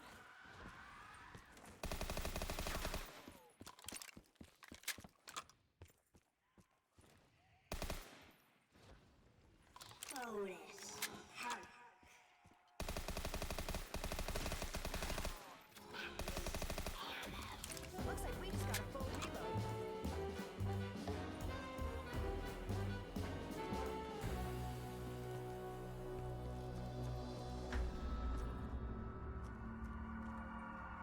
Fetch me your souls.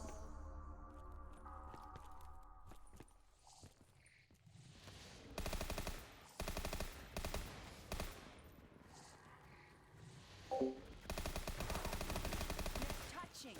I warned you.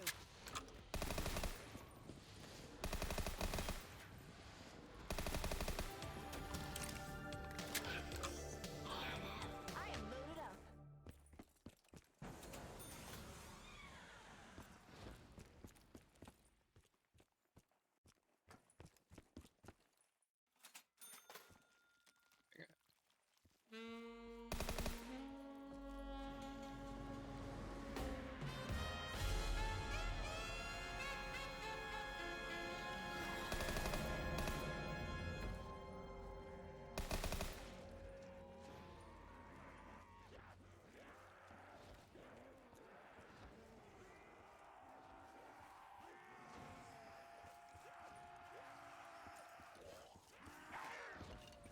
Sellout show tonight, huh?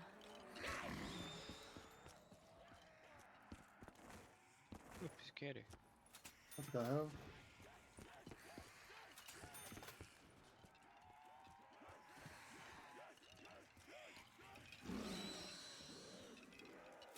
Don't you dare lay a hand on me!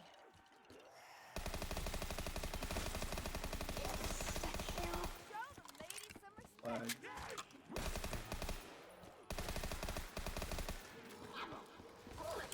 I take it that's a good thing.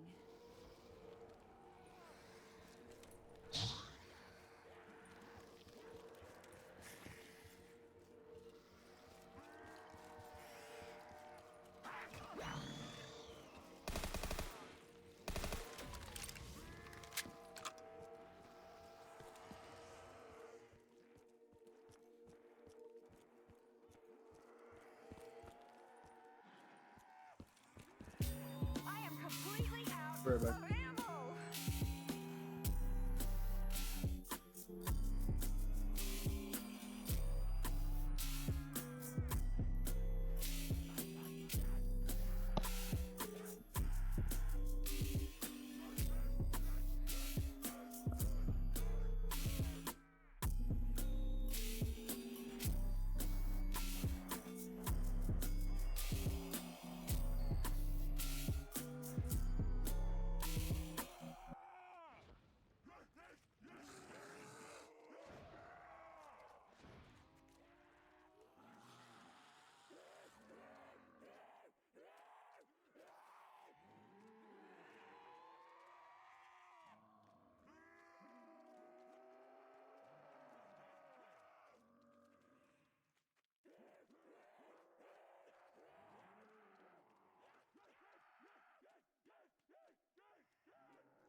to deliver a serious ass kicking.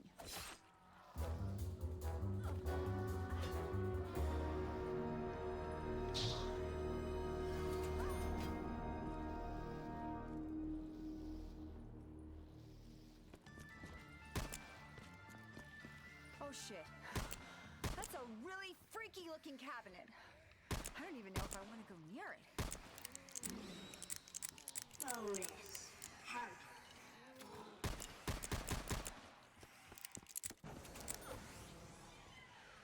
This should keep me going. If only for a little longer.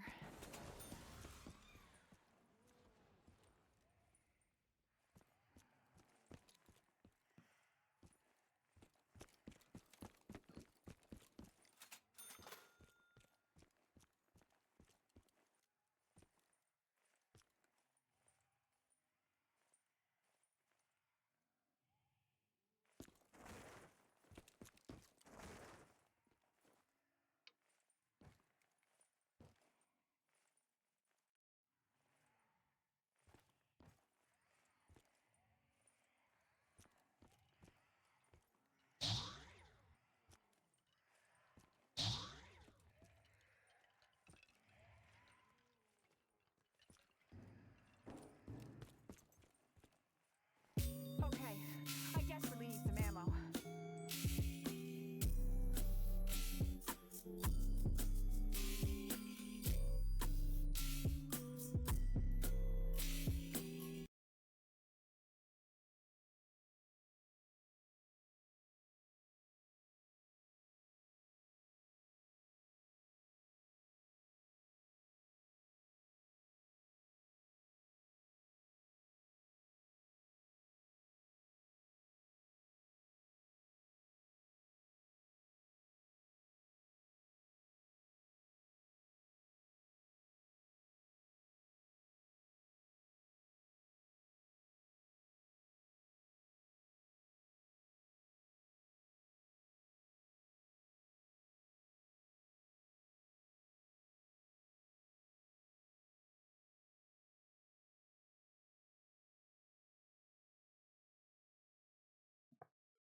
I'm about to eat real quick, chat. But I'm basically done with the zoning. Let's go, man. I'll mute real quick while I eat.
Not yet, no.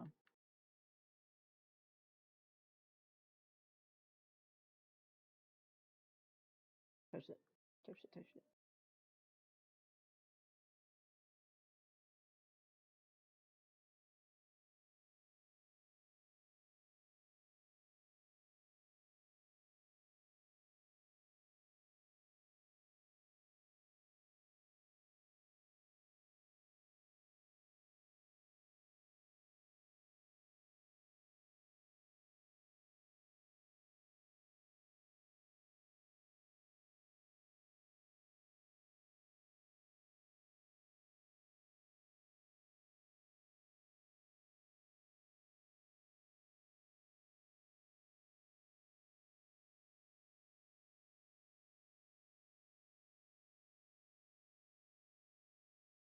Yo, dude, Pablo hasn't even clicked next either, dude. It's over.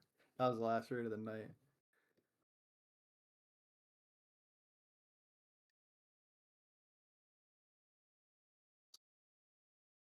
Pablo's still at the same screen I was when I went AFK. And then I said that's the last raid. There's no way he's getting back on for another one.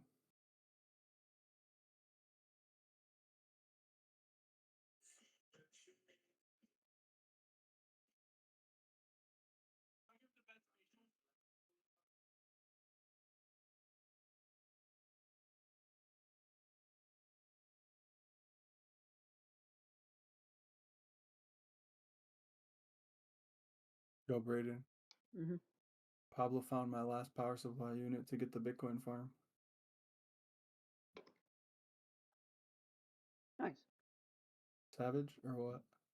I mean, yeah, I mean, you gooped up. Infinite goop. Now that's free Bitcoin. So much goop. Have you had a Bitcoin? No. You never found a Bitcoin? No. Oh, you never played. Boom, got him. Are you still playing Skyrim? Mm-hmm. Oh, Jesus, Lordy Lord.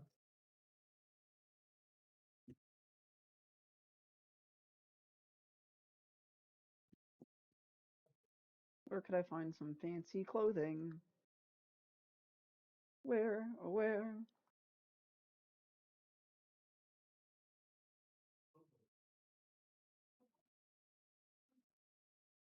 Where, oh where is my underwear? Is it under here? Maybe under there? Or maybe not anywhere?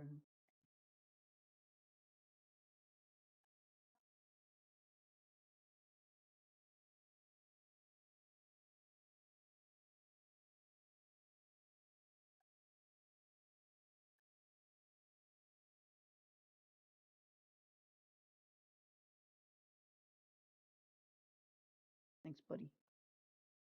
I have 28 white ornaments. I need 2 more white ornaments. 2. Just 2.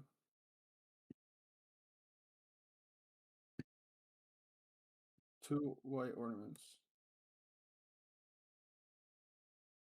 Oh, until I can craft something very, very special at my Christmas tree in my hideout.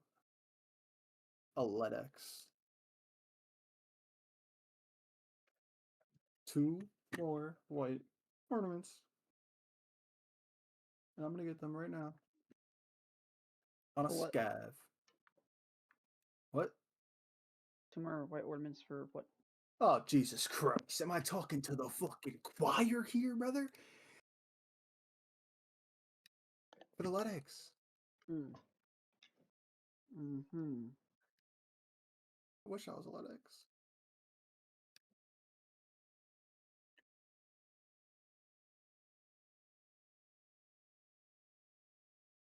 I'm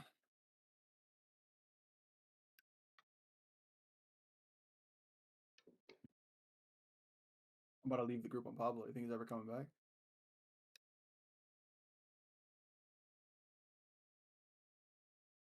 Oof. Not what I wanted to hear, dog. Not what I wanted to hear. I'm poor as fuck. I lost like 4 mil today. I'm poor as fuck. What if I scav customs? No, I'm scavving Lighthouse. I have a fucking M700, bro. Give me a name. You think I can spawn with an ornament? Already in the backpack? Ready to go? Was that Pablo? Hello? Oh, they're back. Can we scav? I suppose.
Why is it so fucking light? What the fuck?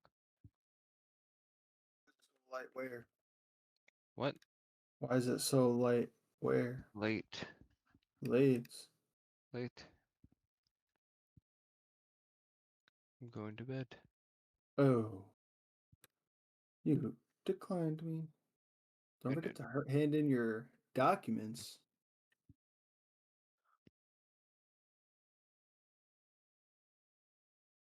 Fuck. Oh, fuck. A pilgrim? Later. Oh, Christ. Later.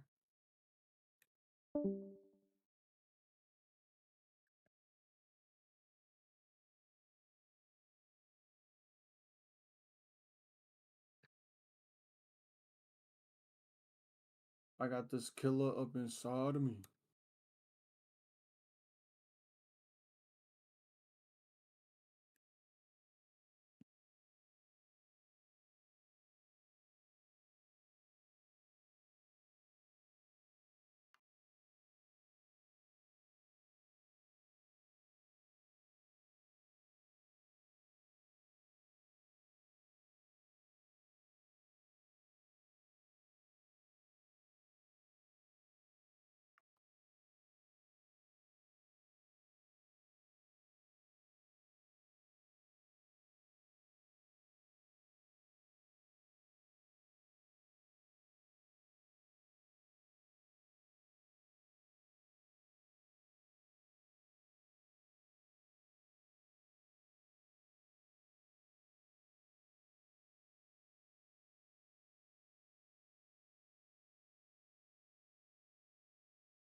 Oh my god, I'm in.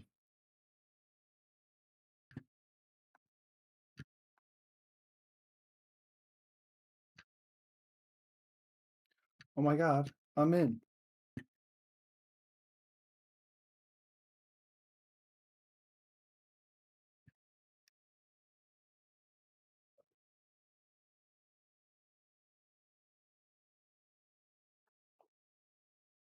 I need 2 white ornaments.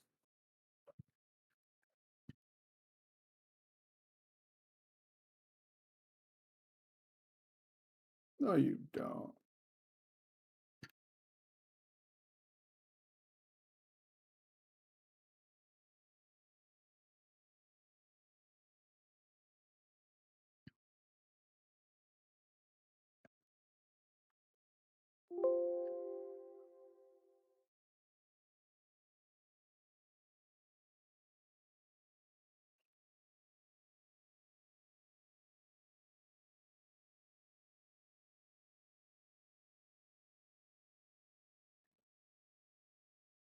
Bro, I got a voodoo on this shit.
Oh my god, a white ornament. Have 2 of them, bro. So I can just leave right now. Have 2 of them. You're gay. Leave.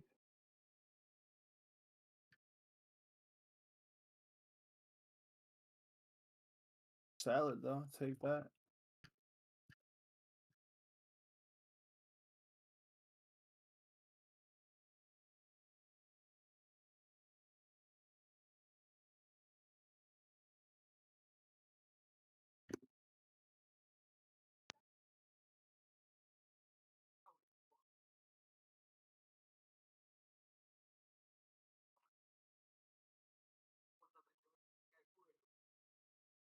Yo, and I'm not cold. I spawned with a fleece, bro. Come on, Braden.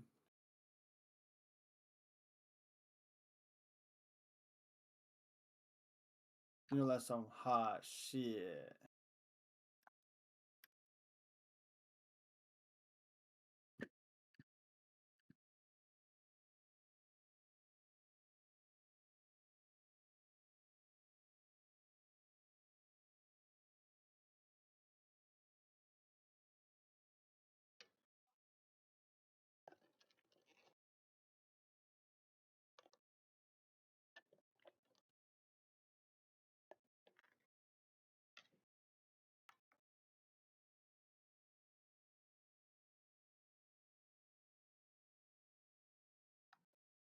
Oh my god, my gun jammed. Oh my god, my gun jammed.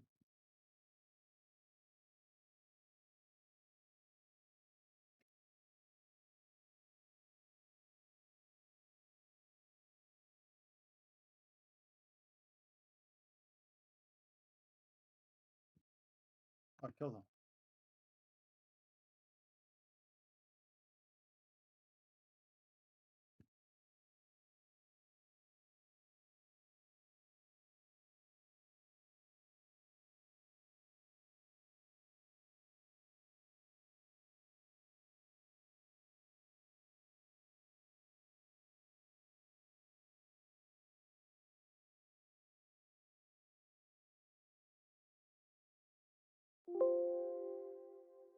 There's like a fucking vacuum cheater in this bitch or something, bro. All the loot is gone.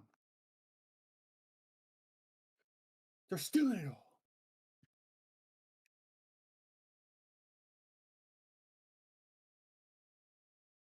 Fuck, man.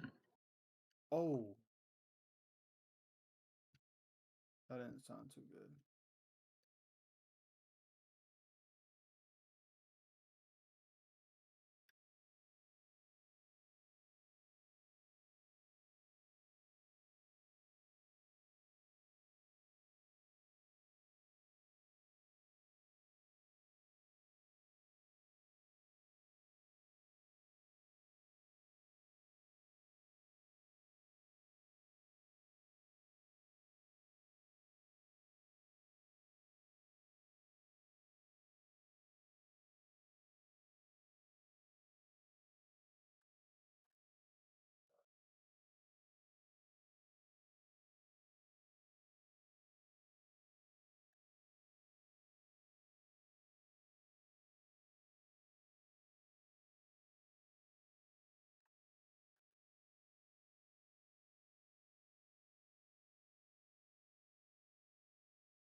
Someone took all the goop. All of it. Didn't leave a single piece of goop behind.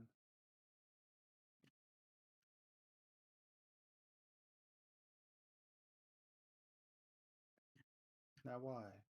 Why would they do that?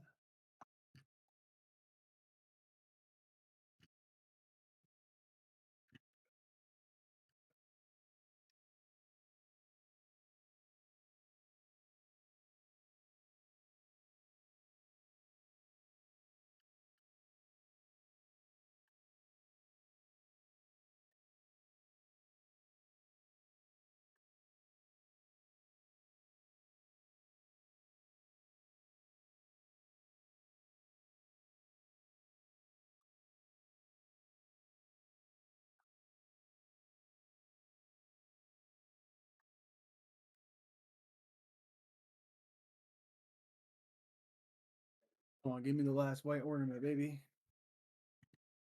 Okay.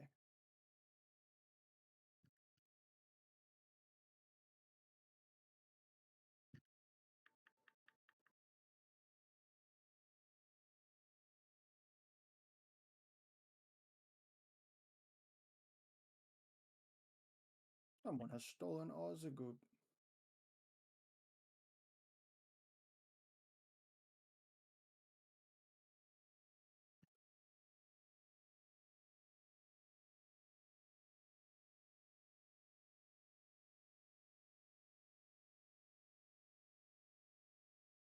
Oh, they looted my fucking kill. These dirt bags.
Yeah, I gotta go outside. And touch grass? I gotta touch grass, bro. I just looked at a magazine on the floor, and from the little tiny fucking image of the bullet you get sticking out of it, I knew I need to unload that. Oh, this It was dude needs to PP ammo, touch bro. grass, bro. This guy needs to 7.62 at touch. 39. This guy needs to touch grass. You're a funny guy, that Pongo. Oh, You're a funny guy. you're a funny looking guy. No, that was just uncalled for, bro. Like, No, it was called. It was called for. I was complimenting you. You said I was a funny guy. Yeah. I'm an evil guy. Ooh, so evil. Ooh. Ooh, so evil. No hesitation. Through my scope, I see my enemy. I hold yo, up do for you my. guys happen to have a white ornament? We're gonna kill you and take your stuff, dude. Don't try it, dude. Yeah, you can hit the if you draw your bag and then jump on the roof, you're chilling. But you gotta throw your bag first. That's some tech. That's some tech. You got a white ornament? Throw your bag first so you don't fucking hurt your legs. But then you could just drop. Damn it. Thank you. No, they see me run away from them, and they were like, "Yo, yeah, relax, bro. You're good." Were they players? No, two scavs. I did jump off the roof of the rogue thing, and they were a little shocked.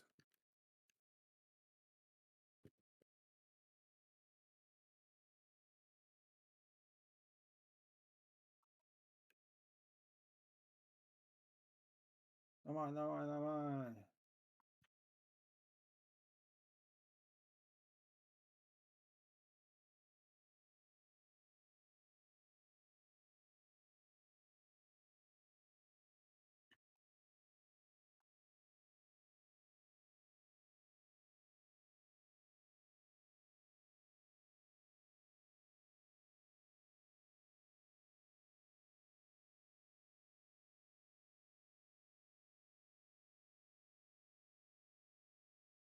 Damn, bro, what, it's just gonna make me leave with one white ornament.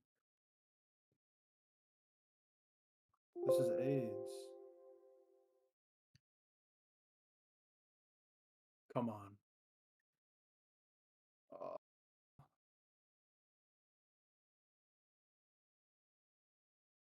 I'm risking it for the biscuit. I'm running the shoreline. I don't have it. You think I can hit the fucking Christmas tree?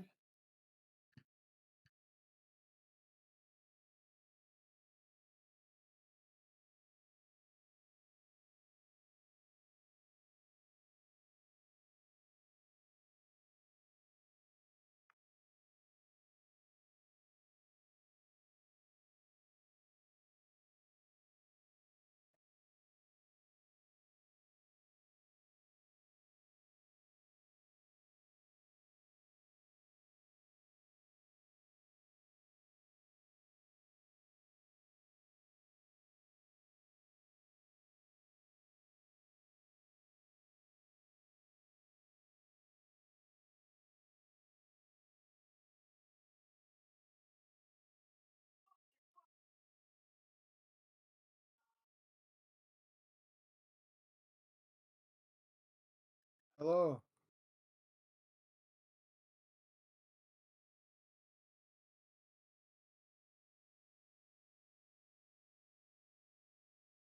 Hello, my friends. You think I got enough time to make it to the Christmas tree?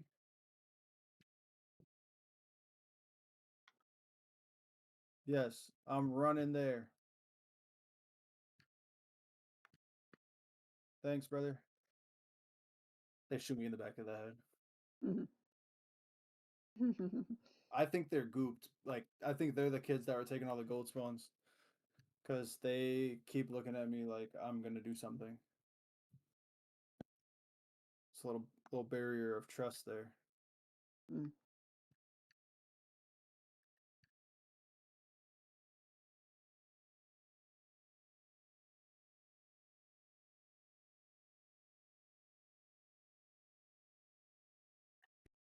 Bro, no rogues and all the gold spawns are gone. That's fucked.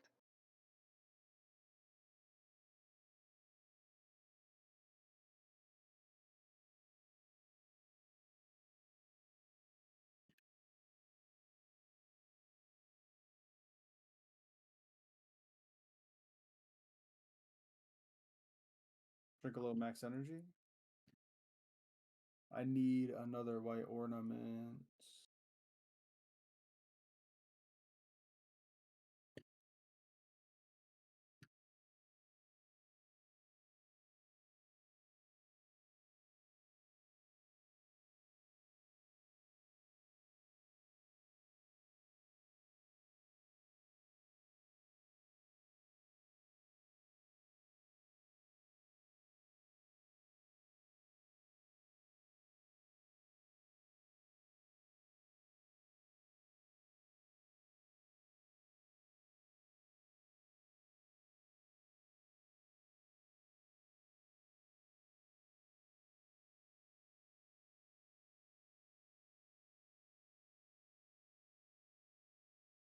Thatch, come on. Bless me up, bro.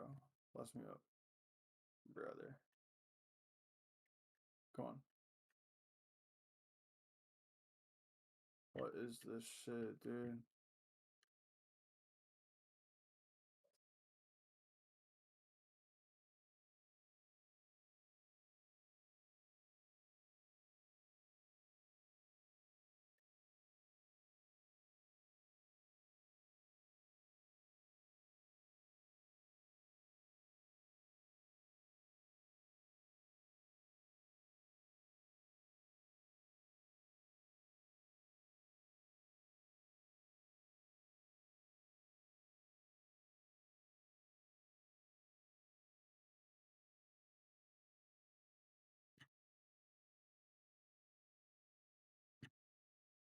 Where the fuck is Lydia? The Where's fuck? what? My bitch. Oh, there she is. Thanks, ho. Talking about where Lydia is, dude. She's supposed to give me my money. That fucking bitch.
You be getting your arena drops already?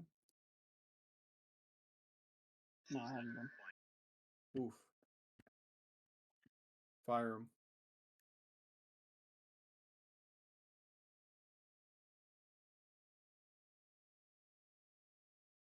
Oh my god. I'm at the Christmas tree. Come on. There's gotta be one white ornament here, bro. Just for me. Please, there's a pink one. There's a fucking pink one. Come on. Come on. Come on. A white one. A white one. Oh, oh, oh. A purple one. Come on, dude. Quit fucking with me. Come on. Oh. Dude. There's gotta be a white one around here. So it's a white ornament. It's a white ornament. Oh my god, there's so much goop. Another white ornament. Another white ornament.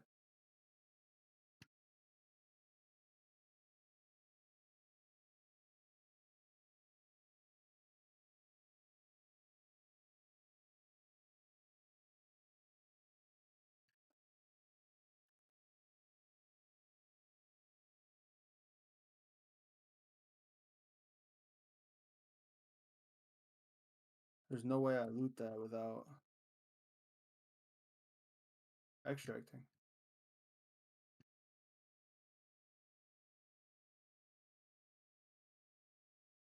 Ha. I got my 2 white ornaments. Am I Chad or what? Someone say something, please.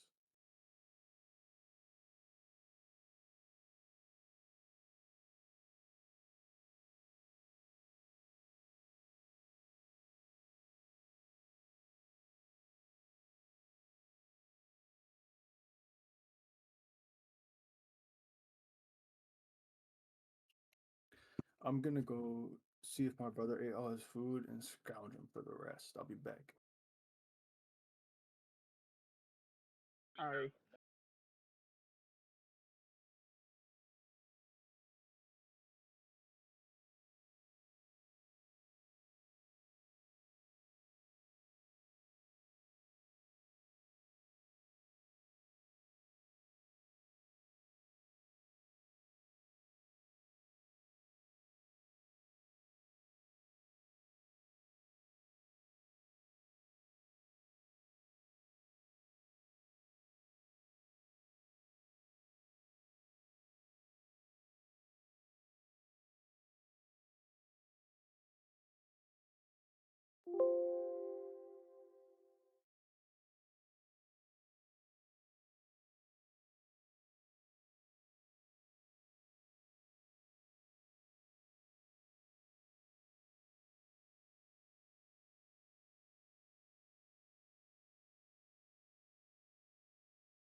I got 3 white ornaments. I'm the best to ever do it.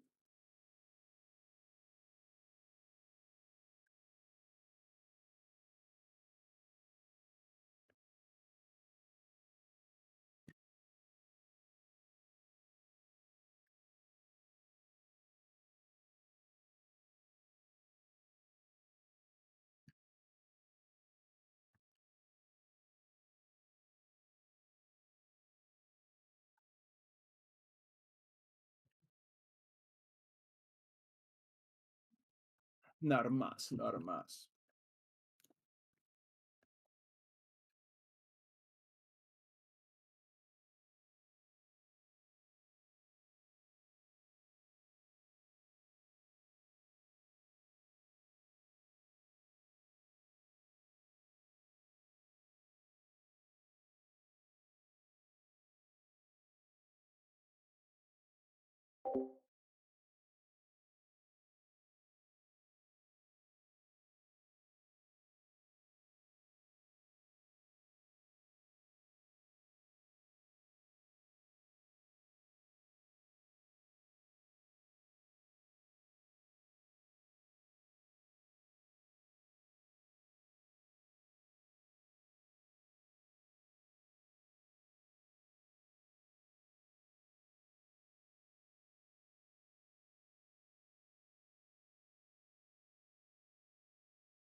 Have you ever put butter on a Pop Tart?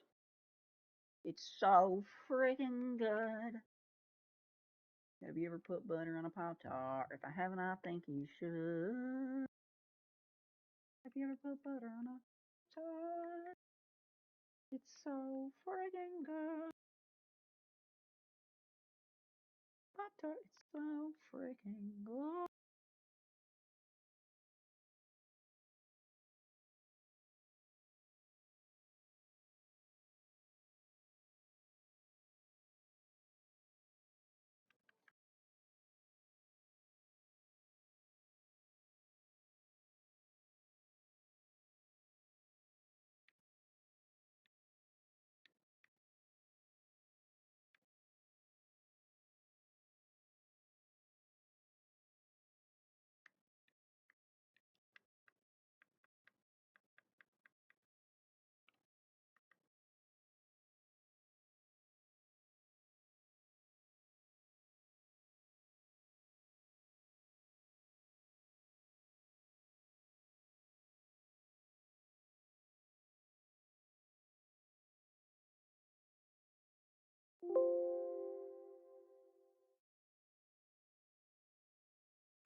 We going up tonight. We going up tonight.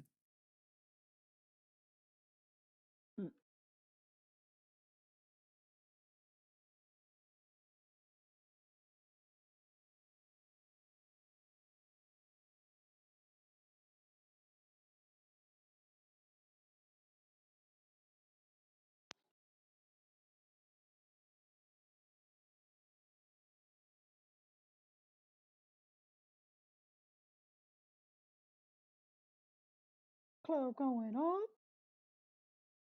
a Tuesday.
Hog ride. Long ride.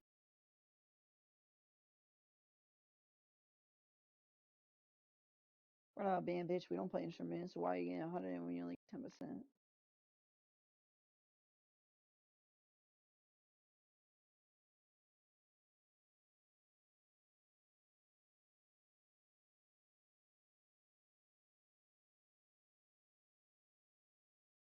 These chicks don't even know the name of, but they're all on me like they want to hold hands. Fuck Marshall. Just once they fall, they know that I'm the man. All because I'm the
I'll catch you boys later.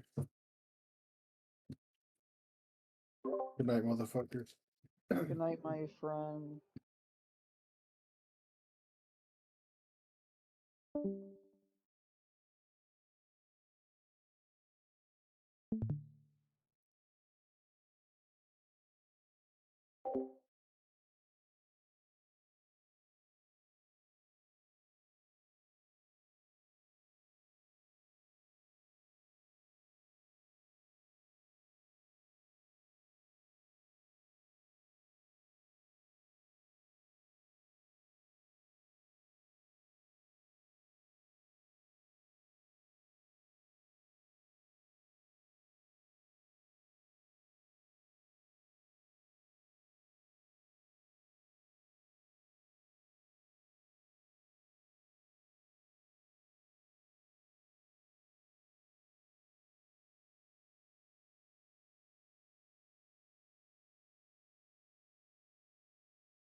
Oh, Titan. Titan. Damn. I think the box is gonna be nice today. Alright. You think this tablet on the wall would be for something? This looks like it would be an Easter egg thing. Oh, yeah. Yeah, definitely. Probably later.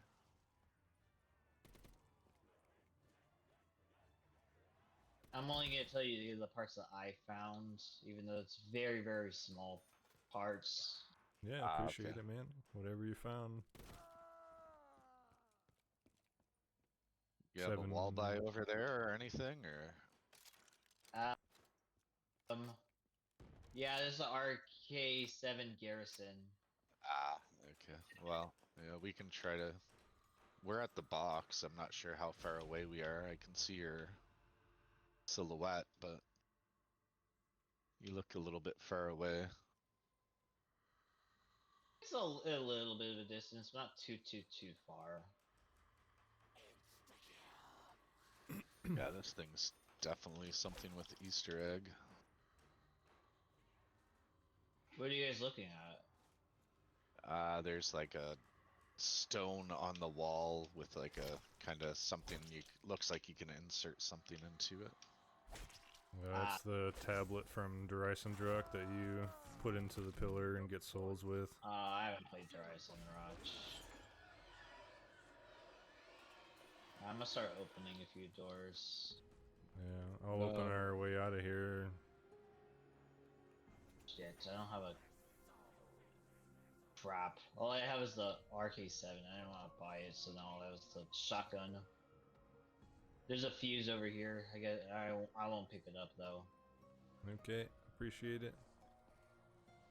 1250 and another one? Yeah, 1250. I'll get let me get 1250.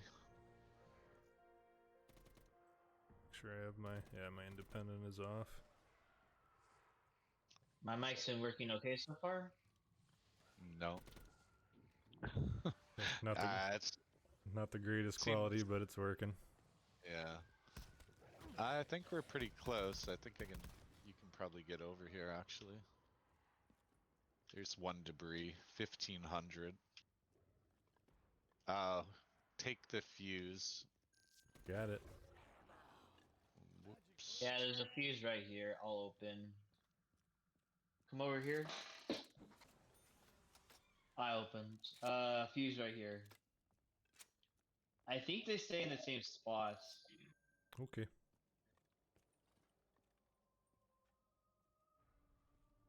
Yeah, I don't know, I like this mic a lot better because I don't have to yell into my mic for it to work.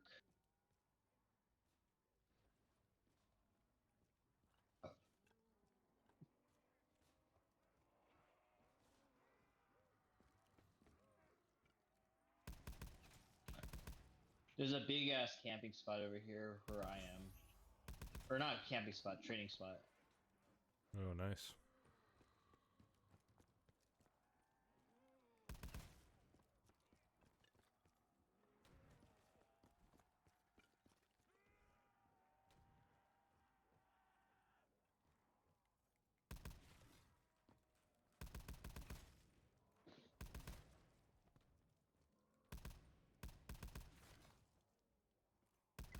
Did you get the box yet, Main Street, or? I'll go hit it. Wow, look at this outside area. Beautiful, man.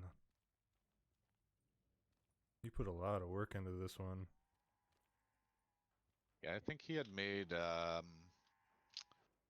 remake of Farm and maybe Nuketown. I think he made the Little Boy, if you remember that one. I do, yeah. Yeah.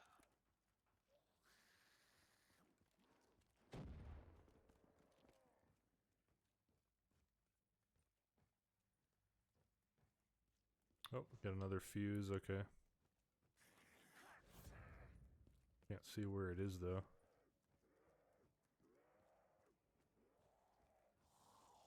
Let me make this guy a crawler.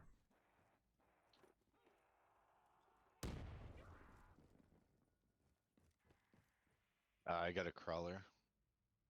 Okay. I got a fuse prompt here, but I don't see where it is. Where you at?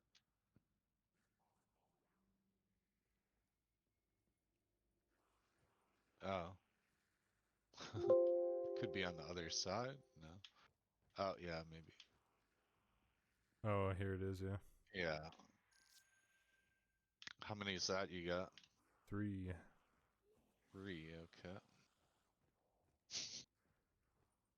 Doo-doo.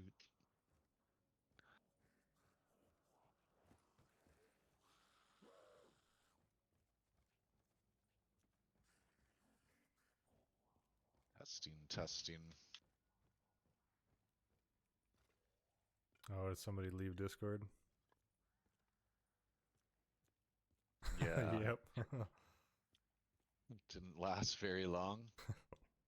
It's one. Yeah, there's a couple more doors over here. Yeah. Okay. A 2000 here. If you want to get, this one is Yeah. 12. There was another one over here though. Might open this one first. Little word of advice. This door leads to back around, or Yeah. That's I know where that goes.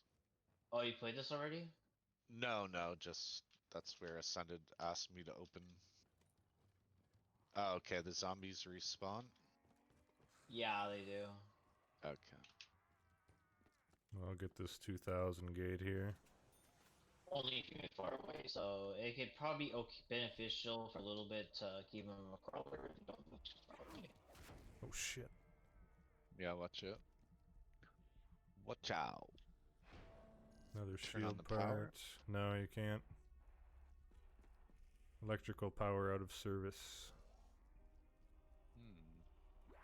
Electrical parade. Let's do another round. We don't have much of a choice. I think we got the shield parts because it's just the car door shield. I think there's only 2 parts. Ah, okay. We could probably build that.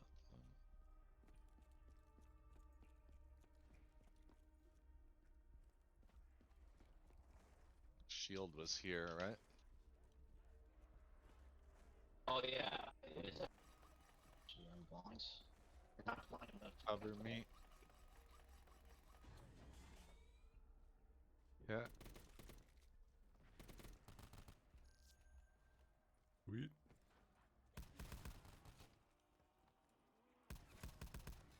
It's a good looking map though. It sure is. I like it.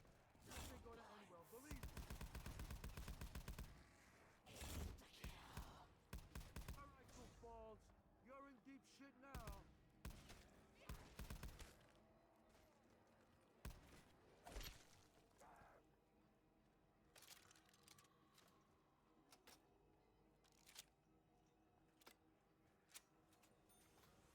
Oh, got another fuse. Oh. Where'd you find it? On this chair right here.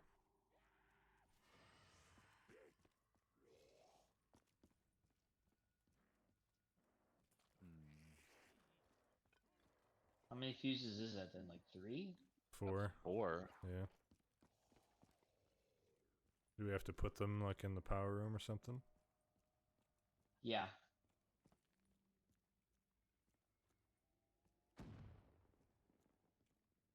Oh yeah, place the fuse right here. There's a little holder. Sweet. Sweet.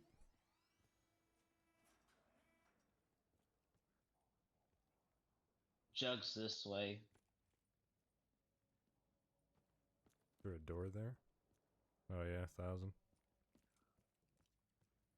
I might get the door first. I was thinking about Jug, but that's alright. Another one of those tablets. I could have got the door for you, and then you could just get Jug. Oh, is Jug open? Oh, the grab, Yeah. nice. Come on. Yeah. Hurry it up. I ain't got Try time to here. fuck around with the box. I'm gonna do something I never really do. Are you serious? It won't let me go prone. The one time I actually want to do it, I can't go prone. Play piano question mark. Yeah, there's 3 pianos. Yeah, finds. Oh, cool. All It right, just that opens the thing. opens the portal. Yeah.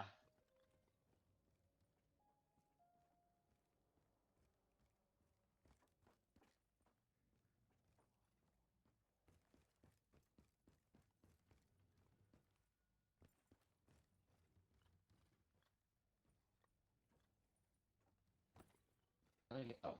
No.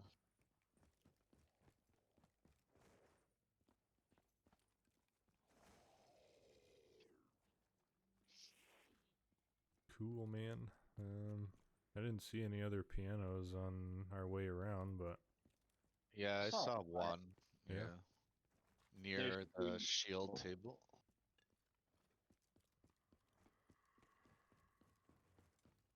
Yeah, near the shield Yeah, there's table. one over by double tap. If you want to come over here, by the shield. Oh, you're right here. Yeah, that's probably the one he was talking about.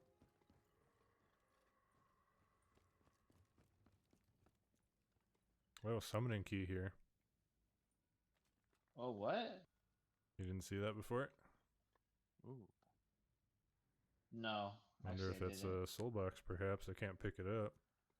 Or did you try knifing it? Does it move? Oh, yeah. It moves. Cool. Oh, damn. So we gotta find her again. Last piano's over here.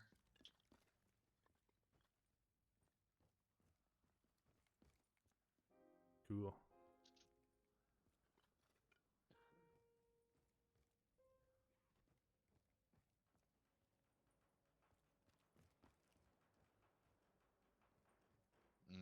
The Welling.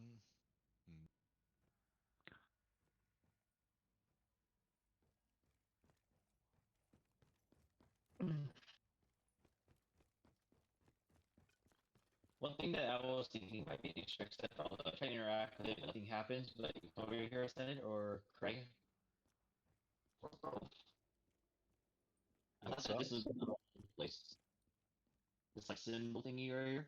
What about it? Yeah. I thought it might like look a place.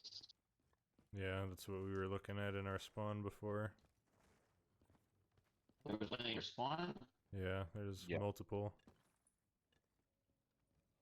Cool, portal's open. Should I take it? Is it? Or should I not? You should take it. Okay. What is it? The portal's open. Ah, okay. Oh man, dude, this is like Clinic of Evil area. Awesome. That was one of my favorite maps from World at War. Yeah, it's a really great map. I thought you would have liked it. Wow, yeah, I recognized it instantly. That's freaking awesome, dude. Little surprise, I guess. Yeah, that's a great surprise. Love it. Pack-a-Punch is over here, by the way. You can come from this side or the other side, and you can see it. Sorry. Oh yeah, okay, let's get a tarp over it.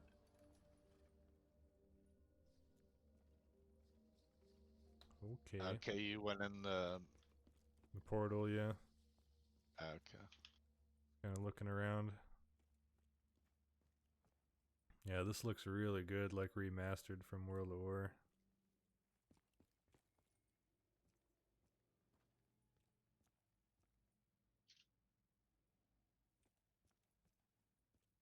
I don't know, was there ever a Clinic of Evil that was like fully made on Black Ops 3? No. No. Or at least not that we know of.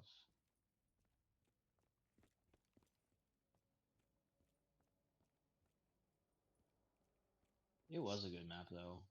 Yeah, very extensive Easter egg it had. So I guess you gotta look for this ball or whatever. Yeah. Doesn't seem to be anything else in here.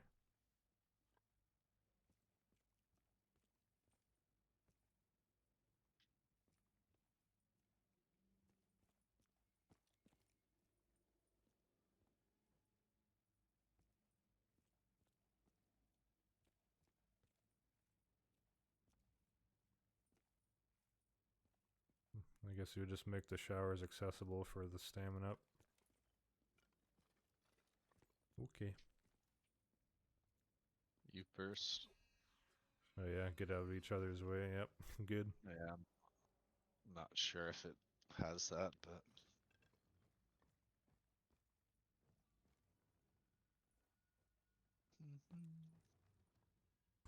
Oh, you got her? yeah. Oh, nice.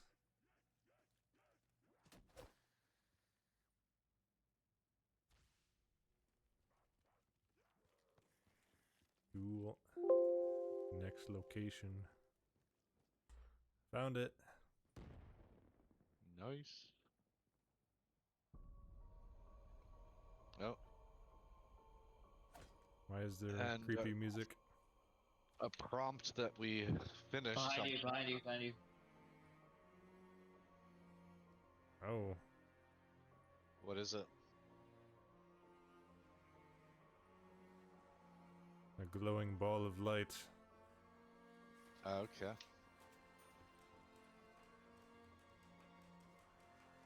Souls?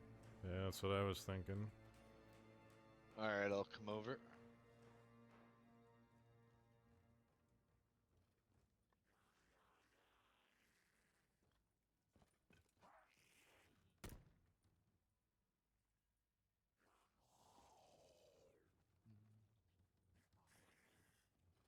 Oh yeah, okay.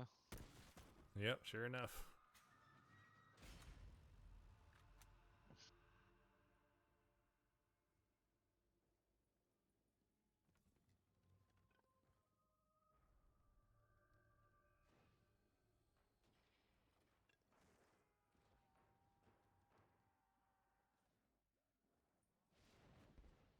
Oh, what's that? Fire zombie? Who's got a strong gun? I can try to shoot. I'll shoot the fire dude. Oh, that gave us 1,000 points. Look at those souls, man. They're like blobs of yellow. They're all dying. Yeah, that's pretty cool. Oh shit, what the hell? Oh, I'm shooting the fire guy. Okay. Oh, there's a debris right to your right.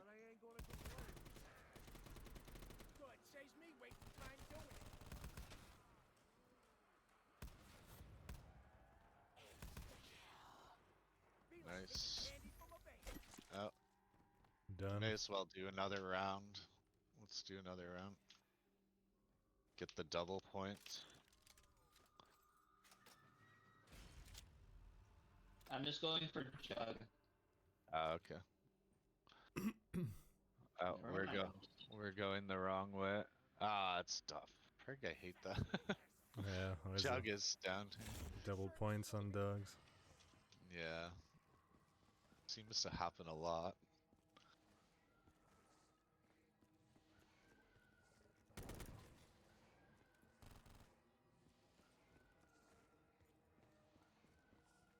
Got Jug.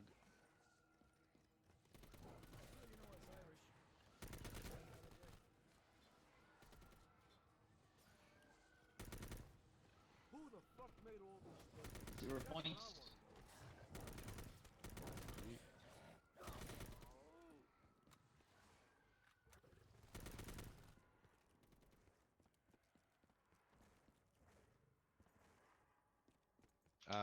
We can leave a dog maybe. This guy's. Maybe find another soul collector.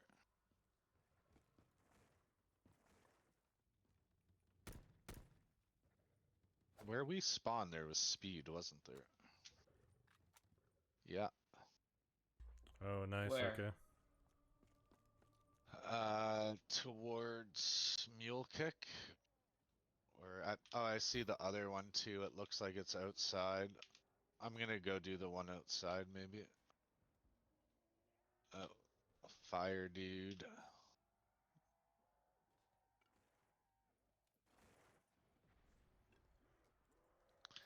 He did. He did, boy.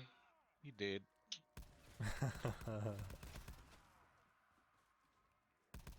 Except he blew up right in front of the friggin' soul chest. Oh well.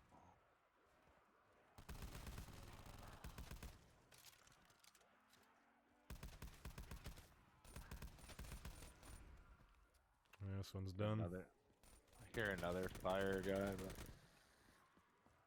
but he's coming towards me. No, no. Ouch. There goes our 1,000 points.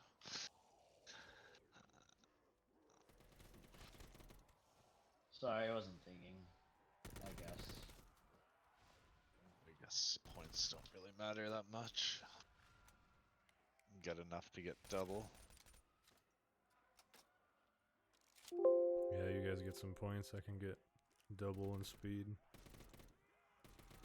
I don't need points. Go ahead. I just need double, so. Where's double? We got a. What's on the screen there? Near the field. We got a 1 or something, didn't we? Oh, this one's not done over here. What are you talking about? The one over here is not done. Which one? I don't know. You said this one's done, I thought.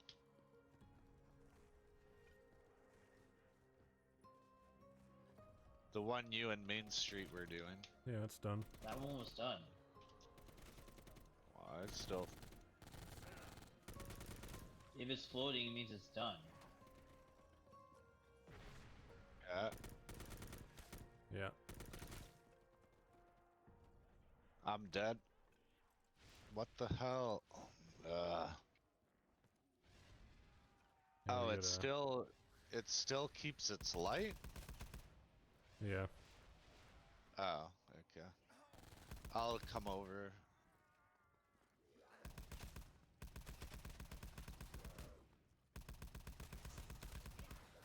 Death machine. Get him, Main Street. I got you. Another fire guy somewhere.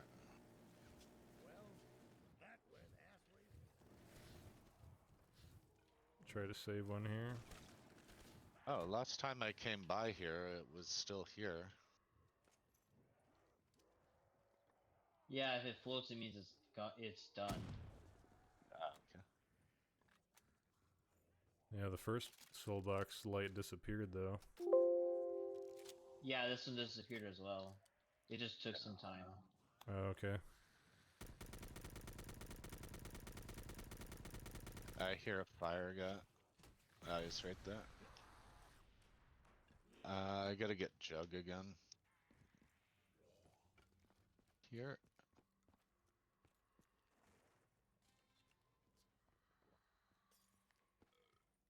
Yeah, figure out where a double tap is. I'll be all good.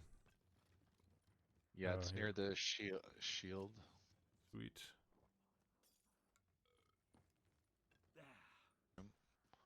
Okay, Greg found a Pack summoning it. key. You guys heard me, right? Pack is still closed? Yeah. Okay. Oh yeah. Oh, cool, Oh. man. Destroyed the door for the tomahawk. Okay.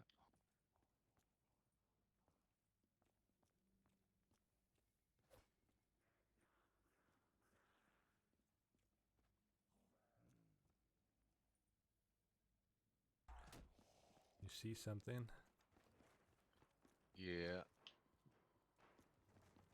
Look out the window. Oh yeah. Nice spot. You can't shoot it. Yeah, that's a good thought. Oh yeah, the House Redeemer. I need 10 points. Okay. Oh, another one of those purple balls here on the wheelchair. Okay. Cool. Almost looks like it's like telling us to maybe place something there. Oh shit. Where are you guys? I don't want to be here. I don't have speed yet. Accidentally killed it with the Hell's Retriever. Alright. can try souls, but I doubt it. No.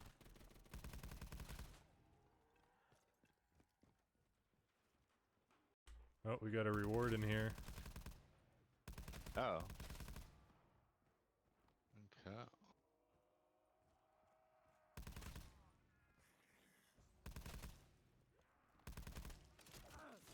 Oh shit, dude. A lot of zombies. Yeah.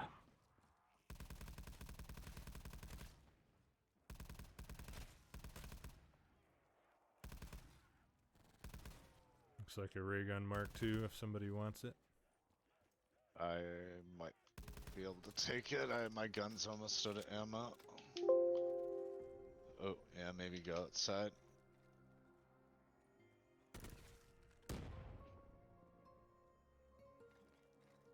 I still need speed cola.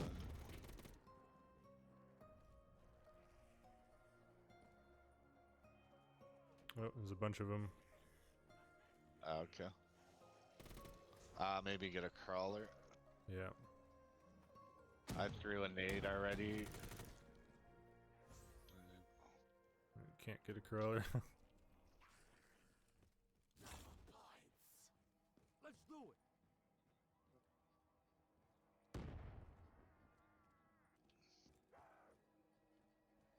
What the fuck? Who's throwing a nade? I got it. Take Me. home. Okay. Never mind. Yeah.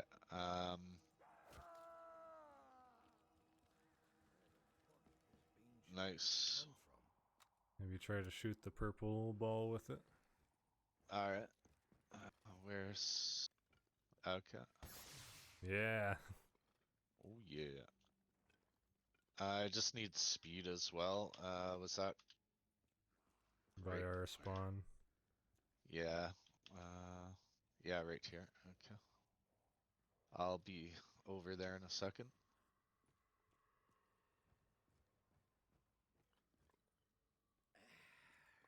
Where was the... Oh, yeah, here. Sweet. Okay. Got it. Alright, so there's probably some more of those.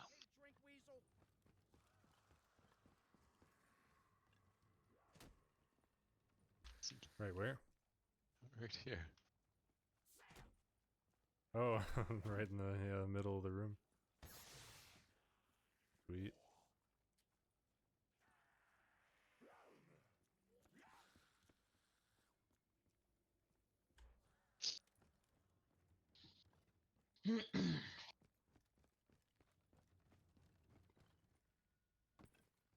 Oh yeah. Did you shoot it?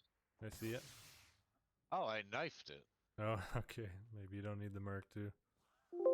Well, maybe because I have the Mark II in my hand, though. I don't know. Alright. Yeah, I'll keep the... Pack's still not open. No? Okay. See a ball over there?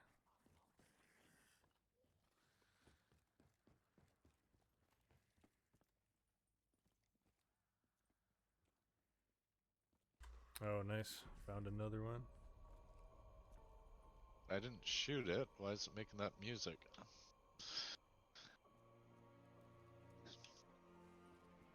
Yeah, crawler's gonna respawn, but... Oh,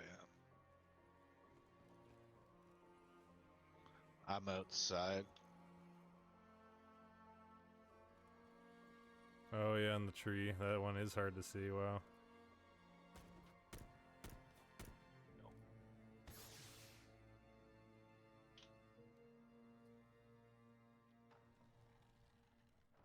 Oh, what the Oh, hell's damn. happening? Earthquake. Dude?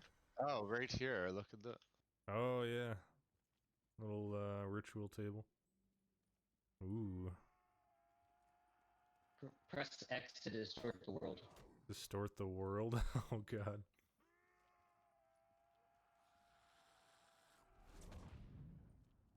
Black hole!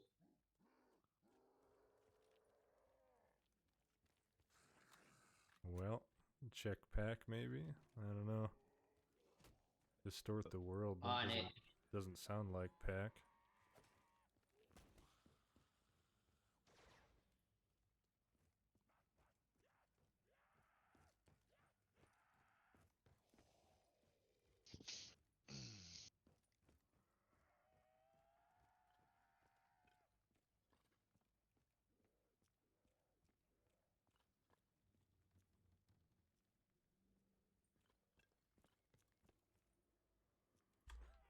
we're gonna try another round here. No, not souls. I'm thinking it's oh not. God. Oh, what the hell is this? It is round based. What the hell? It's all blurry. Oh, there's something here. Wow. Start repairing the world in the Pack-a-Punch area. Okay. We'll get a crawler and I'll be down there in a sec. Oh, look at this. Quick Revive is blocked off. Oh yeah. I think you guys should try to get down here. I wouldn't. Should I just start it? I mean, it's noticeable. Where is it exactly? I got a max here. Oh, it's doing something. I'm not sure what it's doing. I got a max here too. I'm good. Okay. Yeah, I think you guys have most of the. I'm holding most of them so I can go in safely. I think this is the same symbol. Check where we spawned, maybe. It's the same symbol as the one that was in where we spawned. Oh yeah. You know that stone tablet thing on the wall, Main Street, if you're near one of those? Yeah, I know what you're talking about. Check. Oh, okay. Where was the repair the world thing? Yeah, it was on that stone. Oh, okay. Yeah, that would make sense. I'd find more of them.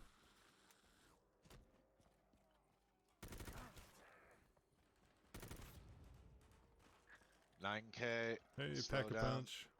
Alright. Anyway. Ooh, cool camo. Crawler.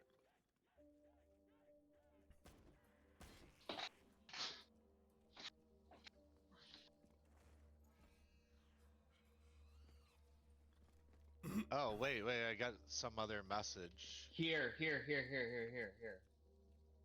Well, I mean, I'm right where Ascended was, so he may as well just come here. But, Okay. Okay. In the portal? Yeah. Alright. Main Street had a tablet that said link to worlds.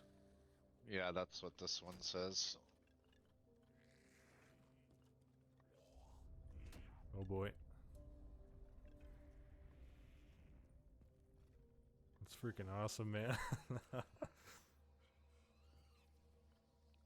And then the one where we spawned, I guess, we can do. I should probably try to get another gun. I still have this welling.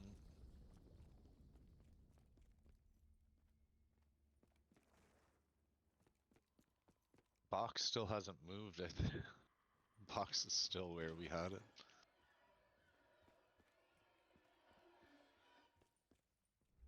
I see the Zoolander in there. Zoyhanda. Good gun. Come on. And you're SOL if you don't have perks at this point. So how many of those things did we hit? 3, I believe. Okay.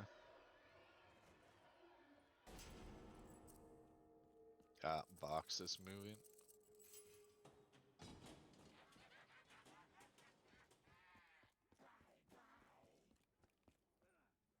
Oh, shoot. I had to kill him. I was freaking stuck in a corner.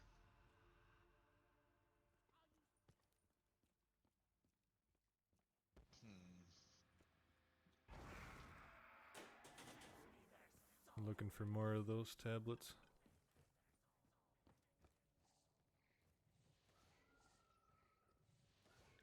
Oh, box. Oh, no. It says distort the world again. Okay.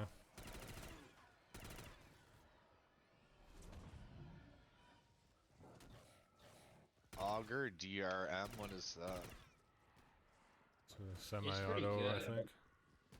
Okay. You mind if we try to get Pack-a-Punch? Yeah, do it. Oh, never mind. I'm thinking of a different weapon. Ah, that's good. I like this one. Yeah, it's probably round based again, you think? Because I hit it. Okay. Yeah, maybe.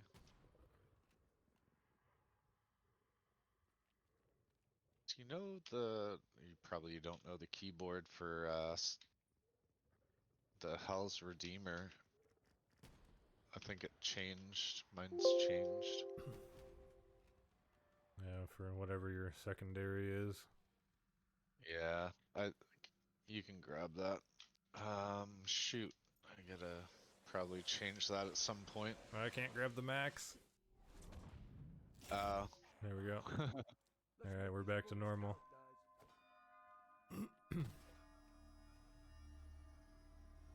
Nice. Yeah, so you have to distort the world to get back.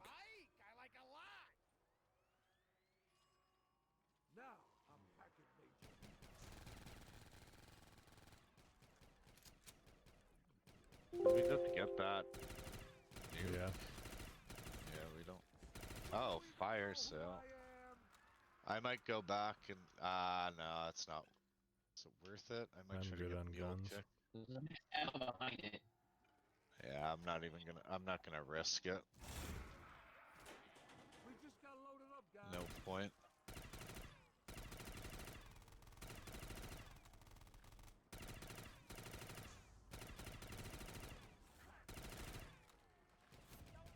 Wow, I can even see my own shadow in the power room. That's crazy. I can see the zombie shadow.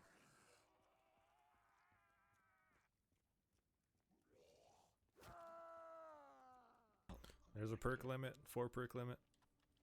Oh, serious? Yeah. I just bought cherry cola, thinking I could get mule kick too, but... Okay. Oh, you can click on it too. Oh, yeah. It says link to worlds, yeah. So that would be the 4th one. Not Okay, so what did that do? Seems like it did something. So that's 4 of those stones. Yeah. Yeah. You also have to interact with the 4th stones twice, once in the dark, one in the light, so we did that. Once you've done that, I've found what seems to be the beginning of the next steps. There are 2, possibly more, floating, flaming, and shootable rocks outside of the map in the dark world. The first can be found outside of spawn opposite the mystery box. The second can be found if you are standing above the portal to Pop looking out of the window. At it, I found the third rock standing in the mule kick room looking out the window opposite of the mule kick machine. Once you've shot all 3, you can access the boss fight. To do so, go back Damn. to spawn, interact with the altar, and finish the round. Once you activate it, you cannot leave, One so thing at make a sure time. you get all the perks. That's, yeah. So Hey guys, there's gonna be... guys, I found the ending. Nice. He left. See you later, man. So there's...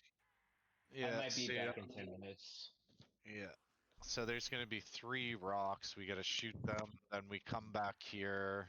We can interact with this. And then it's going to start the boss fight, basically. Cool. Oh, you Just saw a blew up. stone? Did you see that? No, I didn't. It was pretty easy to see. Anyways, we'll leave one and then get the other 2. Okay.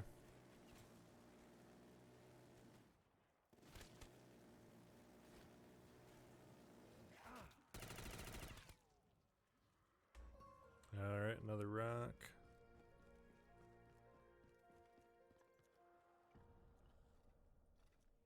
Out this window to the left.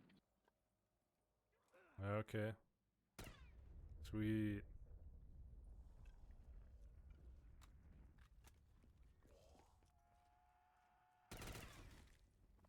Oh, nice. Oh, I needed the... This is some crazy shit, but I ain't gonna complain.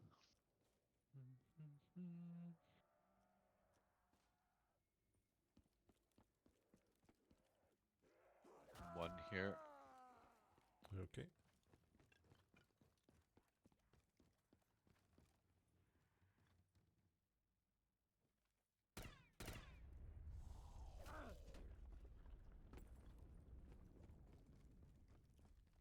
Sweet.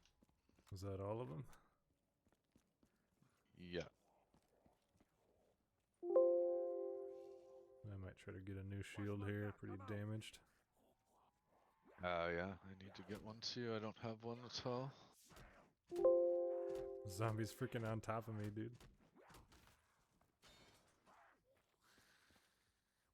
Got it.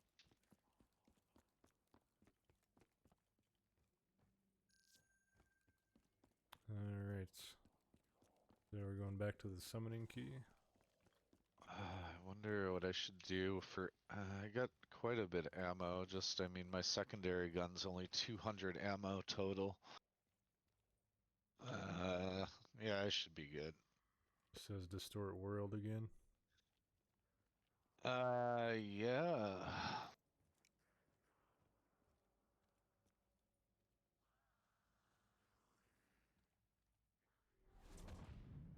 Ooh.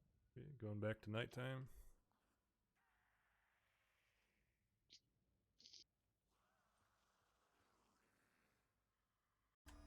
Oh, damn.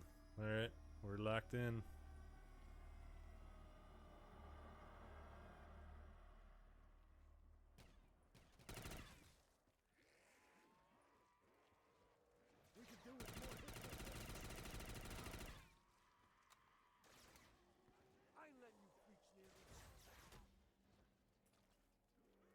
Oh, nice. More hits like that one. Looks like I'm on a Yeah, it helps.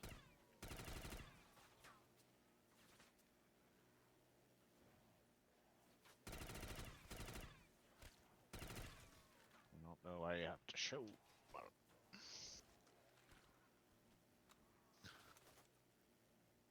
Because I'm saving up for the viable ending, that's why. I only got a few rounds. Oh, I don't know if it's a buyable though. Oh, okay. It's probably just once we finish this, it's over.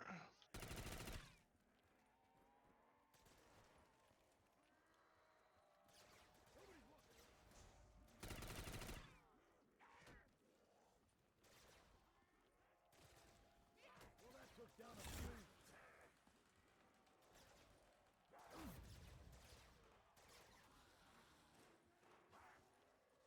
Well, that took down a few.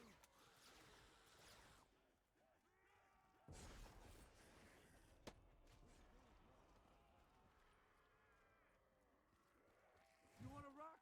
Come on! Hmm.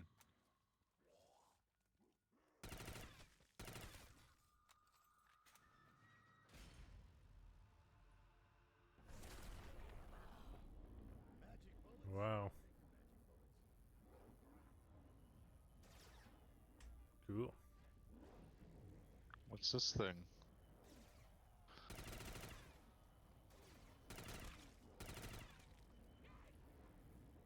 Which way do you want to go then? I want to go this, probably same direction is better. I'll go this way then. Oh. I'll just try to stay in this corner. Oh, okay. I was just gonna say make a big...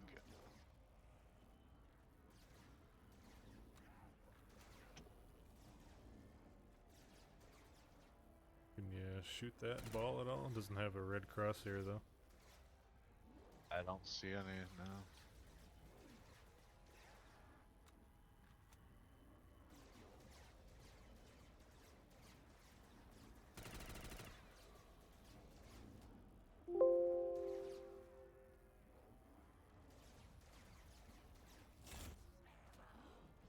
This is some crazy shit, but I ain't gonna complain.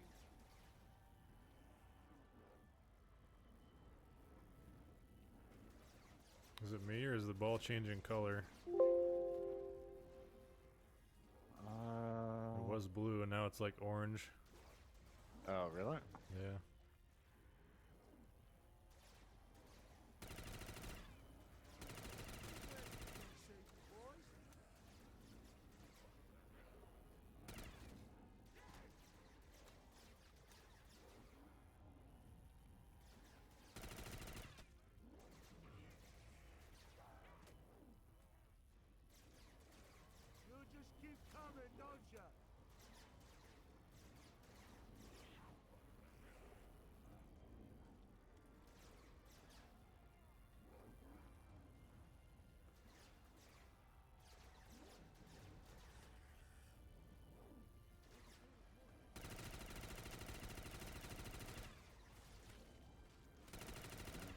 seem like... Oh! Fire guys.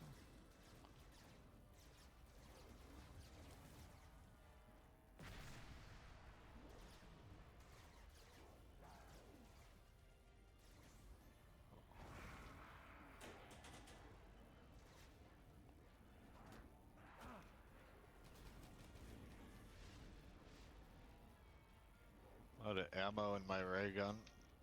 Alright.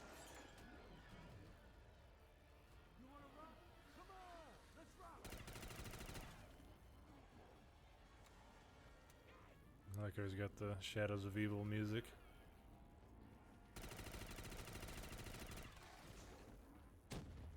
Boom. Not sure, dude. What the hell? I got crosshair there. Red crosshair, like after a little bit. Oh, it turned blue, yeah. Gave us a max. Okay.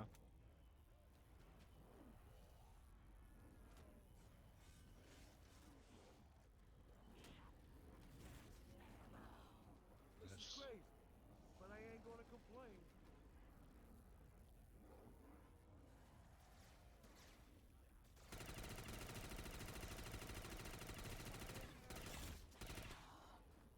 Let's take it to them.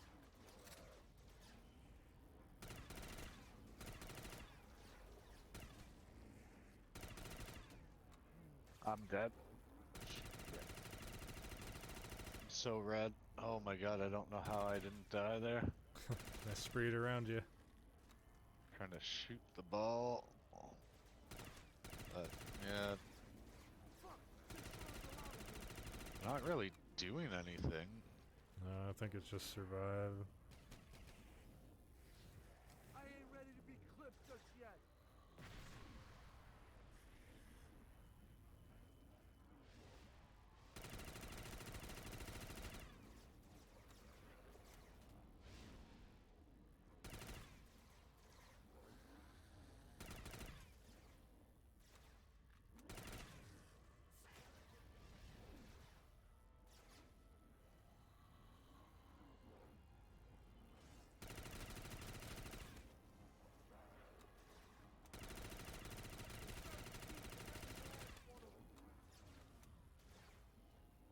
Did you chuck the table lately?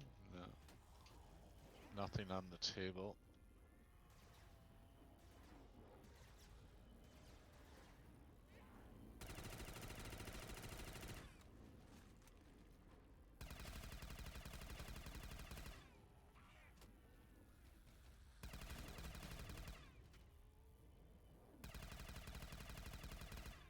Oh, I was getting a hit marker, dude, when I shot the ball.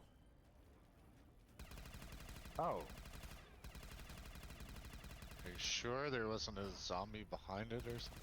Yeah, Is that a max? Yeah, I shot it again, and yeah, you have to shoot it. Okay. The summoning key, you mean? The ball in the sky. Oh, the blue one? I think you have to I'm wait until it changes color. Okay. Yeah, because I'm I'm not getting hit markers, so...